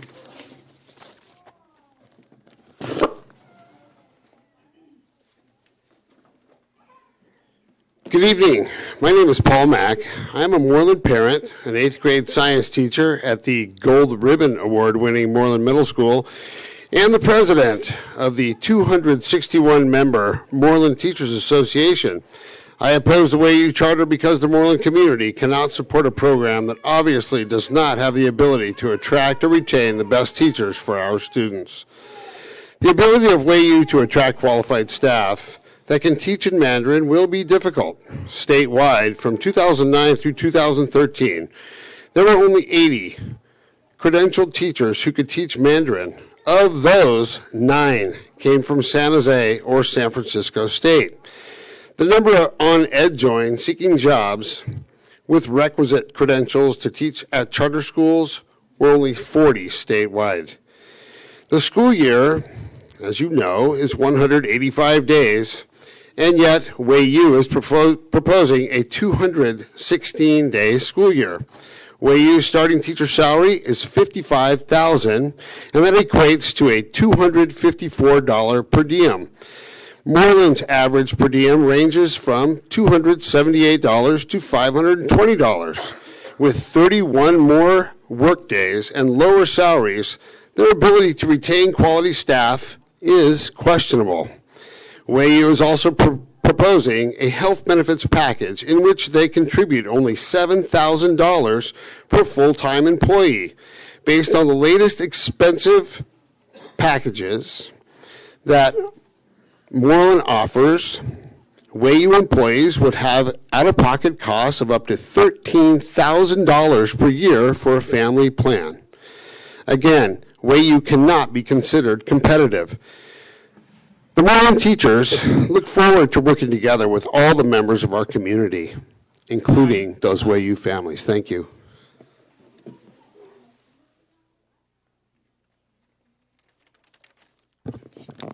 Good evening. My name is Kelly McMaster, and I am a parent of a 4-year-old and a kindergarten teacher at Payne Elementary School in Moreland. I'm in support of choices for students. I am in support of language, but I'm not in support of masking these opportunities at the expense of our children's primary educational years, especially at such a crucial time entering kindergarten and first grade. If you look at WAYU's sample kindergarten and first grade schedule, you'll see the deficiencies are glaring. For example, they do not allot time for English learner instruction. 29% of Moreland students are English language learners. Excuse me. WAYU's proposed staffing does not support important instructional strategies such as allowing for small group instruction or assessments. As a kindergarten teacher, I cannot begin to tell you about all the other policies we deal with on a daily basis, which have not even been thought of, such as administering medication to children who require it daily, child abuse reporting, school site safety, and bullying. The number of Mandarin-speaking teachers is already limited. Attracting qualified teachers and staff to a school who offers lower pay with a larger workload and a longer school year will be difficult. Our students need an advocate. Our students need someone who will stand up for what is right for them now and what will be right for them in the future. I ask that you be that advocate and deny the WAYU charter petition. Thank you.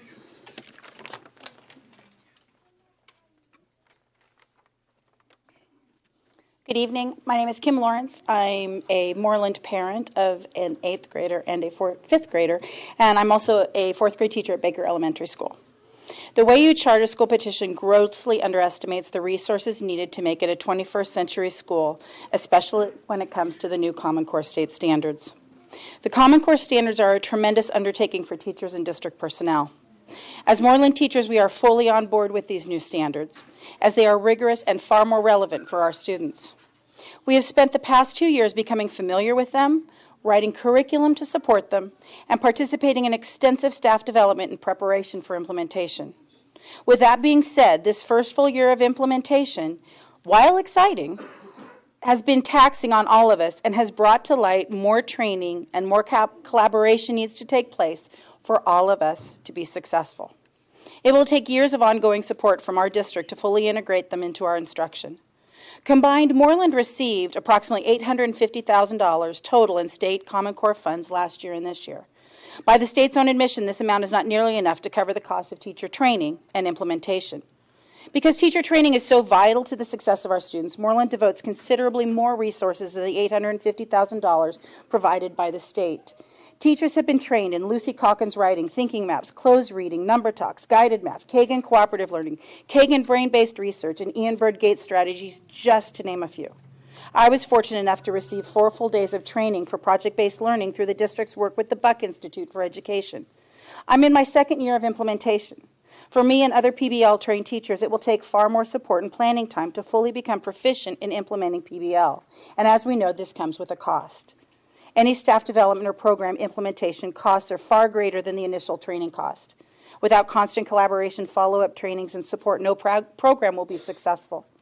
The intentions of WAYU Charter School are admirable. Time.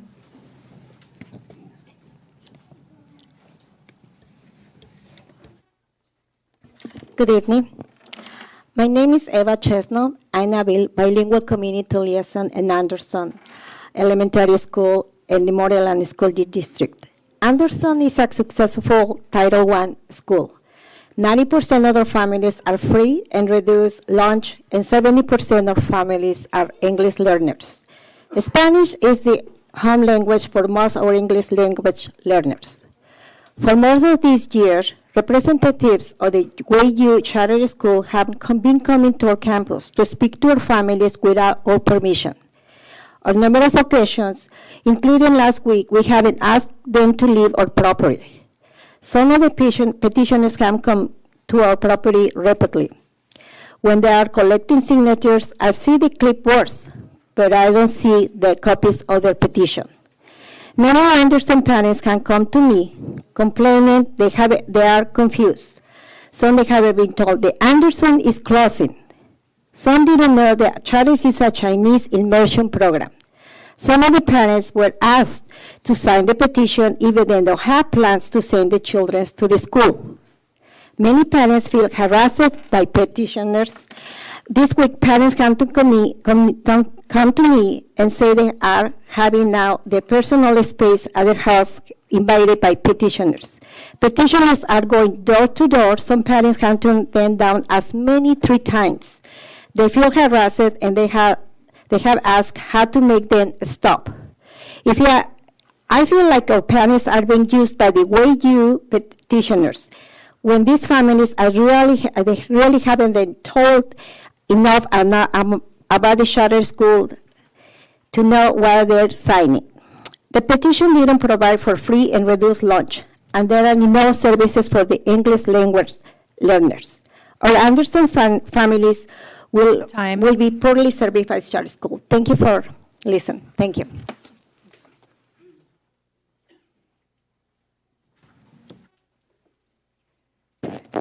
Good evening. My name is Josie Arce, and I'm a resident and parent of the Moreland School District, as well as an employee in the district office. In my 9 years, I have been a part of the district office. I have come to be a confident liaison for the Moreland growing Spanish-speaking families. Families from all the 7 schools count on me due to my experience and knowledge, because I'm an advocacy for their children. In September, I was one of the 5 Moreland staff members calling the parents who signed the OAU charter petition. I worked for my script, prepared for our attorney, and I personally called every single Spanish-speaking families on the list.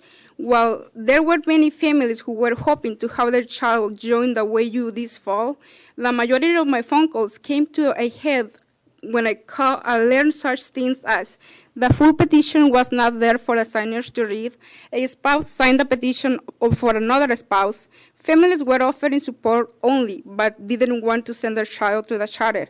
People were told to go online to get more information, and a couple of people told me that the person talking with them pressured them to sign the petition and also they did sign the petition on their behalf. From personal conversation with Moreland families, especially for the Anderson community, who has approximately 74% of Spanish-speaking families, parents are feeling targeted and taken advantage of due to their inability to understand or read the original petition. And as a staff member, we have been dispelling rumors that Anderson is closing down or being turned into a charter school or other made-up stories. Our community is not getting the truth, so I respectfully request that you deny the petition. Thank you.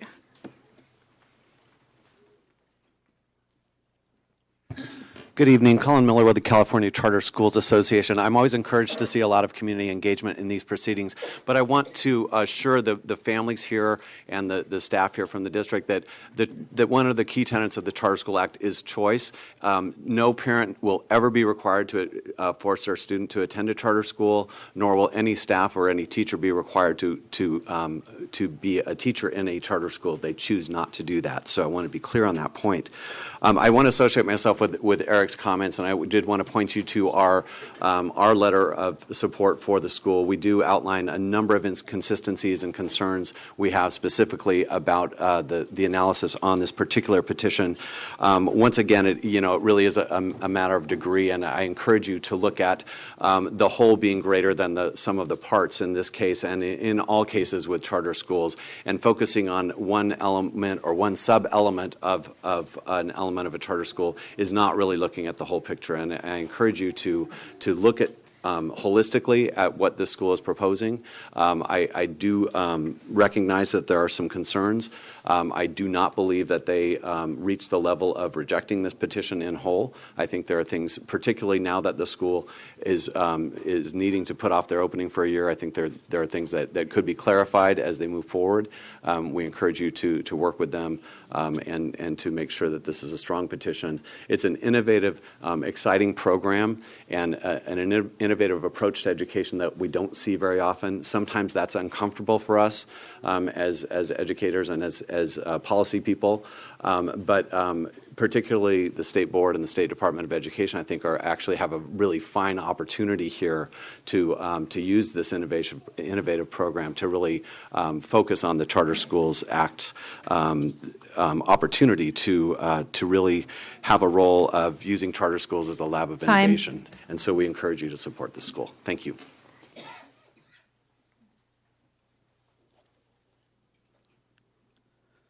Hi, my name is Jun Dong, and I'm the lead petitioner of Weiyu. On behalf of Weiyu funding team, parents who made this long drive, and hundreds of other supporters, and also as a Moreland father, I urge you to approve our school. The programming that Weiyu offers is not available in our local education system. So Weiyu will provide an option for parents who wish for an innovative bilingual education. We are committed to ensuring that people from all backgrounds can benefit from the school. We have set up tables outside local libraries and stores, hosted numerous workshops to introduce our education model to families and listen to their needs. Along the way, we have built good relationships with many neighbors, especially a neighborhood youth center for at-risk kids. We know with our commitment, our collaboration with education experts, and the community support we have, we can bring Weiyu to success. Thank you.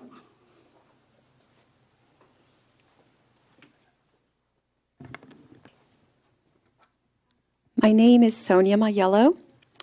Last week, I became an employee of the California Charter Schools Association. Prior to that, I was helping Weiyu with outreach, specifically working with Hispanic families. I spoke with many of the families to educate them on Weiyu, to answer their questions, and to address their concerns. As a result of working with the Hispanic families, I learned that they are extremely open to the idea of a Mandarin immersion and STEAM curriculum-based program for their children. All of the Hispanic families that I worked with are low income, and unfortunately, they do not receive many opportunities to take advantage of high-quality educational programs. I, too, am originally from Mexico and came from a low-income family, so I know firsthand how difficult it is to take advantage of high-quality educational opportunities. I feel that the Hispanic students would greatly benefit from Weiyu. Speaking a third language is invaluable, and receiving an education that is taught through project-based learning will help these students become our leaders of tomorrow. Thank you.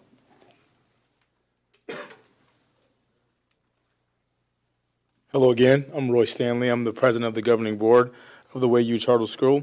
I'm going to read a note from a parent who could not be here with us tonight. Her name is Delilah Rojas, and she writes, I have 3 children attending Discovery Charter School in the Moreland School District. My son developed an intense interest for Mandarin when he was in kindergarten. That year, we also found out he was on the autism spectrum and also had special needs, including dyslexia and dysgraphia. We struggled with the decision to have him continue learning Mandarin. It was his passion for Mandarin that convinced us to allow him to continue learning the language. Today, 4 years later, my dyslexic son can read, write, and speak Mandarin fluently. Mandarin is his island of competence, and it has helped improve his English articulation and supported his reading and writing. I wish Weiyu had been founded 5 years ago so my children could have been a part of it. I hope you will approve Weiyu so other children like mine with special needs will have access to a global education. Thank you for your consideration.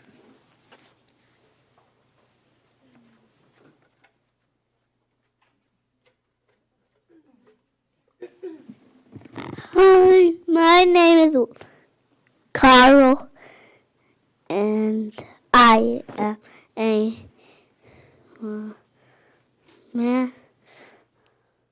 I am a kindergartner in a Mandarin school. I hope that you will support Weiyu so that more kids can learn Chinese. 你好，我是 Carl， 我很喜欢我的中文学校。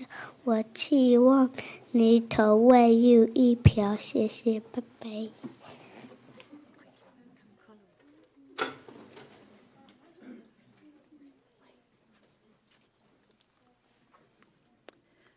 Good evening. My name is Arcelia Segura. I support Weiyu because of the advantages that Mandarin immersion can bring to many families in the Bay Area. I have seen how kids learn languages in a way that we adults don't understand. My daughter is only allowed to speak Spanish at home, but this has not been an impediment for her to learn Mandarin. Even when no one in our family speaks Mandarin, she's now fluent, and her teachers comment on how native her pronunciation is. She's 6 years old, and English is her first language, her first choice to communicate outside the home, but switches easily between Spanish, English, and Mandarin as needed. She will be able to benefit from the enrichment of different cultures through the written and spoken world, and this will open her mind beyond anything I have dreamed of. In school and as a professional, I am convinced she will enjoy unique opportunities. These are the advantages of immersion that WayU can make available for more families if you choose to approve it. Thank you.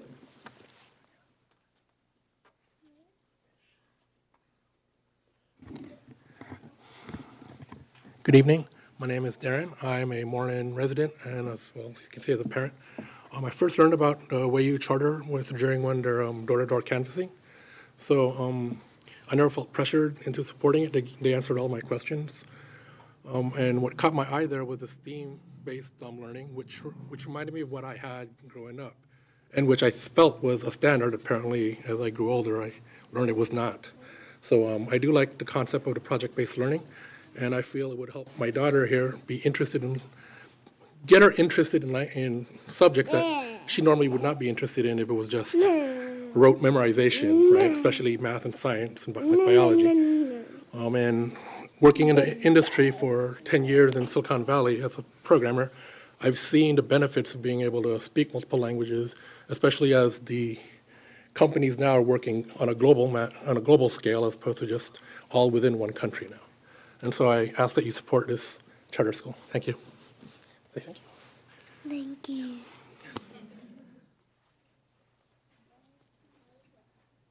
My name is Kenneth Kang. I am Korean American. I would like my son to learn Mandarin. I work with global teams, including Mandarin speakers.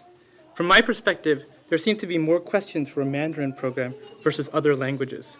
I hope this is because people are learning about Mandarin. I hope this is not because of unconscious biases like those that drove the Chinese Exclusion Act or the Japanese internment during World War II. In my view, a public Mandarin immersion school gives kids of all races the opportunity to learn Mandarin.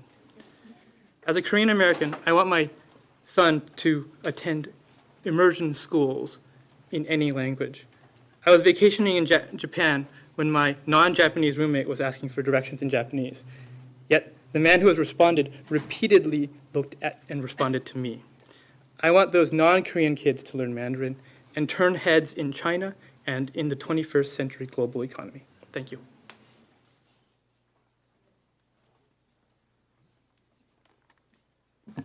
Thank you for this opportunity to speak. I'm going to do the best I can to be heard. I've been fighting a cold for about 3 weeks now, so I'll stand back from the microphone. I'm a father of 3 children, 6, 5, and 2 years old. The 6-year-old was the one that spoke a minute ago. Can you state your name, please? David Dorflinger. Thank you. As one of the founding parents, I just want to reiterate that we are very pleased that the CDE has accepted our clarifications, and we hope to continue to have the opportunity to partner with the CDE on ensuring that all of their concerns are addressed. From the onset of this journey, we have been very open to working with the district and the county. However, from the beginning, we were met with resistance from the district staff regarding a language immersion program. We remained very willing to work with the district in developing the school, but received minimal feedback. We were repeatedly told by the district to abandon the charter petition process in order to receive any kind of exploratory information on a potential district language program. We have tried very hard to work with the district staff, but have unfortunately seen a lack of willingness to respond to the community's desire for such a program. I urge you to approve the school, as I know there are a lot of public support for this program. Thank you.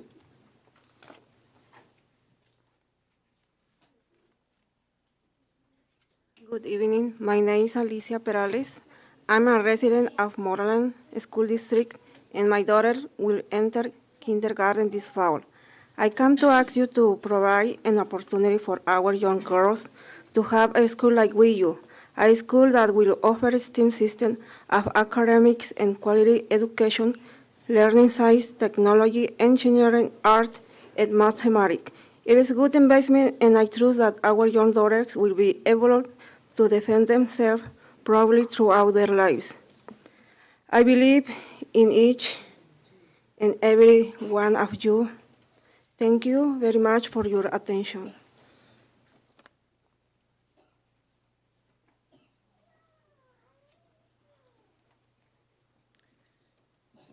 Good afternoon. I'm Jean Hatch, and I am the director and founder of Reading School of the Arts, which, beyond being an arts program, is also a Mandarin immersion program.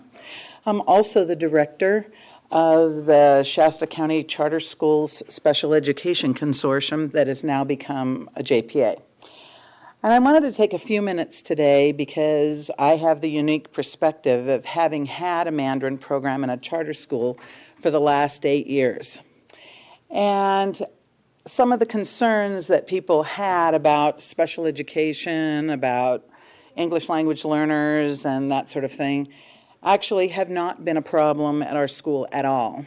In fact, we've had children with all kinds of disabilities, autism, special day classes, speech and language, deaf and hard of hearing, visually impaired, you name it, we've done it. And a lot of those kids actually learn Mandarin extraordinarily well. Some of them are more successful actually in the Mandarin than they are in their English. And that might seem surprising to you, but in fact the letters or the characters are often easier for some of the special ed kids than actually the letters of the alphabet. The Common Core standards at our school are actually taught in Mandarin. So Common Core is covered, but it's covered in Mandarin. Anyway, my background is special education, and I was contacted and asked if they could join if WayU could join my JPA. And we were pleased to tell them we're taking 4 schools, and we're pleased to tell them that we would be happy to have them join. We're taking 4 new schools for the fall. They obviously wouldn't start this fall, but they would start the following fall, and we could guarantee not only compliance, but could guarantee their admission to EDCO. Anyway, I urge you to consider it. Mandarin is the world's #1 language. Time. Thank you.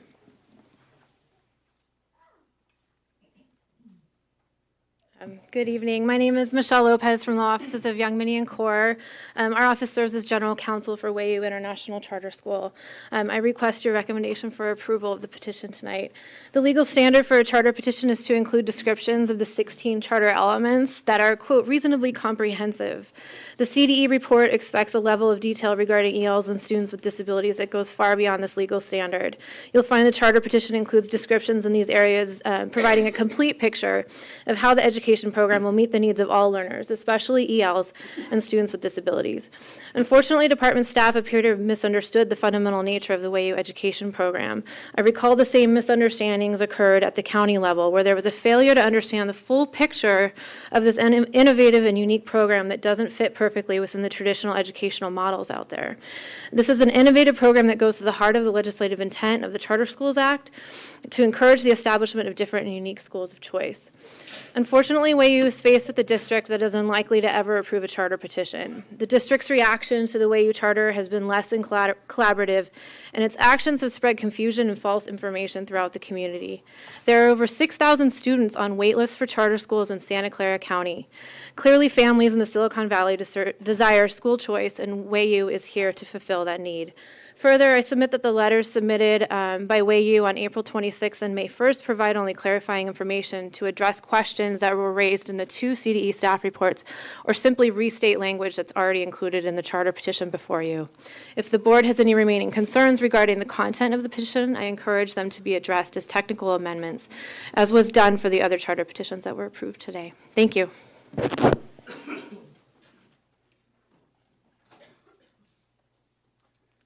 Hello again, I'm Don Bowles from the Santa Clara County Office of Education. I want to follow up just on the comments that were made just before. The speaker talked about a school district that would never approve a charter school. I want to come back to the fact that we do approve charter schools. As I said, we have 20.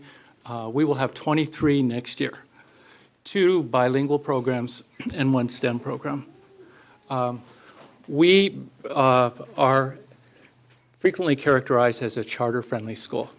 I met with these petitioners early on, actually before they submitted their petition to Moreland. I thought it was a very exciting idea. I thought they were very nice people, and it was a really neat thing that they were undertaking. The problem with the petition was it was flawed. It had flaws that were identified by Moreland, that were identified by our County Office of Education, were identified by the California Department of Education. That's why it was denied. Our board denied it 7-0. We never have unanimous votes, but 7-0, including maybe that's not so unusual to you. But this was pretty striking, including people who championed this idea and even this school. But as they began to understand the concerns, and particularly the concerns about how they would serve all children who might apply, that was their concern.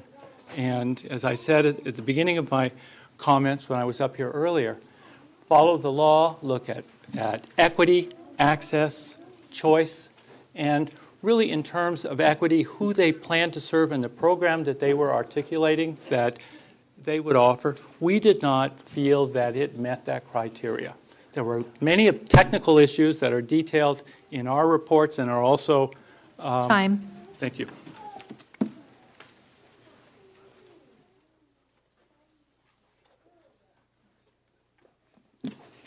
Hi, I'm Tanya Dela Cruz, and I'm a current parent in the Moreland School District, as well as an employee in the district office. As an employee, I led the 5 staff members who called every single signature on the original petition, as well as the Prop 39 petition. We worked off of a carefully worded script prepared by our attorney. And at the end of many, many weeks of calling parents, we learned that many of the parents didn't even have an interest to call us back to let us know if they were interested or not. We learned that many thought they were signing the petition to show support of a charter petition, but didn't actually want to attend the school. They moved into the Moreland School District to attend Moreland's award-winning schools. And many were uninformed or misinformed as to what they were being asked to sign. As part of this carefully worded script, we called to verify interest in sending a kindergartner or a first grader to WAYU in the 15-16 school year. Now we're being told that the school won't even open until 16-17. I wonder how many of these parents would have signed this petition knowing this new information. The petition the district received looks nothing like the petition before you today. The number of revisions and changes made from the initial petition given to the Moreland School Board has radically changed and is not what these parents signed up for. The WAYU petitioners continue to target our Spanish-speaking community at Anderson. As recently as last Thursday, as Eva mentioned, petitioners were interfering with instructional time on campus. When we asked them to leave, they wouldn't until the principal threatened to call the police. Over the past 6 months, they've repeatedly ignored our request to get off campus. And as Eva told you, parents are feeling harassed. They are going door to door in our neighborhoods, talking to parents who have turned them down 3, 4, maybe more times than that. Moreland is a collaborative and caring community, and one that consistently provides high-quality programs. We do believe in language instruction, and we do believe in 21st century skills. But this petition has been forced and has not grown from within the community, as you can see by the 1,500 postcards we do have from our community. I respectfully request that you deny this petition. Thank you.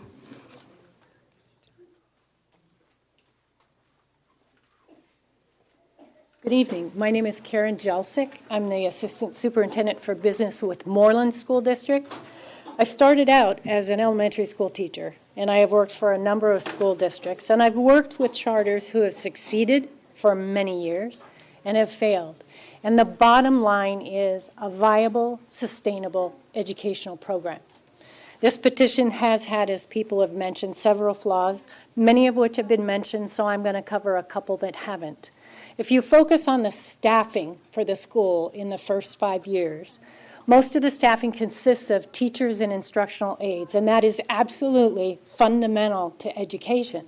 But you need support staff, particularly when you have an ambitious program based on Common Core, Mandarin immersion, STEAM, project-based learning.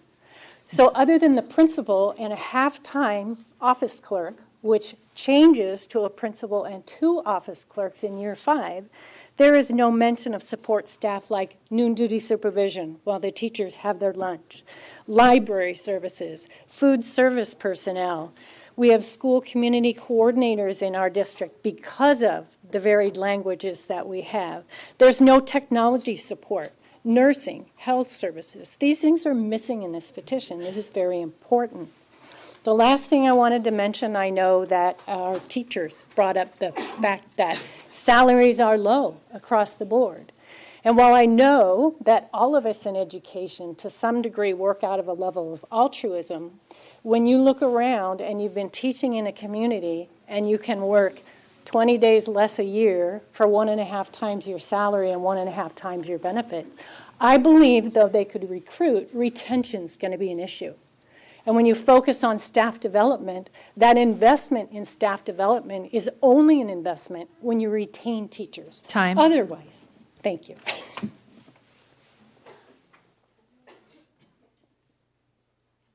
Good evening. My name is Heather Sutton, and I am the president of the Moreland School District Board of Trustees.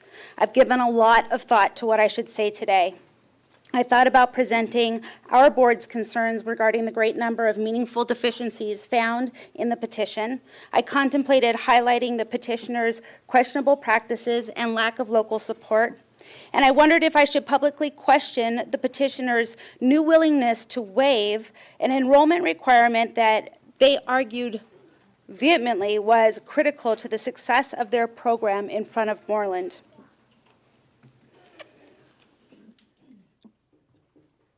But I've struggled to find a way to articulate the real disconnect between the WAYU vision and the Moreland population. And I did so until I found this John Dewey quote. It reads, "What the best and wisest parent wants for his own child, that must the community want for all of its children." I am blessed to be unable to comprehend what it is like for my children to be hungry. But unfortunately, not everyone in our district can say that, and more regrettably, it's not a small number. I think you've heard it's about 1/3 of our district.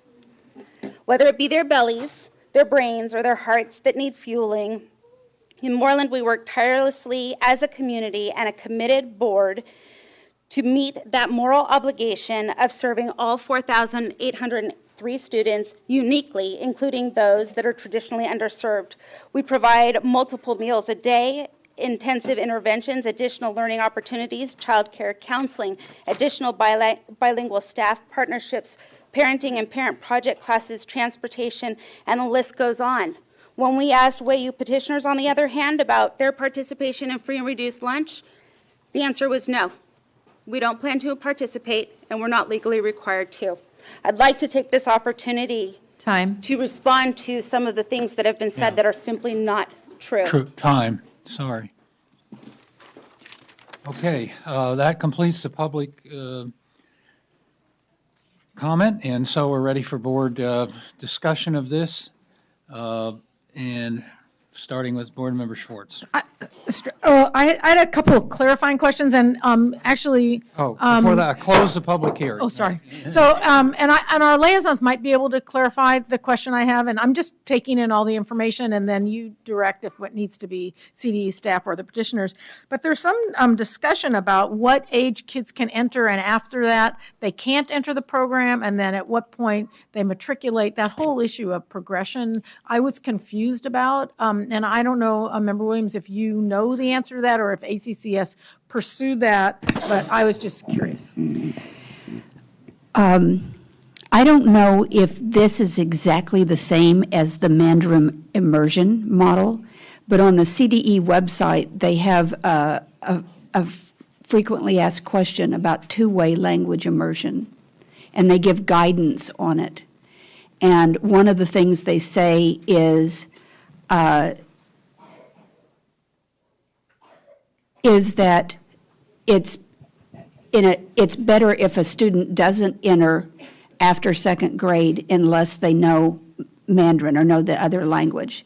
But biliterate or bilingual students can enter any time. That doesn't mean you'd have to refuse students who came in and said, you know, I would like to go to this program. I understand what it is, or the parents, I understand what it is, and I understand it might be a challenge, but I want to go here. So you wouldn't be able to refuse anyone, but there is on the CDE's own website guidance about the appropriateness and feasibility of that. So, and then my last question, and I don't know if ACC has addressed this or it's just part of the comment, that the CBO from Moreland says that there's no support staff in the budget, and running a school needs more than just a half-time office clerk. Did that come up at ACCS in the hearing? And certainly those of us that have been in schools know that you need more than that when you run a school. Member Holliday, do you know? Or just, that's. I'm sorry, I can't remember. I don't think it did. Okay. So Cindy, did you guys, did the CDE and the analysis take a look at that?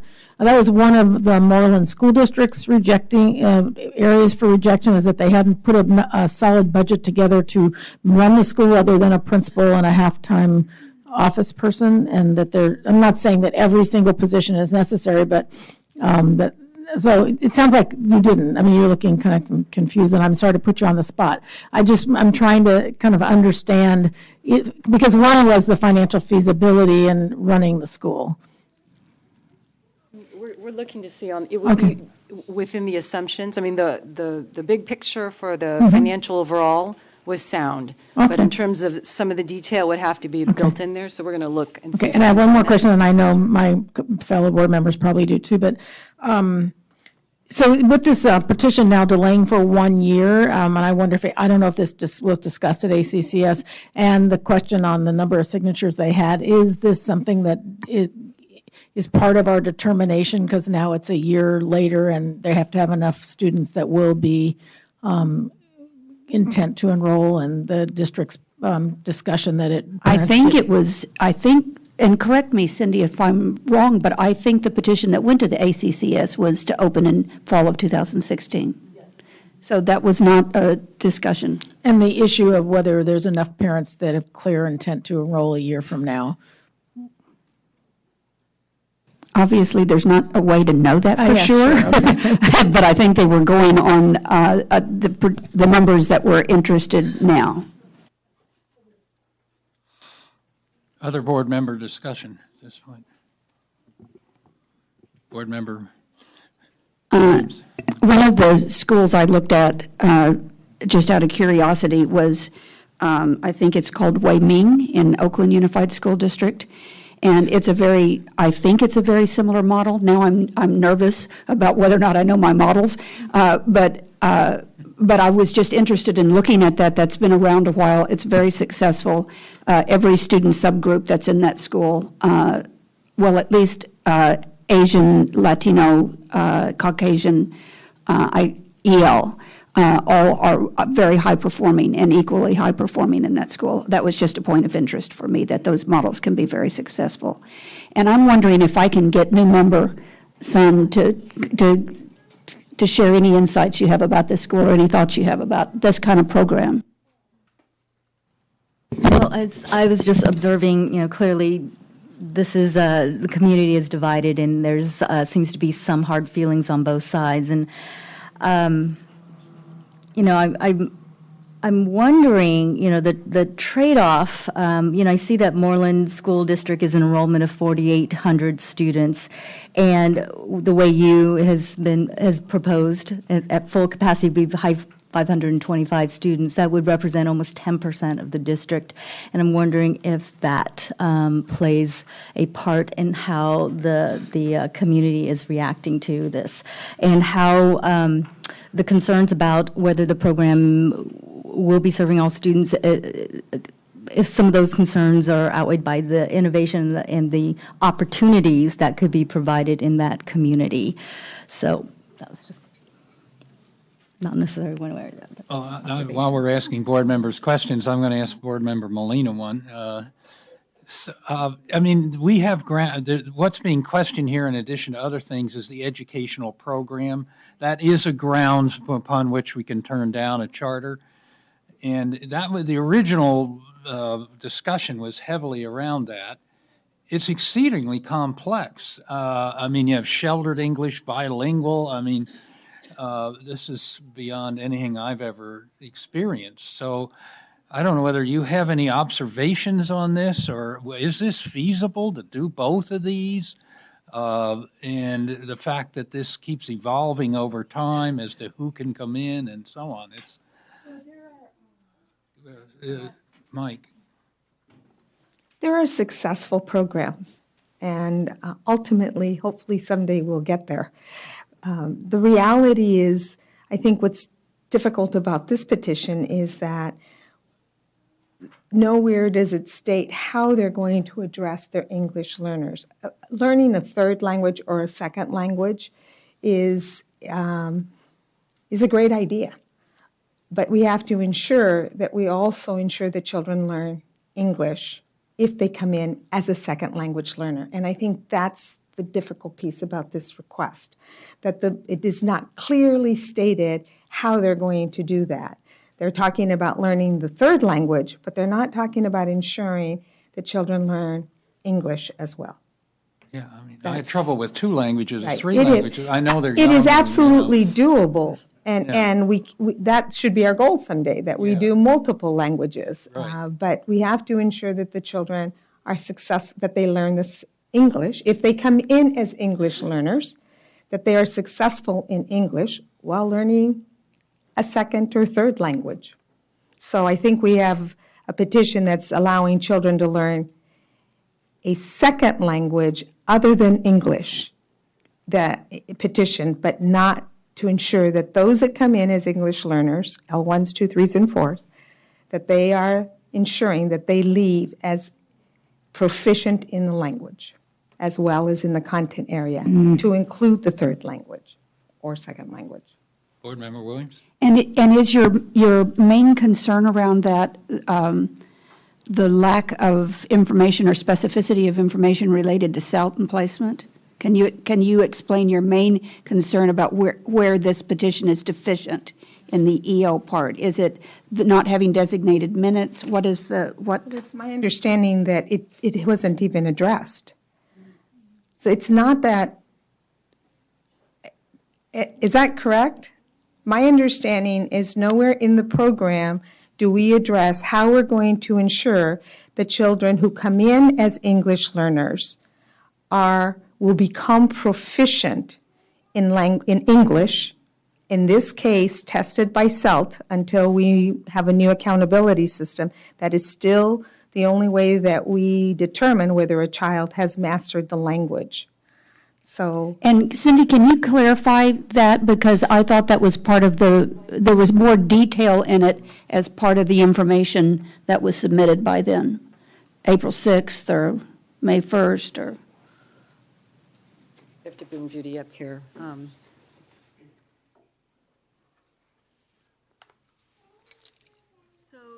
In the April 1st letter, we were provided with an ELD sample master plan. And then in the May 1st letter, they reiterated, we've sent you the ELD master plan. We did not deem that master plan to be sufficient in terms of how ELD would be delivered and when it would be delivered, other than to see that in the 90-10 and on it goes, it will be in ELA. So the conclusion that we came to was the petition, the original petition. I want to clarify, too, that commenters have said the petition you're looking at now is vastly different than the petition the locals. The petition remains the same. It's these clarification letters truly trying to clarify our findings at the ACCS item and the SBE item. We have the same petition. But the petition and the master plan state WICS will provide appropriate EL services. They don't state how and they don't state when, particularly in this program when the learner could be learning 3 languages, Mandarin, English, and trying to maintain even their primary language. So the clarifications did not give us sufficient confidence that ELD would be delivered as required. It's moving more out of the placement issue now, and it is definitely with regard to delivery of ELD. How is that going to happen? Board Member Burr. So I want to kind of come up to the 30,000-foot level a little bit here. And I really want to associate myself with the remarks made by Eric Premack and Colin Miller. I feel like in the whole conversation about this, we have lost sight of the purpose of charter schools. Charter schools are supposed to be innovative, research and development schools, provide lots of different options, and they're supposed to be allowed to succeed or fail. And they're supposed to be based on what the educational outcomes will be for the students that they're serving. So I'm a lot more interested in what the petition says about how these students will be measured for success as opposed to the process. Because I agree, if we've got 1,000-page charter petitions now that are going down to the nth level of detail, we have lost our way. And nobody is required to go to these schools. No parents are required to send their students. No teachers are required to teach there.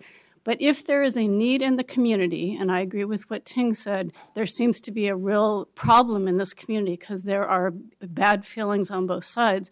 But if there's a need in the general area, and I do think it's a very innovative program, I want us to focus on that and what are the outcomes going to be for the students, not on the, is the I dotted and the T crossed on these very specific instructional strategies, because that's not what charters were intended to be. That's why we have, 2,000 different kinds of charters in this state, because parents want to have choices, and I don't want us to lose sight of that. Okay, Member Rucker, then Member Holliday, then Member Sung. Well, I'm in having this conversation and in asking the questions that I asked both of Cindy and of Julie concerning the requirements for a program that is supposed to be a dual immersion program and that's going to be a bilingual program. I'm going back to what I heard Board Member Molina also talk to. We still have a requirement to explain the English language development elements in this plan. And for me, when I read the plan, I went back to our framework. Our framework has some clear expectations about how programs like this are supposed to work. And I'm not going to say it's not in the plan. What the staff are saying, the plan is insufficient because it's incomplete. So I'm all for innovation, but if we're going to approve innovation over ignoring the standards that we have put in a framework with expectations about how we're supposed to support English language development, then what was the purpose of the framework? So I took time to look at the framework and to look at what it is they wrote into this program concerning these very specific elements. If you're going to use these terms of art and say that this is the focus of your innovation, then we should hold them accountable for making sure that they're meeting our expectations that we've already articulated in the framework, and this plan does not do that. Bruce Holliday. So I was involved years ago with a charter school in Oakland that, although I think many people thought it was innovative at the time, it was actually built on a 100-year tradition model military school. I believe it was the first charter school that the state board authorized, if I'm not mistaken. But there was a great deal of community dissent about that school.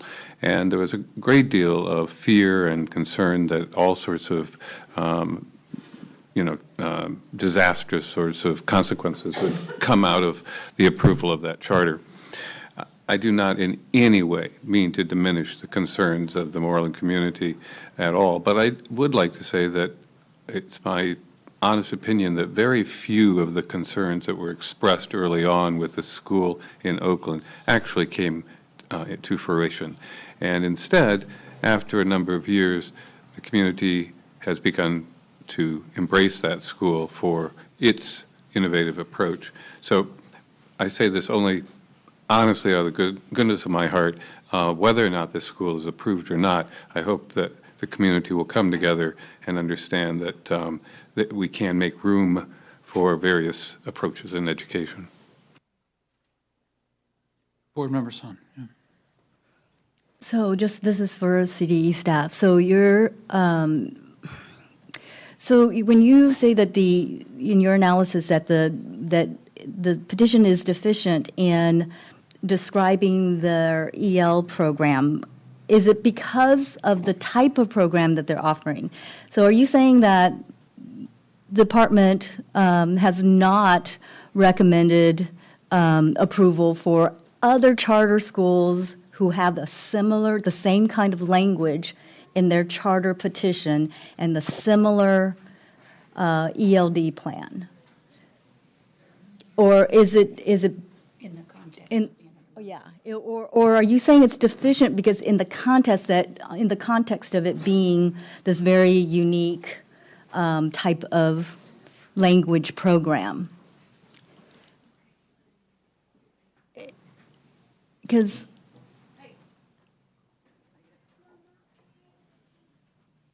it is in this respect that in this Mandarin immersion program, where ELs are going to, I'll go back to the 90-10% again.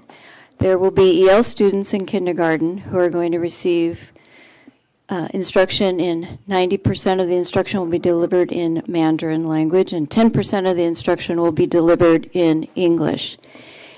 In the ELA class, it is not identified in the petition or the master plan or subsequent documents submitted April 6th and May 1st, how the English learners will learn, will be accommodated, will meet proficiency, will receive ELD instruction, targeted, specific ELD instruction to their proficiency levels as assessed on the CELT. They have other measurements also. It is not clear how that's going to happen. I would say it's not considered because it's a Mandarin immersion program that we thought you're not going to meet the needs of ELs then. It's specific to that English language arts schedule where it is in the English language arts that the EL English learners will be that we did not see how their needs would be addressed. So if you forget the Mandarin, if this petition came before you and it was just a STEAM petition, would what has been submitted under the ELD plan and the language that addresses English language learners be sufficient? No. Board Member Molina. So I'm going to try something because I'm trying to see if we can help this group. I recognize that they're doing a 90-10. What that means, in essence, is 90-10 will be in the primary language and 10% will be in English in the content area. Core. I get that. So what we're requesting, or what you're requesting, is that within that 10%, can the group articulate how they will support the English learner to become proficient in English? So it can be done. It just needs to be rewritten. They gave you we received a 90-10 plan.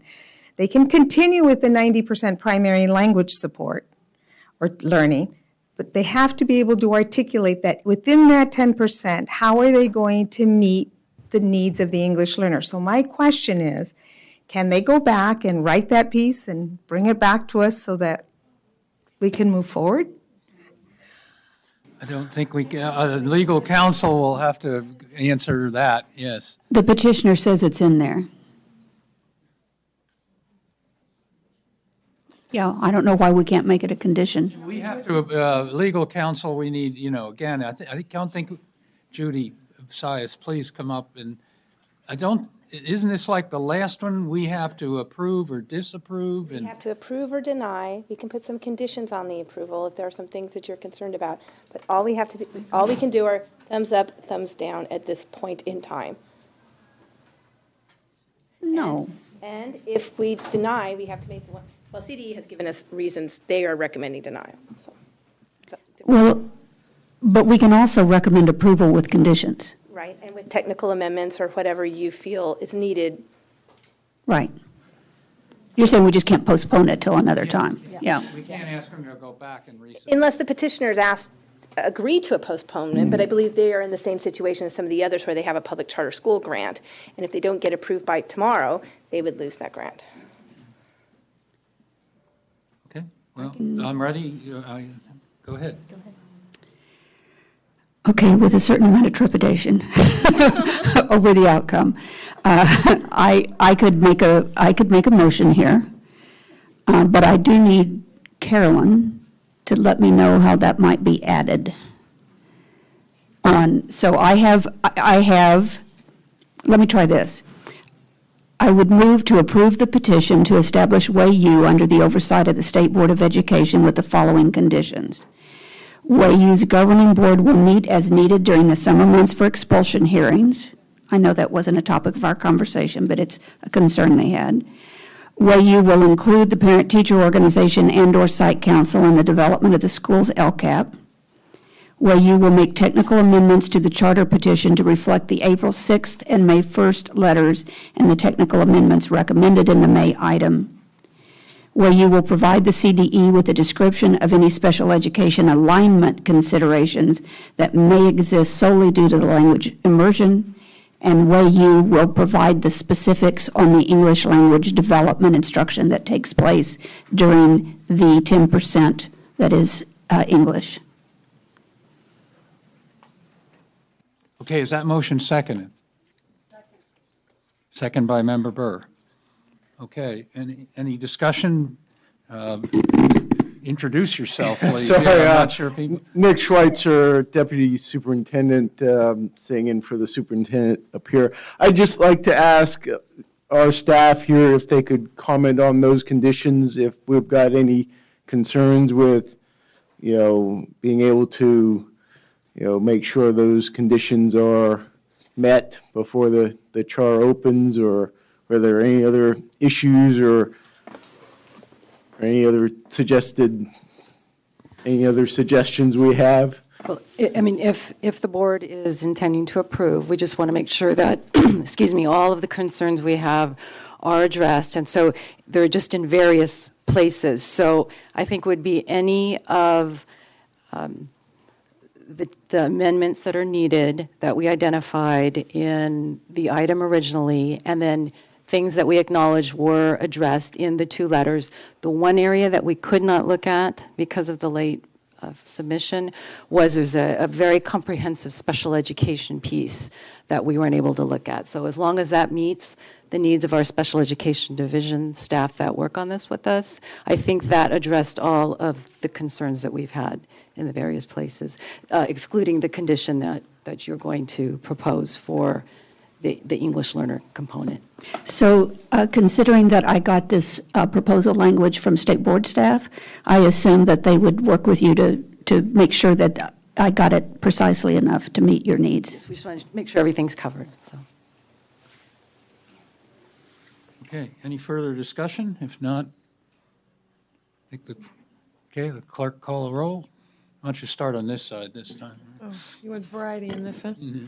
Okay, Rucker? Oh, no, you didn't. Okay. No. Licone? Yes. Burr? Yes. Strauss? Yes. Kirst? Yes. Molina? Staying in, let me share why. I feel like I'm in the same spot as I was with the last time. I'm going to be consistent with my vote. Williams? Yes. Sun? Yes. Sandoval? Yes. Holiday? Okay, it passes, and the board is adjourned for today. Thank you.